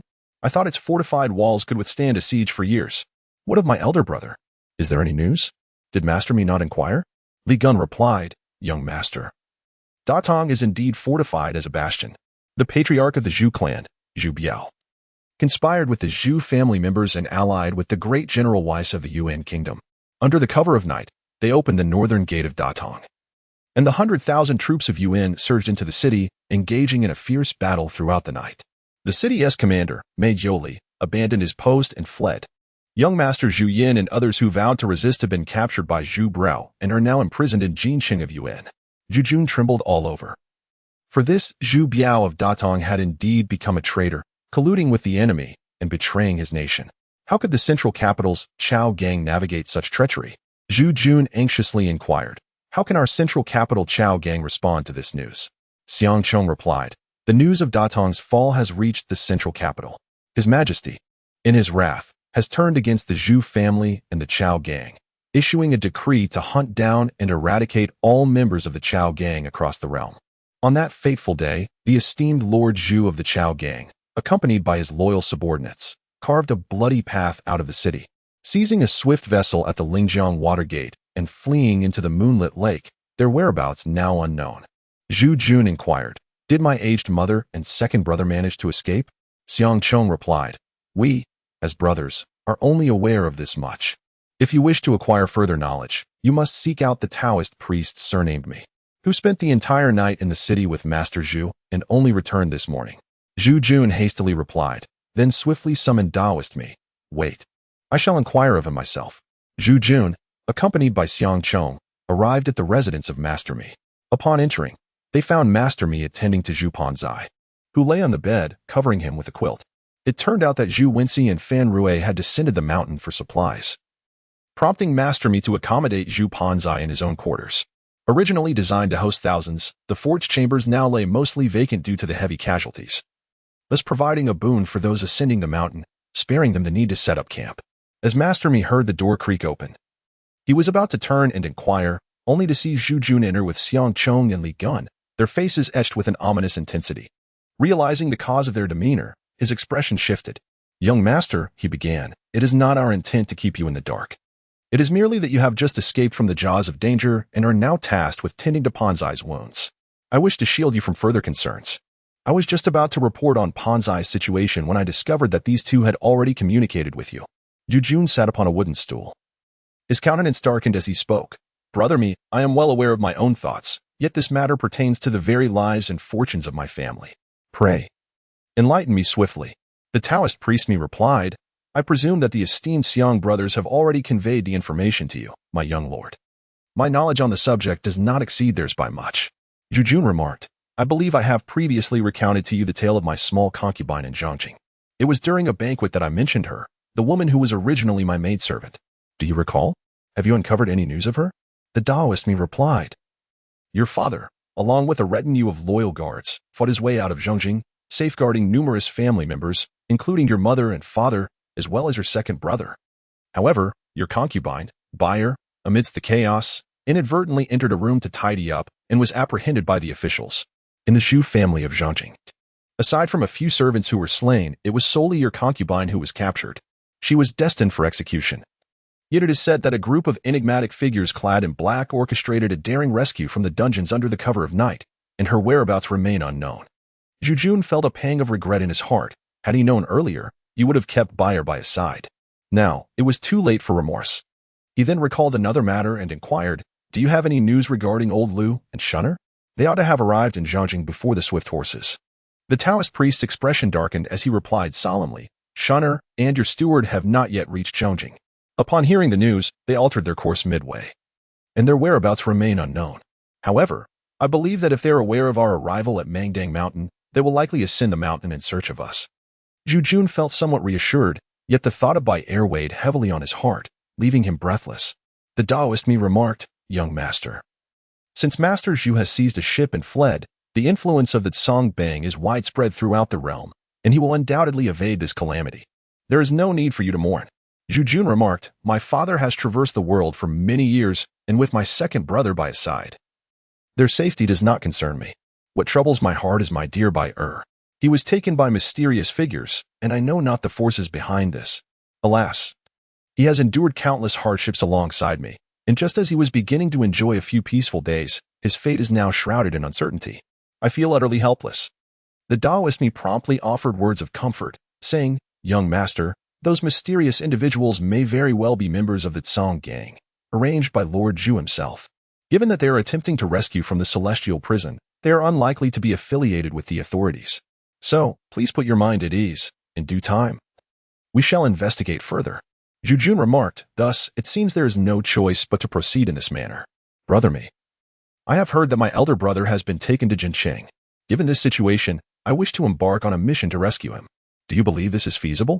The Taoist me replied, I spent an entire night gathering intelligence in Xiaoyi City and discovered that Zhu Biao, the head of the Zhu family in Datong, has placed your elder brother Zhu Yan under house arrest. Additionally, over 800 members of the Zhu clan, including Zhu Haugen, who refused to ally with the barbarians, are secretly negotiating with them. Under the cover of night, they launched an assault on the northern gate of the city, allowing the barbarian forces to invade. Many of the imprisoned Zhu clan members perished in the ensuing chaos, leaving only a little over 100 captured by the barbarians, including your elder brother Zhu Yan, who have all been escorted to Jincheng for confinement. Zhu Biao has been appointed by the General Vizier of Yuan to guard Datong, and the barbarian army is advancing toward Luoyang. Zhu Yan lamented deeply. Who would have thought that my Zhu family would produce such a traitor? One who acknowledges the enemy as a father and betrays the Han people? I shall surely avenge this villain and rescue my Zhu family's descendants from the inferno. Brother me, I intend to journey to Jinyang to save my elder brother. Would you be willing to assist me? The Taoist priest me sighed. Jinyang is a crucial stronghold of Yuan, heavily guarded by the military. Even though Yuan has suffered losses from the southern incursions, the defenses remain formidable. To rescue young Master Zhu is no simple task. Moreover, we currently bear the burden of thousands of households from Leo village. If we venture forth, what will become of them? Zhu Yan pondered for a moment and declared solemnly, My father and others must have already found a safe refuge. I am not concerned about them. However, my elder brother has been captured, and I am determined to rescue him. Therefore, I shall ask Master Zhu to remain in the mountains to attend to the affairs of the tenants. Once Fatty's injuries have healed, we shall devise a plan. My journey to Jincheng is imperative. Brother me, I hope you can assist me in this endeavor. If I can rescue my elder brother, there will surely be ample rewards in the future. The Taoist priest me hastily replied, Young master, since you have made up your mind, I shall accompany you without hesitation. You have already saved my life. Such trivial matters are not worthy of mention in terms of gratitude. Even if it means facing fire and water, I shall not falter. Upon returning to his chamber, Zhu Jun was consumed by the haunting recollections of recent calamities, particularly the uncertain fate of Bayer. His heart felt as though it were being mercilessly cleaved. Racked with an agonizing torment, the visage of the hypocritical clan leader, Zhu Biao, further ignited a flame of resentment within him. Thoughts of his elder brother, ensnared in captivity, filled him with an overwhelming desire to sprout wings and soar forth to effect a rescue. Such myriad agonies nearly drove Zhu Jun, once merely a wayward young master, to the brink of madness. With a profound sigh, he inhaled deeply, acknowledging that every formidable challenge must be approached anew. Foremost, he must await Zhu Yang's recovery. He was a formidable ally. Furthermore, it was imperative to ensure the well-being of the 3,000 households. For the Zhu family's Sambong had lost its foothold within the divine martial empire, and these 3,000 souls constituted the bedrock of his existence. Additionally, he needed to pacify the remnant bandits within the stronghold, integrating them into his fold. Zhu Junping calmed his thoughts and circulated the reincarnation true energy, instantly feeling his entire being infused with the vigor of battle. A surge of boldness welled up within him as he contemplated his fate. Having been toyed with by destiny and his soul transported to this inexplicable world, he believed, according to the traditional theories of transmigration, that he bore a significant responsibility. He resolved to endure some setbacks now, so that he might one day embark on a grand endeavor. With this determination, he rose and pushed open the door. Making his way towards the abode of Taoist Me Chapter 30, the might of Mangdang. During these days, Zhu Jun remained in the mountain stronghold, diligently practicing the reincarnation true energy, gradually gaining some insight. The area between his eyebrows, the Yintang acupoint, subtly developed a new sensation, akin to having a third eye, capable of perceiving even the slightest movements within several paces. Upon gazing into the bronze mirror, he noticed a faint purple mark, reminiscent of the emergence of this third eye. Remembering the inflammation of his appendix in the past, he utilized his true energy to peer inward with this Yintang eye and found that the small segment of the appendix was no longer discernible, which brought him a sense of relief. Days passed, and Zhu Fatty's injuries gradually healed. By the 5th day, he was able to rise and move about. Zhu Jun entered Zhu Fatty's room, observing him as he took a step, paused, and then chuckled, which made Zhu Jun smile in return. "Fatty, you should lie down for now. Allow me to examine you once more and surprise you." Zhu Fatty remarked, "Young master, I initially believed that my meridians were severed and that I was doomed to perish. Fortunately, you employed the rebirth true chi to heal my wounds, allowing me to survive. Is this not a delightful surprise?" Yet, he still complied and lay down, gazing at Zhu Jun with eyes filled with confusion. Zhu Jun chuckled. "I shall attend to your wounds. You are capable of movement. Must I assist you in loosening your garments as well?" Zhu Pongzi wore a perplexed expression as he awkwardly sat up, unfastening his outer garment, only to attempt to recline once more. At that moment, Taoist Me entered the room, cradling a ceramic bowl. Upon seeing Zhu Jun, he promptly exclaimed, "It is the young master who has arrived. I ventured into the woods and hunted a wild chicken, which I have simmered into a nourishing soup, just what the fat one needs to recuperate. After all, it is no easy feat for him to recover from his injuries." "Aha," Zhu Jun said. "First, set down the soup. Allow me to diagnose Fatty before you indulge." Come, I shall call him to remove his garments. Yet he appears bashful. Assist me in uncovering him." The Taoist Me, seemingly enlightened, revealed a sense of exhilaration on his countenance, then turned to Zhu Fatty and remarked, "Fatty, why do you linger? Do you truly wish for my assistance?" Zhu Fatty wore a puzzled expression, seemingly questioning their intentions, which provoked laughter from the two until they nearly doubled over. The Taoist Me approached, swiftly yanking off Zhu Fatty's undershirt, leaving him completely exposed and revealing a body adorned with flabby flesh. Zhu Jun chuckled, remarking, "With such a physique, I truly wonder how you indulge yourself. You must weigh at least 200 pounds. Zhu Pongzi lamented, "Do you think I desire this? It is merely my inherent constitution. Having resided in Datong for over a decade, I inevitably gain a few pounds each year. As for my wives..." At this point, his expression suddenly darkened, for he had already learned of the fall of Datong. The thought of the several enchanting women within the city filled him with profound sorrow. Zhu Jun remarked, "My dear friend, there is no need for sorrow. Once your injuries have healed, we shall head to Jinyang. I believe your wives are likely pining for you in your absence." Zhu Pongzi chuckled dryly, remarking, "In the past, it didn't seem significant at home. But now that they find themselves ensnared in such predicaments, well, alas, it's better left unsaid. After all, what are a few women? A true man can always seek out more in due time." Zhu Jun chuckled and admonished, "Lie down quickly. We shall deliberate on these matters at a later date. Today, Not only do I intend to present you with a delightful surprise, but I shall also bestow a surprise upon your wives in due course." Zhu Pongzi was taken aback. Sitting up abruptly, and stammered, "Is it true? Young master, please do not be so heartless. Although I have married several wives, I have yet to bear any offspring. I certainly do not wish to enter the palace and become a eunuch. My ancestors would surely blame me." His expression was one of sheer terror. Zhu Jun and the Taoist me erupted into laughter, with me Taoist even shedding tears of mirth. Zhu Jun playfully pushed Zhu Ponzai to the ground and placed a finger on his chest, rendering the plump man as still as a lifeless pig. His eyes wide with astonishment. Zhu Jun instructed him, "Disperse your inner strength and calm your mind. I shall inflict the injury for you." The hefty man, no longer daring to feign, promptly closed his eyes and focused his breathing. Zhu Jun positioned his hands as he had done when old Taoist Ding treated him, one palm supporting Bai Hui and the other pressing against the waist of the rotund figure. He infused the reincarnation true energy into Zhu Ponzai's entire being. After a brief moment, wisps of thin mist began to rise from the excess flesh of Zhu Ponzai, gradually dissipating as Zhu Jun employed the reincarnation true energy to cleanse his physique, encouraging the unnecessary fat to break down and vanish. As Zhu Jun concluded his work, Zhu Ponzai began to awaken, suddenly feeling lightened, and with a spring, he leapt up, astonished to find his surplus flesh had vanished, transforming him into a well-defined muscular man. Overcome with a mix of laughter and tears, he exclaimed, "What shall I do? My body and skin are gifts from my parents. This is quite the predicament. Oh dear. How shall I face my beloved wives? They may not recognize me. What shall I do, young master?" The two onlookers burst into uncontrollable laughter, hearing the commotion. Others outside entered the room, with Zhu Wenxi being the first to step in. Upon witnessing Zhu Ponzai's transformation into a muscular figure, he stood in disbelief before erupting into hearty laughter. Fan Rui and others shared equally astonished expressions. Zhu Jun silenced the laughter of the crowd and addressed Fan Rui, saying, "Great King Fan, today my subordinate has recovered from his injuries.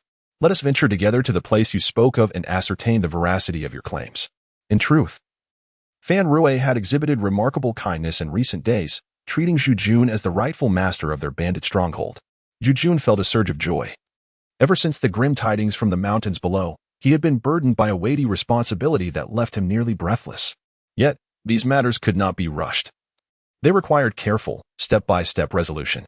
Zhu Jun had resolved to first rescue his elder brother, Zhu Yan, from the kingdom of Yuan, so that Zhu Yan could lead the thousands within their stronghold before he ventured southward in search of his lost parents and Bai. Now, with his newfound martial prowess, Zhu Jun felt confident about the path ahead, especially after having gathered a group of followers from this small bandit enclave, which brought him considerable delight.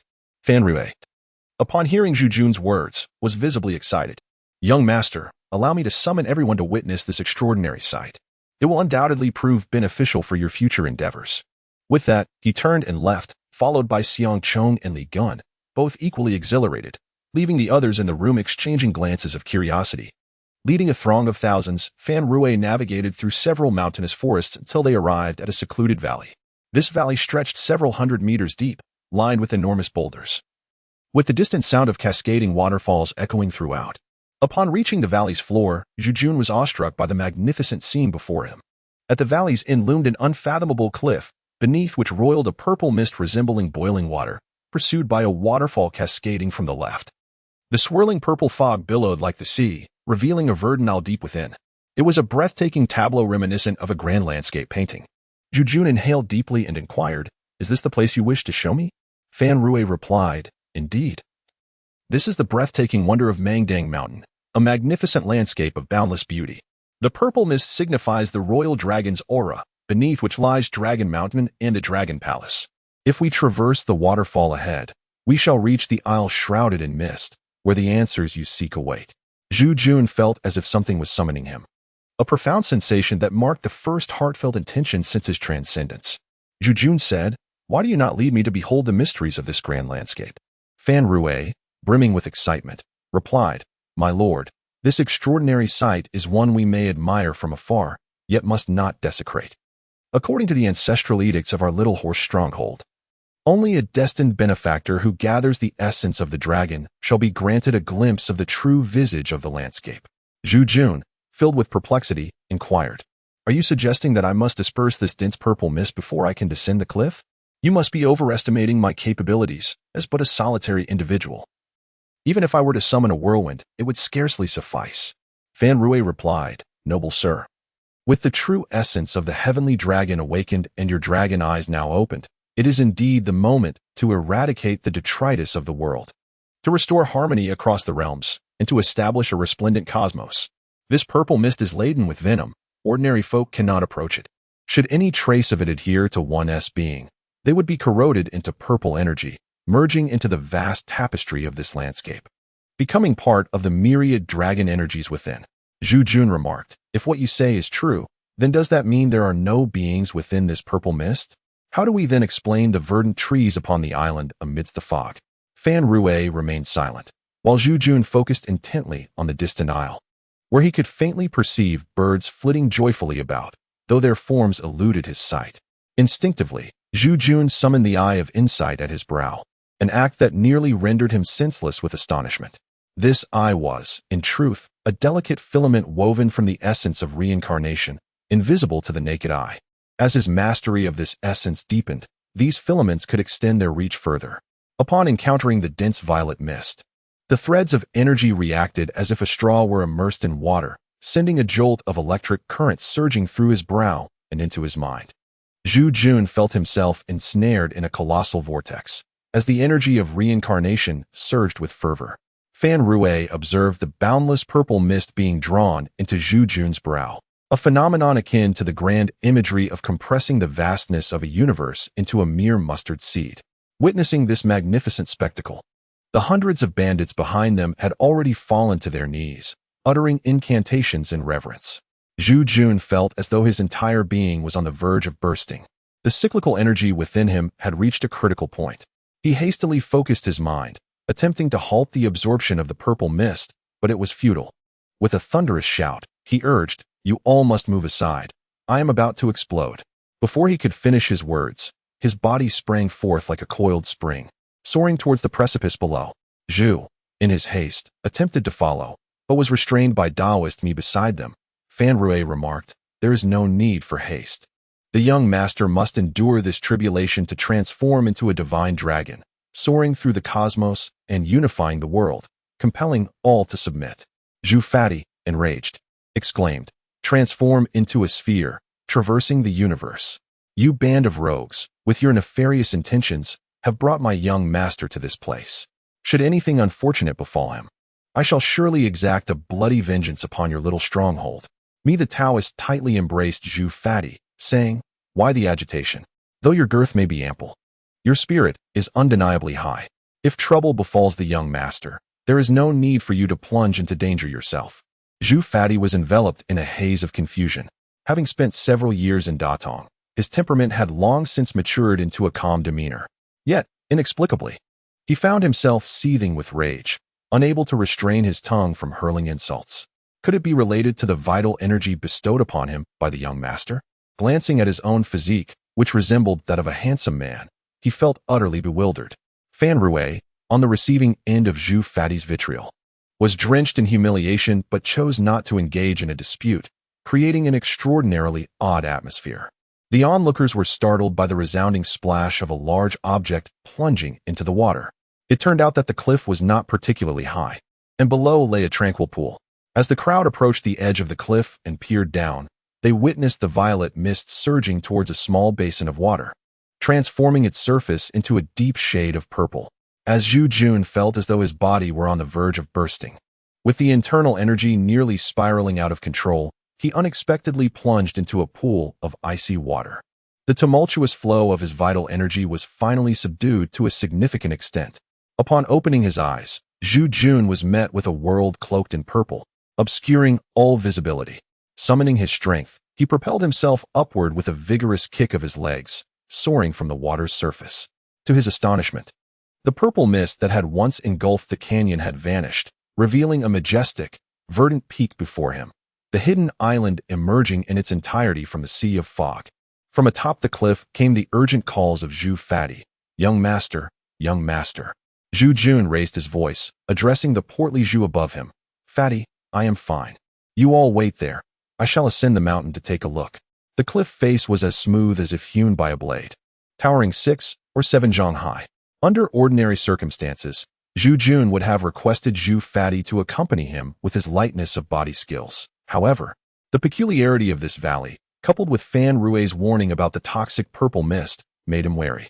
Despite not understanding why he had not succumbed to the poison, he could not risk Fatty's safety.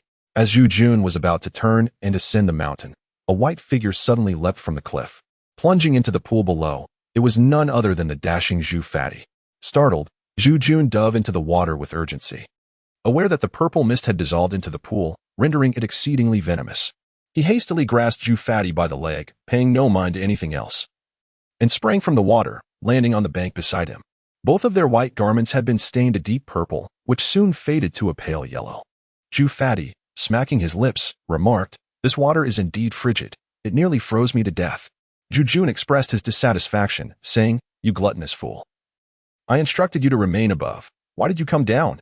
It would be best if you froze to death. It is indeed strange. This water is highly toxic. I just used the eye of reincarnation to observe, and there are no fish or shrimp in the water at all. How is it that you fell in and remained unscathed?"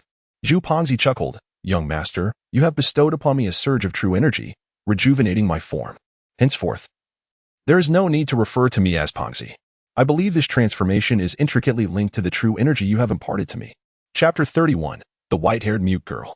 Zhu Jun, accompanied by Zhu Pongzi, ascended the mountain opposite. Initially, they observed the trees, their rough exteriors suggesting a contamination by miasma. Upon reaching the mountainside, the foliage began to transform into a vibrant emerald green. However, as the two continued their climb to the summit, they discovered nothing beyond the trees. Occasionally, they were greeted by the peculiar calls of birds from the woods. Zhu Pongzi, feeling a twinge of fear, remarked, "Young master, this mountain is truly strange. Not even a rabbit can be seen."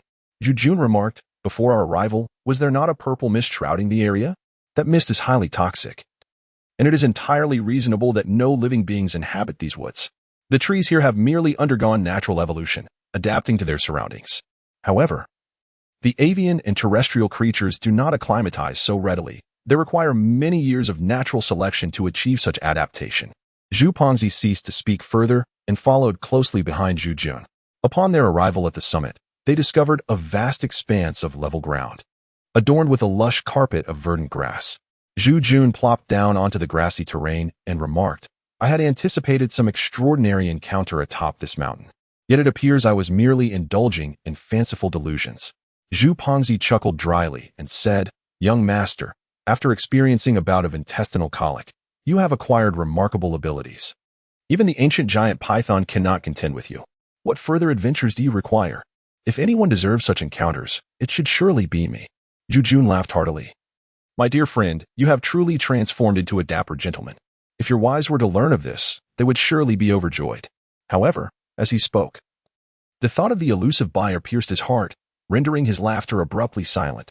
Observing the shift, Zhu Pongzi, who initially intended to chuckle along, found himself adopting a solemn demeanor.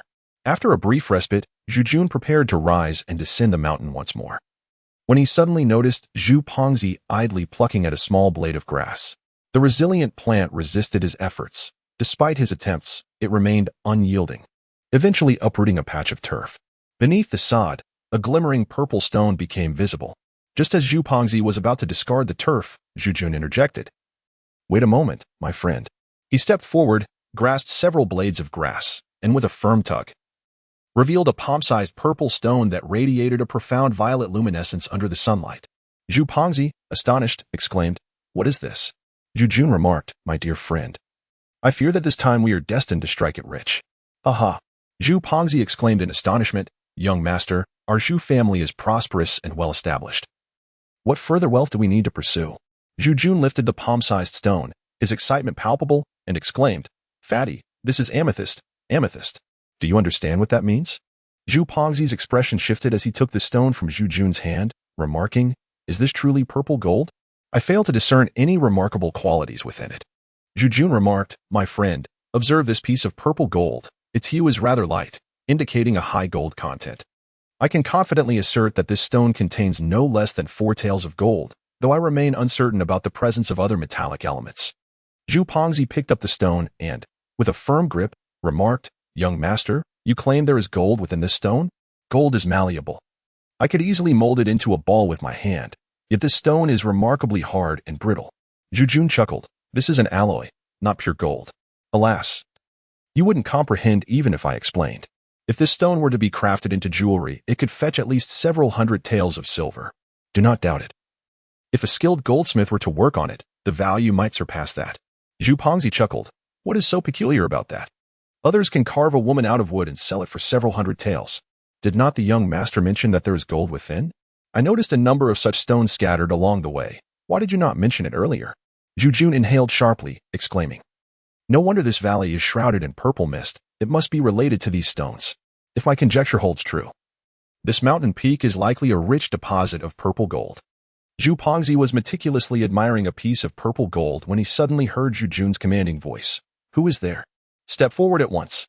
He promptly scanned his surroundings and caught sight of a white figure swiftly darting through the trees beside the grassland. Zhu Jun had already leaped into pursuit, and Zhu Pongzi hurriedly dropped the stone to follow suit. The white figure glided through the thicket like a specter as the two men closely trailed behind. Before long, they arrived at a cave formed by a heap of stones, and they stood in stunned silence.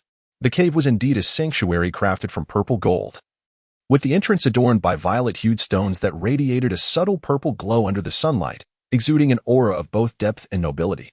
Zhu Jun playfully patted Zhu Pongzi on the head, and together they ventured into the cave. Although the cavern was not particularly deep, the two of them dared not hasten their pace.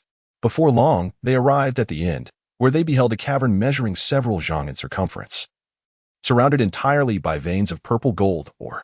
Above, an aperture in the ceiling let in a beam of sunlight, the origin of which remained a mystery, whether it was a natural formation or otherwise. The sunlight illuminated a flat slab of purple gold on the stone wall, adorned with the resplendent characters Purple Gold Cave Manor, written in an elegant, flowing script. Zhu Jun glanced around, finding the cave utterly barren, save for a white figure curled up in the corner to his left. With a tense voice, he commanded, "Come out at once." "I see you." Zhu Fatsi also caught sight of the white figure and was about to approach when the apparition suddenly sprang forth, darting toward Zhu Jun like a bolt of lightning. Quick-witted and deft, Zhu Jun pivoted swiftly, his hands forming claws as he reached for the white shadow. The figure struck his right shoulder with a palm, yet it bore no force. Zhu Jun enveloped the white figure in a bear hug, only to discover that it was a gentle embrace. As he discerned the identity of the figure in his arms, he was momentarily taken aback. It was a woman, youthful yet possessing a cascade of silver hair. Recognizing her remarkable agility, Zhu Jun dared not release her, tightening his grip around her waist. Zhu Fatsi, witnessing Zhu Jun's hold on the white figure, intended to assist but was deftly evaded by Zhu Jun, who declared, "It is too unclear here. I have already captured her. Let us exit the cave." Upon their emergence, Zhu Jun deftly pressed a point on the woman's acupoint, finally relinquishing his grasp. Instantly, the tenderness faded, and Zhu Jun felt an unexpected pang of reluctance. The two men gazed at the woman, who was clad in white gauze, her delicate, pale oval face constituting an ethereal beauty. However, it was her immaculate silver tresses that evoked an indescribable sensation, both noble and enchanting. Upon her exquisite visage rested a purple mark at her brow, which stirred within Zhu Jun a sense of familiarity. Her profound eyes resembled black gemstones or an abyssal pool, intently observing the mark on Zhu Jun's forehead, reflecting emotions of excitement, bewilderment, and perhaps fear, expressions that eluded Zhu Jun's comprehension. Zhu Pongzi stood entranced, for Zhu Jun had abstained from the allure of women for several days, still lingering in the memory of that fragrant embrace. Zhu Pongzi turned to the young woman and inquired, "Who are you, my lady? What brings you here?" The maiden, with eyes resembling precious gemstones, fixed her gaze upon Zhu Jun, shaking her head and then nodding slightly, before uttering a few indistinct sounds. Zhu Jun offered a wry smile to Pongzi, remarking, "It appears she is mute." Zhu Pongzi, with a serious expression, remarked, "Young master, I fear this woman is far from ordinary. In this mountain, where not even a rabbit can be found, how could there possibly be a woman? I perceive her figure as ethereal, and her speed surpasses both of ours, indicating she possesses formidable cultivation." Zhu Jun remarked, "She just struck me with her palm. Yet there was not an ounce of force behind it. My stout friend, what shall we do? It is truly astonishing that there exists a purple gold cave within this mountain, and inside, there is nothing but a white-haired mute girl. How peculiar indeed." Zhu Pongzi addressed the young woman, "My dear, do you not wish to speak?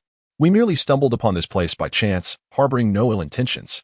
Just look at my honest appearance. I am truly a good person. If you do not believe me, you may inquire with him."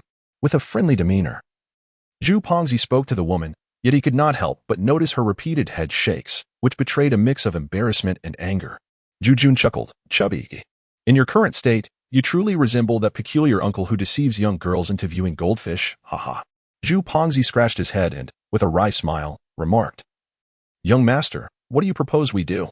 This little mute possesses considerable skill, yet she is unable to communicate. Her temperament is surely quite wild. Are we truly to take her away? She has evidently grown accustomed to the life within these mountains. If I were to find myself stranded here, I fear I would either perish from starvation or succumb to madness." Zhu Jun pondered deeply. Although this woman was mute, she was certainly not deaf. It was evident that her silence was a result of long-term abstention from speech. Her peculiar cultivation allowed her to traverse the forest with the swiftness of the wind, indicating that she had indeed practiced martial arts. Why, then, did she lead us to this purple gold cave? Could there be ulterior motives at play? Zhu Jun remarked.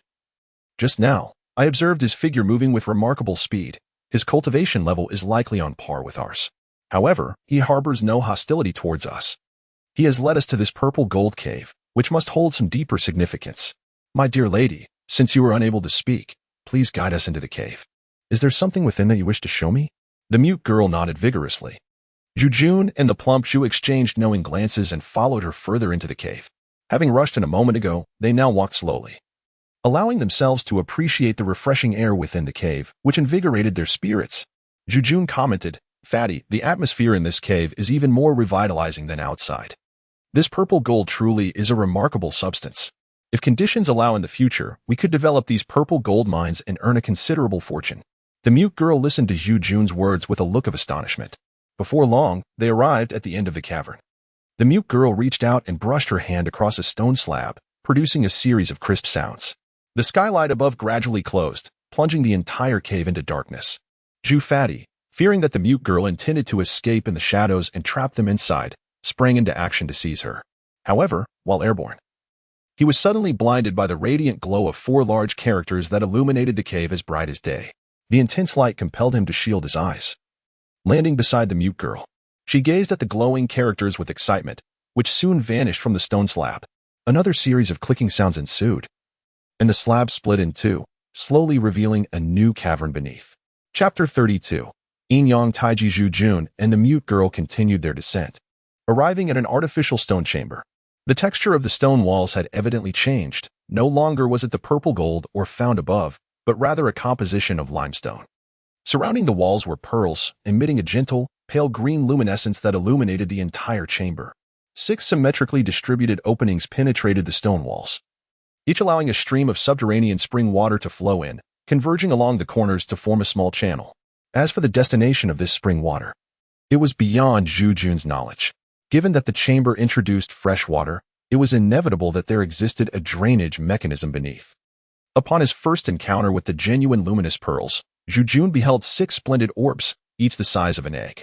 Should these radiant treasures find their way into the outside world, one could only imagine the ensuing tempest of bloodshed and chaos. The entire stone wall resembled an inverted colossal bell, at the heart of which lay a gigantic compass, its golden sphere at the center gently rotating under the pearl's enchanting glow. To the eye, it appeared as a wheel of time and space in harmonious motion. Zhu Jun gazed at the enormous circular pattern before him, intricately inscribed with a multitude of dense characters. At its center, a pair of yin-yang fish encircled a slowly revolving golden orb, his excitement becoming increasingly difficult to contain. Having traversed into this realm, Zhu Jun noted that this world bore a striking resemblance to the ancient chronicles of his past, albeit with subtle divergences that he remained keenly observant of. For instance, as he rifled through the historical knowledge he had previously acquired, he found no record of a dynasty named the Divine Martial Empire, let alone the Yuan dynasty. The political landscape of this realm bore similarities to the historical Northern Song and Liao dynasties. The Taoist treasure, the Tai Chi Bagua, manifested within this enigmatic cavern, leading Zhu Jun to feel as though he had discovered his roots in this world. Indeed, the Han people remained true to their heritage, and this Tai Chi Bagua represented the essence of Han culture. Although Zhu Jun was a carefree individual, he had nonetheless attended a private school for a year and a half, and was a bona fide university graduate in his previous life, thus possessing a certain awareness of these concepts, if not a deep understanding. The Tai Chi Bagua has long been perceived by the populace as profound, mysterious, and unfathomable. Anything related to Tai Chi theory has typically been associated with feudal superstition, as defined by the vast majority in his past life. Yet, the appearance of this Tai Chi diagram in the present, transformed ancient world posed perplexing questions for Zhu Jun. Zhu Pongzi pointed at the pair of yin and yang fish in the center, exclaiming, "Young master, what is this? Though I am seeing it for the first time. It feels as if I have known it for many years. It is truly peculiar how a circle can be divided into two parts yet appear so harmonious." Zhu Jun inquired, "Have you truly never encountered this artifact, fatty? This is a precious treasure of Taoism, the yin-yang taiji." Zhu Pongzi remarked with curiosity, "I am indeed familiar with the Taoist theory of yin and yang, but I have never encountered such a thing. In my previous exchanges with that esteemed master me, we often delved into the esoteric secrets of Taoism. You claim this is a treasured artifact of Taoism, yet why did Master Me never mention it to me?" Zhu Jun stared at Zhu Pongzi as if he were a monster, until Zhu Pongzi's face grew numb from the scrutiny, at which point he inquired, "Are you certain that Taoism has never possessed this Taiji yin-yang diagram?" Zhu Pongzi, undeterred by the boiling water, retorted defiantly, "Absolutely not. If there were, that fellow with the surname Me would undoubtedly bring it up with me, though he is quite cunning. He always delights in showcasing anything related to martial arts in my presence." Zhu Jun remarked, "The Taoist priest Me is likely older than you. Has he taken a wife?" Zhu Pongzi chuckled and said, "Young master, why do you inquire about such matters? He is also a pitiable soul, after all. At his age, he has likely never experienced the pleasures of a woman." Zhu Jun remarked, "Could it be that the Taoists prohibit marriage? Yet he has been free from the cycle of reincarnation for several decades, serving as an officer in the flag camp. Surely, taking a wife and bearing children would not fall under the jurisdiction of his sect. I have observed that Master Ding is quite a magnanimous person," Zhu the Fat remarked. "The Taoist philosophy advocates for the harmony of yin and yang, whereas the prohibition against seeking the company of women. Those fortune-tellers who predict the fates of young ladies and become esteemed guests are ubiquitous. They even receive discounts at brothels, haha. For the young ladies hold them in high regard. Alas, the young man surnamed Me was once wounded for the sake of a woman, and since then, he has refrained from approaching women lightly. Over the years, I have urged him to find a good wife and settle down, yet he remains silent. Merely mentioning the subject provokes his ire, leaving me helpless. Why, young master, are you suddenly interested in him? Do you perhaps have someone in mind to introduce to him?" As Zhu the Fat whispered this, he cast a sidelong glance at the expressionless mute standing nearby. The Bagua diagram lay before them, naturally fostering a connection between the two. Zhu Jun chuckled, "Fatty, you truly are a gossip. I am not so nosy. The Taoist Me must have suffered greatly in his youth. I assume he seldom speaks of that woman to you?" Zhu the Chubby suddenly became intrigued and chuckled mischievously. "Certainly. Men, after all, who hasn't experienced a touch of hardship?" He continued, "I had to get him intoxicated to extract a morsel of information from him. This matter is unknown even to the esteemed shunner. Back in the tumultuous days in Datong, I was still in Zhongjing grappling with my own issues." The mute woman gazed eagerly at the two men discussing another man's affairs, uncertain whether she comprehended their conversation. Pouting her lips, she grasped Zhu Jun's arm and gave it a gentle shake. Only then did Zhu Jun realize her intent and forced a chuckle, saying, "Fatty, if we encounter a suitable match in the future, we shall play matchmaker for him. However, discussing such matters now is rather, ahem." Zhu Jun returned to the main topic, meticulously tracing the engraved characters on the compass with his fingers. He remarked, "This yin-yang taiji embodies the essence of moderation. Observe the yin-yang fish, it signifies the interdependence of you and me. Many phenomena in this world mirror these yin-yang fish, flourishing only to decline, and from that decline, rising anew. The hexagrams surrounding us are exceedingly intricate, such as this Qian and Kuan." Zhu Pongzi pointed at the words Qian Kuan beside the yin-yang symbol and remarked, "Doesn't Qian Kuan refer to the world? Why does it occupy such a small space?" Zhu Jun chuckled, "You inquire of me, yet whom shall I ask in turn? Are you not aware that I have only attended private school for a mere 2 years? Hee. Zhu Pongzi chuckled lightly, saying, "Young master, it appears you are a natural talent.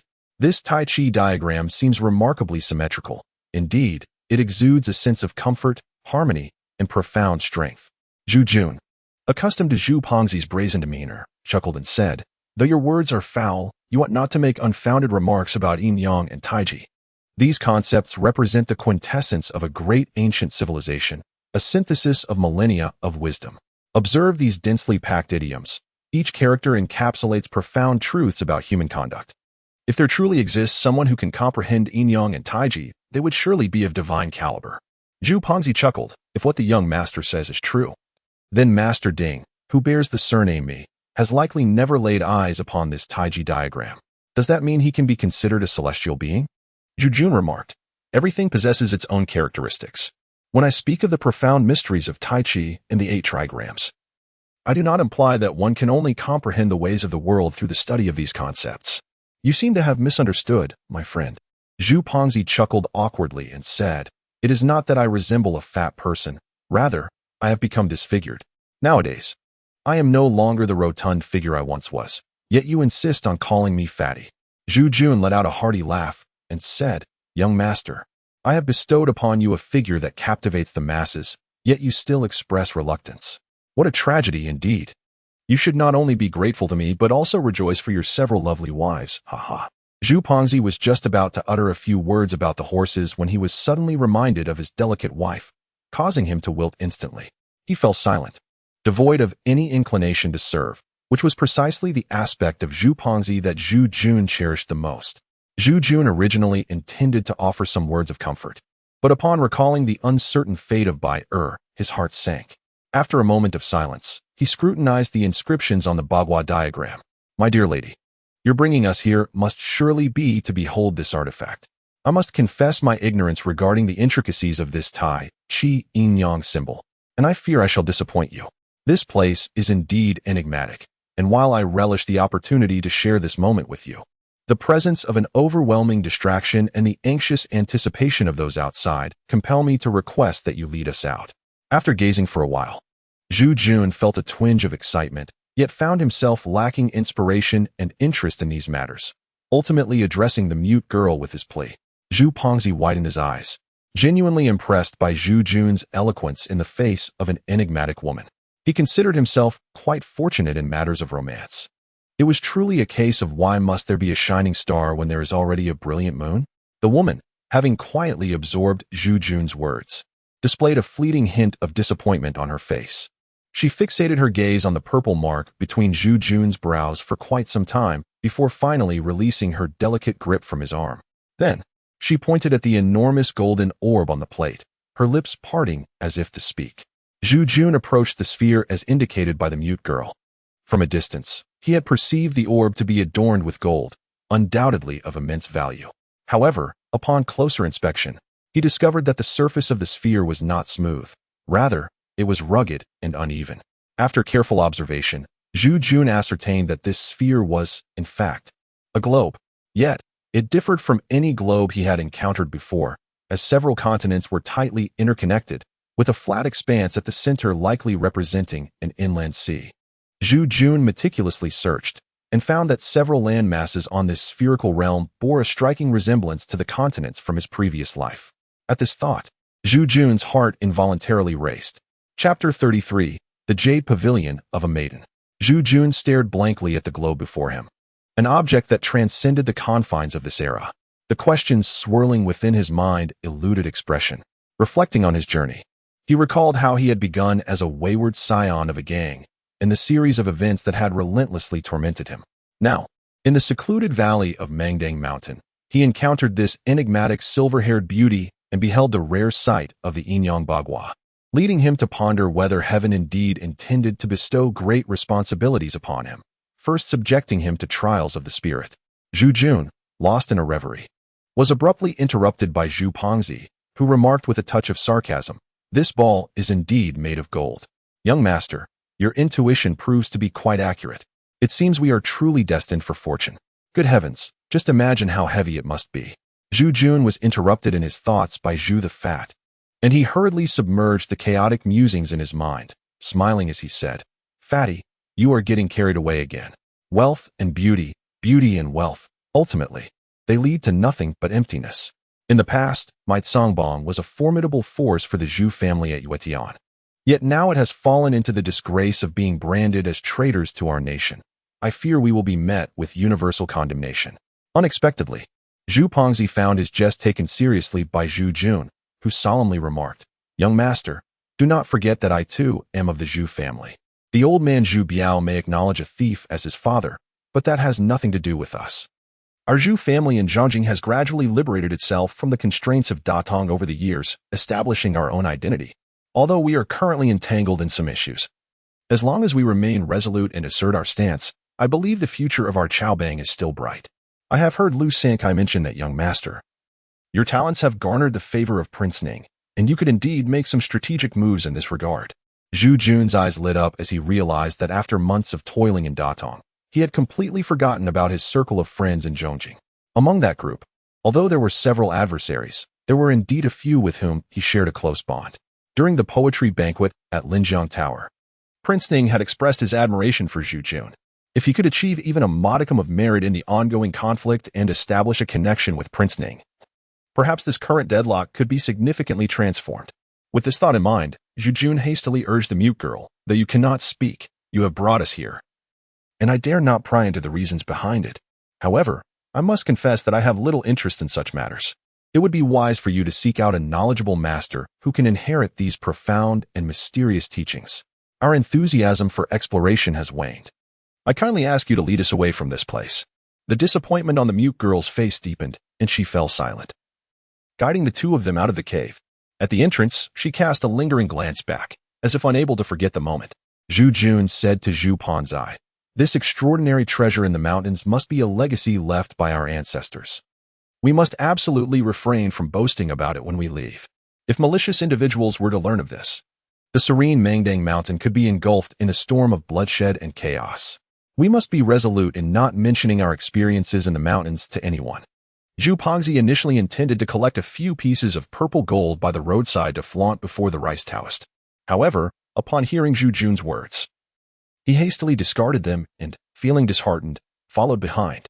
The mute girl, who had previously looked upon Zhu Pongzi's antics with disdain, now secretly felt relieved. Zhu Jun solemnly stated, "Fatty, I regard you as a brother. The matters within this mountain must not be publicized. As the saying goes, possessing a jade can lead to one's downfall. We shall not entertain such ambitions until we have amassed sufficient strength. Today's events, I fear, must remain concealed even from brother me." Zhu Pongzi replied, "As the young master has commanded, I shall, of course, obey. However, how should we proceed with this woman?" He gestured towards the silver-haired mute girl who was fiercely glaring at him. Zhu Jun was taken aback. Now that he had a beautiful woman by his side, he had forgotten that her origins were shrouded in mystery and her beauty alluring. How could he explain her presence to the outside world? After a moment's contemplation, he smiled and said, "Isn't Fan Rue the one who brought me here in search of answers? This is the perfect opportunity to pass the buck to him and observe how he justifies the situation." Zhu Pongzi listened with a foolish chuckle. The two of them remained lost in their own thoughts, enveloped in silence, while the silver-haired mute girl walked ahead, her expression frigid, though it was unclear for whom she was putting on this facade. Before long, they arrived at the edge of a deep pool. Zhu Jun gazed at the towering cliff. Its face is smooth as if hewn by a knife. Descending from such a height would require a certain level of agility, but it was not insurmountable. However, attempting to ascend at this moment was utterly impossible. With Zhu Jun's current abilities, even if he were to exert himself to the utmost, he would likely find it impossible to scale the sheer, knife-edge cliff face. Zhu Fatty stood in a daze, gazing at the precipice, pondering how to ascend. The mute girl navigated around several large stones by the pond, and gradually, a narrow path revealed itself along the rocky cliff ahead. The two followed her, traversing the purplish-red waters until they arrived behind the waterfall, where an enchanting realm awaited them. Behind the cascade, a narrow cave slanted into the mountainside, its entrance barely wide enough for a single person. However, within, it was remarkably spacious, comparable to the famed water curtain cave. The cavern twisted and delved deep, often adorned with natural openings along its walls that allowed beams of daylight to filter in, preventing it from becoming too dark. Moreover, the three, being individuals skilled in martial arts, were not deterred by the dim light impeding their progress. Yet, the water dripping from the cave ceiling was chillingly cold, thoroughly soaking the trio. Zhu Panzai could not help but voice his complaints. "How far is this cave, I wonder? Given this winding ascent, we must be nearing the summit. The water is truly frigid. It will surely freeze me to the bone."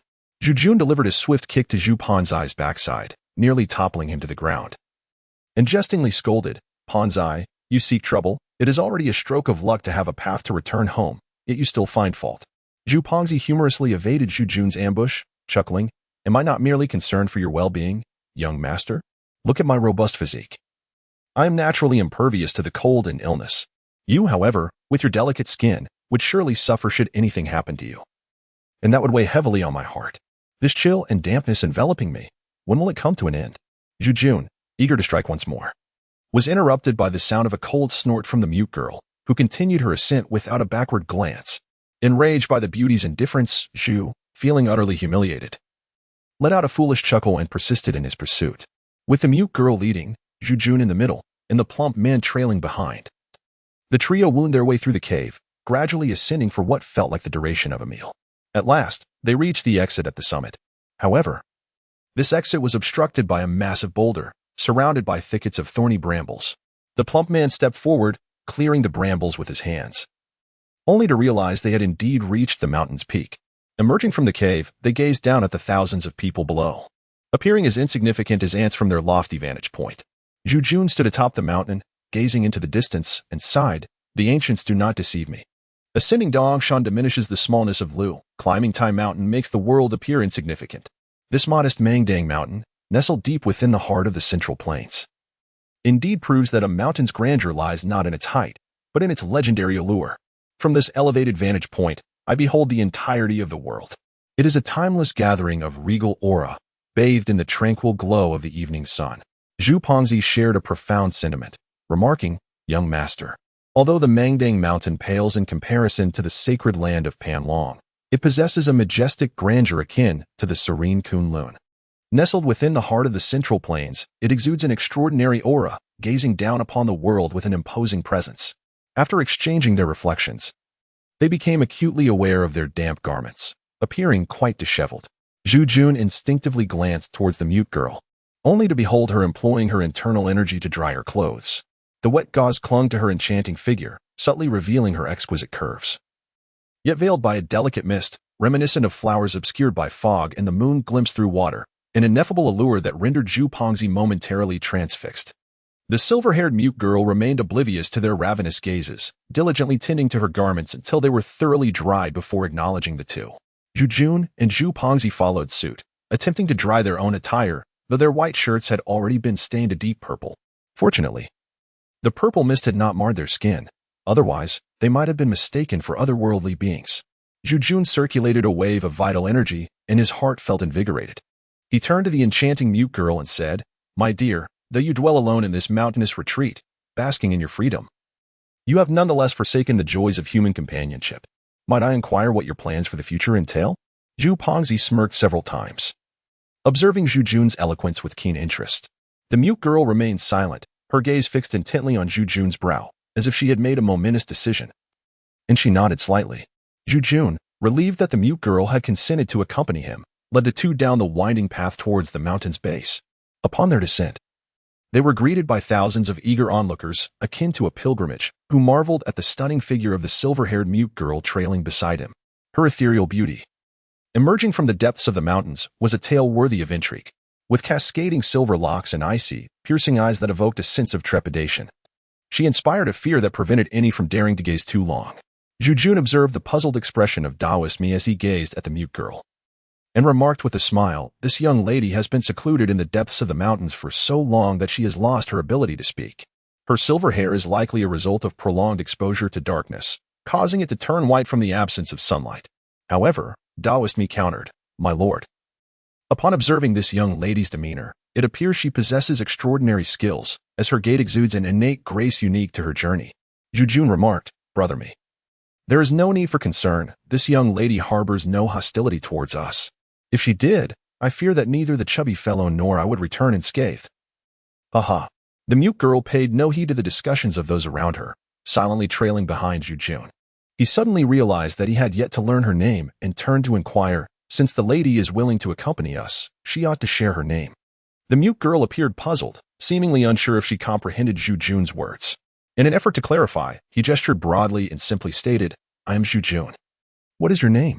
At last, the mute girl understood, and she turned to retrieve a jade pendant from her waist. Upon receiving it, Zhu Jun examined it closely. The front was intricately carved with a creature that resembled a dragon or snake soaring through the clouds, centered by a prominent white character. Flipping it over, he noticed the smooth jade surface bore the inscription Yushuan in delicate script, revealing that this silver-haired mute girl possessed such a noble and elegant name. Zhu Jun murmured the name, finding it increasingly pleasing to pronounce, and impulsively tucked the jade pendant into his bosom, reluctant to return it. Zhu Pongzi exclaimed in astonishment. "Young master, what is the meaning of this?" Zhu Jun's expression turned stern as he stated, "This is Miss Bai's identification card. I am rather uneasy leaving it in her possession. It is far better that I safeguard it myself." Upon hearing this, the crowd turned their gazes towards Bai Yuxuan, only to find her still wearing a cold expression, seemingly indifferent to the matter. Zhu Jun felt a sense of relief. He mused that this enigmatic young lady, with her mysterious background, eluded even his understanding. Yet, he sensed an inexplicable connection to the secrets that had brought him to this realm. Although this probing had yielded little insight, he was confident that as long as she remained by his side, their gradual acquaintance would inevitably reveal the truth. And all would be made clear in due time. Chapter 1. The Zhu family of Jincheng Zhu Yan sat upon a wooden stool in a secluded courtyard. A tranquil yet profound space that had been repurposed by Zhu Biao as a place of confinement following his rise to power. Zhu Yan recalled the decades spent traversing the divine martial realm, entangled in deceitful intrigues and fierce contests, convinced of her own discernment. Yet, she could scarcely have imagined that merely a month after arriving at the borderlands of Datong, she would be betrayed by her own kin. Confined within a modest courtyard in this foreign land, Zhu Yan harbored a profound sense of unwillingness. Several times she attempted to utilize her formidable martial skills to escape from Jin City, yet each attempt was thwarted, bringing her back to captivity. Zhu Wenxuan, however, did not dare to impose harshness upon her, but instead, he reinforced the small courtyard with several highly skilled disciples from their sect to ensure her confinement. Although Zhu Yan felt a deep disdain for Zhu Biao's treacherous actions as a traitor, he could not help but admire his cunning ability to secure multiple retreats. The Zhu clan's roots lie in Datong, yet Zhu Biao has established an alternative Zhu faction in the northern realms of Yuan. Akin to the Songbong of the Divine Martial Empire, with its influence spread throughout Yuan. However, he may have forgotten that the Zhu clan's origins are in the Han lineage. Descendants of the illustrious land of Yan and Hua, Zhu Biao's choices seem to be inevitable. As the Songbong within the Divine Martial Empire has largely severed ties with its ancestral roots, while the Zhu Gate in the northern territory remains firmly in his grasp. Exemplifying the timeless adage that one must act in their own interest, lest the heavens bring ruin upon them, Zhu Yan often imagines himself in Zhu Biao's position, fearing that he too would choose to align with the nomads of Yuan. For even if the Zhu clan vowed to defend Datong to the death and engage in a fierce battle against the barbarian army, such valor would ultimately prove futile in preserving their original standing. This was indeed the path he ought to take. However, should he pledge allegiance to Yuan, he would earn significant merit for the city's surrender. With this accomplishment, Zhu Biao could swiftly ascend to prominence within the Yuan dynasty, securing a respectable official position and rightfully guiding the descendants of the Zhu clan into this diverse and vibrant land. With thousands of Zhu kin under his command and a reputation unmarred, Zhu Biao could solidify his authority in the region. Jin City stands as the heart of the Zhu clan in Yuan. As Zhu Yan observes the peculiar strength of this city, he finds himself deeply impressed by Zhu Biao's talents and ambitions. Surrounded by mountains, Jin City is interspersed with several gorges that serve as vital conduits to the outside world. Each gorge fortified with 2 checkpoints meticulously arranged by Zhu Wenxuan, thwarting Zhu Jun's numerous escape plans. Zhu Wenxuan is well aware of Zhu Biao's reluctance to harm Zhu Yan, for Zhu Yan is the true leader of the central capital's Songbong. Zhu Hozhao, recognizing Zhu Yan's dedication to nurturing the Songbong's endeavors across various regions, has nurtured a desire for a peaceful retirement. Under Zhu Yan's diligent stewardship, the power of the Songbong has grown increasingly formidable and extensive, establishing him as the true, albeit unofficial, king of the Songbong. Zhu Biao firmly believes that if the troops of Yuan can gain even a slight advantage in this war, he will seize an opportune moment to release Zhu Yan once the situation stabilizes. The Southern Coalition will undoubtedly prosper, securing ample provisions. Should the 2 clandestine forces of the Zhu clan from the north and south unite under his command, possessing fertile lands such as Jincheng, Anyang, and Changji, Zhu Biao is confident that acquiring a hereditary title in the Yuan kingdom, long coveted by his lineage, would be well within reach. In a land where martial prowess reigns supreme, possessing an army is the foundation of one's standing. At that time, the vast territories north of the Hua River will transform into his fiefdom, allowing the descendants of the Zhu clan to firmly establish their roots in this vibrant land. thriving and proliferating until they possess the strength to vie for dominance over the world. This vision shall be the guiding ambition for the Zhu clan for centuries to come. Zhu Yan gazed upon the myriad stars scattered across the night sky, and with a touch of self-deprecation remarked, "How ironic it is that after years of wandering, it is only due to the kindness of Uncle Qi that I have been granted these few days of respite." Zhu Wenxuan chuckled and said, "Your praise, esteemed elder brother, is too generous. I feel unworthy of such commendation. However, as my father has commanded, I am merely fulfilling my duty under his orders. In the days to come, you must continue to oversee the Songbong. For now, it is essential to take a respite in Jincheng, to properly attend to oneself and not to disappoint our father's earnest expectations." Zhu Jun's expression shifted, and he coldly remarked, "Seventh uncle, I have warned you before. Do not speak of such treacherous matters again. I, Zhu Yan, am first and foremost a Han person, and only then am I of the Zhu surname. It is utterly impossible for me to serve these northern barbarians at the expense of my fellow Han people. Along this journey, I have encountered numerous foreign savages, each more arrogant than the last. The ruler of Yuan has even conspired with these outsiders. If he were to seize control of the world, where would there be a place for the sons of the Han in this land of Yin and Hua? Seventh uncle, it is time for you to awaken. Do not jeopardize your future for a fleeting advantage, becoming a despicable relic of history." Zhu Wenxuan chuckled. Indeed, His Majesty the Sovereign possesses extraordinary talent and vision, having gathered numerous foreign warriors. However, as the saying goes, a great ocean can accommodate all rivers. Consider the Emperor of the Southern Kingdom, who has confined himself to the diminutive confines of the central capital for his entire life. How can he possibly be compared to our sovereign? Our leader ventures forth, engaging in both civil and military endeavors, a rarity in this world. The demise of the Southern Kingdom is imminent, and we, the Zhu clan, ought to swim against the current, striving to secure fertile ground for our Yin Hua Han family and the evolving landscape of the future. This cannot possibly be a legacy of infamy. It should be a grand enterprise that is celebrated throughout the ages." Zhu Wenxuan grew increasingly agitated as he spoke, nearly showering Zhu Yan's face with spittle, with a dismissive curl of her lips. Zhu Yan wiped away the spittle that Zhu Wenxuan had sprayed upon her face and remarked with a smile, "Seventh uncle, do not think I underestimate Yuan. Those who consort with barbarians ultimately meet a dire fate. Throughout the annals of history spanning thousands of years, has the illustrious Yin Hua ever succumbed to foreign conquest? In the past, when the kingdom of Peacock wreaked havoc upon the Central Plains, it merely led to the tragic demise of the Sad Song dynasty. During that tumultuous time, the descendants of Yin Hua lamented the impending fall of their lineage, yet among the common folk, there were those who rose up and cried out, rallying countless sons and daughters of Yin Hua to drive the feathered invaders from Kunlun. These living examples serve as the finest lessons for the various barbarian tribes that covet our sacred Yin Hua land." Zhu Wenxuan let out a derisive laugh and remarked, "The times have changed, dear eldest son. Today, with our father having aligned himself with Yuan, our clan's tens of thousands of souls have been entirely absorbed into that nation. Recently, news has emerged that the central capital's Songbong has been falsely accused of treason, and the whereabouts of your family remain unknown. The Songbong, comprising countless followers, is now without a leader, compounded by the relentless purges from the southern officials. If such days persist, do you not fear that the Songbong will dissolve into chaos without a chief?" Zhu Yan laughed proudly, exclaiming, "Ha ha, seventh uncle, you overestimate me.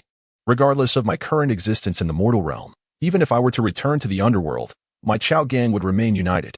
My second brother, Zhu Zhashan, is patient and methodical in his endeavors, enjoying a reputation that surpasses mine within the gang. My third brother, Zhu Jun, is exceptionally intelligent, meticulous, and daring. Each of them possesses the potential to become a remarkable leader of the Chao gang. You need not worry, seventh uncle." At that moment, a servant outside announced, "Seventh master, there are guests at the door who wish to see you." Who could it be? Is it not the envoy from Taiyuan? Zhu Wenxuan thought with delight. This envoy truly carries great prestige. Though the journey from Taiyuan to Jincheng takes only a few days, it has taken them several months to arrive. Zhu Wenxuan absent-mindedly brushed off his clothing, just as he was about to step outside, when he heard a voice from outside. Uncle Qi is in high spirits, preparing a ceremonial table to welcome the young lad. Ha ha, the young lad feels unworthy of such an honor. Upon hearing the servant's anguished cry, Zhu Wenxuan sensed that something was amiss. He beheld a young man clad in white, sauntering into the courtyard with a blood-dripping curved blade in hand. A sinister smile etched upon his face. Following him was a woman with silvery hair, yet possessing a youthful demeanor. She appeared as if she had descended from the heavens, her expression strikingly indifferent. Zhu Wenxuan bellowed, "Who dares to create a disturbance in my Zhu residence? Summon the guards." The young man in white, still grinning wickedly, replied, "Seventh uncle, I have searched for you with great difficulty. I nearly lost my wits amidst these 70-odd courtyards. Is this truly your hospitality? I traveled from afar to pay my respects, only to be thwarted by these lowly servants at the gate. How utterly vexing." Zhu Wen called out several times, yet no one approached. A sense of caution filled his heart as he coldly demanded, "Who are you? Why have you come to Jin City to oppose me?" The young man in white chuckled softly. Upon hearing his voice, Zhu Yan, who had leaned out to listen, exclaimed in delight, "Is that you, third brother?" "Ha ha. Seventh uncle, I just mentioned to you how meticulous and bold my third brother is. Now you can rest assured." Zhu Jun raced 1,000 miles, and upon finally encountering his elder brother Zhu Yan, he felt a surge of certainty in his heart. "Brother," he exclaimed, "I have found you at last." "Ha ha. Xiaobai, I entrust you with seventh uncle. I shall take my brother away first, and we shall reconvene at our usual meeting place shortly." Zhu Wenxuan reacted with remarkable swiftness, sidestepping his body as his right palm intercepted the forceful advance of Zhu Jun. His left hand reached towards Zhu Yan, whose powers had been sealed, rendering her as helpless as a mere invalid. With no means to evade Zhu Wenxuan's grasp, she was seized and held against his chest. With a nimble leap, Zhu Wenxuan sprang back several feet, just as Zhu Jun's fist threatened to connect. Swiftly, Zhu Wenxuan maneuvered behind Zhu Yan, intending for her to serve as a shield against the impending blow. Caught in a dilemma, Zhu Jun quickly retracted his fist. Zhu Wenxuan tightened his grip around Zhu Yan's neck, a sinister smile playing on his lips as he declared, "So it is the third young master. Huh. If you do not surrender willingly, this time next year shall mark the anniversary of your elder brother's demise." As Zhu Wenxuan's voice had yet to escape his lips, a blinding flash of white light enveloped him, and a delicate, porcelain-like hand was poised to touch his nose. Each intricate line of the tiny palm was strikingly vivid before his eyes. Zhu Wenxuan silently cursed his misfortune, yet he was soon enveloped by a faint, enchanting fragrance as that small hand withdrew. He yearned to seize Zhu Yan's neck with all his might, for he was acutely aware that a traitor had infiltrated the Zhu residence among the servants. If he could capture this hostage and create a commotion, surely the martial guardians would rush to his aid. Alas, he found himself bereft of even the strength to make a sound, his entire being suddenly devoid of power. He succumbed to a state of utter helplessness, as if he were but a lump of clay. As Zhu Wenxuan opened his mouth to cry for help, he was once again confronted by that enigmatic little hand waving before him. He felt a sudden irritation in his throat, as if the breath he was about to release had been forcefully halted in his trachea, sealed by the other party's formidable energy. A deep sense of dread enveloped Zhu Wenxuan. He feared that this individual's martial prowess was beyond his own capacity to withstand. The ghostly speed displayed had transcended Zhu Wenxuan's comprehension. Zhu Jun snatched Zhu Yan from Zhu Wenxuan's grasp and exclaimed anxiously, "Elder brother, are you hurt?" Zhu Yan took a deep breath and smiled, saying, "It is nothing of great concern, merely that my abilities have been sealed. And today I fear I may burden the third brother." "Third brother, how did you come to know that we were trapped in Jin City? And who is this young lady? I cannot recall ever having met her." Zhu Jun set Zhu Yan aside and lifted the incapacitated Zhu Wenxuan from the ground, a wicked grin playing upon his lips. "Seventh uncle, how delightful is the sensation of this soft muscle powder. I procured it at a hefty price in the city. What was that fellow's name again?" "Ah, yes, the apothecary was Zhu Chinka. Merely a small handful cost me 20 taels. The defenses of the Zhu residence are quite formidable. Thus I must trouble you, seventh uncle, to escort us out." Zhu Wenxuan, utterly drained of strength, cast a venomous glare at Zhu Jun, yet remained silent. Chapter 2. Thick Roots. Zhu Jun, with one hand grasping Zhu Wenxuan and accompanied by Xiaobai, who was guarding Zhu Yan, made their way along the path they had come, navigating past 3 courtyards. It was not long before the servants of the Zhu residence discovered their presence, causing an uproar throughout the estate. The guards, one after another, surged forward, encircling the trio beneath a courtyard wall, their numerous glinting spears resembling a formidable thicket. In the ensuing chaos, Zhu Jun managed to fell several of the servants, successfully shielding Zhu Yan from harm. Having spent considerable time with Xiaobai, he was acutely aware of her lack of restraint in combat, and knowing that the individuals surrounding them were all members of the Zhu family, he refrained from allowing her to strike, opting instead to protect her from the sidelines.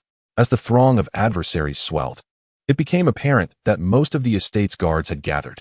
Zhu Jun took a deep breath and instructed Xiao Bai, "You carry seventh uncle. We must make our escape." With that, he swung his curved blade in graceful arcs before leaping like a swift swan over the courtyard wall, darting towards the outside of the estate. Some agile guards, possessing remarkable lightness of foot, also vaulted onto the wall, pursuing them relentlessly. From their elevated vantage point, Zhu Jun had a clearer understanding of the terrain within the estate. He fixated on a particular gate to the east, launching himself with fervor. Both he and Xiao Bai were burdened with their companions. Zhu Yan, having trained in martial arts for years, was robust in physique, yet his abilities were currently suppressed, rendering him unable to break free from his constraints. Zhu Wenxuan, weakened by the effects of a debilitating technique, was equally cumbersome to carry. Fortunately, Xiao Bai's martial prowess was extraordinary, her movements fluid and effortless. In a short while, the group had exited the Zhu residence and found themselves on Yimen Street. As they turned a corner, a figure suddenly emerged, none other than the Taoist priest with a horse face, Mi Shu Jun. Unable to spot the figure of Zhu Panzai, inquired anxiously, "Where is Panzai?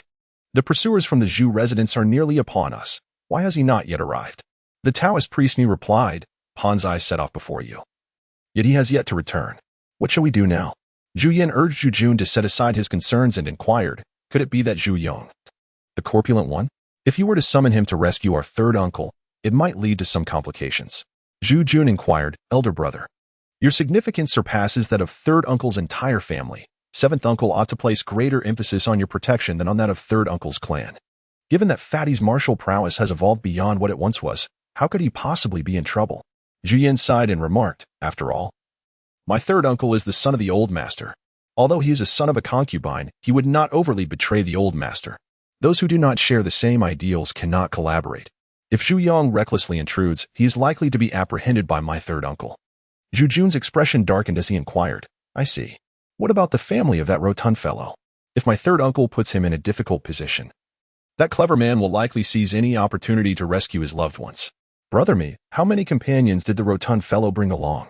The Taoist Mi replied, "The rotund fellow and Fan Rue brought 4 brothers, all of whom are skilled fighters.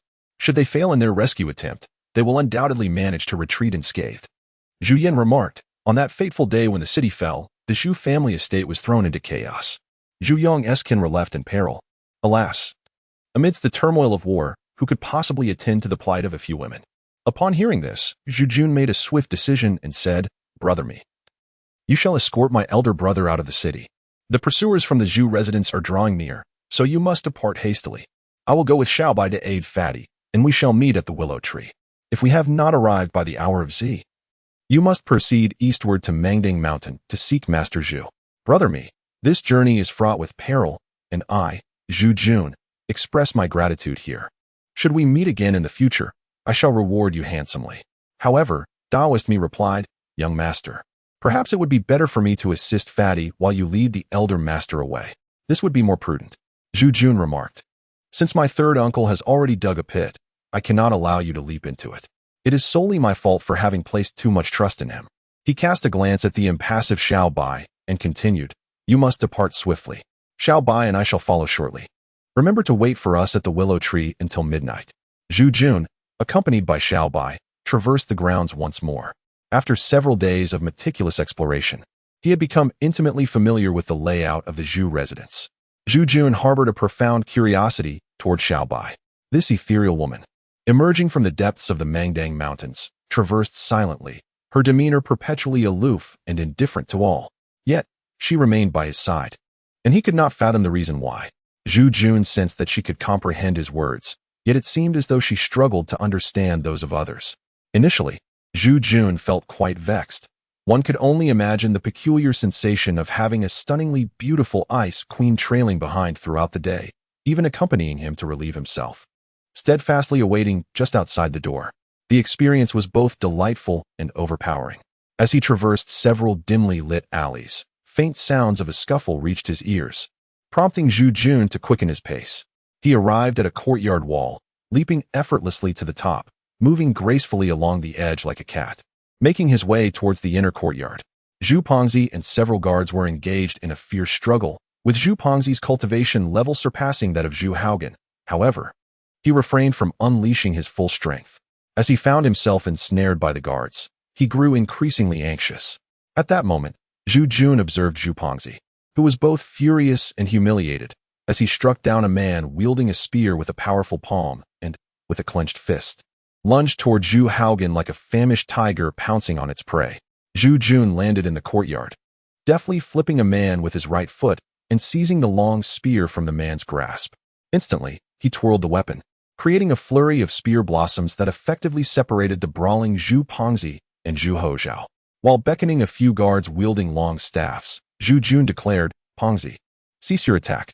He then executed a swift spin, lowering his body to deliver a decisive strike upon the head of a guard attempting to ambush Pengzi. With a fierce shout, he warned, "Halt, Uncle San. If you do not relent, do not blame me for my ruthless actions." Zhu Haogan's fist had already been unleashed, unstoppable as it surged directly towards Zhu the Fat's face. In the courtyard, a white shadow flickered. Zhu Haogan suddenly felt his wrist seized by a hand. His vital energy obstructed. The force within him surged uncontrollably, and he spat out a mouthful of fresh blood. Just as Zhu Haogan regained his composure, he realized a glimmering dagger was poised against his neck. The delicate hand gripping the dagger lifted gracefully, as if it had just emerged from a pool of milk.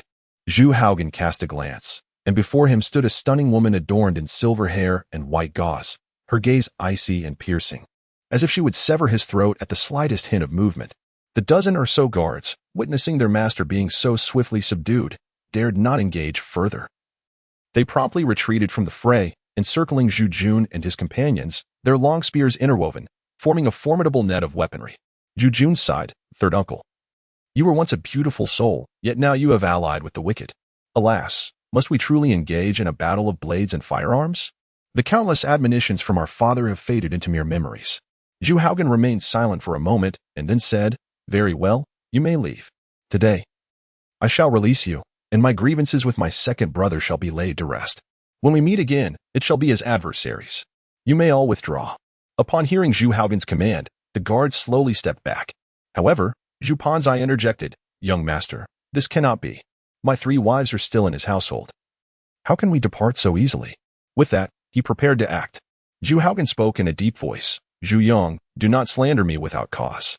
Your concubine, Chen, is indeed here with me. She shares a close bond with my wife. When the city fell, she fortuitously remained with my wife, which is how she narrowly escaped with her life. However, your other wives are beyond my reach. Zhu Yong, I saved your wife out of goodwill, and this is how you repay me."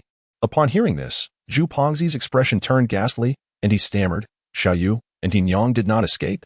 "Xiaoyu, Tin Yang, Pengzi, Wuwu, my husband, I have waited for you with great anguish, Wuwu, Pengzi." Zhu Jun turned his gaze towards the sound, only to see Zhu Haogan step aside, allowing a woman clad in simple attire to fumble for what seemed like an eternity before finally managing to open the wooden door. She stumbled out, and upon catching sight of Zhu the Plump, her previously joyous and tearful exclamations abruptly ceased. A slender, pale finger trembled as it pointed towards him. Zhu the Plump had undergone a remarkable transformation. He was no longer the figure of rotundity he once was. Zhu the Fat stepped forward, enveloping the woman in his embrace, and wept like a child. Yet, she struggled fiercely within his grasp, as if he were attempting to suffocate her, her tiny fists pounding against his robust back. Zhu, however, seemed impervious to her attempts, eventually loosening his hold after a considerable time. Gazing upon the woman in his arms, he spoke tenderly, "Meow meow, it is I, Zhu the Fat. Oh, how I have missed you dearly. Where are Hin Yang and Xiaorou? Why are you not with them? Where are they?" Meow meow exerted herself, breaking free from Zhu's embrace, fixating her gaze upon his face for an extended moment. Slowly, she brought her small hands to caress his cheeks, murmuring dreamily, "Fatty, is it truly you? Oh, how you have changed." Suddenly, she clung tightly to his waist, sobbing as if to release all the grievances she had endured over the days. "Fatty, that day I was with Sister Chiao. Amidst the confusion, I heard someone say the city had fallen. When I returned home, I could not find my 2 sisters. Sister Chiao led me out of the city, but our home has been utterly destroyed by those wretched savages, completely demolished. Fatty." Zhu Pengzi, with tear-filled eyes, gently cradled the small, tear-streaked face and said, "Meow meow, I shall find your 2 sisters. Rest assured, As long as you are still here, our home shall endure. Zhu Jun seemed to perceive the chubby man as if for the first time, as if he were watching a scene from a Qiong drama. He patted the chubby man's shoulder and said, "My friend, time is of the essence. We must depart without delay. The Zhu residence has been robbed, and I fear the city guards will be alerted imminently. If we tarry too long, we may find ourselves unable to leave the city."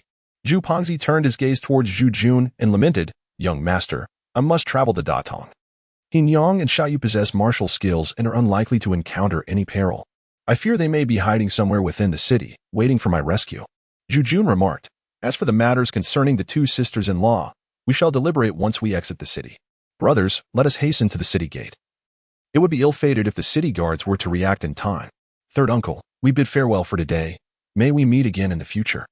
Chapter 3. The bloodshed at the city gate. The group traversed several narrow alleys, taking a turn to arrive at Southgate Avenue. Zhu Jun leaned against a corner, peering out. The street bustled with people, appearing no different from the usual. Zhu Jun, accompanied by several companions, gradually made their way toward the North Gate, blending into the chaotic throng. At the North Gate lay a spacious square, typically a venue for street vendors and performers. However, at this moment, the crowd surged densely, as a contingent of guards was attempting to disperse those rushing toward the city gate, clearing a path through the street that was hardly necessary. In the distance, the sound of galloping hooves echoed from within the city as a cavalry unit of approximately 100 riders raced urgently toward the city gate. As Zhu Jun cast his gaze towards the cavalry, he observed that they were all standard war horses of the Hedong army, light armored horsemen, rushing towards the city gates like a tempest. In the distance, he noticed a few Taoists, led by me, engaged in combat with some barbaric outsiders within the archway of the city gate. Filled with confusion, Zhu Jun could not comprehend how Mi and his companions had attracted these monstrous outsiders. He swiftly turned to Zhu Pongzi and instructed, "Pongzi, protect my sister-in-law and blend into the crowd. I will go with Fan Rui to assist." The woman named Miao Miao, already aware of Zhu Jun's identity, softly replied, "Young master, I possess some martial skills. These ordinary soldiers pose no threat to me." Zhu Pongzi nodded vigorously at her words. Zhu Jun nodded, poised to charge forward, but was abruptly halted by Zhu Pongzi, who whispered urgently, "Young master, it appears that these cavalrymen are regular troops. It would be unwise to rush in recklessly. Instead, let us muddy the waters before we advance." Before Zhu Jun could respond, Zhu Pongzi had already blended into the throng. The square, already chaotic from the efforts of the on-duty guards to disperse the crowd, swallowed him from sight. Zhu Jun turned to glance towards the city gate, where he observed Taoist Mi being cornered by a rugged, bearded barbarian wielding 2 short axes. Nearby, a dozen or so barbarians were engaged in a fierce skirmish with a few of Zhu Jun's loyal guards. Although Zhu Jun had brought along a modest number of capable men, they were entangled by the foreign assailants, rendering the situation somewhat frustrating. Strangely, Taoist Mi had refrained from using any weapons over the past few days and was now grappling with the barbarian's arms, unable to unleash his lethal techniques.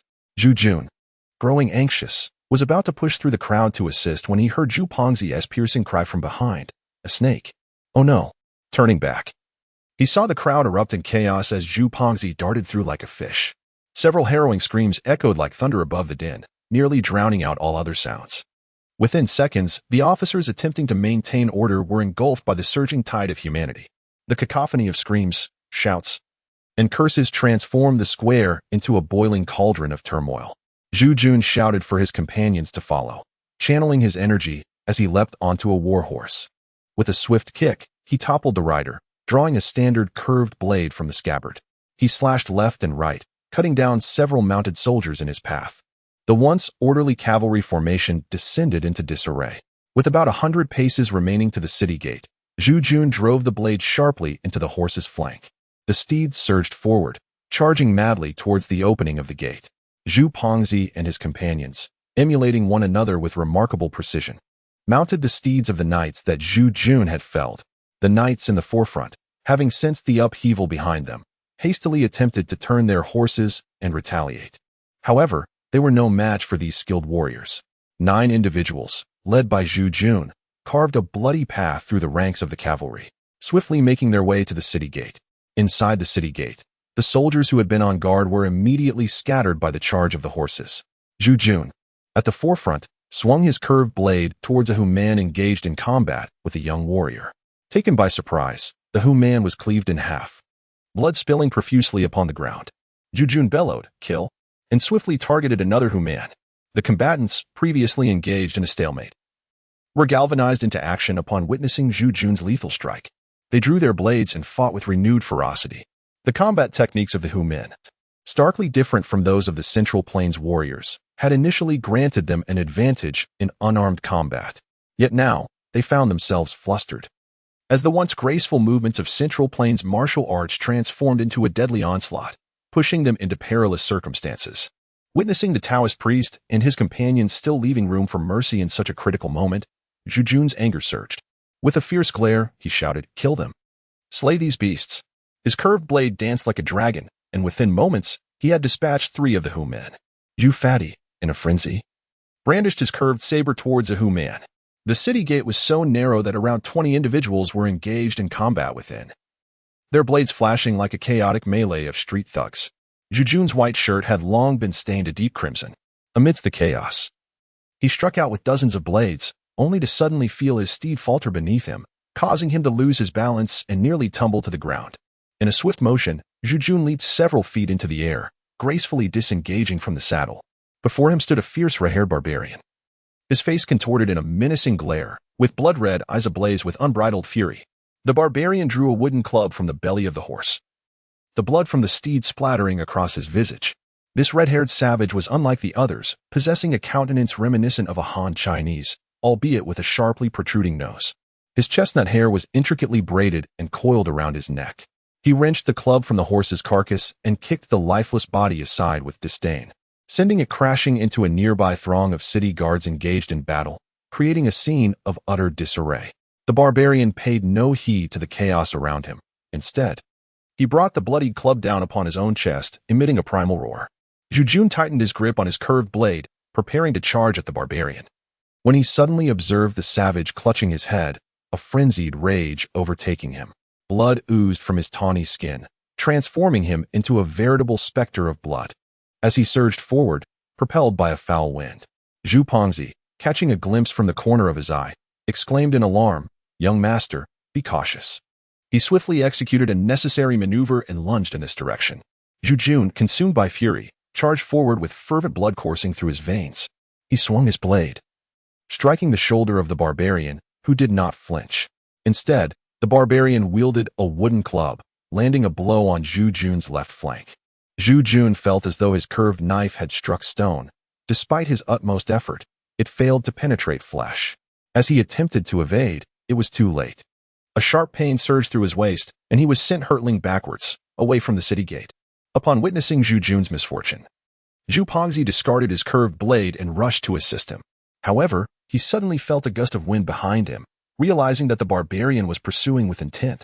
With a furious roar, he executed a mid-air somersault, turning back to deliver a punch, which was none other than the third segment of the Zhu family's Baikong fist, the Shattered Water Fist. Zhu Pongzi felt as though his fist had struck an iron plate, yet the profound essence of his energy penetrated the barrier, surging violently towards the flesh and blood within. Zhu Yan fell upon the azure stone, a sharp pain in his waist causing him to gasp in distress. The force behind that strike was indeed formidable. Had it struck an ordinary person, it would likely have severed them in twain. Though Zhu Yan's body had been tempered by the cycles of true energy, granting him an extraordinary flexibility far beyond that of an average individual, he still felt the cold sweat trickle down his brow from the agonizing impact. A resounding explosion echoed through the air as the red-haired barbarian was sent soaring by Zhu Yan's blow, akin to a shattered watermelon, with flesh and blood scattering in all directions, leaving the surrounding soldiers aghast. Zhu Yan charged into the throng of barbarians like a ferocious lion, his fists whipping through the air like thunder, instantly transforming several foes into a gruesome puddle of gore. In mere moments, only 4 of the barbarians remained, their eyes wide with terror as they beheld Zhu Yan's demonic figure and recklessly charged towards him like moss drawn to a flame. Amidst the chaos, a flurry of white darted through the fray. Miao Miao wielded her slender sword, striking at the throat of one of the barbarians like a viper poised to strike. The barbarian, without a moment's hesitation, seized the sword's blade with a fierce grip, yanking it forcefully, and raised his wooden club to bring down upon Miao Miao. Should he succeed, her fate would surely be sealed. Zhu Pongzi's eyes widened in disbelief as he disregarded the incoming wooden clubs wielded by the other Hu people. With a powerful fist, he struck at one of them, causing the wooden staff to veer away perilously close to Miao Miao's left cheek. Before it soared toward the cave wall like a kite severed from its string, ultimately descending as a lifeless mass. In that moment, two wooden clubs struck Zhu Pongzi's waist from 3 different angles, and he spewed a mouthful of blood onto Miao Miao's delicate face, collapsing in a heap. Mi Daoshi, entangled in a fierce struggle with a Hu warrior brandishing dual axes, found himself unable to break free. In a swift motion, he countered with a blade against the axe's edge, shattering his curved knife into 2 pieces. Upon witnessing Zhu Pongzi's injury, Mi Daoshi disregarded the lethal axes, ducking low and contorting his body into an astonishing bridge, driving the severed blade through the warrior's form. The Hu warrior, realizing he could not evade the attack and resolved to fight to the death, swung his axes toward Mi Daoshi's chest. Mi Daoshi relinquished his broken blade, rolling to the ground to evade the strike as the axes crashed against the stone floor, sending sparks flying. Though the Hu warrior's abdomen was pierced, he felt no pain and relentlessly pursued the rolling Mi Daoshi with his dual axes. Unarmed, Mi Daoshi dared not parry. Instead, he swiftly kicked the inner side of the Hu warrior's ankle, causing him to lose balance and tumble to the ground. Seizing the moment, Mi Daoshi executed a nimble maneuver, springing back to his feet, while Xiaowu and Xiaowu, newly liberated, brandished their curved blades to strike at the fallen Hu warrior. Meanwhile, 2 other Hu warriors abandoned Zhu Pongzi to provide assistance. At this juncture, a cavalry unit had stormed into the city gate, and at the forefront, a man clad in iron armor brandished a long spear, charging directly at Zhu Jun. Having just dispatched dozens of foes in a matter of moments, Zhu Jun had truly appeared as a deity of death. However, now that Zhu Pongzi had captured the attention of the onlookers, the cavalry leader discerned that Zhu Jun was, in fact, the true commander of this expedition, raising his spear to target Zhu Jun, who was seated on the ground, nursing his aching back. Upon witnessing the formidable advance of the cavalry captain, Zhu Jun executed a swift roll, evading the imminent threat. The following horsemen surged forward with overwhelming force, their curved blades forming a menacing thicket as they aimed at the ongoing skirmish within the gate. It was as if a relentless reaper of lives had arrived. Zhu, having sustained 2 blows from the Hu warriors, fell into unconsciousness, his breath barely a whisper. In this critical moment, Fan Rue and Xiao Bai had already turned their steeds, positioning themselves at the gate's entrance. As the cavalry approached, Fan Rue leaped into action, his longsword slicing through the air like a dragon, penetrating the enemy ranks with deft thrusts and strikes. Meanwhile, Xiao Bai's figure flitted like a specter atop the horses, swiftly toppling several foes in mere moments. Zhu Jun, having rolled to a corner, pushed off the ground with his right foot, scaling the stone wall with the agility of a gecko. He executed a flip, landing atop the cavalry captain's mount, attempting to seize the man's throat. The captain, wielding his halberd in a reverse grip, lunged at Zhu's midsection. Zhu swiftly dodged, clinging beneath the horse, and unleashed a powerful punch to its belly. The horse, startled by the sudden pain, reared up violently, casting both combatants to the ground. The captain discarded his halberd, engaging Zhu in a fierce struggle, while others attempted to assist but found themselves unable to intervene. Chapter 4. The Lethal Jade. Zhu Jun felt as though his waist were ensnared by an iron vice, his spine on the verge of fracture. With all his might, he clutched the captain's throat, but the captain was no novice. A swift elbow strike landed squarely on Zhu Jun's chest. Seizing the opportunity as Zhu Jun loosened his grip to protect himself, he deftly evaded the attack. Suddenly, a white figure flashed before him, a short sword lunging towards him. It was Xiao Bai making her move.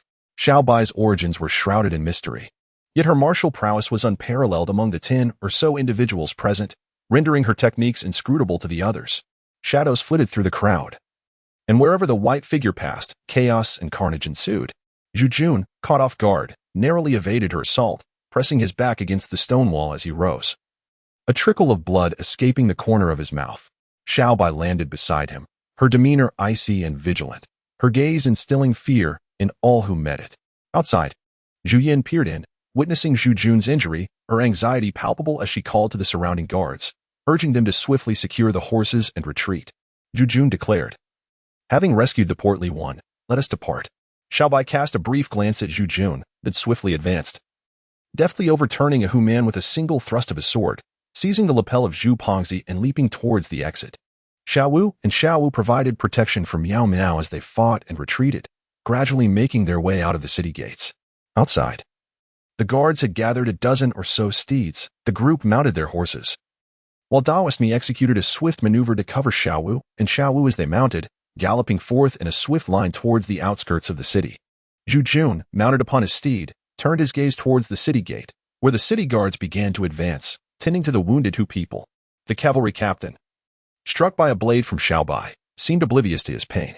He retrieved Zhu Yan's curved sword from the ground, swiftly mounted his horse, followed by over 20 riders, brandishing their weapons in pursuit. Zhu Yan seized a curved sword from one of his guards and, with all his might, hurled it towards the cavalry captain. The sword slipped from his grasp and flew towards the captain, who attempted to evade. However, it inexplicably curved mid-flight, slicing into the right leg of the captain's warhorse. Caught off guard, the captain was thrown to the ground as his steed collapsed, causing chaos among the pursuing ranks. Meanwhile, Zhu Yan and his 20 companions had already made significant distance. The cavalry captain, having switched mounts, continued to rally his forces in pursuit. After a brief interval of intense riding, they arrived at the Willow Pass. This pass derived its name from the willow branches that draped down from the Taihang Mountains, forming a dense curtain that lay across the flatlands, resembling a bundle of willow twigs. The Willow Pass presented a modest mountain obstacle, leading directly into a vast canyon that served as the essential route eastward to Jin City. With the enemy closing in, the group dared not linger. Upon reuniting with their allies, including Xiangcheng, they exchanged horses and plunged into the mountainous terrain. This endeavor to rescue Zhu Yan had consumed Zhu Yan's utmost efforts. As he traversed 1,000 miles, crossed the Hua River by night, and navigated through valleys and highlands, with 31 elite riders, he directly infiltrated the Zhu Manor in Jin City, achieving his objective. Yet, peril still loomed on their retreat, with formidable foes ahead and barbaric soldiers behind. Zhu Yan rode his horse for a while, feeling the innate cycle of true energy within him gradually activate. The pain in his waist began to dissipate, as his internal injuries were slowly mending. Suddenly, he recalled that he had not seen Zhu Wenxuan among the ranks during the journey, and thus inquired of Daoist me, "Brother me, what has become of the hostage I captured? The one who left the residence with my elder brother?" Daoist me, with disheveled hair cascading over his shoulders, responded with a deep breath, "My lord, during the recent skirmish at the city gates, he was seized by those barbarous invaders. Otherwise, we would not have." Zhu Yan, puzzled for a moment, spoke coldly. "What purpose did those Hu people have in abducting him? How is it that you found yourselves clashing with them at the city gates? What is the reason for this?" Zhu Yan's powers had been sealed, yet his agility remained intact as he galloped gracefully. At that moment, he noticed Zhu Yan reprimanding his subordinates and swiftly approached to clarify, "Third brother, do not lay the blame on this Taoist priest. Those Hu people are pilgrims traversing the northern lands, spreading the doctrines of the sand god throughout the regions of Yuan. They are well acquainted with Seventh Uncle, and we encountered them just as we were leaving the city. The red-haired Hu man is their leader, named Yuan, who is establishing altars and gathering followers across the lands of Hedong." Zhu Yan interrupted Zhu Yan, inquiring, "How could those Hu people venture into our human realm to propagate their teachings? We revere the Heavenly Emperor, the Jade Emperor, and the myriad deities of Buddhism and Taoism. Is it conceivable that anyone would forsake their faith to embrace their sand deity?" Zhu Yan smiled and said, "Ordinary commoners naturally place their faith in whichever deity shows them favor. The ruler of Yuan Kingdom has invited the sand god Amanashita to serve as the national advisor, wholeheartedly embracing the creed of the sand god that venerates strength above all. Consequently, the populace has thrived like fish in a flowing river. I learned all of this from Zhu Wenxuan. As for Seventh Uncle? This time we publicly executed those 10 or so barbarians in the northern lands. I fear his days ahead will be quite challenging." Zhu Yan remarked, "There is no need to concern ourselves with so many matters. The Sand God sect has flourished in Yuan for years, and with such incidents occurring in Jincheng, we are likely to encounter considerable trouble. We must hastily distance ourselves from this troublesome place. Third brother, which direction should we take to find a more favorable path?" Zhu Yan lamented, "Having traveled through the night to Jin City, I find myself still unfamiliar with this northern land. My associates remain in Suiyang, and returning to Zhangjing is no longer an option. I have lost track of both my father and second brother.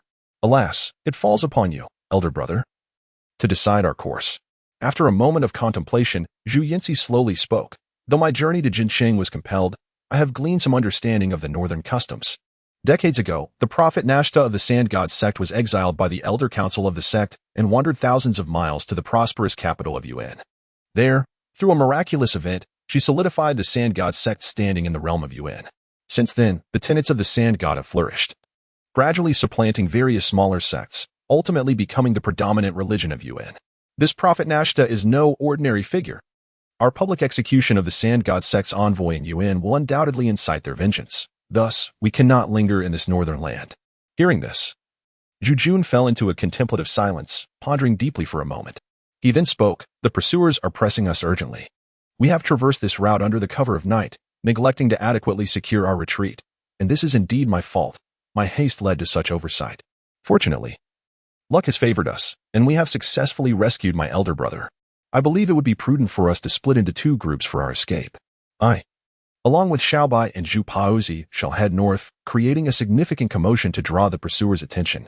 Elder brother, you and the Taoist Fan Ruimi, along with a few others, should proceed eastward, crossing the Hua River to Daming.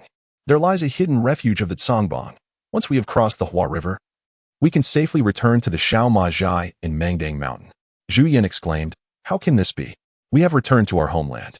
Yet the three of you must remain in Yuan, relentlessly pursued by the enemy. Is this not a rescue for me at the cost of your own safety?" Daoist Mi quickly voiced his disapproval, for he sensed that Zhu Jun was a person destined for greatness, as foretold by his esteemed mentor. Throughout their journey from Datong to Dangshan, and then crossing the Hua River to launch an assault on Jincheng, Zhu Jun consistently demonstrated his exceptional leadership qualities. Daoist Mi believed that following Zhu Jun would undoubtedly lead to a remarkable life. Yet, now, in his quest to ensure the safe return of the group, Zhu Jun was placing himself in peril. Should anything unfortunate befall him, would not Daoist Mi's aspirations be rendered futile, akin to drawing water with a basket? Zhu Pongzi sat atop his steed, his countenance reflecting unwillingness. He had just endured a few strikes from the barbarian assailants, nearly fracturing his waist.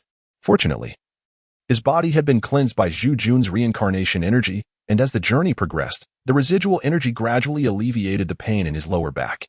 He found himself in a perplexing situation. Having finally rescued his beloved mistress, Miao Miao, from the bandits' lair, their reunion had lasted scarcely an hour. And now he was reluctant to part ways. However, Zhu Jun had expressly summoned him to remain by his side, leaving him with little choice but to acquiesce. Zhu Jun resolutely stated, "Brother, it is not that I wish to forsake returning with you. Rather, it is an impossibility. Jin City has been reduced to such a state by our hands that it is inevitable the news of our flight will be disseminated far and wide. We are pursued from behind, and formidable obstacles surely lie ahead. Without a division of forces to disrupt the enemy's line of sight, our escape from the northern lands of Yuan would be utterly unattainable. Fortunately, amidst the ongoing conflict between the two nations, we are all equipped with formidable skills in self-defense. As long as Xiao Bai and I can divert the enemy's attention, your chances of evading capture will undoubtedly increase significantly," Zhu Yan resolutely declared. "I absolutely cannot acquiesce to your arrangement. Among the three of us brothers, the second is currently untraceable, and the third has, with great difficulty, managed to provide a glimmer of hope for our Zhu family. Yet you still intend to venture into danger alone. If we were to eventually locate our father and mother, how shall I, as the elder brother, respond to their inquiries?" The two appeared on the verge of a quarrel when Zhu the Plump interjected, "Young master, esteemed eldest brother, your profound fraternal bond is evident in your disagreement, yet it is ill-advised to bicker at this moment. There are still dozens of barbarian cavalry trailing behind us. We should first address this imminent threat before we discuss how to lift the constraints upon the eldest brother's body and deliberate on our return home," Zhu Jun remarked. "These few pursuers consist of merely several dozen riders, easily dealt with by Xiao Bai alone. However, the road ahead is fraught with peril. Having slain the pilgrims of the Yuan kingdom at Jincheng, we can expect the northern forces to converge upon us in a relentless hunt. Even if we possess the strength of iron, how could we withstand the onslaught of tens of thousands? Once we have dealt with these pursuers, we must carefully deliberate and seek a concealed refuge to lay low for a few days. Only after I and Xiaobai draw their attention away can you continue your journey home." Zhu Jun turned his gaze towards the mute girl, Xiaobai. Understanding his intent, she deftly redirected her steed towards the cavalry charging down from the hill behind them. Xiaobai, however, was quite self-assured, seated upon her warhorse as if the 20-odd cavalrymen before her were of no consequence. Zhu Yan, filled with anxiety, exclaimed, "Third brother, does that girl truly possess such skill? Perhaps we should join forces and drive back those pursuers." Zhu Jun chuckled, "I am well aware of Xiaobai's prowess. Were it not for Xiaobai by my side, I would not dare to embark on such a reckless journey to rescue my elder brother. With Xiaobai accompanying me, I could navigate freely even amidst the tens of thousands of troops from Yuan.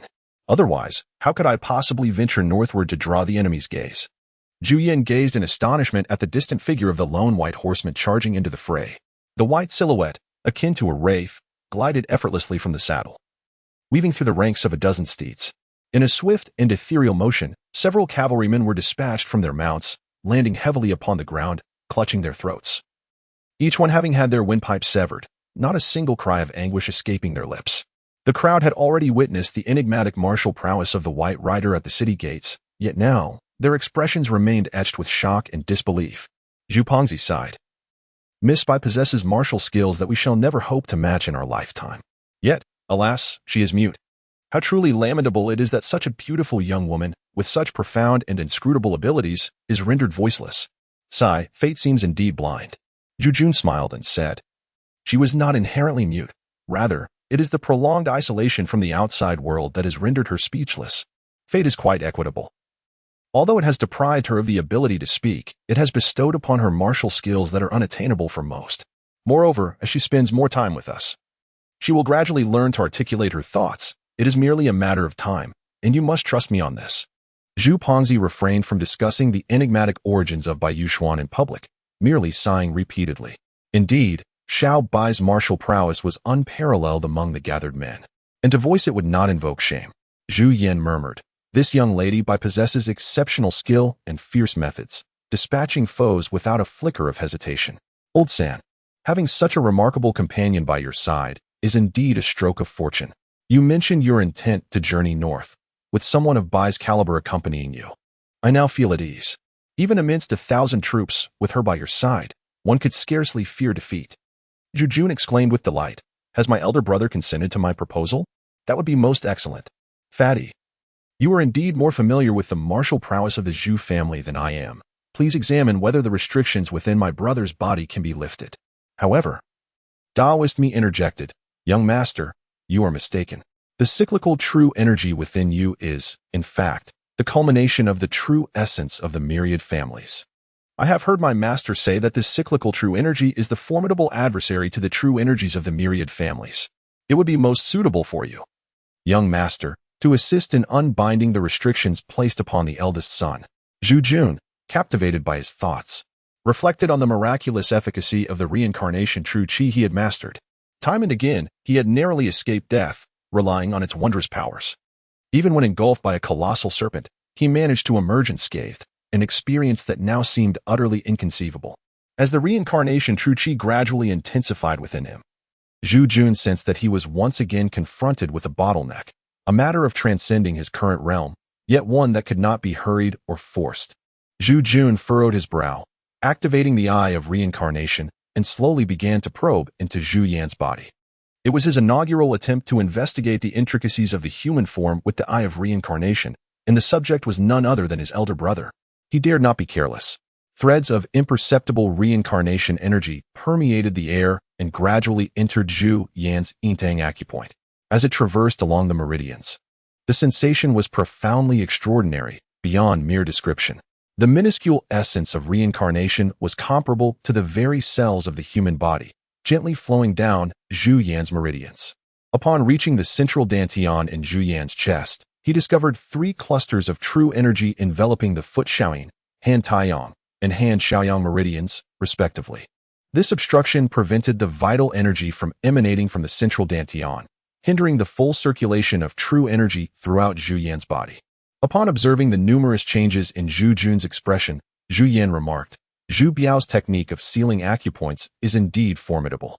I have struggled for months to break free from the foot Taiyang meridian, yet the other 3 meridians remain temporarily insurmountable.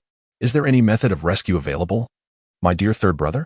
Zhu Jun chuckled and said, though his techniques are exquisite, they are no match for my peculiar cycle of true energy. Brother, on that day, when Zhu Fatty's meridians were utterly severed, I skillfully restored him, even reshaping his physique to perfection.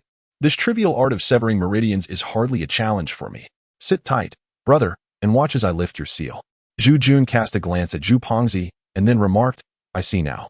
I had previously observed Zhu Yang's considerable girth, yet how, within merely a few months, has he transformed into such a robust figure? It must be the handiwork of you, the third brother. As for my current state, I find myself quite content. Please do not regard me as a mere subject for experimentation. Zhu Pongzi chuckled awkwardly beside her, grasping Miao Miao's hands as he said, "Did I not tell you earlier?" The young master, seeing my corpulence, felt it would be a disadvantage in combat. Thus he has granted me a transformation. Now you can rest assured, I am still the same portly fellow you once adored. Miao Miao blushed deeply, covering her face with a smile. What woman would wish for her beloved to be an overweight man? Such a condition would diminish the pleasures of intimacy. Observing Miao Miao's flushed cheeks, the crowd erupted into laughter, while Zhu Pongzi grinned foolishly, wearing a knowing expression that all men recognize, albeit with a remarkably thick skin. Section 5. Zhu Yan's contemplations. Zhu Jun summoned the energy within him to release the meridians of Zhu Yan, who was under restraint. Meanwhile, Xiaobai had completed his task. Although the cavalry captain was commendable in the dead of night, he succumbed to Xiaobai's prowess in less than 3 moves, his throat severed by a wine cup. Xiaobai's martial skill should not be judged by conventional standards. Having temporarily evaded their pursuers, Zhu Jun led his companions to a high cliff on Luqiao Mountain, where they felled trees to construct several thatched huts to serve as a temporary refuge. It was certain that the local constables and soldiers from Yuan would take several days to comb the mountains. Thus, they needed to seize a favorable opportunity to break the search perimeter and divert their attention, allowing them to split into 2 groups and flee towards the southern lands. The group refrained from lighting a fire to avoid detection by the enemy, but fortunately they had brought ample provisions, ensuring they would not suffer from hunger. Zhu Jun, weary from his relentless struggles, sought refuge beneath a low tree and succumbed to a deep slumber. Upon awakening the next day, he found the sun already illuminating the world. Rising from his repose, Zhu Jun beheld Xiaobai seated on the grass beside him, her gaze piercing like a needle, fixed intently upon his face. She appeared lost in thought for quite some time. Her silvery hair framed a delicate, snow-white oval face, accentuated by a perfectly sculpted nose, soft, arching brows, and lips as vibrant and luscious as cherries, all aglow with the gentle light of the morning. She was truly a vision of beauty. Zhu Jun playfully waved his hand in front of Bai Yuxuan, who was lost in thought. Upon regaining her senses, Bai Yuxuan furrowed her brows slightly before responding with a radiant smile, truly a sight reminiscent of blooming peach and plum blossoms, akin to the gentle caress of a spring breeze. Zhu Jun sighed inwardly, reflecting that had it been the former version of himself, he would have undoubtedly devoured you entirely, without a trace left behind. Your exquisite beauty, swaying so alluringly by my side, truly puts me in a predicament. Zhu Jun instinctively reached out with his left hand, gently caressing the delicate face of Bai Yuxuan, and sighed deeply. Yuxuan, your beauty is unparalleled, yet why do you insist on following me? Though you do not speak, I can discern some underlying truths. Perhaps it is fate that led me to the Im-Ing-Ding heavenly cave, where I encountered you. Alas, as the 3rd young master of the Zhu family, I am devoid of grand ambitions. What you seek should be a man of great aspirations, akin to my elder brother and Prince Ning, who possessed the vision to encompass the world. Bai Yuxuan withdrew her piercing gaze, remaining silent. 3rd brother, she remarked. To speak thus is to underestimate yourself. Among the 3 of us, my eldest brother harbors lofty aspirations but lacks the talent to realize them. His grand ambitions have been worn down by the trials of life. The recent betrayal by Da Tong has truly wounded the hearts of our Zhu family. Although the 2nd brother is kind-hearted and patient, he lacks the innate capability and often fails to consider matters with the necessary finesse, rendering him unfit for greatness. Only you, the youngest, possess a youthful mind, profound thoughts, ample courage, and a broad circle of friends. These are the very qualities that constitute the foundation for achieving greatness. Zhu Jun turned around to find his elder brother, Zhu Yan, standing behind him, gazing at him earnestly with a smile. Elder brother, your praise has left me quite bewildered, he remarked. Zhu Yan, with a serious demeanor, remarked, 3rd brother, I do not flatter you. In recent days, I have observed that the valiant men under your command are all individuals of exceptional skill and untamed spirit, yet they remain steadfastly loyal to you. Although I am unaware of the events that have transpired around you in these past months, it is evident that they regard you as their leader. This embodies a charisma of character, a quality that is indispensable for those in positions of authority. In my youth, I diligently studied military texts, mastering the bow and horsemanship, convinced that with my literary and martial talents, I could rise to prominence and achieve great feats worthy of an emperor's court. However, as my father aged, the affairs of our organization required a successor to manage them. At that time, you and 2nd brother were still quite young, and the Datong clan had their covetous eyes set upon the foundation of our Zhongjing Song gang. Thus, I found it imperative to step forward, tirelessly striving for the Zhu family's Song gang and safeguarding the legacy bequeathed by our ancestors. As Zhu Yan spoke, he settled beside Zhu Jun on the ground, falling into a moment of silence as if seeking to untangle his thoughts. Having surpassed the age of 30, the once formidable aura he exuded had noticeably diminished. At that moment, Zhu Jun perceived his elder brother as remarkably amiable and weathered. After a moment of silence, Zhu Yan raised his head and continued. In the years that followed, I often found myself traversing the southern lands, engaging in verbal and martial skirmishes with local magnates, mountain bandits, and affluent merchants. I pondered deeply on my relentless efforts for the Zhu family, striving to secure benefits for my brothers in the gang, who affectionately referred to me as the young gang leader. Yet, while they appeared harmonious and content on the surface, beneath lay a web of intrigue and rivalry. Even when our gang encountered numerous opportunities to unify at the moon-viewing beach, we ultimately lost those chances due to the discord among my brothers.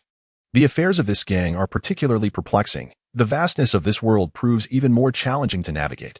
Upon listening to his elder brother's account, Zhu Jun felt an immense weight upon his heart. If guided by the experiences and insights from his previous life, he would have presumed that his brother Zhu Yan was tirelessly striving to seize control over the faction's power and ultimately lay claim to the family's heritage. Although Zhu Yan was a secondary son, born of the concubine Madame Yu, he remained the eldest son of the family. The Zhu clan, while a prominent lineage in Datong, was not particularly populous in the branch of Zhu Xiaoqiu and Zhongjing. The father had only one son, and the remaining members of the Zhu surname within the faction were either individuals from his grandfather's generation who had once followed Zhu Xiaoqiu in his endeavors or their descendants. In this ancient society, where hierarchy and distinctions between legitimate and illegitimate offspring were rigidly observed, the Zhu family, being children of the rivers and lakes, naturally revered strength above all else. Zhu Jun had originally sanctioned his elder brother's leadership of the Chaobang, and he felt no obligation to interfere with the thoughts of his second brother. After years of living as a carefree heir, indulging in pleasures, many of his aspirations had dulled. Now, having undergone a spiritual transmigration, the subtleties of his situation were far too complex to share with others. It was unexpected that his elder brother, despite his tireless efforts, bore such profound inner turmoil. The truth of life, it seemed, was fraught with discontent for the vast majority. This might indeed encapsulate the essence of a genuine existence, had it not been for the current decline of the Chaobang and the peril facing their family. It was unlikely that his brother would have opened up to him in such a manner. As he took the helm of the Chaobang, regardless of the faction's future, who could have known that all of it was far from what truly delighted him? Zhu Yan pondered silently for a moment before continuing. During these days of confinement in Jin City, I have found rare moments to reflect upon the intricate threads of my past. Over the years, I have devoted myself tirelessly to the future of the Song gang. Yet in my aspiration to succeed as its leader, I have always felt an elusive void. Today, upon witnessing the assembly of my subordinates after several months, I have come to realize that what I lack is the very essence of leadership. I have longed for the Song gang to flourish and to be a person of significance to the Zhu family, only to ultimately discover that I have merely become a steward of the Song gang, rather than its rightful leader. How profoundly tragic life can be. Upon concluding his words, Zhu Yan's expression fell into despondency, as if he had aged several years in an instant. Zhu Jun, upon hearing this, felt a pang of sorrow. Astonished that his elder brother, who had been toiling outside, had undergone such a profound transformation in spirit. He wished to offer words of comfort, but found himself at a loss for how to begin. Fortunately, after a brief moment of dejection, Zhu Yan rose once more, his eyes gleaming with renewed vigor. He proclaimed, "Third brother, although our Zhu family's Song gang has been ensnared by Zhu Biao and relegated to the shadows of society, this ongoing conflict between the North and South presents us with a tremendous opportunity. Since Zhu Biao has set his sights on Yuan, we have firmly established our roots in the southern lands. We are now completely liberated from the constraints imposed by our ancestral clan in Datong. With the northern incursion underway, various sects and local powers will surely rally under the banner of defending their homeland and support the imperial forces in battle. We must immerse ourselves in this struggle. If we can achieve notable merit during this conflict, we can undoubtedly erase the shame brought upon us by our clan. In the future, the prospect of titles and honors may not be out of reach, and at that time, our Zhu family's Song gang will have truly discovered a path to glory, allowing us to bring honor to our ancestors." Upon hearing these words, Zhu Jun was deeply shaken. His elder brother's heart was indeed vast and expansive. The remarks made earlier were specifically directed towards him. As a young man of leisure, he had ventured to Datong with hopes of establishing a prosperous enterprise, dreaming of a bright future with Bayer. Yet, he found himself fleeing for survival, becoming the leader of bandits in Mangdang Mountain after traversing 1,000 miles. The bizarre experiences he encountered atop Mangdang Mountain merely stirred faint ripples within his heart, even though Xiaobai subtly hinted within the cave. Loyally remaining by his side without complaint, it still failed to ignite the ambition within him to achieve great endeavors. Zhu Yan initially harbored the simple desire to journey to Jinsheng to rescue his elder brother, Zhu Yan. Following that, he aspired to return south with Xiaobai in search of his long-lost parents, as well as by air and shun air, ultimately seeking a picturesque haven where they could live a joyous and fulfilling life. As for the significant matters concerning the family, he believed they would have to rely on his elder brother Zhu Yan's diligence and efforts. However, upon hearing Zhu Yan's words today, a tumultuous wave stirred within his heart. The thought of that Songbong society, once a shadowy underground gang, gradually evolving into a formidable force that could influence the affairs of the nation, was profoundly stirring. How magnificent it would be for the Zhu clan to achieve a stature akin to that of the 4 prominent families of the divine martial empire, wielding power and prestige within the realm. Such a lofty aspiration indeed. Zhu Jun, lost in thought, chuckled repeatedly and said, "Brother, your grand plan is indeed magnificent. However, as we are currently fleeing to Yuan, I fear that we must first ensure our safe return to the southern lands before we can contemplate our next course of action." Zhu Yan remarked, "Yesterday, I witnessed Miss Bai's remarkable skills, and I hold great optimism for your northern expedition against the enemy. Having served as the steward of the Chaobang for so many years, what difficulty would there be in managing affairs for you once more, third brother? If I can return to the southern lands, I shall undoubtedly reconnect with my brethren from the Chaobang. I intend to join you at the Zimazaya Mangdangshan, as you suggested, to recruit troops. My sole desire is to infiltrate the battlefield alongside our fellow heroes before this conflict concludes, in hopes of achieving some measure of distinction. Most importantly, however, third brother, you must return safely. The Zhu brothers cannot accomplish great deeds if one of us is missing." Zhu Jun chuckled wryly, "Elder brother, since you are determined to bring disgrace upon our clan, I, the third brother, have no choice but to stake my life on this endeavor. Reflecting on my position as a scorned wastrel in the capital, it would indeed be a splendid affair if I could one day return home in glory. It would not be in vain for my father, who has always lamented my shortcomings." Chapter 6. The Rabble of Yangtze Zhu Jun, accompanied by Zhu Yong and Bai Yuxuan, bid farewell to their elder brother and the others. The trio descended the mountain, leaping over several ravines, galloping towards freedom. After several hours, they emerged from Lushiation and approached the city of Yangtze County. Throughout their journey, the three intended to make a grand entrance, stirring up quite a commotion, unmasked and unabashed. They rode directly towards the gates of Yangtze City.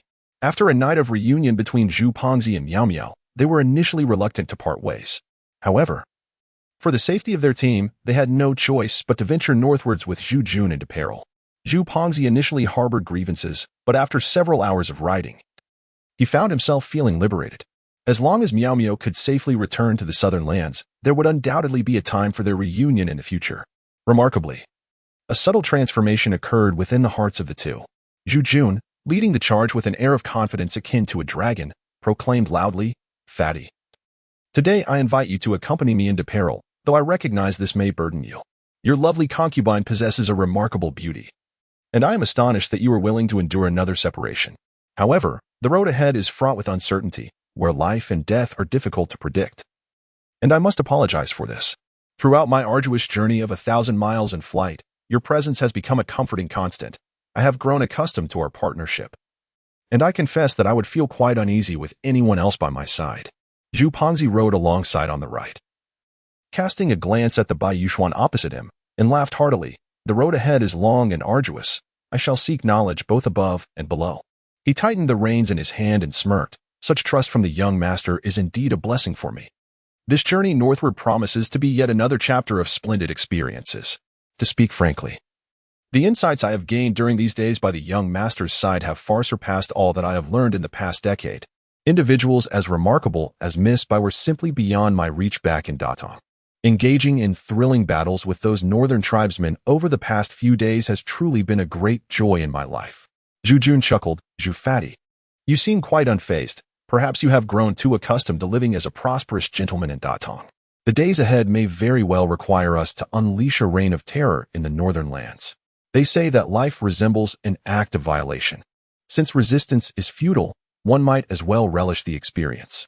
We delve deep into enemy territory, unleashing our fury not merely for our own gain, but to avenge the innocent lives of our fellow countrymen who perished at the hands of the barbarians. Zhu Ponzi laughed heartily, remarking that in the past, when he encountered the officials and merchants of Datong, they feared the barbarians as if they were ferocious tigers. However, after having slain a few in recent days, he felt little concern. Their strength was indeed considerable, yet their skills in murder paled in comparison to his own. Bai Yuxuan, seemingly accustomed to the boastful antics of this pair, tilted her head and pouted her lips, feigning ignorance. Zhu Jun chuckled. My dear friend, you now epitomize the quintessential gentleman, perfectly aligning with the preferences of the northern maidens in their quest for suitors. When the time comes, if you manage to charm a few back with you, it would indeed be a fitting reward from the ruler of Zhu Yan, and what's more, they would be of imported quality. Zhu Ponzi pondered for a moment and burst into hearty laughter. The two indulged in their merriment, and soon felt that the deathly resolve that had weighed upon their hearts had considerably lightened. With renewed vigor and enthusiasm, they strode towards the gates of Kang's city. Zhu Ponzi whimsically suggested, Young master, why don't we emulate the valiant heroes who raised the banner of righteousness and seize this modest county office? Let us take control of the county town and become the local sovereigns of Yangtze County.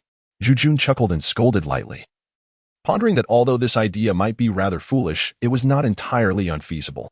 Thus, they decided to enter the city and assess the situation.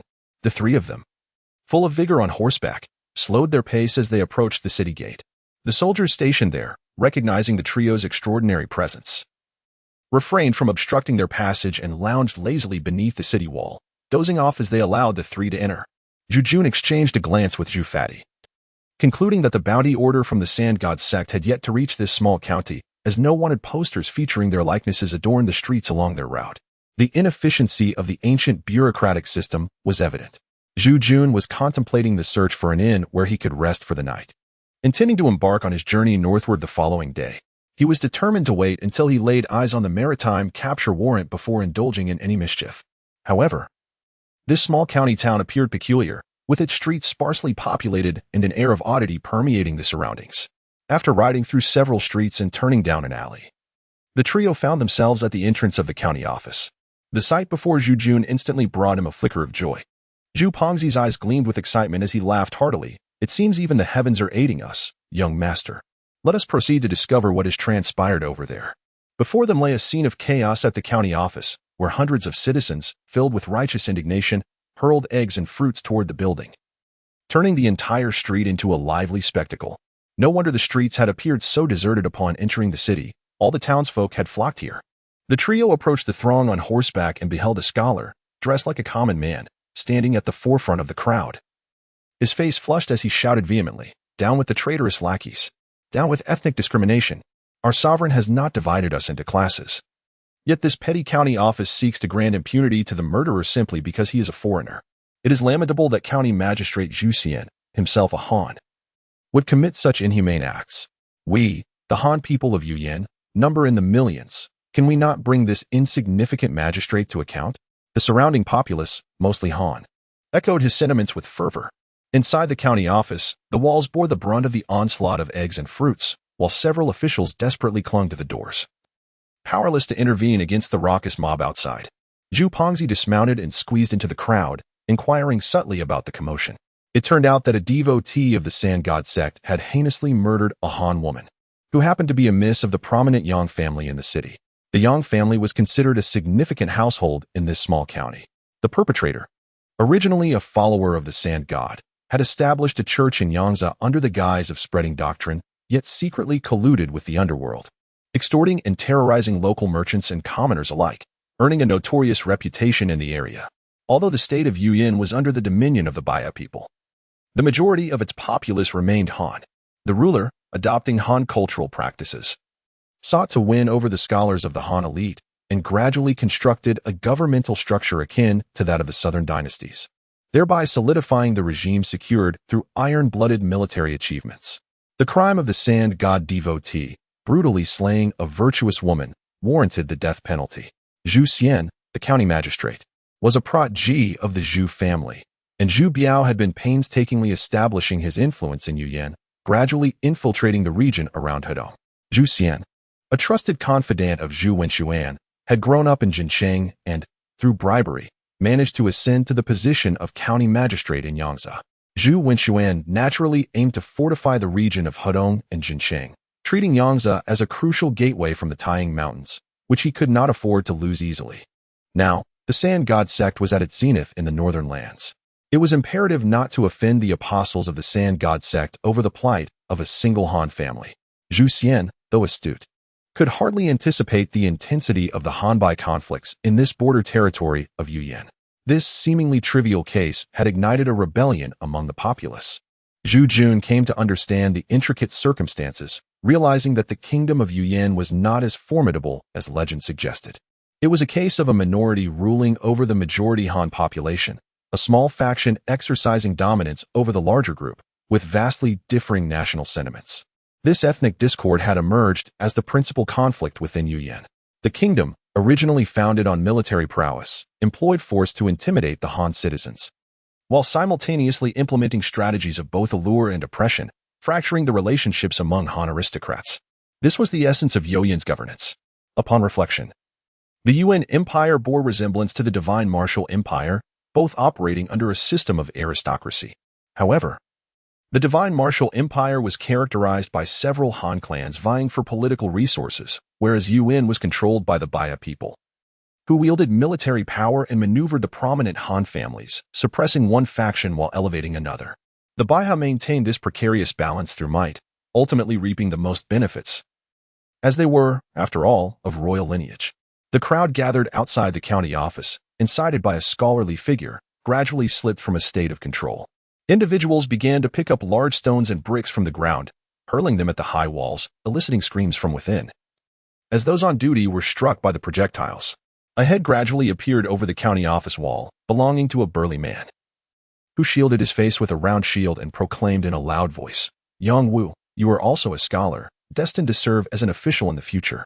Do you not fear that our magistrate will hold you accountable for this assault on the county office? Attacking the county is a treasonous crime. Do you not fear the annihilation of your entire lineage?" The scholar's face flushed crimson as he retorted vehemently, "You acknowledge that I, Yang Wu, am a scholar. As Han officials, we must strive for the welfare of our people. Yet you, the Zhu clan, act as tyrants over the Han, akin to white dogs, relying on your official power to oppress us. Is he not merely a minor disciple of the Sand God? In broad daylight, he commits murder without fear of the law. We, the sons of the Yang family, are no cowards. Surrender the murderer to us, or we shall take matters into our own hands. That beast is a malignant tumor in our Yangtze community, and today we shall rid our hometown of this great scourge." A nearby ruffian, dressed in short attire, chimed in, "Indeed, this wretch relies on his status as a national religion disciple to bully and terrorize. Which family in Yangtze has not suffered his tyranny? If we do not strike him down today, how can the Han people of Yangtze hope to survive in the future?" Zhu Pongzi, prompted by Zhu Jun, squeezed into the crowd and shouted vehemently, "Regardless of their identities, these Han people, devoid of conscience, have long been consumed by their own treachery." The villagers, filled with righteous indignation, resolved to break open the county office and apprehend the perpetrator to quell the fury of the people. Zhu Pongzi, embodying the spirit of youthful indignation, stood tall and robust, pushing his way to the forefront of the throng. With a fervent determination, he strode through the entrance of the county office, concentrating his energy as he unleashed a powerful blow against the door, executing the Zhu family's Azure Sky Fist. Unlike the formidable city gates, this wooden barrier, though defended by the guards within, could not withstand the force of his full-fledged attack. With a resounding crack, the door splintered into fragments. Outside, the already uncontrollable mob surged forward like a torrential flood, trampling over those guards who had been knocked down by Zhu Pongzi, their cries of agony echoing in the chaos. Chapter 7, Tokyo Daisher. Zhu Jun and Xiaobai were swept into the county office along with the throngs of people. This Yangtze is a small county nestled within the mountains, and the county office is in a state of disrepair. In no time, the rioters surged into the grand hall. The bailiffs within had already fled to the inner courtyard, resolutely defending themselves against the chaos. The rioters wreaked havoc in the hall, thoroughly desecrating the county office. A few unscrupulous ruffians, seizing the opportunity, gleefully took turns lounging on the official's chair, reveling in their mischief. The leader, clad in simple attire, chuckled softly, remarking, "This magistrate's chair is hardly worth sitting on. It's as stiff as a board. Come on, brothers, let us storm the inner courtyard." Yang Wu is leading the assault on the county office, and we must lend our support. Surely, the treasures within the inner courtyard will be ours to share. Ah, the daughter of that wretched county magistrate is truly a paragon of beauty, having looked down upon us like mere beasts. Today, it is our turn to rise above her. Come on, brothers, exert yourselves and pry open the courtyard gate.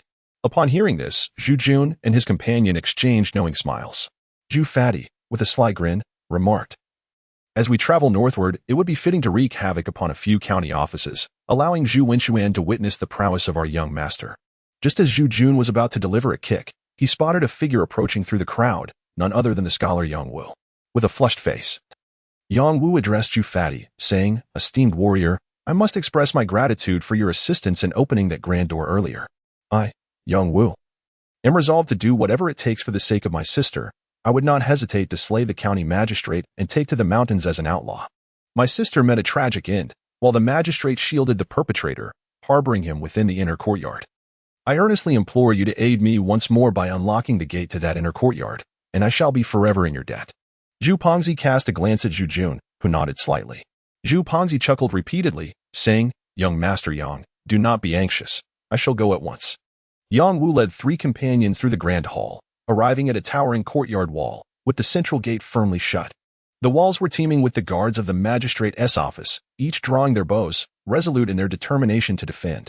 At the entrance of the courtyard lay several corpses, the very ruffians who had contended for the official seats moments earlier. The leader, clad in short attire, appeared to have shrunk among the crowd, seemingly intent on breaching the gate, only to fall victim to the concealed guards within. Yang Wu furrowed his brow. Should they fail to seize the inner courtyard, it would take but a brief moment for the city's defenders to arrive, and the hapless commoners outside would likely meet a grim fate. Given the gravity of the situation, with the county office already under siege, he had cast aside any thoughts of personal safety. In an unexpected display of bravery, the feeble scholar Yang Wu picked up a discarded saber from the ground, ready to charge forward, but was abruptly restrained by Zhu Yan. Zhu Yan remarked, "Young Master Yang, do not be hasty. Let us observe how the rotund fellow shall open the door." Surrounding them, the unruly mob wreaked havoc in the hall, ransacking and overturning boxes. Yet they discovered only official documents and weaponry, devoid of any gold or silver. This revelation incited the crowd's fervor, all eyes turning toward Zhu the corpulent, as they fervently hoped that this robust figure would unlock the courtyard door, granting them the opportunity to plunder the treasures of the magistrate's household at will. Zhu Pongzi, basking in the spotlight of public attention, felt his vanity swell. With a commanding shout, he forcibly detached the door panel from the back of the grand hall, hoisting it above his head as he advanced step by step towards the courtyard gate. The guards on the wall, in a state of urgency, unleashed a flurry of arrows toward him, and soon enough, the door panel atop Zhu Pongzi's head was riddled with shafts. Upon reaching the courtyard entrance, he hurled the door panel against the wall, toppling 2 guards who were poised to shoot from atop the courtyard wall, while the others scrambled for cover. At that very moment, Zhu Pongzi unleashed a powerful punch against the courtyard gate, producing a sound of splintering timber from within as several crossbars broke. Yet the gate remained unyielding. Embarrassed, his face flushed with anger, he roared once more and struck again, sending wood shavings flying as the door shattered into several pieces and fell to the ground, revealing a dozen terrified faces behind it. A guard, resembling a squad leader, shouted, "Shoot!" Instantly, a barrage of arrows surged towards Zhu Pongzi. Zhu Pongzi tumbled to the right side of the courtyard, and the few constables on the wall evaded the door panel. At that moment, they unleashed a volley of arrows towards him. Zhu Pongzi found himself in a perilous situation, prompting Zhu Yan to swiftly leap towards the wall. However, Bai Yuxuan's agility surpassed Zhu Yan's by several folds, in the blink of an eye. The onlookers witnessed a fleeting shadow as several constables fell from the wall amidst their agonized screams. Zhu Pongzi, in a disheveled state, managed to rise along the courtyard wall, realizing that had he reacted a moment later, he might have been pierced like a hedgehog. Yang Wu, seizing the opportunity, tightened his grip on the curved blade and bellowed, "Fellow villagers, charge forth. That corrupt official has tormented us for years. Today, let us seize this magistrate's office and exact our vengeance upon the Zhu family, for they are the root of our suffering." Several of Yang's household servants, already prepared, shielded him as they surged into the courtyard. Yang Wu demonstrated cunning. Upon reaching the entrance, he suddenly darted behind the wall. The throng of enraged villagers, pushed forward, found themselves unable to halt, and several were shot down by the awaiting constables, their screams echoing throughout the magistrate's office. Yet, A mob of hundreds could not be deterred by a mere handful of constables. A particularly agile servant of Yang's dashed into the inner courtyard like a flash, raising his right hand to launch a volley of steel needles, shimmering with a blue hue, towards the clustered constables. Instantly, several archers were struck down.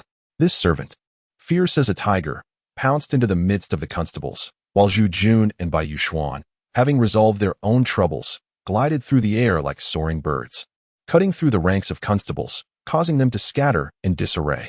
The leading sergeant, realizing the futility of the situation, retreated with a few remaining troops to the rear courtyard.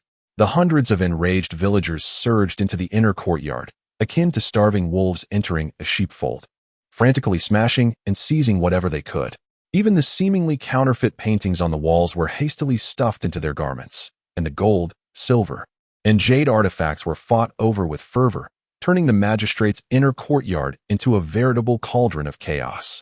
Yang Wu, understanding the uncontrollable nature of the mob, led his few servants directly into the depths of the courtyard. The outer hall of the magistrate's office appeared dilapidated, yet the inner courtyard was opulent and resplendent, revealing the considerable wealth amassed by a mere county magistrate, shedding light on the Zhu family's influence in the Hedong region. Zhu Jun, accompanied by Zhu Pongzi and Bai Yuxuan, observed with a cold gaze as the Han people rampaged through the official residence. In but a brief moment, Yang Wu emerged from the depths of the courtyard, leading a group of individuals. One of the Yang family's servants, who had just burst into the inner courtyard to scatter steel needles, held a frail-looking man in his grasp. The man was covered in blood, evidently having suffered a severe beating from Yang Wu and his companions. Yang Wu approached Zhu Jun, bowing deeply in a long salute, and then knelt before Zhu Pongzi, exclaiming, "O noble warrior, I shall repay your kindness today and the future. I, Yang Wu, have traveled far and wide in search of knowledge, hoping one day to serve in the court and benefit the people. Yet, I never anticipated that my younger sister would die under such unjust circumstances. As a man, how can I claim to protect the common folk when I could not even safeguard my own sister? I am utterly ashamed. Today, you have avenged my sister's grievances. Henceforth, should you require anything, be it through mountains of blades or seas of fire, Yang will not hesitate." To his astonishment, the pale scholar began to weep. Zhu Pongzi, flustered, rushed to assist Yang Wu, who, upon rising, inquired, "May I ask the esteemed benefactor's name and lineage?" Zhu Pongzi was taken aback, while Zhu Jun remarked, "Young Master Yang, we are but wanderers of the rivers and lakes, traversing the land to make a living. By chance, we passed through here today and heard of the corrupt official in Yangtze who is tormenting the villagers. Thus, we are compelled by righteous indignation to come to their aid." Naturally, Yang Wu discerned that Zhu Jun was the leader among the trio. Seeing Zhu Jun unwilling to disclose his name, he refrained from pressing further and led his servants to drag away the frail scholar, intending to take the criminal's head to honor his sister. Zhu Pongzi exclaimed urgently, "Young Master Yang, while we rejoice in your vengeance, these villagers have already stormed the county office. It seems that the matter will not be so easily resolved. Since you are at the forefront, it is imperative that you first ensure the safety of these villagers." Yang Wu, taken aback, fell silent for a moment before responding, "Indeed. Since my Yang family has already stormed the county office for my sister's blood feud, it appears that the situation cannot be settled amicably. It is time for us to rise, as the people of Yuan have suffered under the oppression of the Baiha barbarians for centuries. Yang Qing, hasten to the outskirts of Xiling and inform Lu Degu that I, Yang Wu, am willing to embark on a grand venture with him. He must gather his men and descend to Yangtze. Today, we shall undoubtedly become rebels." With Yang Qing dispatched, Yang Wu commanded his servants to restrain the looting villagers and declared loudly, "Today, our Yang family seeks vengeance for my sister's blood. The murderer has already been captured. We shall forever be grateful to the kindness of our fellow villagers. However, attacking the official residence is akin to rebellion, and there is no turning back for our Yang family. Villagers, you should disperse, but those willing to rally under my banner to combat the Bai barbarians, I, Yang Wu, shall fight to the death without regret to ensure your family's safety. For too long, the sons of Han and Yuyan have endured the tyranny of the Baiha barbarians. It is time we rise for the future of our descendants. All Han men should join me in raising the banner of righteousness, driving these Baiha barbarians from our land and safeguarding our Han dynasty." The unruly mob, lacking understanding of such profound principles, stared blankly at the impassioned Yang Wu. Seizing the opportunity, Zhu Jun stepped forward and proclaimed, "Fellow villagers, we are all Han people at heart. Yet the officials are but Baiha barbarians. For years, they have collected taxes from us, demanding grain, while using our hard-earned money to exert their power over us. Look at the murderous fiend now before us. He has long oppressed us. Today, as we confront the official residents, we have already crossed the line into rebellion, living with our lives hanging by a thread. When the barbarian armies arrive, they may very well come to kill us and reclaim the silver we have seized today. The Baiha barbarians have treated us this way, yet we must endure their insults. Do you not wish to turn the tables and seize their riches, their gold and silver, their women? This Yuan region, which rightfully belongs to the Han people, has been occupied by the Baiha barbarians for centuries. We, the sons and daughters of Han, have suffered enough. Today, as young Master Yang raises the banner of righteousness, it is our moment to seek glory for our families." Hearing Zhu Jun's provocative words, a short, rough leader of the thugs could no longer contain himself. He rallied his subordinates, shouting, "Let us seize what is ours. Those barbarians have treated us like pigs and dogs. Today, with so many of us gathered, what do we have to fear? Follow me, and let us slaughter every barbarian in this city and seize their treasures. Let us see if they dare to act so arrogantly in the future." These unruly mobs were primarily individuals who had suffered greatly at the hands of the local barbarian nobility. Today, they gathered to beat the officials and were incited by the thugs to storm the county office and loot its riches. The mob's identity as rebels was thus solidified, and when the government troops eventually arrived, it was likely they would be dragged out and executed in the marketplace. Zhu Jun observed the agitated Yang Wu, whose excitement was barely contained, and secretly smirked to himself. If a tempest were to be stirred in this county today, it would undoubtedly benefit the elder brothers back in the mountains who were fleeing south to return to their homeland. A band of unruly mobs, under Yang Wu's guidance, was eager to rush out from the residence of County Magistrate Zhu Yan, heading towards the various city gates. Zhu Jun and Bai Yuxuan stood in the courtyard, watching as the tumultuous tide of people rummaged through everything in sight, seeking valuables. The opulent courtyard of this small county office was now in disarray, echoing with cries of despair. The officials on duty had been mercilessly beaten by the enraged citizens. Those who survived lay on the ground, gasping for breath, their chances of survival dwindling. Servants and maids were frantically scurrying about, attempting to escape the wrath of the mob, turning the entire courtyard into utter chaos. Suddenly, two graceful figures emerged from the side door of the back courtyard. A man clad in purple brandished his sword, protecting two elegantly dressed women as they stepped out. Surrounded by a throng of unruly villagers, a few ruffians circled around the trio, occasionally attempting to subdue the purple-clad man, their eyes glinting with greed at the sight of the two stunning women. However, the man's exceptional martial prowess kept them at bay, and within moments, he inflicted a wound on one of the ruffians with a swift stroke of his sword. The crowd encircled the three, hesitating to let them pass.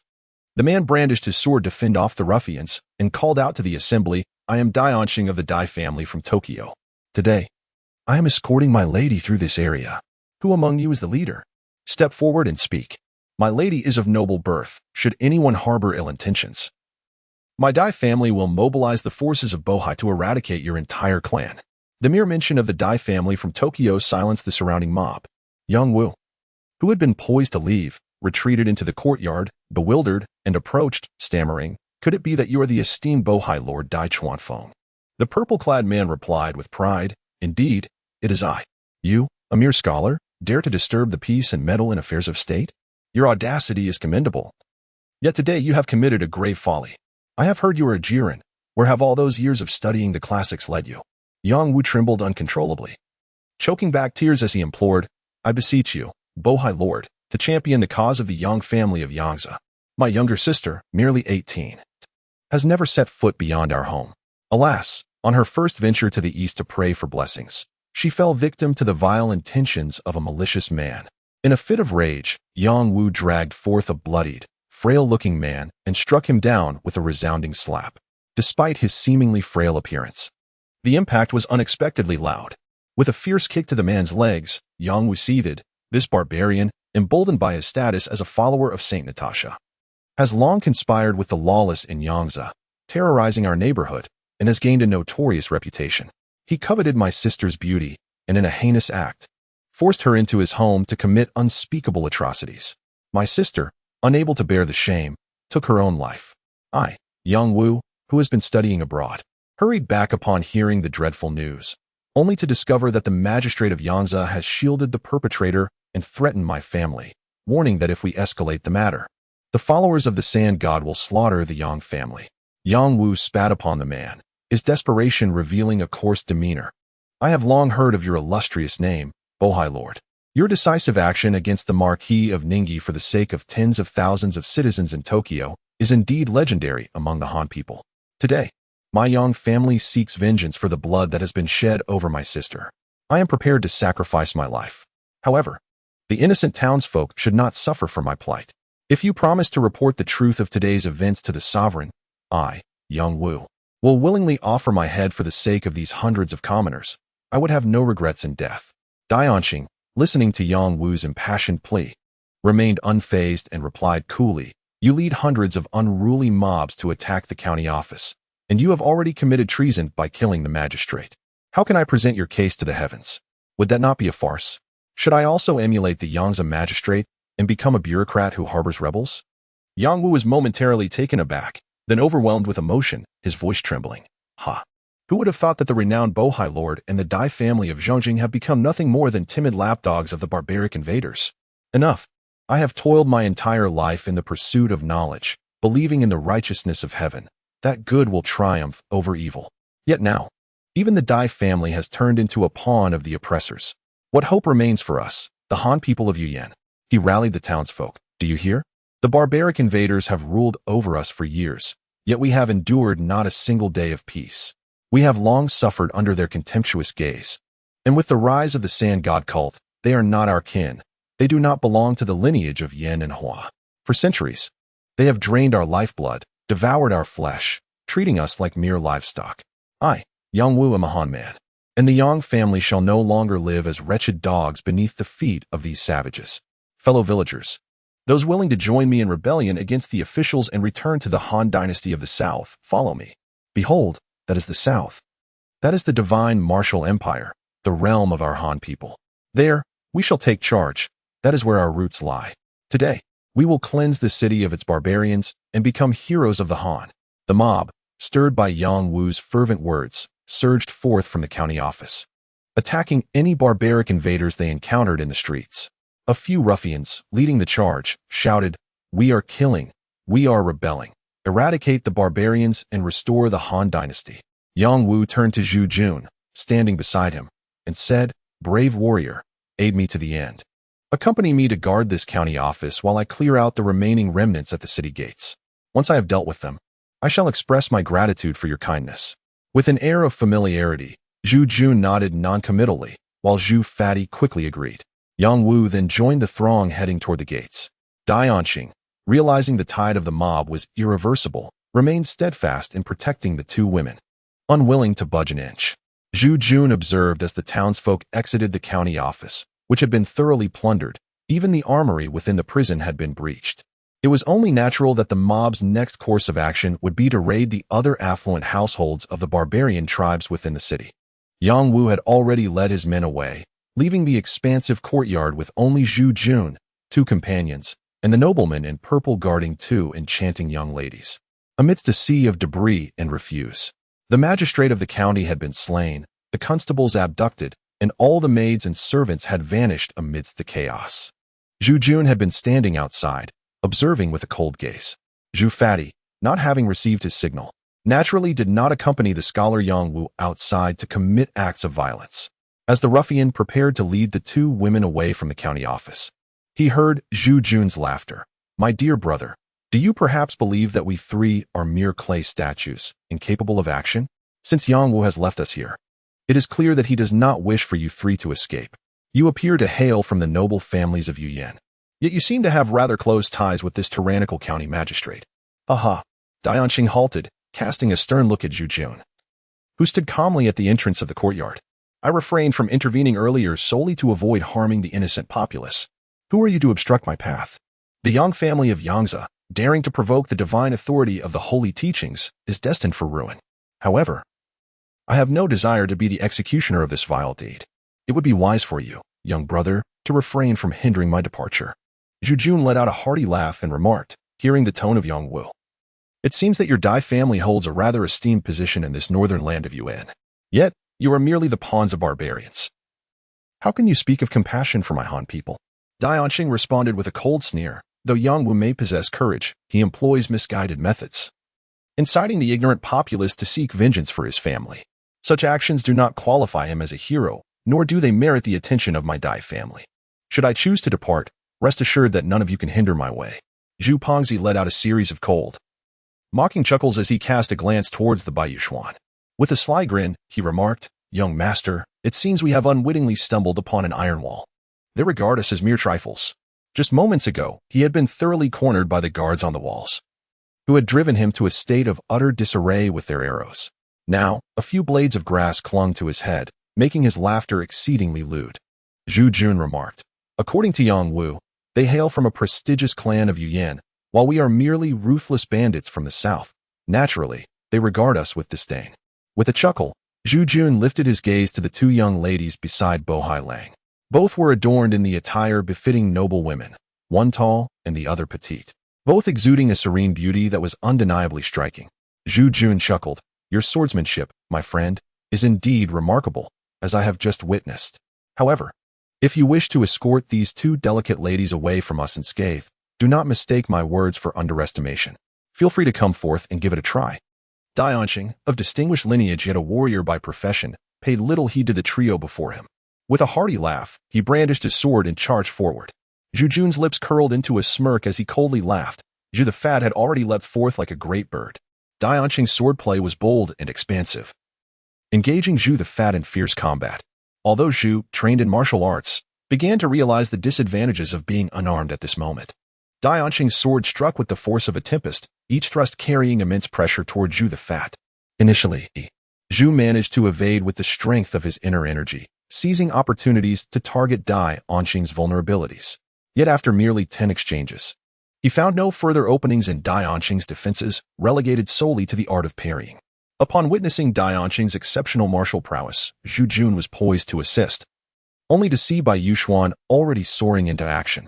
Recognizing the fierce and formidable nature of the young swordsman, Zhu, with a sense of urgency, withdrew from the fray and turned to pounce on the two women behind Dai Anqing. Initially, Dai Anqing had repelled Zhu Jun, underestimating Baiyuxuan's abilities due to her striking silver hair. As Zhu lunged towards the two women, Dai contemplated abandoning her defense against Bai to intercept Zhu. However, a fleeting white shadow caught her attention, and a short sword suddenly thrust towards her face. She swiftly crouched to evade, countering with a stroke of her long sword, which transformed into a glimmering arc aimed at Baiyuxuan's lower region. Baiyuxuan's martial artistry excelled in speed, and having never encountered a rival, she found Dai Anqing's grand and forceful swordplay lacking in comparison. Dai felt as if she was surrounded by a nebulous white figure, with the short sword striking with the venomous precision of a snake, each attack imbued with a lethal intent. Relying on her robust internal energy, Dai managed to deflect several of Baiyuxuan's lethal strikes. In an attempt to evade the combat, she sought to leap from the fray, but the elusive Baiyuxuan pursued her relentlessly. Meanwhile, Zhu Jun leapt into the courtyard, intent on subduing the two women, only to find that the taller of the pair had drawn a short dagger from her sleeve, twirling it in a flurry of glinting steel to shield the shorter woman as they retreated gradually into the courtyard. Struggling to break free, Dai Anqing found herself ensnared by Baiyuxuan, her heart racing with anxiety. The tall woman, however, maintained an air of composure. It was then that Zhu Jun noted her attire, a short-sleeved dark garment, along with a strikingly youthful face that bore an air of gallantry. With brows thicker than those of an ordinary woman, exuding a sense of formidable presence that suggested she was no less than her male counterparts. With a failed strike, Zhu Jun realized that this enigmatic woman was undoubtedly a formidable opponent. He swiftly turned, executing a reverse maneuver to charge at her once more, his hands poised like claws, aiming for her delicate wrist. The woman, however, deftly countered with a flurry of swordplay, her small hands dancing gracefully. Zhu Jun, employing a cunning tactic, skillfully evaded her short sword with his right hand while launching a forceful punch towards her abdomen with his left. Caught off guard by Zhu Jun's audacious maneuver, the woman instinctively raised her short sword to protect her midsection, unwittingly falling prey to Zhu Jun's ruse. With a deft inward twist of his right hand, he seized her delicate grip, applying just enough pressure to disarm her of the short sword, which he expertly caught with his left hand. Although the short-sleeved woman found herself subdued by Zhu Jun, she remained indignant, exclaiming in a mix of shame and fury, "Shameless." Zhu Jun chuckled softly and replied, "My dear lady, your words are quite misguided. That short sword of yours is indeed razor-sharp. A moment's inattention could easily result in a severed hand. Would it not be far more agreeable for us to disarm ourselves and engage in a proper conversation?" Zhu Jun, having no weapon in his possession, spoke without concern for the consequences. Just as the woman was about to unleash another tirade, a piercing scream from Dianqing silenced her. Although Dianqing hailed from a lineage of martial arts masters, he faltered within fewer than 20 exchanges under Bai Yuxuan's hand, ultimately disarmed and collapsed to the ground. Bai Yuxuan, a rarity in showing mercy, merely subdued his opponent's martial prowess. Had it been in the past, his strikes would have surely led to death or grievous injury. Zhu Pongzi chuckled lightly, "Indeed, young master, you speak wisely. Our perilous journey is yet to commence, yet we have already encountered 2 enchanting maidens. Contemplating the days to come. Ah, it is brimming with hope." Zhu Jun was initially on guard against the petite girl beside him. Upon hearing Zhu Fatty's remark, he nearly burst into laughter. With a stoic expression, Xiaobai seized the limp body of Dian from the ground, lifting her as one might a chick, and cast her down at Zhu Jun's feet. The petite girl was already pale with terror. Zhu Jun lightly tapped his toes on Dianqing's body, chuckling, "Esteemed brother, oh, the legendary Uncle Bohai. Did I not advise you against this endeavor earlier? Now you find yourself embarrassed, and it casts a shadow upon us both." Chapter 9. The deceivable fools. With a gentle tap of his right foot, Zhu Jun cradled a slender maiden in his arms, a fierce tigress who was not easily relinquished. He delicately pressed the tip of his right hand's ring finger against the girl's bosom, channeling his reincarnation energy to seal the meridians within her chest. Employing the same technique used by Zhu Wenxuan to bind Zhu Yan, the sensation beneath his fingertips was as smooth as cream, nearly prompting him to replace his finger with his palm in a caress. The maiden struggled with all her might, yet she was no match for Zhu Jun, especially with her wrists' acupoints restrained. Once Zhu Jun sealed the acupoint in her chest, her escape became impossible. In her desperation, she abandoned her genteel demeanor and spat towards Zhu Jun's face, for that was the only means of resistance left to her. Zhu Jun, employing a clever stratagem, subdued the seemingly unruly woman before him. His heart raced with excitement, and he was on the verge of jesting, when he was taken aback by her unexpected demeanor. Despite her refined appearance, this woman, clad in a short-sleeved garment, exhibited a strikingly defined jawline, exuding a masculine vigor. Her petite mouth, resembling a cherry, emitted a waft of fragrant allure that struck him as rather unrefined. Yet, to Zhu Jun's surprise, he found her naivety and charm quite endearing, leaving him momentarily spellbound. In a swift motion, she intended to spit at Zhu Jun, but instead, the projectile arced gracefully, landing squarely within his agape mouth. This entire episode transpired in the blink of an eye, and by the time Zhu Jun grasped the situation, his face flushed crimson with embarrassment. He clutched his throat and sank to the ground, retching uncontrollably. The spirited woman, equally taken aback, found herself blushing furiously, her anger directed at Zhu Jun, whom she accused of being a rogue. Zhu Pongzi stared in astonishment for a moment, and once he regained his senses, he clutched his belly and erupted into hearty laughter, exclaiming, "Young master, you are truly fortunate in your culinary delights. Indeed, your fortune in gastronomy knows no bounds." Zhu Jun's face flushed crimson as he playfully kicked Zhu Pongzi in the rear, who effortlessly sidestepped a few feet while erupting into hearty laughter. Zhu Jun turned, offering a forced chuckle, and remarked, "Miss, your marksmanship is commendable, though your aim seems slightly misplaced." He chuckled again. Bai Yuxuan rolled her eyes in protest, her lips curling in disdain. Zhu Jun, feeling somewhat awkward, embraced the young woman. After a moment, Zhu Pongzi managed to stifle his laughter and teasingly remarked, "Young master, it appears Miss Bai is feeling a touch of jealousy. What shall we do about that?"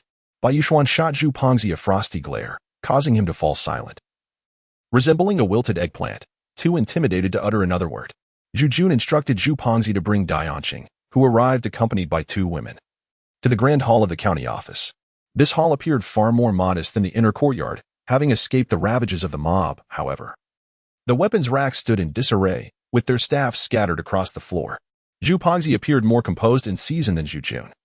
Yet he sat in the grand hall's official chair with a childlike demeanor. He dismissed Dianqing and dramatically struck the gavel, proclaiming, "Court is in session." He then proceeded to answer his own query, exuding an air of authority.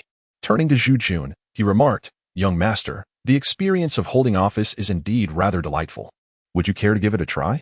Zhu Jun, both amused and exasperated, scolded, You insufferable glutton. We traverse this perilous path at the risk of our lives. And yet you treat it as a mere game. Keep an eye on these few. I shall step outside to assess the situation. Stalbai, you remain here as well. Zhu Pongzi chuckled. Did not the young master once say that life is akin to being ravished? Since resistance is futile, one might as well indulge in its pleasures. Young master, it appears today you are the one in a predicament. Zhu Jun paid him no heed. He picked up a long staff from the ground and strode directly out of the county office. Xiaobai, completely disregarding Zhu Jun's commands, closely trailed behind him. Zhu Jun had grown accustomed to Xiaobai following him like a shadow, and he did not expect a mere word to compel her to stay. As he crossed the threshold, he turned back to Fat Zhu and cautioned, Fat Zhu, I instructed you to keep watch over them. Do not engage in any deceitful acts. Be wary, for I might inform your wife. Zhu Pongzi let out a dry chuckle, offering no response. Zhu Jun, accompanied by Xiaobai, exited the yamen and found himself on the bustling street. Scattered pedestrians meandered about, while a few vendors, disheartened, busied themselves with the aftermath of their overturned stalls. Victims of the recent tumult. As the pair navigated through several street corners, they encountered Yang Wu, who, along with a contingent of approximately 200 men, was returning through the city gate. Yang Wu, at the forefront, was surrounded by a group of ruffians, each exuding an exuberance akin to that of a spirited rooster. Upon catching sight of Zhu Jun and Bai Yuxuan, Yang Wu hastened towards them, bowing respectfully as he inquired, Where are you headed, benefactor? We have successfully seized the city gate. Tomorrow, when Brother Liu from the West Ridge arrives with his forces, we shall convene to strategize our significant endeavors. Zhu Jun remarked. Young Master Yang, I am merely passing through this place. There exists no debt of gratitude between us, since you have resolutely set your sights on grand ambitions. That is entirely your prerogative. As for us, there is no need for you to concern yourself further. We are but transient travelers here, destined to continue our journey northward. Yang Wu's countenance darkened, yet he replied, Benefactor, it is evident that your northern journey must entail pressing matters. I do not wish to impose upon you. However, having recently acquired Zhangzi, as a mere scholar, I find myself reliant on your esteemed abilities to quell the nefarious elements within the city. I humbly request that you linger in Yangtze for a few days, allowing us to extend our hospitality until order is restored in the city, after which you may proceed north at your leisure. Zhu Jun furrowed his brow, contemplating deeply before he spoke. This matter is indeed straightforward. You have raised the banner of righteousness and secured Yangtze, becoming the vanguard of our Han against the barbarian threat. However, the recent execution of the tyrant in Yangtze has plunged the city into chaos, and ultimately, it is the common folk who suffer. Did you not mention that your elder brother of the Liu clan outside the city would come to aid Yangtze? I shall linger here for a few more days until your brother arrives, and then we can proceed northward without delay. Yet, young Master Yang, while destruction is easily wrought, construction proves far more challenging. Having acquired Yangtze, you must not indulge your subordinates in wanton acts that harm the innocent citizens. As one who aspires to great undertakings, you must recognize the importance of the people's trust. I urge you, young Master Yang, to reflect carefully on this matter. Yang Wu's expression turned serious as he replied earnestly, Your guidance is invaluable, my benefactor. I feel a deep sense of kinship towards my neighbors and shall ensure that the people are treated with utmost respect, without causing them distress. However, I cannot overlook the presence of those foreign invaders, particularly the remnants of the Sand God. If they are not dealt with, the fury of the populace will be uncontainable. Zhu Jun nodded slightly, and Yang Wu turned, raising his hand and declaring, Brothers, the city gates are now sealed, and our men guard each entrance. None of the remaining barbarian remnants shall escape. Let us first proceed to the county office to distribute provisions to the people, and then we shall gradually deal with these foreign remnants. My brothers, the majority of the populace within the city are our fellow townsfolk. We must reflect upon our own actions and never impose hardships upon the Han citizens. We slay the barbarians and rise against them for what purpose? Is it not for the well-being of our wives and children? The citizens of this city are either our wives or your children. So I urge you all to exercise caution when dealing with the barbarians. A throng of individuals surged from the city gates, flowing towards the county office like a tide. Zhu Jun and Bai Yuxuan, swept along by the crowd, were met with the feral gazes of the mob, suggesting that the situation had spiraled beyond control. He pondered whether his words would serve to awaken even a fragment of reason in these bloodthirsty rioters. Zhu Jun entered the county office amidst the throng. Yang Wu, leading the procession, caught sight of Zhu, the rotund figure, languidly jesting with two women in the main hall. He hastened forward and said, "Benefactor, how can you treat the members of the Dai clan in such a manner?" Dai Darlang was once the vice commander of the Bohai Navy, who, in a noble act of valor, defied the sovereign's orders to slay the supervising general on the battlefield, risking his own position to save the lives of countless Han people. It was only after the pleas of 3 families that he lost his office. He is, indeed, a hero among the Han men in this realm of Yuan. His deeds are widely celebrated in our northern lands. I see that you and your companions may be guests from the south, alas. I had forgotten to inform you in my haste earlier. Zhu Pengxi's expression was one of astonishment, while Zhu Jun discerned a hint of truth. He was taken aback to discover that this figure in purple was indeed a person of notable valor, warranting his utmost respect. Zhu Jun hastily instructed Stao Bai to lift the restrictions placed upon Dai Anqing, and with a courteous gesture, he addressed him, "Brother Dai, we were remiss in our awareness. Unaware that you are a benefactor of the Han family, I sincerely hope you can forgive our earlier transgressions." Dai Anqing, having had the restrictions removed, let out a cold snort and rose to his feet. He cast a glance at the fervent crowd behind Yang Wu, scoffing as he directed a chilling remark at him. "You have already committed treason by killing officials. Why not eliminate me as well?" The Zhendong Wangfu is also a part of the officialdom. Yang Wu signaled several individuals to enter and search for official grain stores, while he approached Dai Anqing, bowing deeply. "I am Yang, and it is an honor to finally meet you, esteemed sir." The kindness extended by the Zhendong Wangfu towards us, the Han people of the northern territories, is well known to all. Although we have resolved to rebel against the Bainan, we would never dare to offend the Zhendong Wangfu or act against the prevailing order. I sincerely ask for your understanding regarding the offenses of today. However, given the current turmoil within the city, should you wish to depart, I cannot guarantee your safety. I implore you to wait a few days until the situation in Yangtze stabilizes. I shall ensure you are sent off with the utmost respect. Dai Anqing's demeanor softened slightly. But he retorted, "You are in a perilous state and remain oblivious to it. You would be wise to expedite your departure once the imperial forces arrive to retaliate. It will be too late. How can a ragtag assembly in this insignificant town of Yangtze hope to withstand the might of 1,000,000 troops from Yuan? It is laughable. Truly laughable." Zhu Jun found himself relegated to the role of an outsider, yet he remained unfazed, observing with a smile from the sidelines. This journey was intended to stir up trouble and capture the attention of the northern realms. Little did he anticipate that upon departing from Luqiao Mountain, he would encounter such a rare and historic event. The past holds promise indeed. Yang Wu, his face flushed with embarrassment from Dai Anqing's remarks, proclaimed loudly, "While I, Yang, have been abroad studying, I have often heard that the ignorant populace can be easily deceived. Today, I finally comprehend the vicissitudes of life. The eldest brother, lauded as the protector of the Han, merely inflates his own ambitions while extinguishing the hopes of the Han people. It is utterly laughable. As a Han individual who has grown up in these northern lands, the tragic plight of my people over these decades is vividly etched in my memory.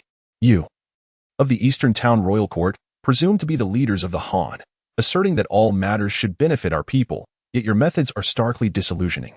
As Yang Wu spoke with increasing fervor, gesticulating passionately, he declared, "Brothers, now that we have raised the banner of rebellion, I, Yang, no longer concern myself with my life or fortune. Should anyone wish to cling to life out of fear, continuing to serve the pale barbarians, they may depart. I shall not compel anyone to stay. However, if Brother Lu leads the troops to Yangtze, those wishing to escape to foreign lands shall find no refuge among us." Upon hearing Yang Wu speak so nobly of the mere Lu bandit, Zhu Jun could not help but feel a stir of ambition within. Dai Anqing, however, merely chuckled derisively, choosing to remain silent thereafter. Yang Wu initially intended to ally with the Bohai Lang in order to garner the support of the Eastern Prince's residents, hoping that a few kind words from the prince and court might allow him to undermine the situation without becoming a target himself. Yet, to his dismay, he gained little advantage and was subjected to scornful remarks. Yang Wu, a man of both urgency and depth, possessed remarkable composure and, embodying the principle of not collaborating with those of differing paths, took a few subordinates to open the granary for the people in need. At this juncture, had he been a common man, he would have surely subjected Bohai Lang to various humiliations. The Dai family, a prominent force among the Han people of Yuan, instilled fear in Yang Wu, compelling him to endure the situation, revealing his cunning nature. In this chapter, Lu Gaoping, Yang Wu and his followers gathered the masses and opened the government granary, gradually awakening to their circumstances. Methodically distributing titles and ranks, Yang Wu proclaimed himself king of Yangtze. while those who had joined him in rebellion against the officials each received their own territories. Several leaders even swore a blood oath, vowing to share both fortune and adversity, eagerly awaiting the arrival of Brother Lu to return together to the southern kingdom, no longer willing to serve as subservient cowards. As the sun set, the county town finally began to quiet down. Yang Wu arranged for Zhu Jun and his companions, along with Dai Anqing, to stay in the guest quarters of the county office, summoning his followers to engage in an all-night discussion regarding their return to the south. Zhu Jun, reluctant to partake in the matter, naturally conferred with Zhu Pongzi in the chamber regarding their journey northward. Today, Zhu Jun finally recognized that the discord between the Han and the barbarian tribes of the northern territories had reached an irreconcilable state. As they contemplated their northern expedition, he pondered whether it was indeed prudent to proceed. Zhu Pongzi opined that, with the populace of Yangtze in revolt, the Zhu clan of Jinqing would undoubtedly become the primary target, rendering any pursuit of their group a secondary concern. Thus, the journey northward had lost its necessity.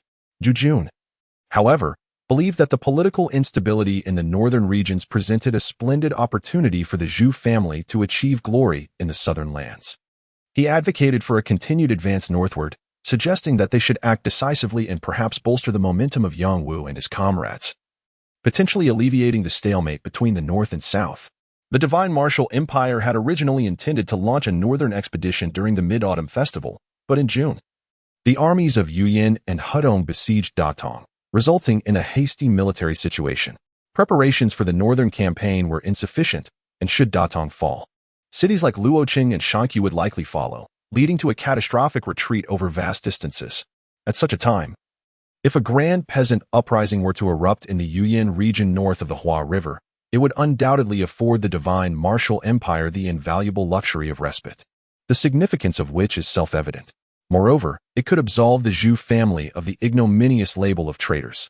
After deliberation, Zhu Fati, naturally unwilling to oppose Zhu Jun's wishes, resolved to await the arrival of the Lu bandit in Yangtze before making a strategic retreat northward. Yet, fate proved unpredictable. Yang Wu and his band of righteous soldiers, like the parched earth yearning for rain, awaited 3 long days before finally welcoming the tardy Brother Lu into the county of Yangtze. Zhu Jun held Lu Degu, whom Yang Wu praised profusely, in high regard, and together with Zhu Pongzi, they hurried to the city gate, eager to join the fray. From a distance, they beheld a throng of swift steeds galloping along the official road toward the city gate, trailed by a multitude of people, a sluggish procession stretching for dozens of miles, its tail vanishing into the distant hills. At the forefront rode a burly man with a thick beard on a chestnut stallion, exuding an air of authority, while the several men flanking him appeared weary. The one on the far left brandished a long spear, his arm wrapped in bandages, as if he had just emerged from a fierce battle. This bearded man was none other than Lu Degu, the formidable Lu Chaonan of Xiling Mountain, also known as Lu Gaoping. Lu Chaonan was originally the son of a merchant from Gaoping County. In his youth, he eschewed domestic affairs in favor of forging alliances with the strong and valiant of the realm. Blessed with a prosperous family background, he befriended many genuine heroes of the martial world. Lu Chaonan's father was adept in commerce, and the Lu family gradually expanded their influence in the region. However, several years prior, they encountered the sweeping tide of the Shashan sect's expansion into the northern lands. The Shashan sect, with its vast resources, ruthlessly suppressed local gentry and powerful figures, especially targeting Lu Chaonan's father, a mere merchant with no societal standing. The local agents of the sect coveted the Lu family's wealth, devising a scheme to persecute Lu Zhao, Lu Chaonan's father, fabricating charges of treasonous dealings with the southern kingdom under the guise of commerce. Such accusations were tantamount to rebellion, prompting the sovereign to decree the annihilation of Lu Zhao's entire lineage. When the Shashan sect, accompanied by local officials, stormed the Lu household, Lu Chaonan was away, wandering the world as a rogue. Upon his return, he found himself ensnared in a meticulously laid trap. Yet, Lu Chaonan was a man of strength. He fought his way through the ambush laid by the Shashan sect, escaping into the wilderness, gathering a band of heroes from the martial realm. 2 years later, he orchestrated a swift and brutal assault, exterminating the Shashan sect's members in Gaoping County overnight, breaching the county office, and capturing the local officials who had willingly served the sect. He beheaded them and displayed their heads at the county office, emblazoning the walls with the words "Kill the Shashan dogs," signed Lu Gaoping. Thereafter, Lu Chaonan rallied a group of martial heroes and recruited righteous men who had suffered at the hands of the barbarian oppressors within Gaoping City. They seized the opportunity to attack Lingchuan and ravaged Yangzhe, amassing thousands of troops and plundering considerable wealth from the barbarians within a month. When the imperial army finally caught wind of the upheaval, Lu Chaonan, aware of the overwhelming odds against him, retreated with his followers into the Taiyang Mountains, adopting the life of a bandit. The Taiyang Mountains, stretching over 800 miles across the northern lands, made it nearly impossible to capture thousands of bandits hidden within its depths. Moreover, Lu Chaonan deliberately concealed his whereabouts, employing cunning tactics to evade capture. By the time the imperial forces arrived in Gaoping, they found it a ghost town. The various ethnic groups, save for the Han people, had been slaughtered. Their bodies piled into the county office, creating a grim mountain of corpses, a scene of utter horror. Having committed such heinous acts, Lu Chaonan feared the impending storm brought by the Shashan sect and the Baya court. He took refuge in the Taiyang Mountains, evading detection. The pursuing imperial forces extended their nets for miles, yet they could not uncover Lu Chaonan's whereabouts and ultimately retreated. Consequently, the local Han populace and mountain hunters suffered greatly, as the imperial soldiers unleashed their wrath upon those they deemed bandits. In the mountains, Lu Chaonan's power grew exponentially, amassing tens of thousands of followers over the years. A feat made possible in part due to the imperial army's relentless pursuit. Rumors spread on the ground that Lu Gaoping had colluded with the southern Han court, suggesting that the southern regime secretly supported him. Many Han families, having suffered at the hands of the barbarian invaders, relocated to the mountains, pledging their allegiance to Lu Gaoping, hoping to one day accompany this bandit leader in a return to the Han dynasty. Recently, Zhu Yan has been captivated by Yang Wu's recounting of Lu Gaoping's remarkable deeds, leaving him with a sense of yearning. Zhu Pongzi lingered beside Zhu Yan, observing Lu Chaonan's handsome visage and his flowing beard that exuded a remarkable manliness. He whispered, "Young master, had we known earlier that such formidable figures resided within the Taiyang Mountains, impervious even to the Yuyan officials, there would have been no need for us to flee northward. We could have taken refuge in the mountains alongside eldest young master. And once the pursuers from Jincheng returned empty-handed, we could have journeyed back to our homeland." Zhu Yan merely fixated on Lu Gaoping atop his steed, observing him intently without uttering a word. In times of chaos, those who rise to power invariably possess formidable qualities. As an uninvited guest from the south, without anything of particular worth, would it be prudent to seek refuge with such a man? Would he extend a benevolent hand? Lu Gaoping took the lead, advancing towards the welcoming party led by Yang Wu, addressing the assembly at the city gate with a resonant voice. "I, Lu, have arrived late. Young brother Yang and his companions, being men of great virtue, truly embody the spirit of our Han heroes. Today we gather at Yangzhe, and in the future, it shall mark the dawn of a new era for the million sons of Han in the northern lands." He continued passionately for hundreds of years. "The Baya tribes have oppressed our Han people, akin to blood-sucking leeches. I, Lu Chaonan, vow to eradicate the northern tribes and restore our Han dynasty." The officers surrounding Yang Wu, mere ruffians elevated to military ranks, erupted into a fervor, chanting, "Eradicate the tribes, restore the Han." The chorus grew in strength, with the rebellious citizens within the city and the thousands of mountain bandits outside joining in unison, their voices resounding like a great earthquake, shaking the very foundations of the land. Even Zhu Yan felt an uncontrollable surge of energy coursing through him, igniting a fervor within, as he too joined the clamorous acclamation. Lu Gaoping raised his hand to quell the uproar, and the mountain city was instantly enveloped in excitement. A robust general approached, dismounted, and embraced Yang Wu with fervent emotion, exclaiming, "Brother, after years of hardship in the mountains, I can finally return home. How fair are father and mother." The man turned out to be Yang Wu's biological elder brother. Tears welled in Yang Wu's eyes as he embraced him tightly, weeping, "Brother, our parents are well, but our fourth sister."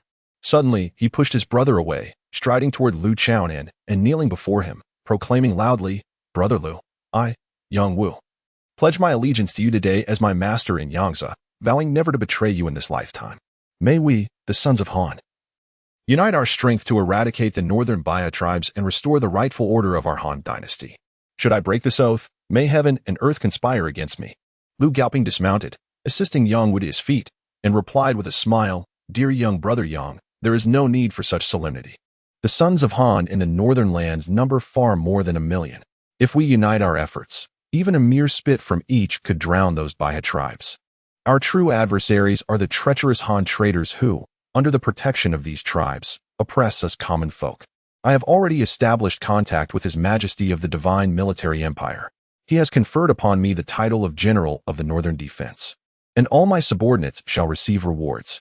Now that you have joined us, I shall appoint you as the defender of Yangtze.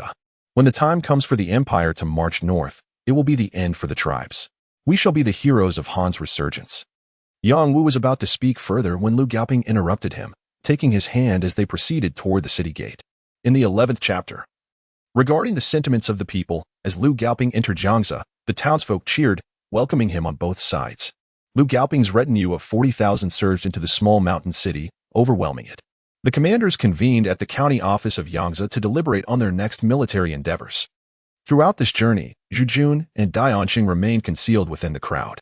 While Dianxing observed with a detached demeanor, Zhu Jun was eager to extricate himself, wishing to inform his elder brother and others still hiding in Lushiaishan about the happenings in Yangtze.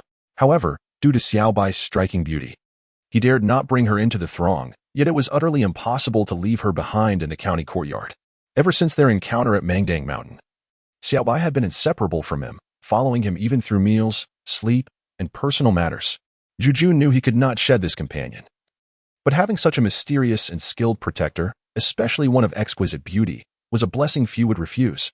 After much contemplation, Zhu Jun reluctantly draped Xiaobai in the simple garb of a common woman, while he himself donned an unassuming short-sleeved attire, thus compromising the exquisite beauty of Xiaobai. Upon their return to their lodgings, they found that their residence was no longer the inner courtyard of the county office. With Lu Chaonan taking command of Yangtze, it was inevitable that he would relocate his subordinates to the county office. Zhu Jun and his companions sought refuge in a quaint and secluded and situated in the southern part of the city.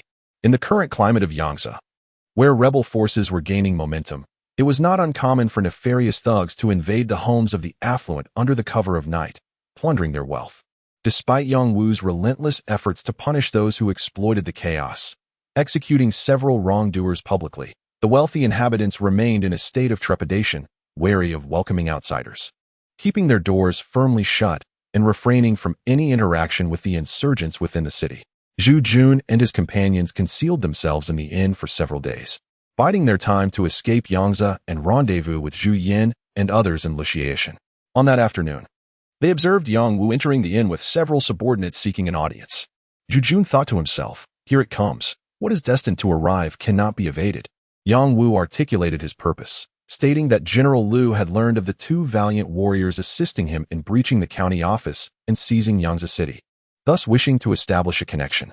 Zhu Jun accompanied Zhu Panzai and Bai Yuxuan as they followed Yang Wu to the county office. The city was presently overcrowded, resulting in considerable chaos. Along the way, they encountered rebel soldiers seated on the ground. Just days prior, these men had been bandits. With no military encampments in the small city of Yangtze, the soldiers had set up tents along the streets. While only those of higher rank resided in the homes of the exterminated families, these soldiers lacked any training regimen, spending their days indulging in food and drink, which rendered the entire county of Yangtze a veritable den of disorder. Although Bai Yuxuan was clad in simple attire reminiscent of a peasant woman, her silver hair was elegantly wrapped in a scarf, and her graceful figure, coupled with an enchanting yet aloof visage, attracted the attention of many soldiers lining the street. They whispered amongst themselves, though they were deterred from approaching her for fear of Yang Wu standing among the rebels and Lu Chaonan's regard for him. Zhu Jun entered the county office with the utmost caution, akin to treading on thin ice. The official case in the main hall had already been removed, and a robust man with a fierce beard sat boldly in the central official seat. It was none other than General Lu Gaoping of Pingbei. On the lower bench, arranged in a manner reminiscent of a bandit stronghold assembly hall, sat several fierce-looking men, all trusted subordinates of Lu Chaonan. Yang Wu's elder brother, Yang Bing, occupied the position immediately to the left of Lu Gaoping, indicating his prominent status as a key figure among the Taihang rebel forces. Zhu Jun and Yang Wu entered the hall and bowed respectfully to Lu Gaoping, saying, "I, Zhu Jun, am honored to meet General Lu." Although Zhu Jun was dressed in simple attire, he possessed profound martial arts skills and an extraordinary demeanor. His courteous and unpretentious manner evidently garnered Lu Gaoping's appreciation, prompting him to rise and return the gesture of respect. With a smile, he remarked, "I have heard from Yang Wu that Master Zhu possesses exceptional talents, aiding Yang Wu in dismantling the county office and capturing Zhu Xian. Your noble actions in such significant endeavors, yet remaining anonymous, have indeed piqued my admiration and desire for camaraderie." Zhu Jun chuckled and said, General Lu's illustrious reputation has long been admired by me. Today, seeing you in person, I find the tales to be true. I happened to pass through this place and was incensed by the oppression of the people, which compelled me to assist young Master Yang, though I fear it is an overestimation from General Lu. Lu Gaoping laughed heartily and replied, I have heard from Yang Wu of your exceptional martial skills, young Master Zhu. You are indeed a talent worthy of a commander. As we raise our banner against the barbarian invaders to uphold the great righteousness of our Han people, we are in dire need of someone as brave and astute as yourself. Might you be inclined to lend your talents to us? Lu Gaoping was straightforward, revealing his intentions in just a few sentences. However, Zhu Jun had not yet contacted his brother and was reluctant to entangle himself with the Pingbei army at this moment. Thus, he feigned contemplation and solemnly stated, If General Lu holds me in such high regard, how could Zhu Jun not feel grateful? Hearing this, Lu Gaoping's expression brightened. But Zhu Jun continued with a tone of sorrow, Alas, my parents have suffered at the hands of malign forces and have fled to distant lands, leaving their whereabouts unknown. With their fate uncertain, how can I find stability or purpose? His words, steeped in filial piety, resonated deeply, evoking sympathy from those present. Lu Gaoping, taken aback, responded, Young Master Zhu, your martial prowess and distinguished demeanor suggest that your father must be an extraordinary individual. Might you share his esteemed name with me? In my youth, I traveled through the regions of Yuyan and forged connections with many heroes of the realm.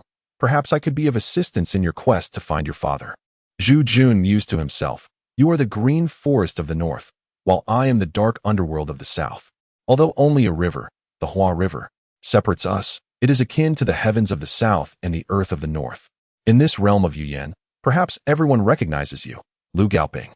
If my old man truly wandered into the northern territories, I might have to rely on you to some extent. However, as it stands, he is still unaware of which corner near Zhongjing he is hiding in. How could I possibly expect you to assist me in locating my parents? When Zhu Jun first traversed into this new realm, his feelings for his elderly parents were rather shallow. However, these individuals are his true kin in this world. Without them, no matter how high he ascended or how far he journeyed, what meaning would it hold? Whether it is familial bonds, romantic love, or friendships, the essence of affection is inherently reciprocal. Over the past few months of his journey, Zhu Jun has come to embrace this truth. He has fully integrated himself into the Zhu family of the Chaobang, recognizing them as his blood relatives in this world. He cherishes Bayer, who holds a special place in his heart, and he values the unwavering loyalty of old Lu. Zhu Jun realizes that these relationships form the very foundation of his existence in this realm. Zhu Jun expressed his gratitude, stating, I shall repay General Lu's kindness in due time. Once I locate my parents, I will certainly pledge my service to the general and fight for our Han family. However, at present, I bear a heavy burden and cannot serve the general. I hope for your understanding. Lu Gaoping, observing Zhu Jun's steadfastness, felt a tinge of dissatisfaction but refrained from expressing it in public. At that moment, a scribe, who had been lingering outside, approached Lu Gaoping and whispered something to him.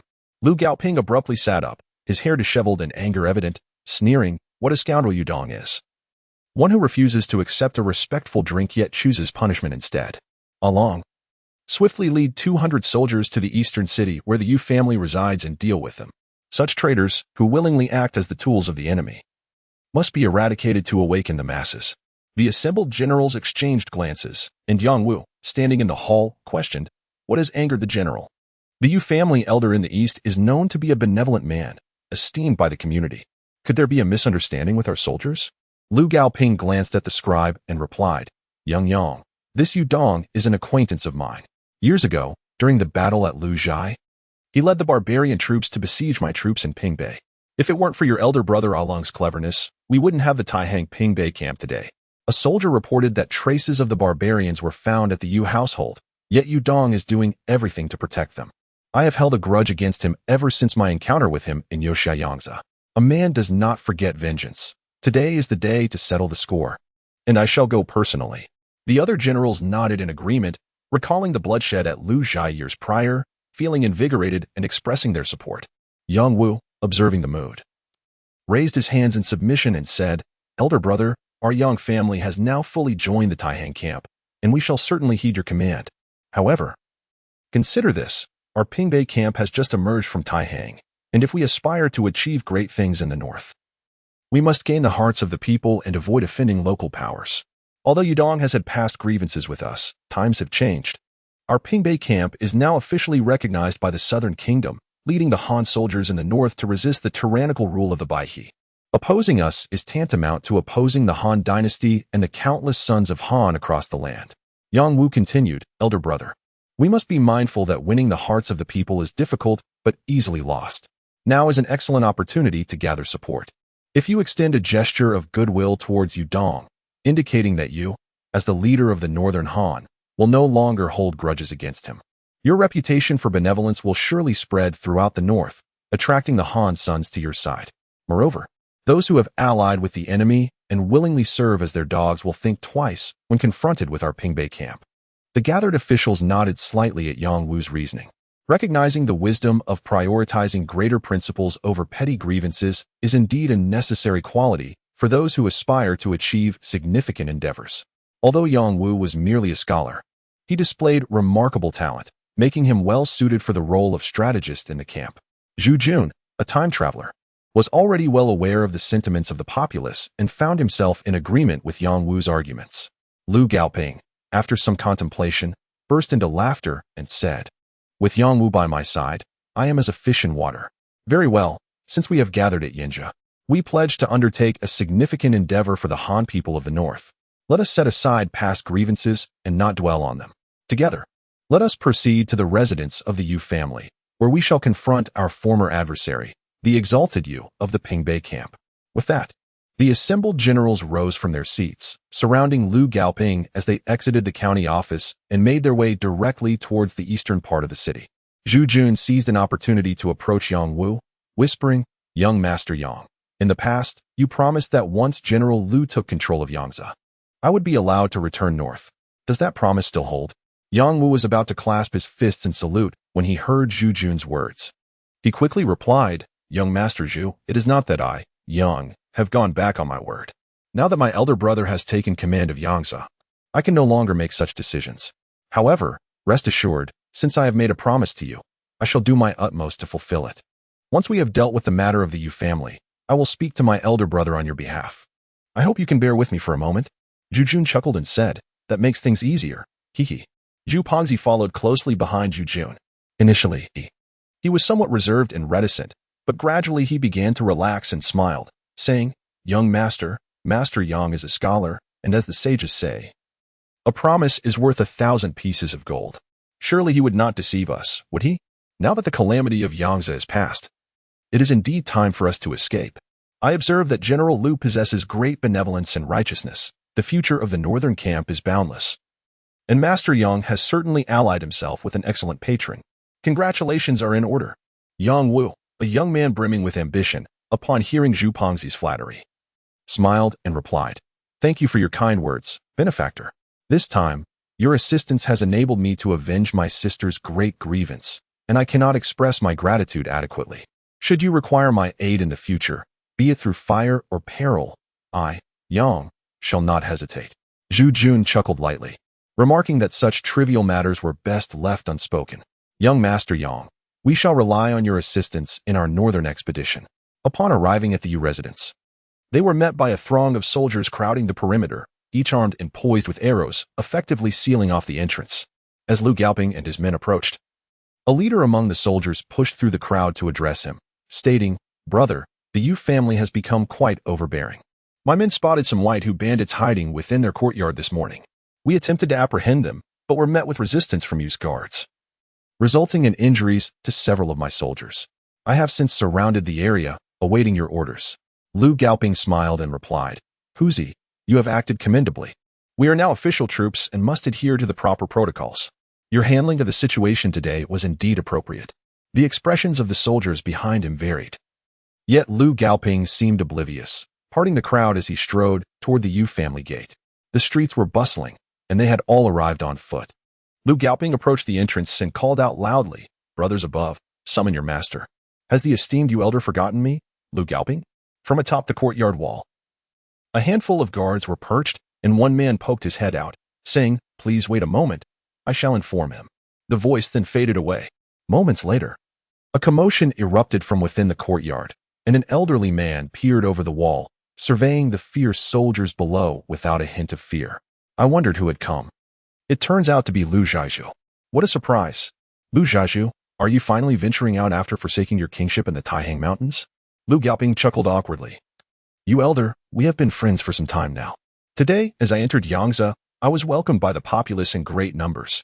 I am no longer the fugitive of the Taihang. The Han court has appointed me as General Pingbei, tasked with leading the northern forces against the Hu. Do you still wish to serve the marauders and drive away the sons of Han like before? The elder laughed heartily. Who would have thought that after years apart, Lu Zhaizhu has become a general of the southern realm?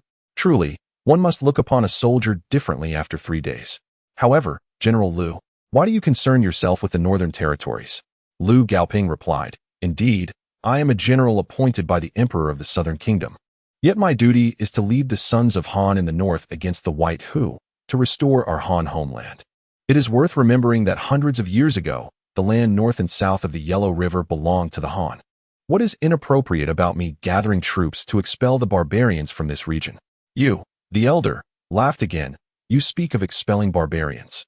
Yet you have surrounded my Yu family estate. What logic is this? Do you not recognize that my family is Han? Lu Gaoping sneered, You elder. I am surprised you still acknowledge your Han heritage. Indeed, in the past, you led the barbarians against our Han brethren. I do not wish to dwell on that. My men noticed bandits infiltrating your estate, which is why we sought to conduct a search. I hope you can grant us this favor.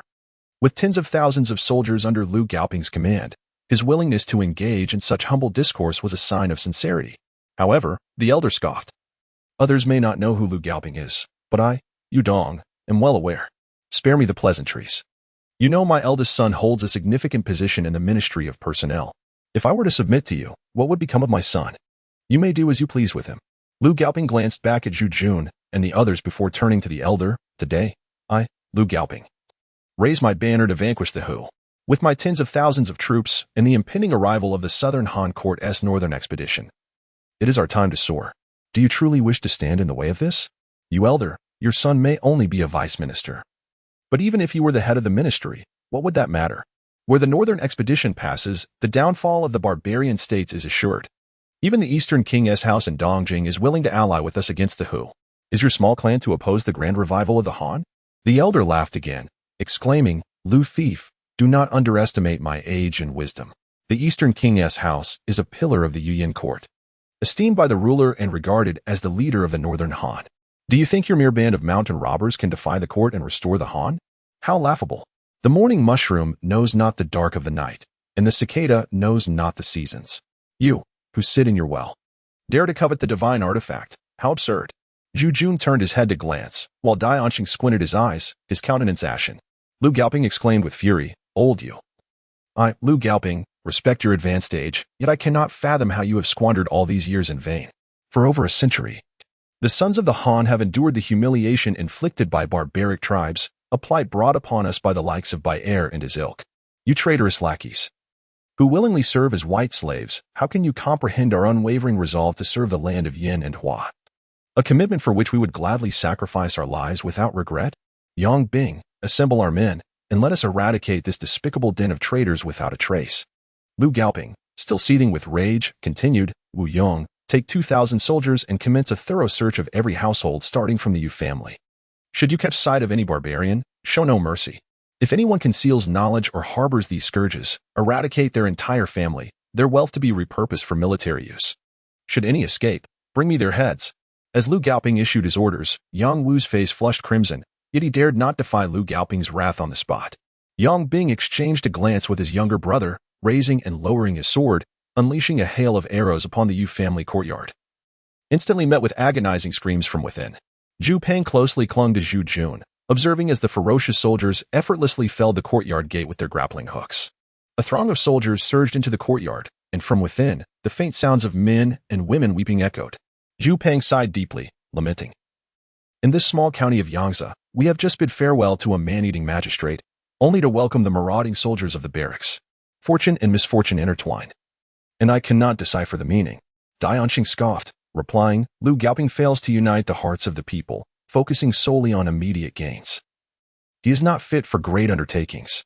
Yet, at this moment, We find ourselves trapped in Yangtze, and escaping this predicament proves to be no easy task. Zhu Yan had initially heard of Lu Chaonan's esteemed name through Yang Wu, yet in recent days, he had been observing him with keen scrutiny. Lu Gaoping exhibited a demeanor of superiority in all matters, revealing himself to be a hypocritical individual. After witnessing this charade, Zhu Yan remarked, "Regardless of the Han or the barbarians, the rise and fall of dynasties is the natural order of the universe. However, I fear that our regiment in the North Plain will not be able to secure this coveted position. In times of prosperity, the common people suffer. In times of demise, they still endure hardship. Ultimately, it is the noble families who reap the benefits, while we, the common folk, continue to bear the brunt of suffering." Dai Anqing appeared astonished and said, "Master Zhu, your insights are profoundly clear.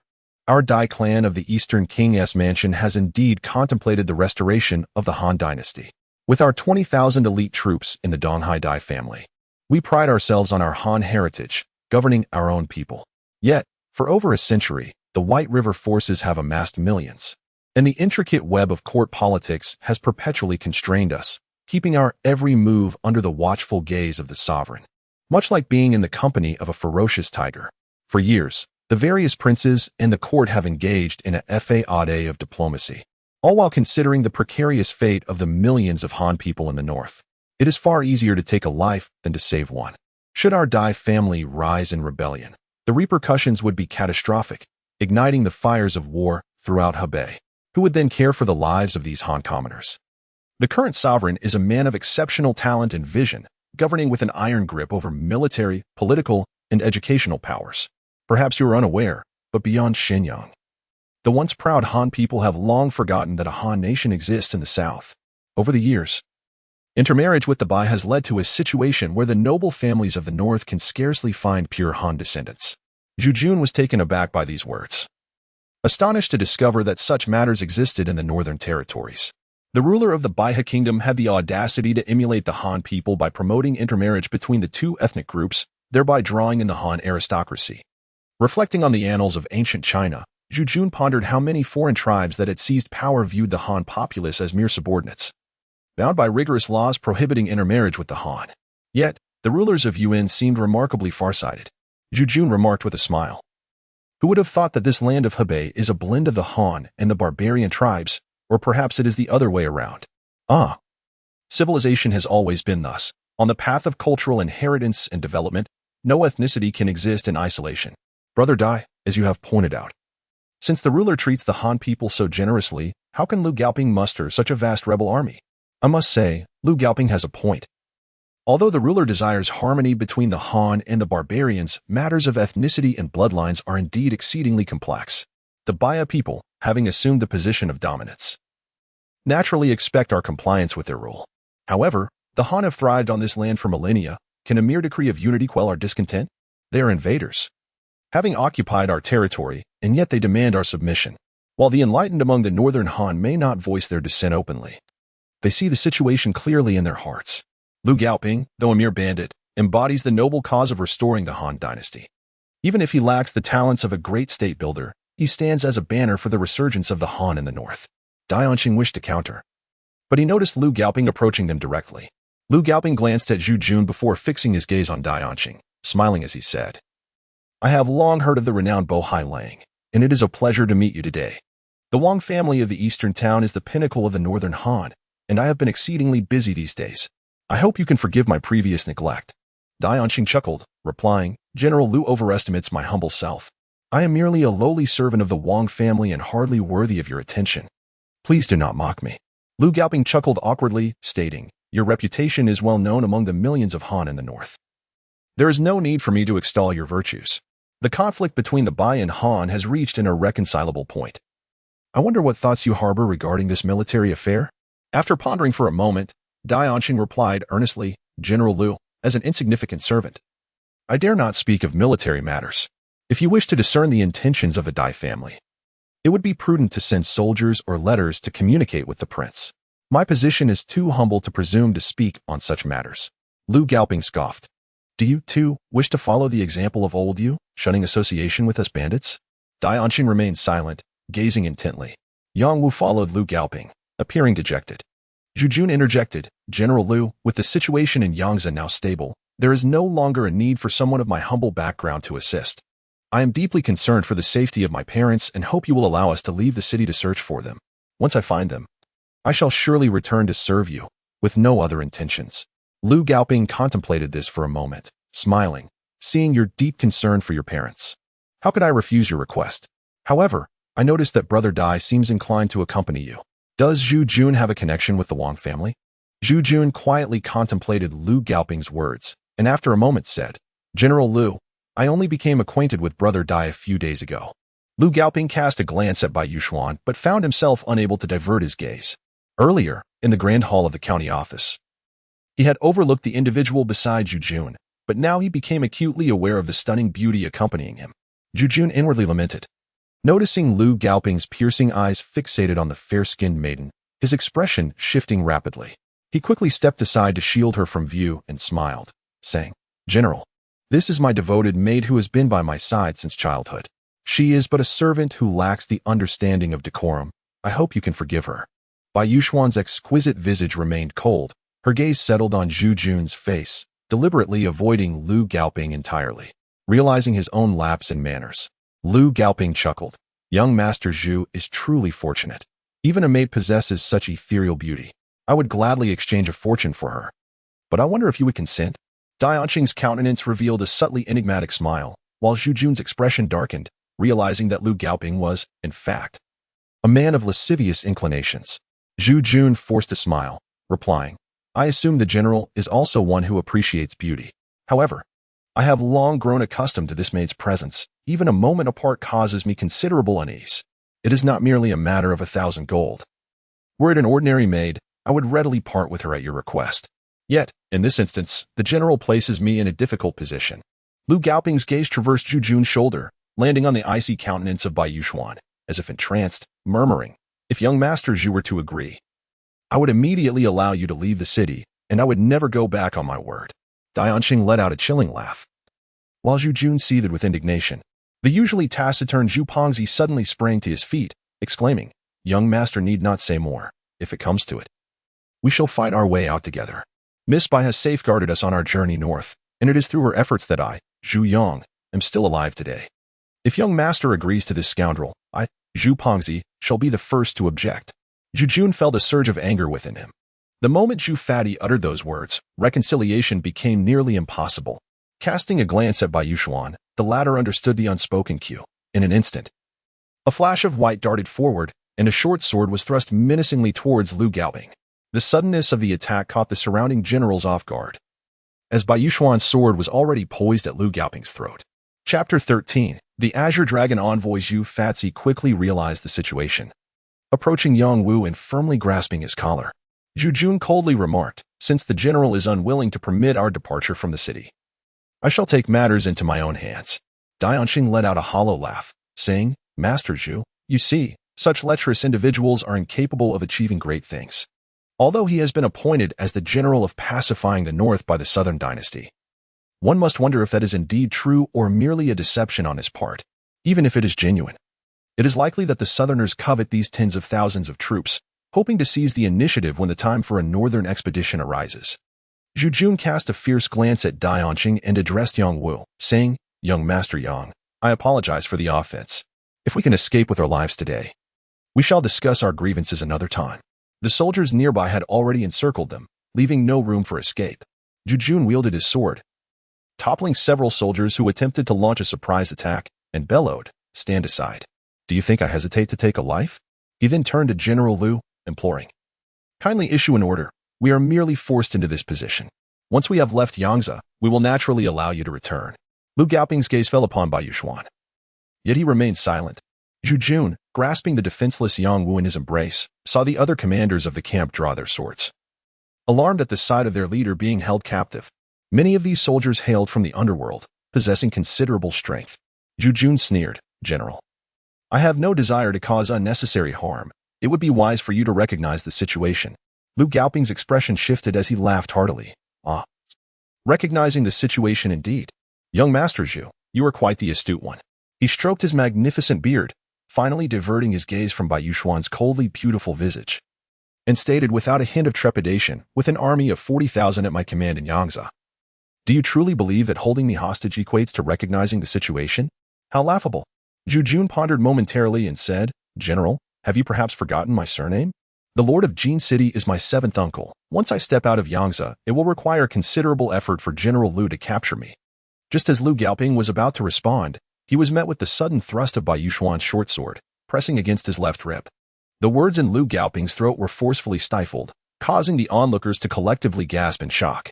Bai Yuxuan, known for her peculiar temperament, elicited a deep understanding from Zhu Fati. He dissipated his anger and chuckled awkwardly, hee. Miss Bai is quite enraged. General, if you do not give the orders soon, I fear the young master may not be able to save you. Bai Yuxuan fixed her gaze on the short sword as it slowly withdrew from Liu Gaoping's side. Her expression unwavering. Liu Gaoping turned pale, scarcely daring to breathe.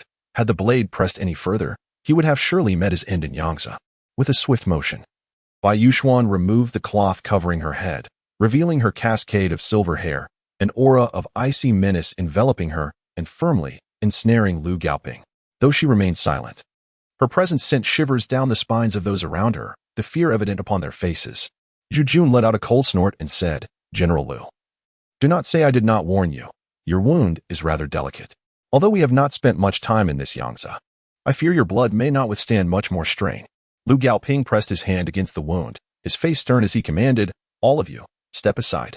I wish to see how young Master Zhu intends to escape this Taiying region. Zhu Jun led the way, while Bai Yuxuan held a short sword against Liu Gaoping's neck.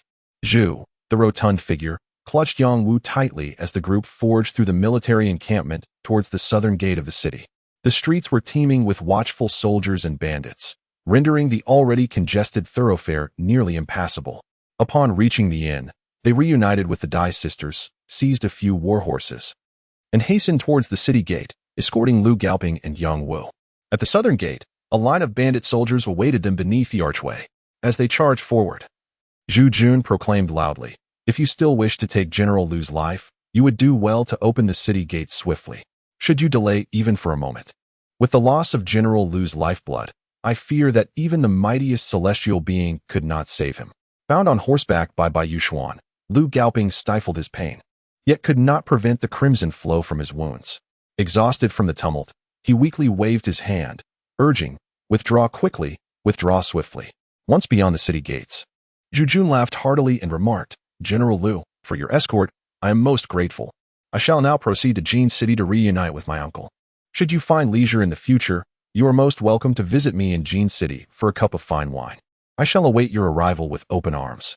Zhu Jun understood that if Liu Gaoping were to succumb to blood loss, it would be a matter of time before a few individuals hiding in the depths of the Taiying Mountains would be apprehended, necessitating a hasty escape. Thus, he instructed Bai Yuxuan to dismount Liu Gaoping. Zhu Fati, accompanied by Yang Wu, galloped rapidly into the rugged mountains. The Taiying Mountains stretch across northern territories, encompassing hundreds of miles in Hudong, with countless perilous terrains, towering peaks, and lush forests. Once one delves into the mountains, even 100,000 soldiers would find it akin to searching for a needle in the ocean, nearly impossible to capture anyone. However, Liu Gaoping's base in Pingbei was the sovereign of these mountains, intimately familiar with the treacherous paths. Fortunately, Liu Gaoping had lost considerable blood. It would take him at least 10 days to recover, if not longer. Moreover, with the uprising in Yangtze, the troops of the Yuan kingdom would soon arrive, and by then, Liu Gaoping would face significant challenges. Zhu Jun dared not linger, leading his companions hastily towards the concealed refuge of Zhu Yan at Lushiishan. Upon reaching Zhu Yan's hiding place, they found it deserted, with no trace of their elder brother to be found, as if they had never existed. Zhu Yan and his entourage of several dozen individuals vanished without a trace. Zhu Jun's thoughts raced, and he beheld a swirling cloud of yellow dust upon the mountain, as a battalion of several hundred dark-clad cavalry thundered toward him like rolling thunder. Zhu Jun yearned to turn his steed and flee, yet the canyon was too narrow, and the oncoming figures approached with great haste, leaving him no opportunity to maneuver. With a resolute bite of his teeth, Zhu Jun struck the horse's flank with a swift palm, accelerating towards the oncoming cavalry. These horsemen, clad in standard armor, were the elite heavy cavalry of the Northern Army, each bearing an expression of cold-blooded savagery. Zhu Jun dared not ponder the fate of his elder brother, A tempest of sorrow and rage surged within him. He commanded, "Xiao Bai, protect young Master Yang and the others. I shall forge a path." No sooner had he spoken than the cavalry charged forward like a tempest. With a fierce cry, Zhu Jun leapt into the air like a divine eagle, gliding towards the leading commander. The true energy within him whirled like a windmill, causing the surrounding air to howl like a blade, propelling him to the limits of his speed. The commander, adorned in gleaming armor that shielded his vital points, brandished a radiant longsword aimed directly at Zhu Jun, who soared through the air. Behind him, several cavalrymen raised heavy crossbows, unleashing a rain of arrows towards the airborne Zhu Jun. In a moment of urgency, Zhu Jun redirected his internal energy and executed a plummeting maneuver, narrowly evading the arrows. Just as he landed, several horse hooves charged towards him. Zhu Jun rolled to evade, his right elbow striking the ground, and seized upon a heavily armored warhorse. With a powerful strike, he knocked the rider to the ground and shouted to the corpulent Zhu Fatty ahead, "Fatty, retreat. Take them away." Yet, his hands were relentless, gripping the horse's neck. With a fierce embrace, he caused the steed to rear in pain, its front legs lifting off the ground in a shrill whinny. The pursuing cavalry, unable to slow their momentum, crashed into one another. The heavy cavalry, the pinnacle of martial prowess from various nations, comprised knights of exceptional skill. However, encumbered by their cumbersome armor, their movements were somewhat hindered. Zhu Jun spun his body and struck the horse's neck with all his might, and with a thunderous roar, he toppled the heavily armored steed.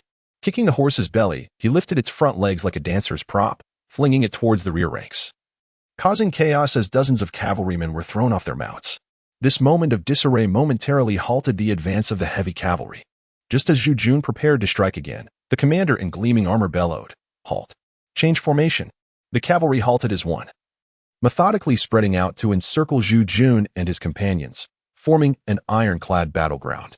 This maneuver was executed in mere moments, leaving Zhu Jun trapped in the center, forced to evade the steel blades of the knights.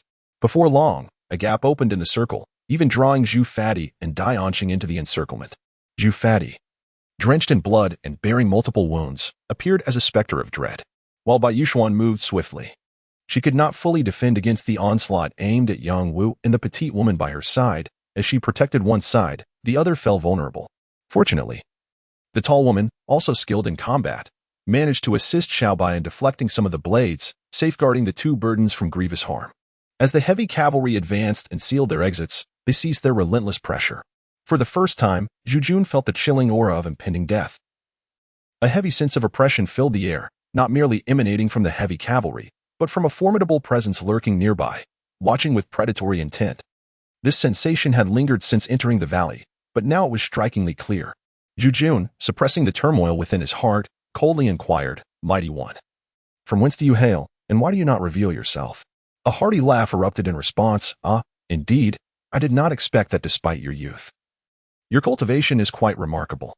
Following this laughter, an elderly man clad in azure robes glided through the air like a bat, descending gracefully from a nearby mountainside. Dianxing's expression shifted dramatically as he exclaimed, "The Azure Dragon Envoy." Chapter 14. Enduring humiliation and bearing burdens. Zhu Jun squinted his eyes, fixating intently on the Azure Dragon's left envoy. The old man in the azure robe had hair and beard as white as snow, exuding an ethereal aura. However, his pair of triangular eyes marred the impression he imparted. Hearing a voice as delicate as a jade pearl softly murmur, Zhu Jun expressed his annoyance. Once again, "It is that bothersome old man. Sister, did you not capture him last time? How has he managed to escape once more?" Zhu Jun turned to glance back, only to find the petite girl pouting with an air of dissatisfaction. Dianxing's complexion was pale as she stammered, "Miss, second miss. Do you know this Azure Dragon left envoy?" The tall woman furrowed her brows and replied, "Do not be afraid, my dear sister. Although this old man possesses formidable martial skills, he is quite foolish. If I could capture him once, I can certainly do so again. However, without my sword servant by my side, I shall need to exert a bit more effort." Zhu Jun, fully alert, resisted the immense pressure exerted by the Azure Dragon envoy. However, upon hearing the words of the young lady, beads of cold sweat began to trickle down his forehead. "Ha! Did you not expect this, Miss Dian? We meet again." The elderly figure in green, with a graceful gait, stepped into the encirclement, his flowing sleeves exuding the aura of a master of his craft. Zhu Jun pondered silently. This girl, exuding such grace and valor, was named Dai Yun. Was she perhaps the eldest daughter of the Dai family? No. Considering the Dai family's noble status in Tokyo, she ought to be addressed as a princess. Why then was she referred to as the eldest miss? Zhu Jun found himself unable to fathom the intricacies of the situation, yet he remained on guard.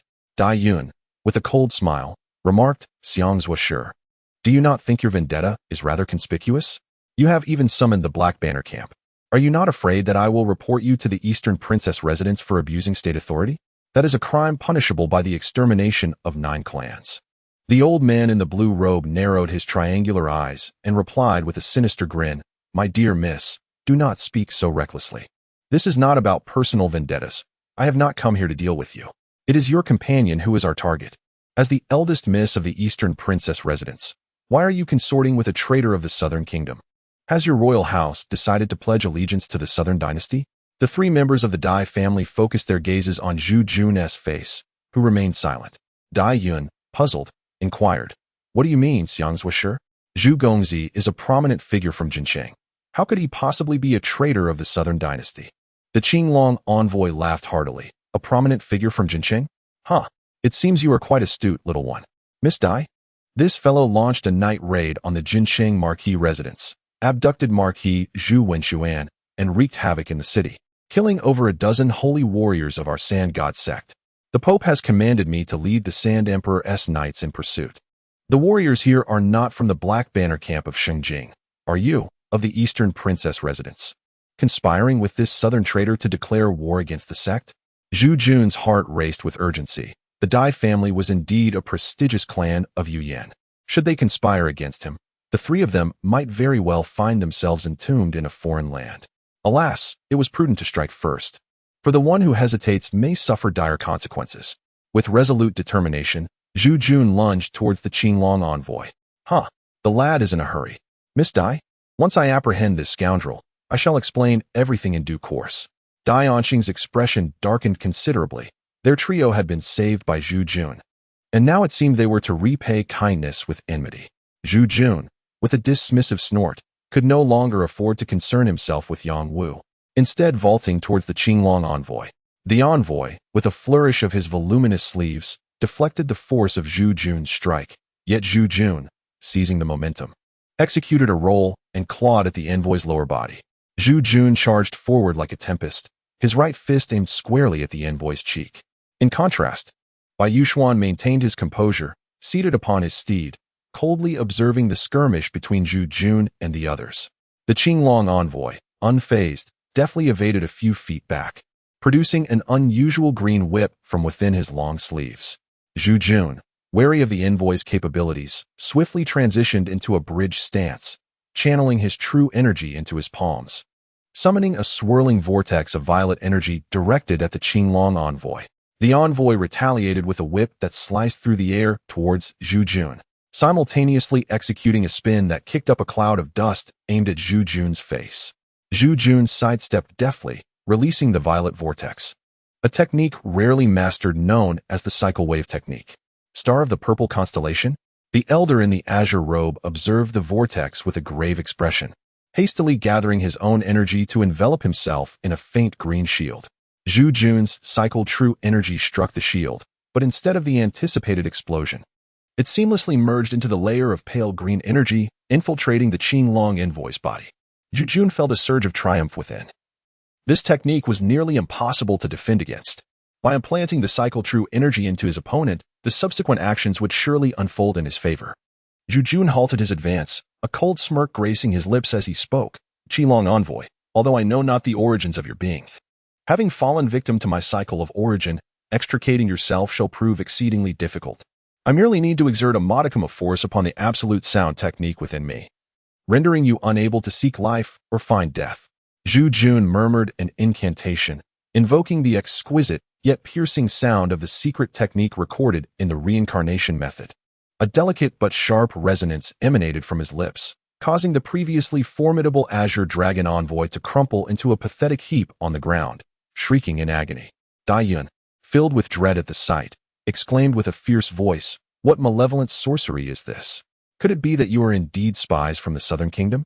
Zhu Jun, having successfully executed his scheme, felt a weight lift from his heart. The hundreds of cavalry before him were not as daunting as they appeared. With Bai Yuxuan by his side, they could carve a bloody path to freedom. He ceased his incantation and, with a sinister smile, addressed Miss Dai. Indeed, I hail from the Southern Kingdom, yet the label of spy is still open to interpretation. My father and brothers were captured by the barbarians, and I journeyed northward to rescue them. Is there truly a fault in that? Let us not forget, the three of you remain my captives. A cold smile graced Dai Yun's lips as she raised her brows, retorting, no wonder you assisted Yang Wu in murdering the magistrate of Yangtze County, thereby disrupting our northern kingdom's political landscape. Your intentions are indeed nefarious. Zhu Jun laughed heartily and said, what do you mean by malicious intent? Young Master Yang's beloved sister was killed by the barbarians, and the people of Yangtze are filled with righteous anger. If I do not take action, it is the innocent Han populace who will face the slaughter at the hands of your Yuyan officials. Miss, if you still consider yourself a Han, you should be grateful to me. Look at young Master Yang. At least he understands the significance of national righteousness. Dai Yun's expression turned icy as she retorted, do not attempt to justify your actions. You claim to assist Yang Wu in attacking the county office and slaying our Yuyan officials for the sake of a few hundred lives. Yet have you considered that in doing so, you have drawn out the notorious bandit Lu Gaoping from the Taiying Mountains? In less than a month, the land of Hebei will once again be drenched in blood, and the number of Han lives lost will surely exceed millions. At that moment, Yang Wu stepped forward. Though he was a frail scholar, the turmoil of recent days had imbued him with a certain fearlessness toward death. He raised his head and declared, so it appears that you, benefactor, are from the southern lands. There is no need for you to argue with these northern henchmen. The Zhendong Wangfu has proclaimed itself the leader of the Han in the north, yet behind the scenes, they collude with the White River barbarians. Using a facade of sweet words and heavy-handed tactics, they suppress while attempting to placate, all in an effort to secure their family's status in the north. What national righteousness? Those of the Dai surname have likely already cast their kin into the East Sea to feed the fish. Zhu Fati, with disheveled hair and tattered garments, presented himself as a wild figure, boldly proclaiming, what of the Eastern Sea clan? They are merely elevated by the foolish masses, blissfully unaware that their wealth derives from the Baiha people, oblivious to their true foundations, destined for ruin. Young master, the north is a treacherous domain. What of the Eastern Town Prince's manor, the Baiha court, and the Sand God sect? Such names suggest they are merely remnants of distant barbaric tribes. Now that Lu Gaoping has risen, the Han people across the land will surely rally in droves. These factions are engaged in a game of power, alas. The north is far less tranquil than our divine martial empire. Dai Anxing remained silent, yet Dai Yun retorted angrily, what of the northern eagle dogs?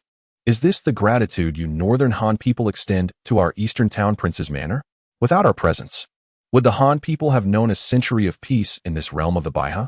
In the past, when the founder of the great Yin Empire led his troops to conquer the myriad nations of Yuyan, the northern vassal states were countless. Who could withstand the onslaught of 1,000,000 Baiha soldiers? The Baiha forces ravaged the land, leaving the Han people nearly annihilated. At that time, there was no divine martial empire south of the Hua River. The Han people were engaged in mutual slaughter, with no regard for the lives of 1,000,000 Han in Hebei.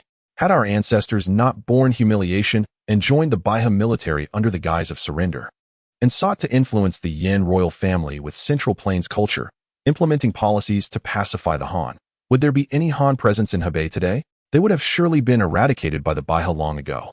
After so many years, you impoverished folk fail to show gratitude and instead insult us as Baiha's eagle dogs. Is this what you call national righteousness? Yang Wu was rendered speechless by this tirade, while Zhu Jun sneered. What a tale of bearing humiliation and heavy burdens. I see only the humiliation endured, but the burden has not been shouldered. Dai Anxing's expression shifted dramatically as Zhu Jun continued. If it is said that your Dai family surrendered to the barbarians for the sake of the 1,000,000 Han in the north, such reasoning is tenuous at best. However, after all these years, your family head has likely forgotten the wishes of your ancestors. The conflict between the Bai and Han is now irreconcilable. The Baiha have indulged in luxury in the north for a century and are no longer the frail beings they once were. While your Dai family may have saved the lives of millions of Han, they have also enslaved them for centuries. Whether this is a favor or a grievance is still up for debate. Now, as we Han seek to rise against the Baiha and reclaim the land that has nurtured our people for millennia, you steadfastly align with the barbarians. Is this the will of the Dai family? Perhaps a century ago, You were benefactors of the Han, but today, you obstruct our resurgence and have become a stumbling block in the tide of history. Politics knows no justice, and the same is true among nations. Alas, I, Zhu Yan, remain a fugitive in the north, yet here I am discussing such matters with you. Whether I am a spy from the south is for you to speculate. But you three are my captives and should contemplate how we might escape this perilous encirclement. I see that your eastern town prince's manor and the Sand God sect are also in dire straits, should you fall into the hands of these barbarians. I fear you will reap no favorable outcome. Zhu Yan scoffed, declaring, though the Azure Dragon envoy is a holy messenger of the Sand God sect, he would not dare to treat those of our eastern town prince's manor with contempt. You ought to consider your own predicament as a spy from the south. Should you be captured, you would surely face skinning and torment. I am the esteemed daughter of the eastern town prince's manor. A mere left envoy of the Sand God must seek the approval of the ruler before he can lay a hand on me. Zhu Yan erupted in hearty laughter. While Zhu Pongzi, standing nearby, chuckled, young master, you often remark that women with ample bosoms lack intelligence. This young lady seems rather naive. Even the heavy cavalry has been deployed. What does the life or death of a mere woman matter?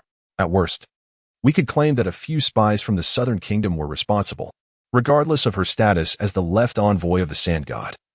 Even we commoners find ourselves in such predicaments. If she were to be killed, so be it, as long as you remain silent and I keep my lips sealed. Who would ever know who was responsible for the demise of this princess from the royal residence? Chapter 15. The Fiend of Purple Flames. Zhu Yan muttered under his breath and chuckled. Indeed, my dear fatty, you possess an extraordinary discerning eye. You have uncovered this.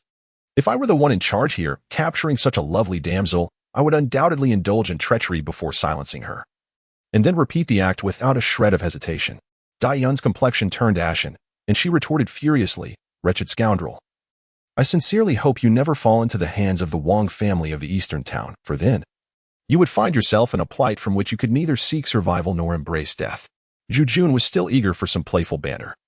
Yet he was acutely aware of the hundreds of heavily armored knights surrounding him, their watchful eyes not to be underestimated. The Azure Dragon's left envoy lay curled on the ground, motionless, prompting Zhu Yan to tread cautiously in his direction. At that moment, the leader of the cavalry clad in resplendent armor bellowed, "Draw your arrows." Following a cacophony of clattering sounds, the heavy cavalrymen sat firmly upon their steeds, each brandishing a steel crossbow aimed menacingly at the gathering in their midst. Zhu Pongzi was drenched in cold sweat and exclaimed, "Young master, we have truly stirred up a great trouble. With so many soldiers, one would be soft-hearted even in the act of slaying."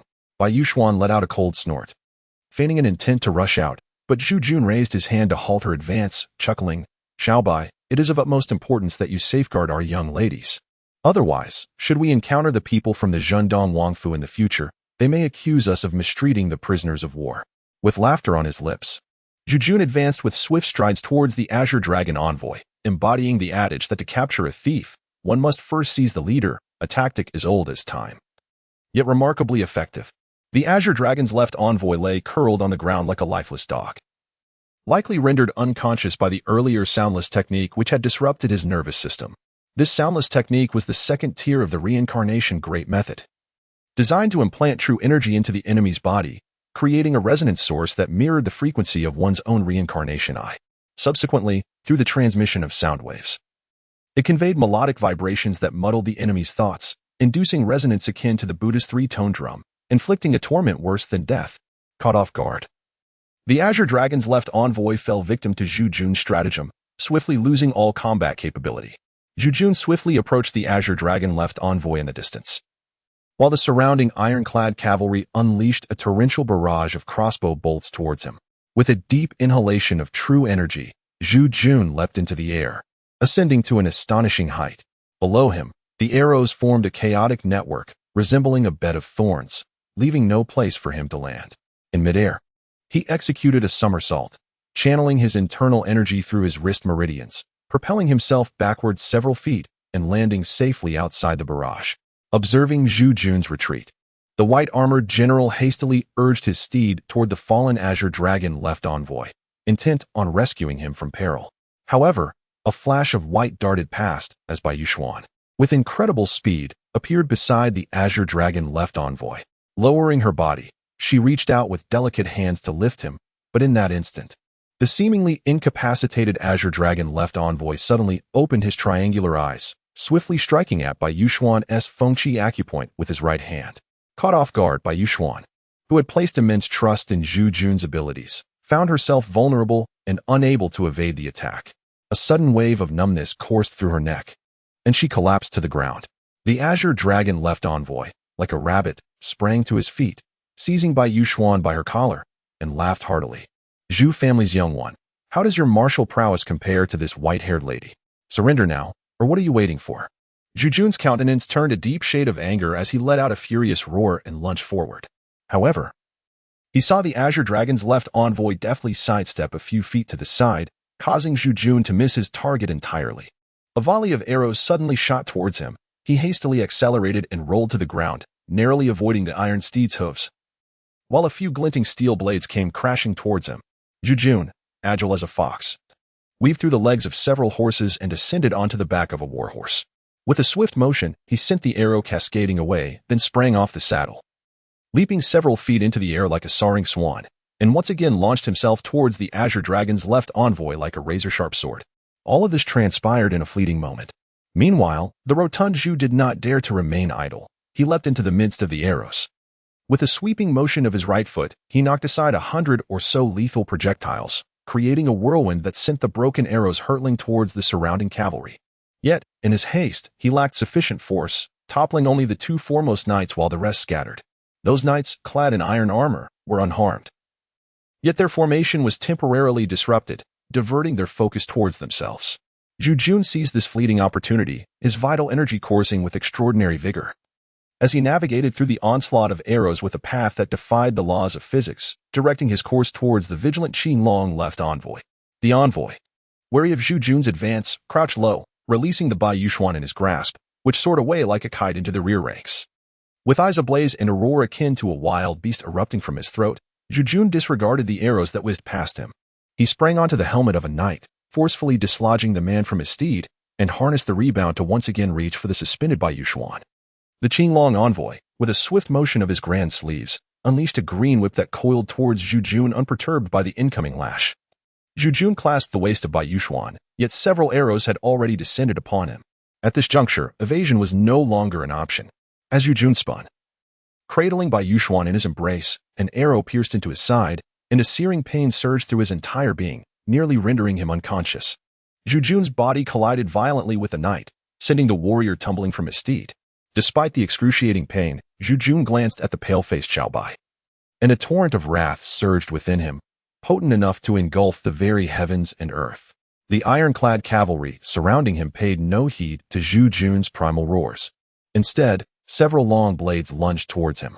In haste, Zhu Jun seized the reins and yanked them fiercely. The warhorse, stung by the sudden pain, sharply turned its head, causing the armor on its neck to deflect several steel blades. However, Zhu Jun's broad back bore the brunt, receiving a deep gash that felt as if his spine had been severed, and an overwhelming surge of vital energy rushed towards the acupoint at his lower back. Zhu Jun swiftly embraced Bai Yuxuan, tumbling down from the horse's back. He stifled the pain radiating from his wounded back, his legs thrashing wildly against the horse's hindquarters, akin to a swan descending upon still waters. The lacerations on his back, inflicted by gravel and sand, left a crimson trail upon the earth. Zhu Jun felt as though he were a skateboard gliding across a rugged path. After a strenuous effort to escape the throng of warhorses, he deftly flipped himself upright, cradling Bai Yuxuan's delicate form in his arms. Only then did the excruciating pain in his back become apparent, twisting his face in agony, as beads of cold sweat trickled down onto Bai Yuxuan's cherubic visage. Zhu Jun bellowed, "Fatty, return. Allow me to vanquish these brutes." Zhu Pongzi, initially trembling in the inner circle alongside the white-armored knight, upon hearing Zhu Jun's urgent call, hastily attempted a feigned maneuver to extricate himself. However, the knight swiftly struck, delivering a deep cut to his left elbow, severing a chunk of flesh. Ignoring the pain that surged through him, Zhu Pongzi took a swift step back, distancing himself by several feet, and hurriedly retreated to Zhu Jun's side. Zhu Jun entrusted Bai Yuxuan to Zhu Pongzi, hastily tying his disheveled hair into a rough knot and stuffing it into the tattered folds of his garment. The flames of fury blazed in his eyes as he turned to Zhu Pongzi with solemnity, saying, "Pongzi, ensure the safety of Xiaobai and seize the opportunity to escape swiftly." Today, we shall inevitably witness a bloody confrontation. Throughout our acquaintance, I have never asked anything of you. All I require is for you to protect Xiao Bai and ensure his safe departure. Once I have dealt with this wretched Qinlong matter, I shall seek you out again." Zhu Pongzi forced a smile and said, "Young master, if you were to perish, what meaning would my existence hold?" The young lady possesses exceptional skills. She was merely caught off guard for a moment. "Allow me to protect you, and I shall lift the restrictions placed upon her. Then we shall unleash our fury together." Zhu Jun fastened the hood around Bai Yuxuan's neck, tearing 2 strips of fabric from his own garment to plug her ears, subsequently securing the hood tightly. Upon completing these actions, the vital energy within him surged violently, prompting a forceful cough that expelled a mouthful of blood. Zhu Jun's complexion turned ashen as he sternly commanded, "Quickly, cover your ears." With a swift motion, he pushed aside Zhu Panzai, his entire being engulfed in a fiery aura of violet energy that distorted his form. Zhu Pongzi swiftly fashioned a makeshift earplug from 2 strips of cloth he tore from his own garment, and with a determined grip, he lifted Bai Yuxuan from the ground and retreated. Dai Anqing and the others, witnessing Zhu Jun's desperate attempt to rescue Bai Yuxuan from the jaws of danger, found themselves grievously injured and wished to assist, but were met with Dai Yun's cold glare, which sent them back in trepidation. In the midst of the fray, Dai Yun stood firm with her younger sister, observing Zhu Jun's perilous struggle with an unyielding demeanor, forbidding Dai Anqing from intervening. Yang Wu, witnessing the scene, felt a surge of indignation but was restrained by fear. The formidable influence of the Wang family of Jindong had deeply imprinted itself within the hearts and souls of the Han people in the northern territories. Zhu Jun felt as though his body was being consumed by the surging energy within, causing his consciousness to blur. The world before him gradually became indistinct. The dark cavalry morphed into the malevolent spirits of the underworld, while the knight clad in resplendent armor transformed into the relentless specter of the white impermanence. The triangular-eyed azure dragon left envoy took on the visage of the grim-faced judge of the dead. Zhu Jun shook his head, which felt as though it might split apart, narrowing his eyes to fixate on the hellish fiends before him. A palpable malevolence surged forth from his being, igniting the air around him and setting his garments ablaze. From a distance, he appeared as a demonic figure enveloped in purple flames. Chapter 16. The tragic PhD student Zhu Jun felt as though his very soul were on the verge of separating from his corporeal form. As scorching waves of heat stirred the ground, sending clouds of yellow sand swirling and howling into the air, Zhu Fati, witnessing Zhu Jun's transformation, was rendered utterly speechless, until a sudden recollection of Zhu Jun's warning prompted him to tighten the cloth within his ears once more. A violet haze began to spread with the rising gusts, while the armored warhorse beneath him grew restless, roaring in disquiet. The white-armored cavalry commander, his expression grave, commanded, "Form ranks." Hundreds of iron-clad riders wrestled with their steeds, gradually pressing back into formation. At that moment, the previously ethereal figure of Zhu Jun trembled, lifting his head to the heavens like a celestial wolf on a moonlit night. A piercing, resonant tone erupted from his mouth, spreading outward as if it were a tangible force. The left envoy of the Azure Dragon, witnessing Zhu Jun's transformation, was already inclined to flee, his body gliding away like a fleeting swan. Yet, he was no match for the swiftness of sound waves. An instinctive tremor, profound and penetrating, surged into his mind. The meridians within him were forcibly contorted into rippling waves, as torrents of uncontrollable vital energy violently surged against his consciousness, each wave more powerful than the last, threatening to burst forth from his being. The technique of absolute sound was shattered and subsequently ascended to the 3rd tier of the cycle of rebirth, the demonic sound of rebirth.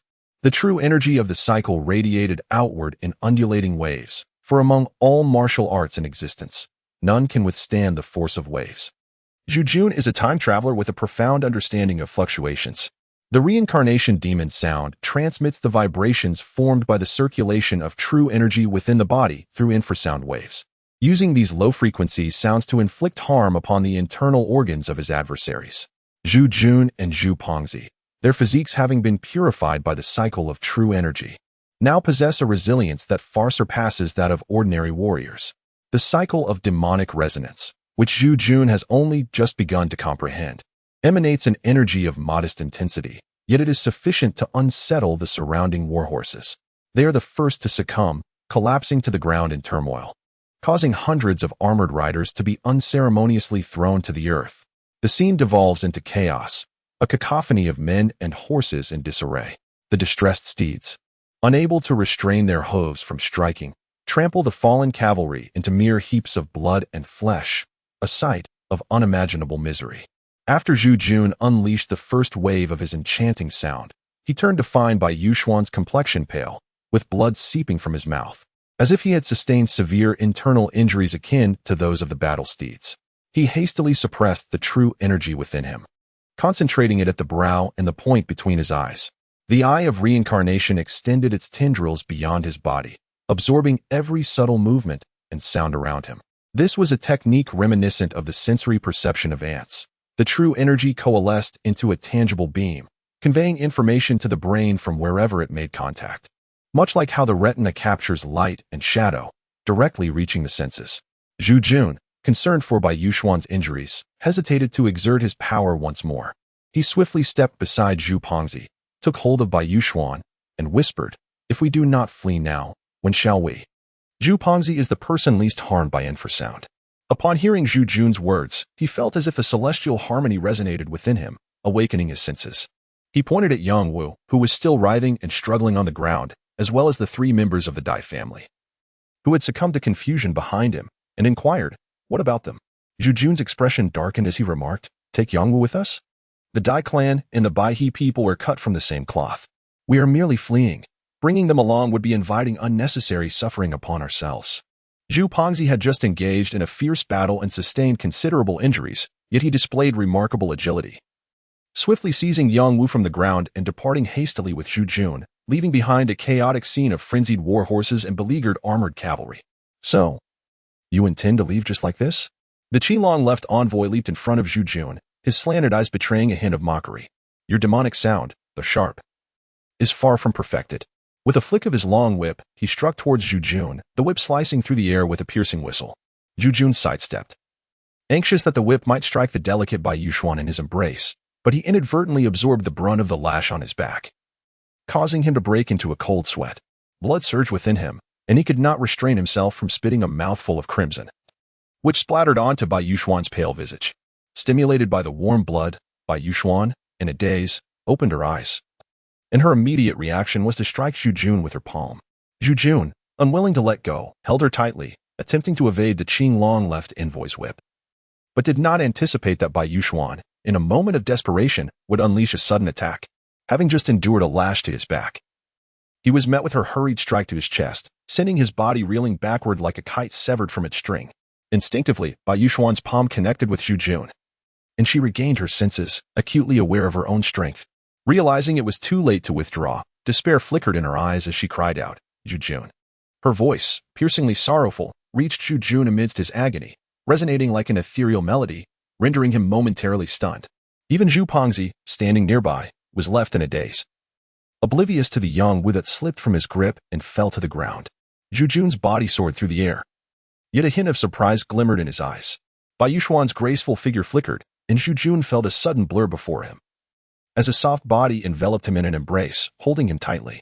A familiar fragrance invaded his senses. "Alas, I cannot shed tears, otherwise I would surely move you to tears." Bai Yuxuan's delicate face turned pale, her lips parted slightly, yet she uttered such a perplexing statement. Zhu Jun, caught between laughter and tears, wryly remarked, "At last, you have spoken. I thought you intended to play the role of the white-haired girl for a lifetime, perpetually wearing a cold expression and remaining silent, as if I owed you a debt." Bai Yuxuan let out a soft laugh, akin to the sudden blooming of the Adumbra, causing all other flowers to pale in comparison. Zhu Jun gazed in awe, his mouth watering as he murmured, "I once believed you to be a spirit of the mountains, and it appears my intuition was correct. Your smile is so enchanting, it bewilders my very soul, leaving me unable to find peace." Bai Yuxuan responded with a gentle smile, saying, "Do not attempt to charm me with mere flattery. I am well aware of the myriad sweet words you possess. After all, you are just an undergraduate, while I hold a doctorate. The knowledge I have acquired far surpasses what you have yet to learn." Upon hearing this, Zhu Jun felt as though he had been struck by a thunderbolt, his face transforming into a canvas of vibrant hues, a tempest of emotions swirling within him. His breath caught in his chest, nearly rendering him breathless, as his eyes widened in disbelief, reflecting an expression of utter astonishment. Bai Yuxuan, with a slight furrow in her brow, chuckled softly and said, "Look at that silly expression of yours. Have you truly forgotten me?" With a sudden and anguished cry, Zhu Jun forcefully cast Bai Yuxuan to the ground, retreating a few steps like a startled rabbit, murmuring to himself in disbelief. Bai Yuxuan, having been unceremoniously thrown down, felt a sharp pain in his rear and sprang to his feet, seizing Zhu Jun by the left ear in a fit of indignation. "You wretched boy," he exclaimed. "I have struggled within this frail vessel for decades, and at long last, I find you to converse with. Yet, you treat me in such a manner. Just wait, for I shall flay your skin and strip your sinews." Zhu Jun's face darkened, and he murmured, "Who exactly are you? I had always believed you to be merely the ancient serpent spirit residing in Mangdang Mountain. You have wronged me once, and I chose not to hold it against you, thinking to show you the world since you seemed so solitary and desolate. But truly, who are you? What is this talk of undergraduates and doctoral candidates? What do those even signify?" Bai Yuxuan laughed heartily, her laughter resonating like a bittersweet melody, yet her eyes betrayed a drought of tears. Her delicate features trembled slightly as she spoke. "Zhu Jun, could it be that you truly do not remember me? The East Lake's falling geese. The swimming pool at the lake's heart. Do those memories elude you?" Zhu Jun let out a bitter laugh, his heart ablaze with unparalleled excitement. He sprang to his feet, shaking off Bai Yuxuan's delicate hand, and gently cradled her small face in his palms, meticulously examining her features, as if he wished to etch every line and every cell of her visage into his memory. Zhu Jun's hands trembled as he fixed his gaze upon Bai Yuxuan's eyes, uttering each word with deliberate care. "Xiao Bai, you are not deceiving me, are you? How do you possess this knowledge? Could it be that you truly traverse time alongside me?" Bai Yuxuan's expression shifted numerous times, and after a prolonged hesitation, he finally replied, "Zhu Jun, perhaps you genuinely do not recall. In any case, it is for the best, sparing you the trouble of seeking me out in despair in the future." Zhu Jun's heart ignited with fury as he grasped Bai Yuxuan's delicate face and vigorously rubbed it, exclaiming in anger, "Do not deceive me with your tricks. Who exactly are you? If you are a celestial being, swiftly return me to where I belong. I am struggling in this wretched place, where neither heaven nor earth offers me solace. I initially believed I had found myself in a wealthy household, destined to live as a dandy for eternity, only to find myself entangled in the underworld, and worse yet, branded a traitor to my country. I married a wife, and now we are separated by 1,000 miles, with no word from her. Are you not a deity? Then return me at once. My elderly parents await my wages to sustain them, and I curse my misfortune. Who could possibly endure a fate more dreadful than mine?" Zhu Jun, having vented his frustrations, sank helplessly to the ground, gasping for breath. Bai Yuxuan waited patiently for Zhu Jun to exhaust his fury before softly remarking, "Do you think I desired this? Had you not been such a novice, unable to withstand even the modest turbulence stirred by that speedboat, I would not have leaped into the water to save you. If not for your rescue, I would not have been ensnared by the lake's undercurrents and drawn into this temporal whirlpool. You traverse time as a wealthy scion, whereas I, since the moment I awoke, not a single day has passed without the torment of nightmares." Bai Yuxuan's expression grew increasingly agitated, his tone quickening. "Do you have any idea how I have endured these years? Upon opening my eyes, I found myself transformed into a serpent, an enormous, formidable snake, exhaling a purple mist. Initially, I thought I had become Bai Suzhen. Can you believe that when I regained consciousness, I was surrounded by corpses, countless bodies? They had been corroded into mere skeletal remains by the toxic fog I exhaled, leaving behind pools of putrid blood. I was once an associate professor in the Chinese department at Wu University, only to find myself metamorphosed into a giant snake. I subsisted on raw flesh, languishing in the Mangdang Mountains for centuries, until you shattered the 1,000-soul lock binding that serpent demon, allowing me to transform back into human form." Zhu Jun was left utterly astonished, gazing at Bai Yuxuan with a mix of admiration and pity, murmuring, "You are, indeed, more tragic than I. At the very least, I had the opportunity to revel in the life of a lavish dandy for a few days, indulging in the decadence I had never experienced before.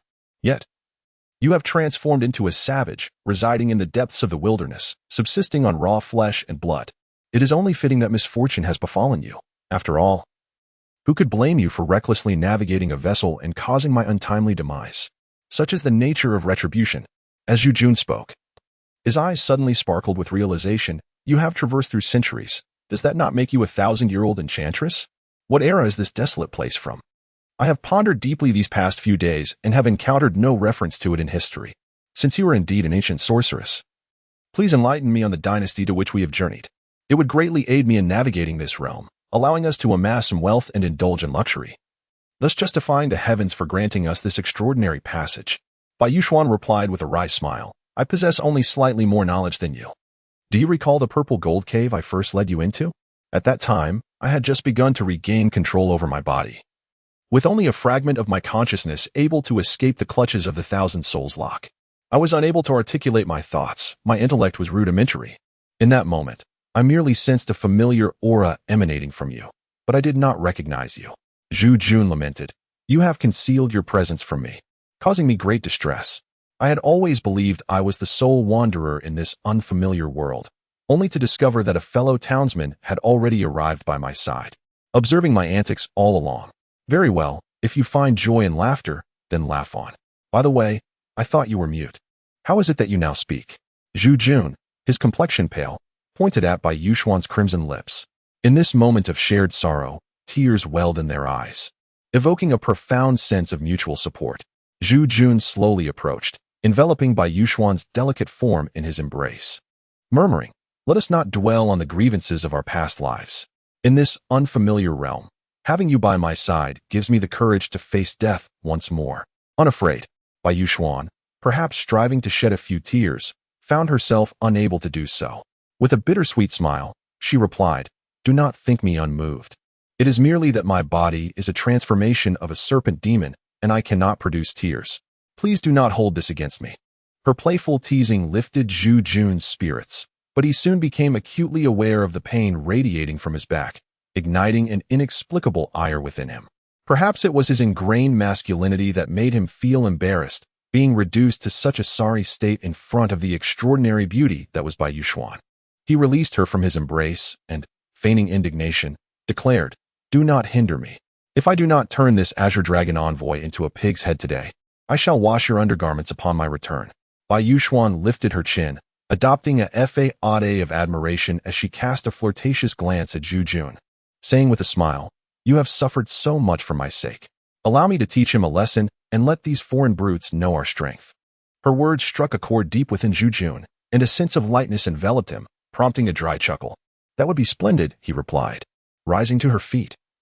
Her brows furrowed in determination. Bai Yuxuan fixed her gaze upon the azure dragon envoy and coldly stated, Just now, you feigned death to ambush me, and I fell for it. Now, whatever manner of demise you seek, I shall gladly facilitate. Zhu Pengzi helped Yang Wu to his feet, instinctively distancing himself from Bai Yuxuan by several feet. It was only then that he mustered the courage to tend to Zhu Jun's wounds, his hands trembling slightly. Unable to restrain himself, he murmured, Young master, is Miss Bai truly the white serpent from Mangdang Mountain? What shall we do? I have heard that spirits tend to absorb the essence of humans. Given the passionate affair between you and Miss Bai, do take care not to be drained of your vitality. At that moment, Bai Yuxuan turned and shot a glare at Zhu Pengzi, then chuckled, Pengzi, are you so frightened of me? I noticed that your delightful wife also bears the semblance of a fox spirit, yet you have grown as corpulent as a pig. Were it not for Zhu Jun's assistance, you would still be resembling that pig-headed figure. I find it rather curious. Don't you feel exhausted when you and your wife engage in your activities? Where has Zhu Peng encountered such an extraordinary woman? He breaks into a cold sweat, yet paradoxically feels a profound sense of intimacy. Zhu Jun chuckled awkwardly to himself. In his era, girls as open-minded as Bai Yuxuan were abundant, and discussions of romantic entanglements were a daily occurrence for both genders. It was indeed shocking for these ancient individuals to encounter a stunning woman publicly jesting about a man's intimate affairs. Bai Yuxuan shot a glare at Zhu Jun and remarked, Do not laugh too readily. Consider the name you have given me, little Bai. It seems you are the true little Bai here. Once I have dealt with this old fool, I shall return to settle the score with you. Zhu Pengzi exclaimed, What a disgraceful conduct, young master. Are you not going to take action? If left unchecked for 3 days, she will surely ascend to the roof and cause trouble. Where is your authority as a husband, young master? Zhu Jun delivered a swift kick to Zhu Pengzi's rear, inadvertently aggravating his back wound, causing his aged visage to contort in pain. In haste, Zhu Pengzi tore a strip of cloth from his undergarments to bind Zhu Jun's injury. Bai Yuxuan, with a nimble leap, darted forth like a specter, heading directly toward the left envoy of the Azure Dragon. The surrounding cavalrymen struggled on the ground. Some, possessing noteworthy agility, attempted to assist the left envoy against the foes, only to be effortlessly tossed aside by Bai Yuxuan as if he were an eagle carrying a chick. The enigmatic and elusive lightness of Bai Yuxuan's movements left Zhu Jun in silent admiration. In the blink of an eye, Bai Yuxuan had reached the left envoy, his right palm emanating a silvery gleam as it swiftly descended upon him. The left envoy, not to be underestimated, waved his sleeves, summoning a green long whip that whistled through the air towards Bai Yuxuan's hand. Undeterred by the approaching whip, Bai Yuxuan launched his palm at the left envoy. Sensing the formidable prowess of Bai Yuxuan, the left envoy promptly crouched, only for yet another identical long whip to emerge from his left sleeve, intertwining with the first to ensnare Bai Yuxuan's jade-like hand. Bai Yuxuan retracted his right palm with urgency, and in a flash, the onlookers perceived a fleeting blur. The next moment, the left envoy was sent hurtling backward as if severed from his tether, leaving everyone bewildered as to the technique Bai Yuxuan had employed to achieve such a decisive victory. Coming to a halt, Bai Yuxuan remarked with a smile, "In the realm of martial arts, nothing is unbreakable, only speed is invincible. The fire cloud evil god does not deceive me." Zhu Jun chimed in with a cheerful tone. Indeed, indeed. When a beauty makes her move, she can effortlessly conquer all." Bai Yuxuan brushed off the dust from her hands and, with a dismissive smile, replied, "The rest is for you. I have grown weary of the game, my dear." Zhu Jun hurriedly instructed Zhu Panzai to bandage his wounds, and with a limp, he made his way to the center. Glancing at the fallen Azure Dragon left envoy, he chuckled. Since a beauty has extended an invitation, undertaking some labor is indeed worthwhile. Zhu Pengzi cast a disdainful glance, yet dared not utter a word. The left envoy of the Azure Dragon, his countenance darkening, suddenly sprang to his feet and lunged towards Zhu Pengzi, who was engaged in furtive actions. The attack was swift and unexpected, prompting Zhu Pengzi to evade hastily. However, the left envoy executed a feigned strike, his left hand reaching for the prostrate Yang Wu, while a sinister smile crept onto his lips. "What a pair of shameless dogs," he taunted, seeking the life of this young man. "Surrender willingly if you desire to avoid dire consequences." Zhu, in a fit of rage, realized that the old man had audaciously abducted Yang Wu right under his nose, leaving him feeling utterly humiliated. With a thunderous roar, he lunged towards the Azure Dragon's left envoy. Zhu was no slouch in martial arts. His shattered gold fist stirred the air with a fierce wind, reverberating like a thunderclap. The Azure Dragon's left envoy, with one hand clutching the unconscious Yang Wu, engaged Zhu in a fierce struggle, demonstrating remarkable composure despite having sustained a blow from Bai Yuxuan. Zhu the Fatty unleashed a flurry of powerful punches, each strike more ferocious than the last.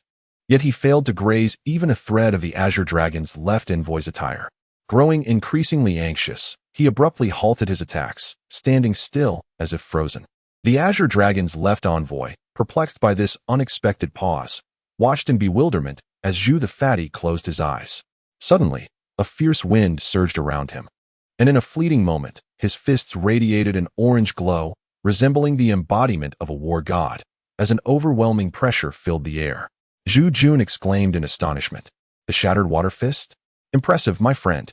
Your progress has been remarkably swift." Zhu Pengzi seemed to have severed all ties with the outside world. His fists bent at the elbows, he propelled himself forward like a cheetah towards the left envoy of the Qinglong. The air tore apart with a sharp, piercing whistle that stung the ears. The left envoy of the Qinglong felt as if his entire being was ensnared, and although he yearned to evade, his feet felt as though they were weighed down by lead, rendering him immobile. A fist, as large as a wok, hurtled towards him with relentless force. Zhu Pengzi's fist surged like thunder as he struck towards the Azure Dragon's left envoy. Suddenly, a flash of crimson light pierced his vision. Instinctively, the onlookers closed their eyes. And when they reopened them, they beheld the Azure Dragon's left envoy with his white beard billowing wildly, his face contorted in agony, and his bones crackling ominously, transforming in an instant into a vibrant crimson apparition. Zhu Pengzi felt as if his fist struck a mass of raging flames, the searing heat seemingly intent on melting his entire hand. A sense of despair enveloped him. It was too late to withdraw his blow, and his fist found no point of resistance. His body lurched forward violently, the intense heat nearly roasting him alive. With a cry of anguish, he succumbed to unconsciousness. "Stop," came a voice, cool and commanding, as Dian rushed in like a fledgling swallow. In her hand, she wielded a peculiar bamboo segment, about half a foot in length, bent into the shape of a small bow and shimmering in vibrant green. Diane opened one end of the bamboo, and a beam of emerald light illuminated the crimson figure of the Azure Dragon's left envoy. A hissing sound echoed as the radiant red light surrounding the envoy began to dim gradually. The green light emanating from the bamboo enveloped the envoy's illusory form, akin to the reaction of concentrated acid poured into clear water, producing wisps of azure smoke. Zhu Jun and the other individuals stared in astonishment, while Bai Yuxuan wore a puzzled expression. After the azure smoke dissipated, Dai Yun wiped the sweat from her brow and, with a heavy tone, remarked, "Your friend has been scorched by the searing flames. Alas, his life may be in jeopardy, and he requires prompt medical attention." Zhu Jun glanced at Zhu Pengzi, only to find him completely stripped of clothing, his body seemingly scorched by ethereal flames. His hair was entirely gone, and his skin was marred by grotesque welts that twisted and contorted, resembling a vengeful spirit engulfed in fiery torment. Zhu Jun was struck with a profound sense of horror, his heart aching as if it were being sliced by a knife. He approached step by step, having just moments ago rejoiced in the advancement of his subordinate, who was also a brother, Zhu Yan, in the art of the shattered water fist. Yet, in this moment, he found himself ensnared in a predicament of life and death. Zhu Jun trembled all over, his hands, caked with dirt and grime, quivered as he attempted to reach out and caress Zhu Pengzi's face, now marred by the cruel flames. Diane swiftly pushed him away, narrowing her eyes as she whispered, "Do not touch him. It is imperative that you do not. To lay a hand upon him now would be to bring him harm. He has been injured by the Xian Yang True Fire, and only the Jing Hai Tian Sui of our Dai family possesses the ability to heal him." Zhu Jun exclaimed anxiously, "Why aren't you hastening to tend to his wounds?" Dai Yun retorted with a cold laugh. "Do you think that the Jing Hai Tian Sui is so easily acquired? Tend to his injuries? Why should I? He is neither kin to me nor has he been harmed by my hand. Do not forget, you yourself just declared that we are foes, not friends." As Diane spoke, she discreetly opened the other end of the bamboo segment, from which a swirling emerald mist began to spill forth, gradually enveloping Zhu Jun's face. Stunned, Zhu Jun pondered, "What is this? Magic? Celestial arts?" Chapter 18. The Dai sisters Zhu Pengzi, his visage marred by burns, was gradually enveloped by a gossamer veil of green mist, resembling a delicate layer of emerald silk, evoking an eerie sensation. Zhu Jun murmured, "Is this what you refer to as the Jing'ai celestial essence?" Diane curled her lips in disdain and replied, "This is merely green luo miasma. The Jing'ai celestial essence can only be found in the secret treasury of our East Town Wangfu. It is an exquisite remedy for various forms of true energy burns." Zhu Jun and Bai Yuxuan exchanged glances, their expressions rather peculiar. Dai Yun, with a cold demeanor and a slight furrow in her brow, remarked, "This old ghost Xiang has even brought out the Xian Yang festival of His Holiness the Pope. It seems you have deeply offended the divine sect." Zhu Jun inquired, "What is it? The Xian Yang festival? Who exactly is this old man? It seems you are quite familiar with him." The left envoy of the Green Dragon sat on the ground, his slanted eyes fixated on Zhu Jun and his companions, brimming with malice. Bai Yuxuan scoffed, "What are you staring at? Resorting to underhanded tactics when you can't win, it seems you are not of noble character either. Beware, for I might just gouge out your eyes." Zhu Jun gazed at the slightly upturned lips of Bai Yuxuan and chuckled wryly, "Are you truly a doctoral student? You appear more like someone from the post-90s generation." Without waiting for Bai Yuxuan to respond, Zhu Jun seized the collar of the Azure Dragon envoy, a sinister smile playing upon his lips. "Old man, let me remind you, we are indeed spies from the southern lands. Slaying a barbarian from the north will be regarded as a service to the nation. How long have you been lying in ambush here? Have you seen my elder brother, Zhu Yan? It would be prudent for you to divulge the truth." Diane began to rummage through the old man's belongings, and after a brief search, she produced a palm-sized, fiery red orb from his bosom, a smile illuminating her face. "Old man, you used this object to injure the sword slave last time, did you not? Since it has now fallen into my hands, consider it a means of avenging the sword slave." The old man's face turned ashen. His lips pressed tightly together, refusing to utter a word. Zhu Jun executed a deft maneuver, dislocating the man's left hand with a swift motion.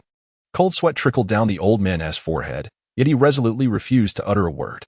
Diane chuckled, remarking, "Those from the divine sect are not easily coerced into revealing secrets, especially when it concerns the illustrious Xiangzhua." Zhu Jun cast a puzzled glance at Dai Yun, then smiled gently and said, "What is there to find difficult? I possess a most entertaining method, far surpassing the likes of the tiger bench and chilly water by countless degrees." It has been quite some time since I last indulged in it, and today seems the perfect occasion to put it into practice. Bai Yuxuan leaned closer, shooting a glare at Dai Yun, and said to Zhu Jun with a grin, "What is this delightful amusement? Pray, allow me to witness it." Zhu Jun smiled wickedly and whispered, "Let us sever this old man's limbs and encase him in a jar, transforming him into a grotesque delicacy, to be discarded in this desolate place, allowing him to perish in solitude. Who knows if the disciples of the Sand God sect will ever uncover this jar? What do you think? Isn't it amusing?" Bai Yuxuan scoffed. "What is amusing about that? Once you have severed his limbs, he will have long succumbed to unconsciousness. How could he possibly scream in agony?" Nearby, the Dai sisters turned pale at this conversation.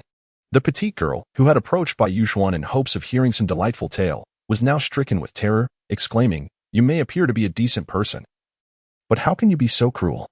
Zhu Jun chuckled. "You say I am malicious. Well played, little Bai." However, he was met with a fierce glare from Bai Yuxuan, prompting him to quickly adjust his demeanor and chuckle. "Miss Bai, why don't you enlighten them on what a truly nefarious scheme entails?" Bai Yuxuan feigned deep contemplation for a moment, and then her eyes sparkled with mischief as she remarked, "One could simply fill a jar with syrupy water and scatter some around. I dare say the ants of Taihang Mountain would be compelled to relocate." The petite girl shivered slightly, and a wave of goosebumps spread through the crowd. Zhu Jun, not waiting for her response, laughed. "What is this? Miss, do you perhaps have an even more entertaining idea? By the way, what is your name? I have held you captive for so long and yet remain unaware of your identity. You all are rather ungracious, after all these days of captivity. Not a single one of you has introduced yourselves. Do share your name, for I never apprehend nameless individuals." The petite girl pouted in discontent, retorting, "With that ghastly appearance, you dare to call yourself a master before me? You must be blind." Zhu Jun feigned anger, his fierce grimace accentuated by the bloodstains on his face, rendering him rather terrifying, reminiscent of a malevolent specter.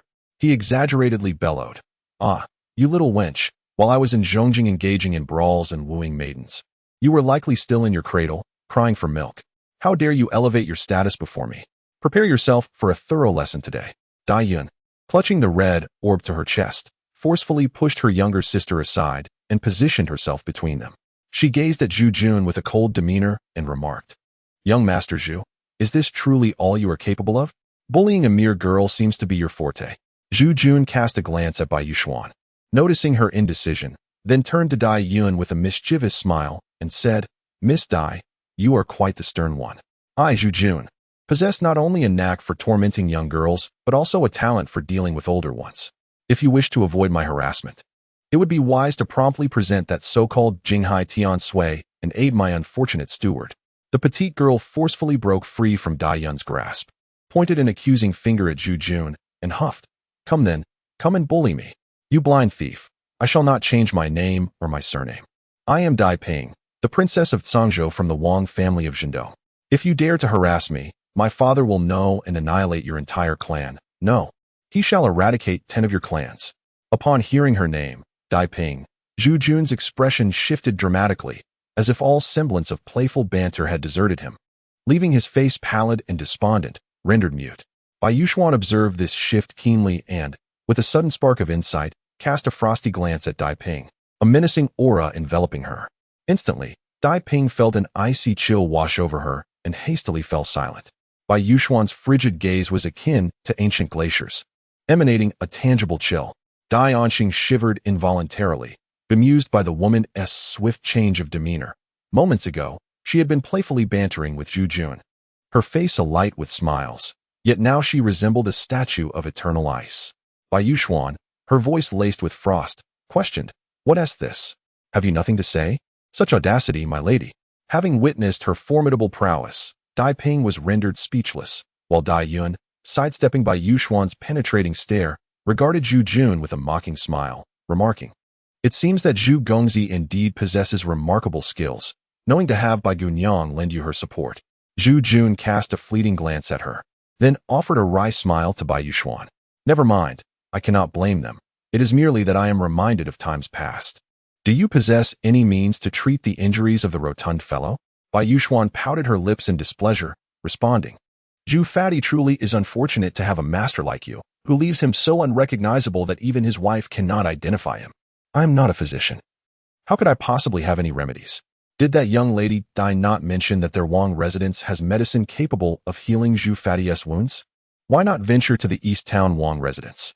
Even if that so-called Jinghai Tiansui is as elusive as the celestial Udon, with two such valuable hostages in our possession, we need not fear their refusal to comply. Zhu Jun, no longer harboring any thoughts of teasing the two young ladies, looked at Dai Yun with a wry smile and said, "Very well, Miss Dai and Miss Dai, I must place my hopes upon you." Dai Ping pouted and interjected, "You are mistaken. I am the third young lady. My second sister is still at home." Dai Yun shot a glare at her younger sister, then turned to Zhu Jun, gazing at him intently for a long moment before speaking solemnly, "Master Zhu, had it not been for you, my sister and I would likely have faced dire peril in Yangtze. Our lives were saved by you. This person, what was his name again?" "Ah, yes. The rotund Zhu, who has sustained injuries akin to those of the sword servant in my household, simply needs to be taken to my father's residence at the Wangfu of Zhendong, where he will undoubtedly receive the utmost care from my father. There is no need for you to be so anxious, Master Zhu." Zhu Jun remarked, "So be it. How shall we deal with this old man?" He gestured towards the Azure Dragon envoy, who was slumped on the ground. Dai Yun chuckled and replied, "This old fellow is the Azure Dragon envoy of the four holy envoys of the Sand God sect. Having met his downfall here in the Taiyang Mountains, he is unlikely to fare well upon his return. There is no need to concern ourselves with him. The Sand God sect upholds the principle of might, and those who are defeated are always met with scorn." Zhu Jun and Bai Yuxuan exchanged a glance, contemplating deeply before Zhu Jun solemnly remarked, "This old man cannot be released just yet. My elder brother, Zhu Yan, is missing and is likely captured by this old fellow. He has stationed his iron cavalry here, lying in wait. If we allow him to leave in this state, he may seek vengeance against my brother." He continued, "Let us bind him and take him with us to Tokyo." Dai Yun maintained her composure, a subtle, enigmatic smile gracing her lips. In contrast, Bai Yuxuan scoffed and replied, "Why complicate matters? It would be far simpler to eliminate him." Zhu Jun smiled wryly and remarked, "You still consider yourself a doctoral student? The more I observe you, the more you resemble someone from the post-90s generation. I wish to rescue my elder brother, yet I fear that I may end up in the clutches of this old man. At this moment, however, it is still unwise to resort to violence. While the death penalty may be avoided, the living punishment is inescapable. Thus, I must take good care of him along this journey." Bai Yuxuan noticed a slight change in Dai Yun's expression, which was not easily discernible at first glance. He silently resolved to himself and turned to Zhu Jun with a smile, saying, "Then it shall be as you wish. Proceed as you deem fit, however. Should he provoke me during our travels, I cannot guarantee that I will refrain from taking his life." In the 19th chapter, The Dragon of the East Sea, the battlefield lay strewn with warhorses, most of which had succumbed to Zhu Jun's resounding demonic melody, either dead or injured. Yet, a few steeds remained spirited and vigorous. These remaining horses were the elite of the Iron Cavalry, having survived the tumultuous selection, for only the true gold endures the test of sand. The original owners of these horses had been seized and cast aside by Bai Yuxuan, fleeing in terror and leaving no trace behind. Zhu Jun gathered the few steeds that were still in good condition, and a group of riders set forth eastward, galloping through the night under the stars, their horses never pausing. As the convoy passed Anyang, they encountered a vast expanse of flat land, having emerged from the formidable Taiyang Mountains into the North China Plain. The journey, marked by sleepless nights and arduous terrain, had significantly worn them down. Moreover, Zhu Fatty's serious injuries required meticulous care. The Dai sisters, originally noble ladies of the Wangfu, accustomed to a life of luxury, found themselves ill at ease with the demands of caregiving. Bai Yuxuan, in particular, disdainfully wore a countenance of striking beauty that could bring calamity to the nation, showing little regard for her companions. Zhu Jun possesses the protection of reincarnation, and although the knife wound on his back has healed swiftly, his visage remains weary and dejected. In this ancient era, where transportation is arduous and reliant solely on galloping steeds, he endures significant suffering, particularly as one burdened by grievous injuries. After days of relentless toil, even the presence of a beautiful companion fails to ignite any spark of interest within him. Fortunately, the robust nature of these warhorses has spared them from any mishaps along the way. After several days of hasty travel across the North China Plain, subsisting on dry rations and dew, Zhu Jun, as dusk approaches, finds himself atop a low earthen mound. Groggily, he witnesses the silhouette of a dark city wall rising from the horizon.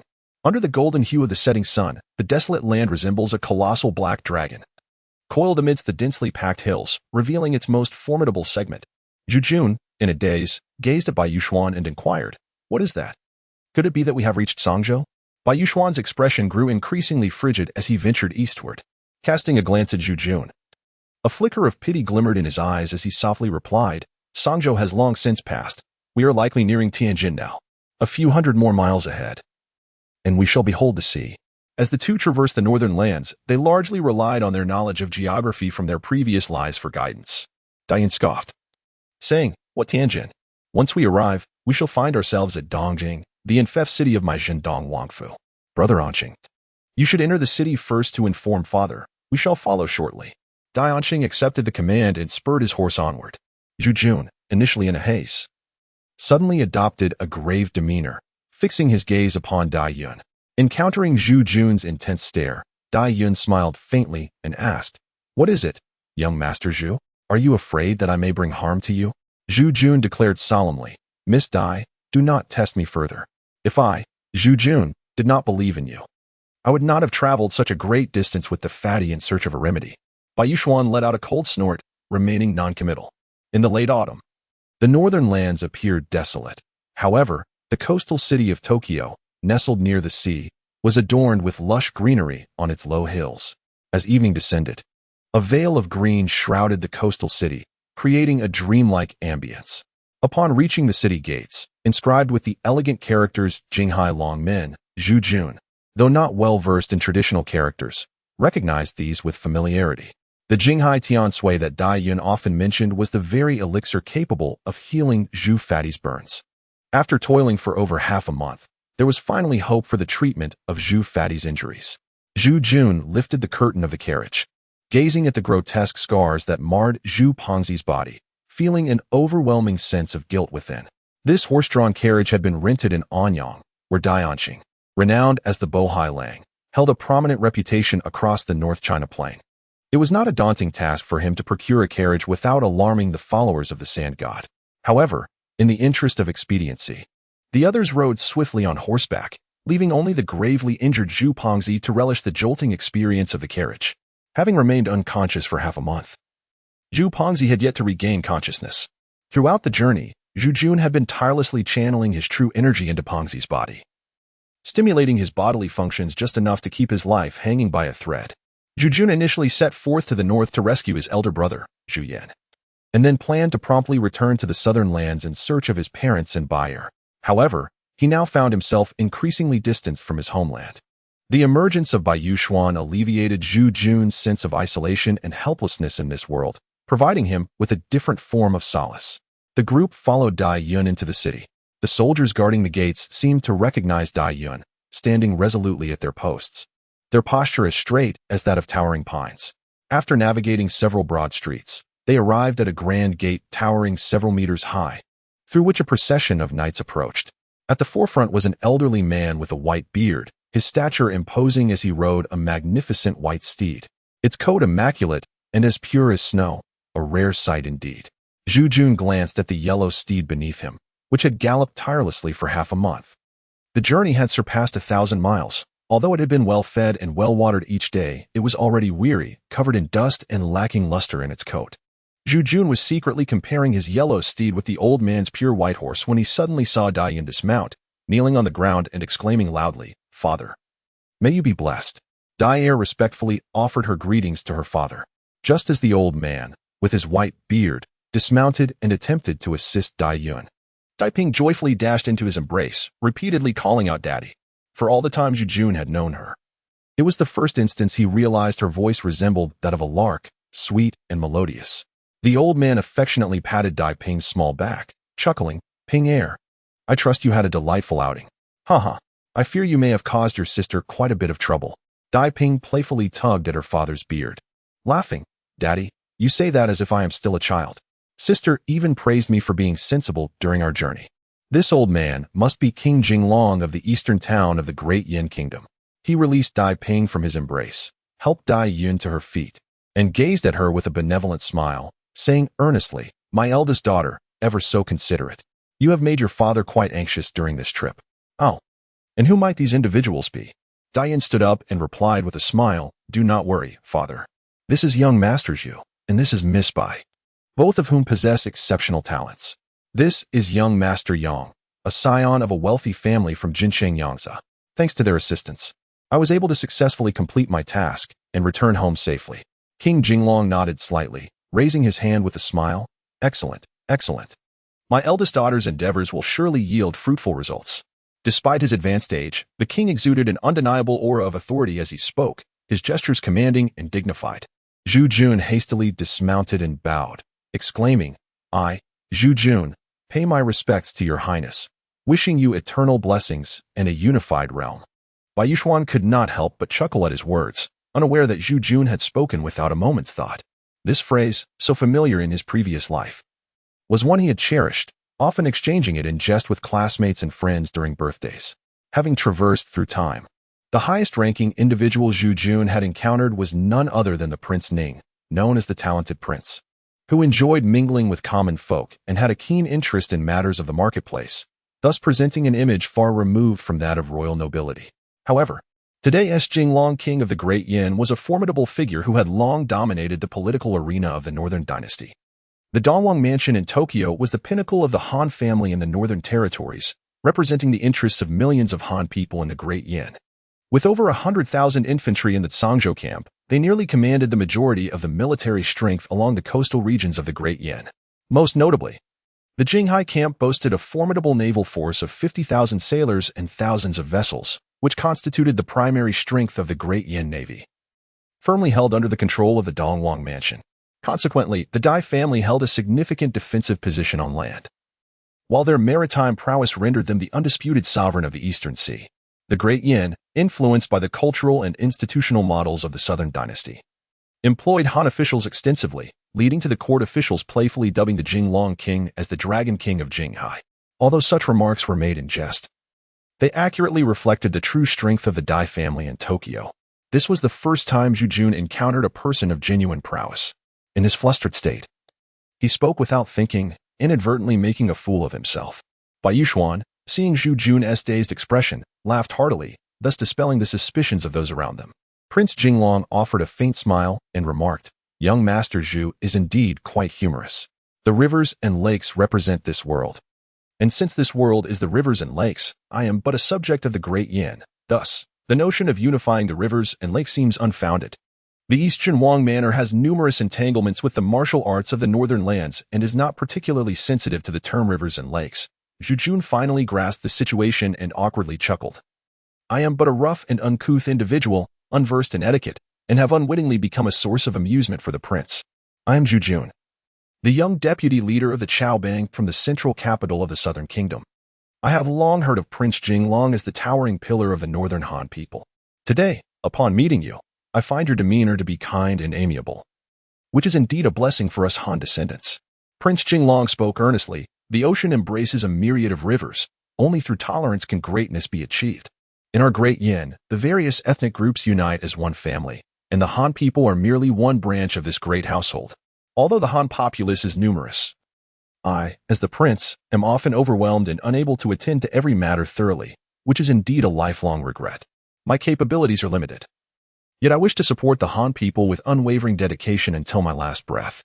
Prince Jinglong's words were delivered with fervor, revealing a heartfelt sincerity that moved his subordinates to kneel in reverence, proclaiming loudly, "Your Highness's noble spirit inspires us to follow your lead, even to the point of sacrificing our lives." Zhu Jun sighed inwardly, pondering the formidable figure of the Dragon King of the East Sea. One could only wonder about the character of the sovereign of the Great Yin Kingdom. The Dai family in Tokyo had, in essence, established an autonomous realm within the borders of the Great Yin, commanding a multitude of talented Han individuals. It was astonishing that the ruler of the Great Yin could endure such a situation. As Steward Zhao once remarked, "How can one allow another to rest peacefully beside one's own couch?" Although the Dai clan had surrendered to the Baihu people a century ago, they had quietly maintained a firm grip on the naval power of the East Sea in recent years, effectively using the imperial treasury to sustain their private forces. Zhu Jun pondered quietly, finding the situation in the north far more intriguing than that of the south. In Shijing, there resided a deity of sand, while in Tokyo, a dragon king of tranquility held sway, Yet, the true authority lay with the sovereign of the Great Yin, creating a triad of influence. Chapter 20. The second generation of civilization. King Jinglong gazed at Bai Yuxuan, whose silver hair captivated him for a moment, prompting him to exclaim with a smile, "Miss Bai, your smile could topple a city." Bai Yuxuan offered a faint smile in return, yet chose to remain silent. King Jinglong glanced at Yang Wu but refrained from speaking. Instead, addressing Dayun, "Yuner, come swiftly to welcome the envoy of pacification." Dayun, with a look of perplexity, whispered, "Envoy of pacification?" King Jinglong let out a faint, pained smile, replying, "Indeed, the envoy of pacification. The sovereign has engaged in military actions to the south, particularly around Datong and Luoqing, achieving considerable victories. At last, he has turned his attention to us naval forces. I received a secret missive yesterday, instructing me that our Jinghai Navy must mobilize to the South Seas before the Eastern Sea freezes, landing in Shandong to encircle the Hebei troops that are currently at a standoff with the Ningwu army in Ninghai, aiming to seize Shandong and create a pincer movement with the Hedong army. Today, this envoy of pacification is the first envoy dispatched by the sovereign, arriving just as the people of the East are lurking in the outer seas. My father, I find myself uncertain of how to respond. It is fortuitous that you have returned. Come, let us greet the envoy together." Dian replied, "I shall dutifully obey your command, father." Zhu Jun and his companions entered the city through the western gate. Upon reaching the administrative office, they were promptly escorted by King Jinglong towards the northern gate. This northern gate, more imposing than the eastern one, is aptly named Chaodian Gate. As Zhu Jun and Bai Yuxuan mingled with the crowd, they caught sight of the three characters that spell Chaodian Gate and could not help but smile, though the others remained oblivious. The grandeur of the Zhendong Wangfu is truly remarkable. To the west lies Longmen, while to the north stands Tianmen, embodying the essence of a sovereign realm in this region of Donghai Longxing. They have arrived, indeed. Zhu Jun fixed his gaze ahead, where a resplendent carriage emerged from the dimly lit city gate, and to describe it as magnificent would be no exaggeration. As the sun descended, it was the moment when countless lights sparkled with brilliance. On North Gate Street, the interplay of light and shadows created a mesmerizing scene. The carriage, adorned with gold and silver filigree, reflected the glow of the lanterns, resembling a celestial steed descending from the heavens. A group approached, and with a grand sweep of his sleeve, King Jinglong stepped forward to clasp his hands in greeting, exclaiming, "On behalf of the Eastern Wangfu of Tokyo, Daiwanlong respectfully invites the Angel Seinen." Behind him, the assembly knelt to the ground, bowing their heads and proclaiming loudly, "We humbly invite the Angel Seinen." Upon witnessing this scene, Zhu Jun and Bai Yuxuan hastily retreated into their carriage, amused. They, being modern individuals, knelt to the heavens, the earth, and their parents. Yet they remained oblivious to the notion of kneeling before celestial beings. The light dimmed, and amidst the throngs of people, none took notice. Zhu Jun lifted the curtain, and both he and Bai Yuxuan peered out, only to behold a resplendent carriage making its way into the city, seemingly impervious to the clamorous cries of the crowd before them. Following closely was an even larger carriage, comparable in size to a modest room, languidly approaching from the city gates. At the forefront, a row of enchanting women clad in vibrant red stood, their garments adorned with intricate depictions of phoenixes, reflecting the golden embellishments of the carriage itself, a veritable spectacle of flamboyance, surpassing even the imagined grandeur of the Holy Mother of the White Lotus. Bai Yuxuan glanced at Zhu Jun and chuckled. "Zhu Jun, when shall we assemble a procession such as this, with elegant carriages and beautiful women, indulging in carefree revelry?" Zhu Jun chuckled. "Well, we are doing quite well, aren't we? We have a car, a house, and the company of a stunning beauty like you. What more could one wish for?" Bai Yuxuan shot him a disdainful glance and replied, "Pathetic. Can you even call this dilapidated vehicle a car? Just look at those luxurious carriages, adorned with gold and silver. They are undoubtedly 100 times more exquisite than a BMW. If I am to associate with you in the future, you surely do not expect me to endure a lifetime in this shabby vehicle, do you?" Zhu Jun chuckled and said, "Believe it or not, I am no longer the impoverished student who could barely afford a roof over my head. With my newfound wealth, my family has claimed nearly half of the vast Guanyue Beach in Zhongjing City. If this were in the past, having enough money to purchase even a modest apartment in Wuhan would have been enough to awaken me with laughter in my dreams." Zhu Jun spoke with vigor. Yet Bai Yuxuan gently placed her delicate hand over his mouth, gesturing towards the outside of the car with a hush, saying, "Silence, look quickly." Zhu Jun gazed outward, his jade-like fingers pointing towards the horizon. Before him stood a magnificent carriage, upon which a woman with cascading hair down to her waist was poised. Her raven tresses were elegantly coiled atop her head, and her enchanting phoenix eyes resembled distant mountains shrouded in mist. Two diminutive dimples seemed to harbor boundless smiles.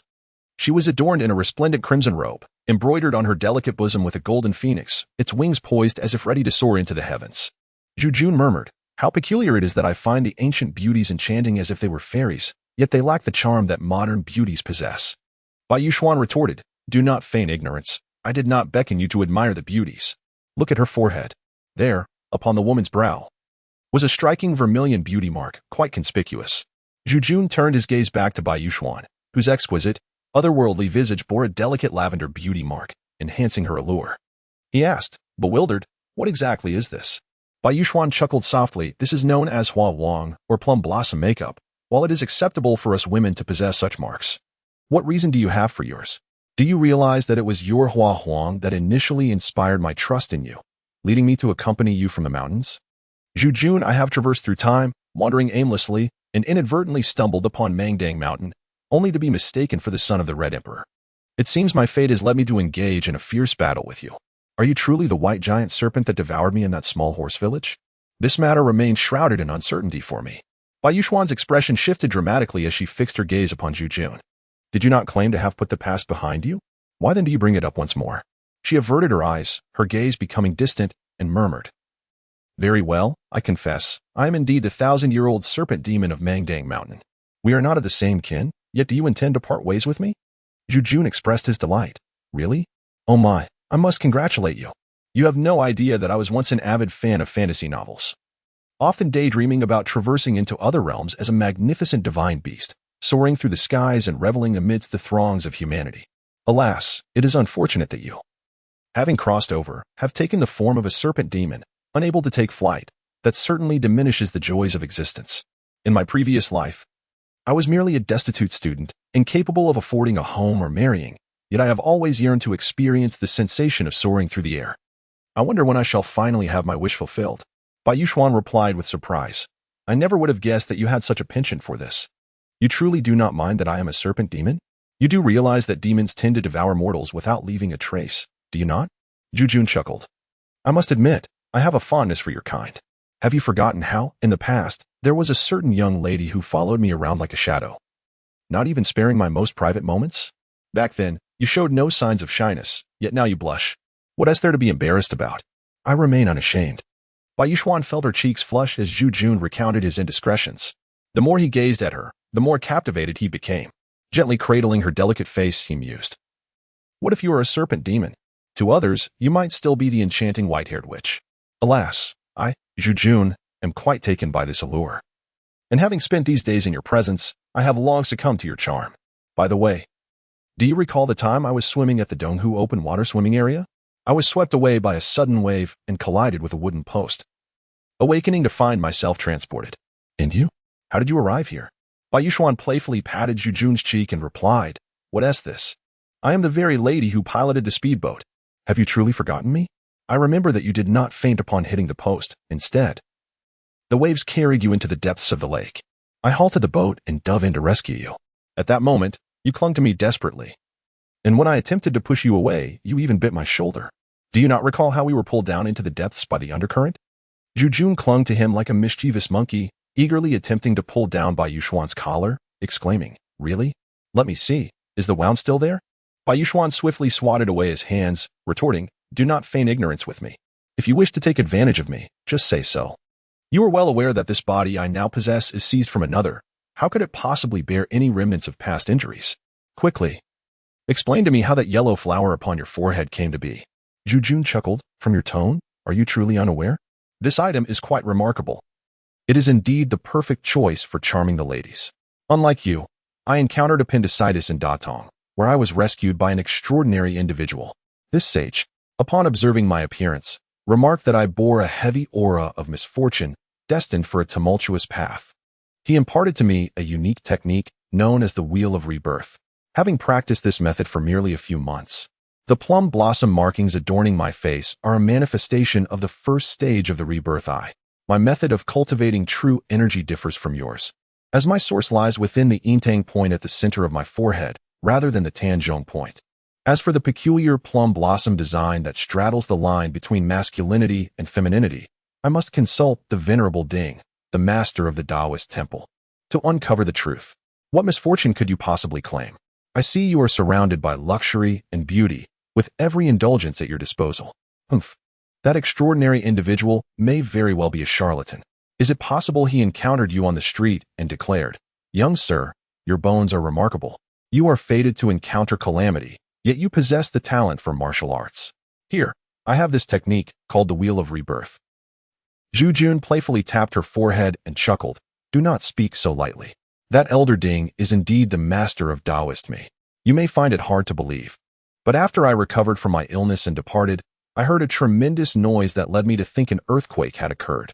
The next day, the reincarnation temple, along with Ding's peak, had vanished without a trace, as if they had never existed in that location. In retrospect, it seems that Elder Ding might truly be a hidden celestial being among mortals. Bai Yuxuan sniffled lightly and replied with a smile, "What difficulty could there be? Once I have fully mastered this body and perfected the art of celestial escape, I could effortlessly relocate not just a mere mound of earth, but even the Taiyang Mountains themselves." Zhu Yan exclaimed in astonishment, "Is it truly so? Then have you not become a celestial maiden from the heavens? Oh, celestial sister, please impart your wisdom to your younger brother. I too yearn to cultivate such extraordinary abilities." Bai Yuxuan responded with a smile, "What difficulty could there be? Simply ensure that you attend to my needs with utmost comfort, and in due time, when I have perfected my cultivation, I may not hesitate to share my knowledge with you. However, if you were to procure for me a carriage of such noble grandeur right now, I would not need to deliberate. I would surely teach you everything in the future." Zhu Yan chuckled. "It seems that when it comes to dealing with women, money holds the utmost significance. Do not lose heart. After all, I am the third young master of the Chao gang. Once I locate the old man, I shall procure 1,000 carriages of silver, and then, indeed, I can provide you with opulent chariots of gold and silver. As a doctoral student, how can you be so mundane? I, a mere undergraduate, possess a more liberated outlook. Bread will undoubtedly come, as will the carriages." Bai Yuxuan scoffed. "Such a lack of ambition. Always relying on your father, one must depend on oneself. In the future, my husband will ride in a golden carriage, gracefully entering the hall and descending to the kitchen, wielding power over the world, reveling in the embrace of beauty." Zhu Yan remarked, "You are rather pragmatic. However, though I may not wield power over the world, indulging in the company of a beautiful woman is not a daunting task. Allow me to procure a flask of wine, so I may recline in bliss and show you." Bai Yuxuan shot Zhu Yan a glance, but he sighed, "Let us refrain from such trivialities. We have traversed into this bewildering realm, and despite my extensive knowledge of Chinese history, I cannot pinpoint this dynasty. Could it be that this world is not our original Earth? Have we traversed millions of light years only to arrive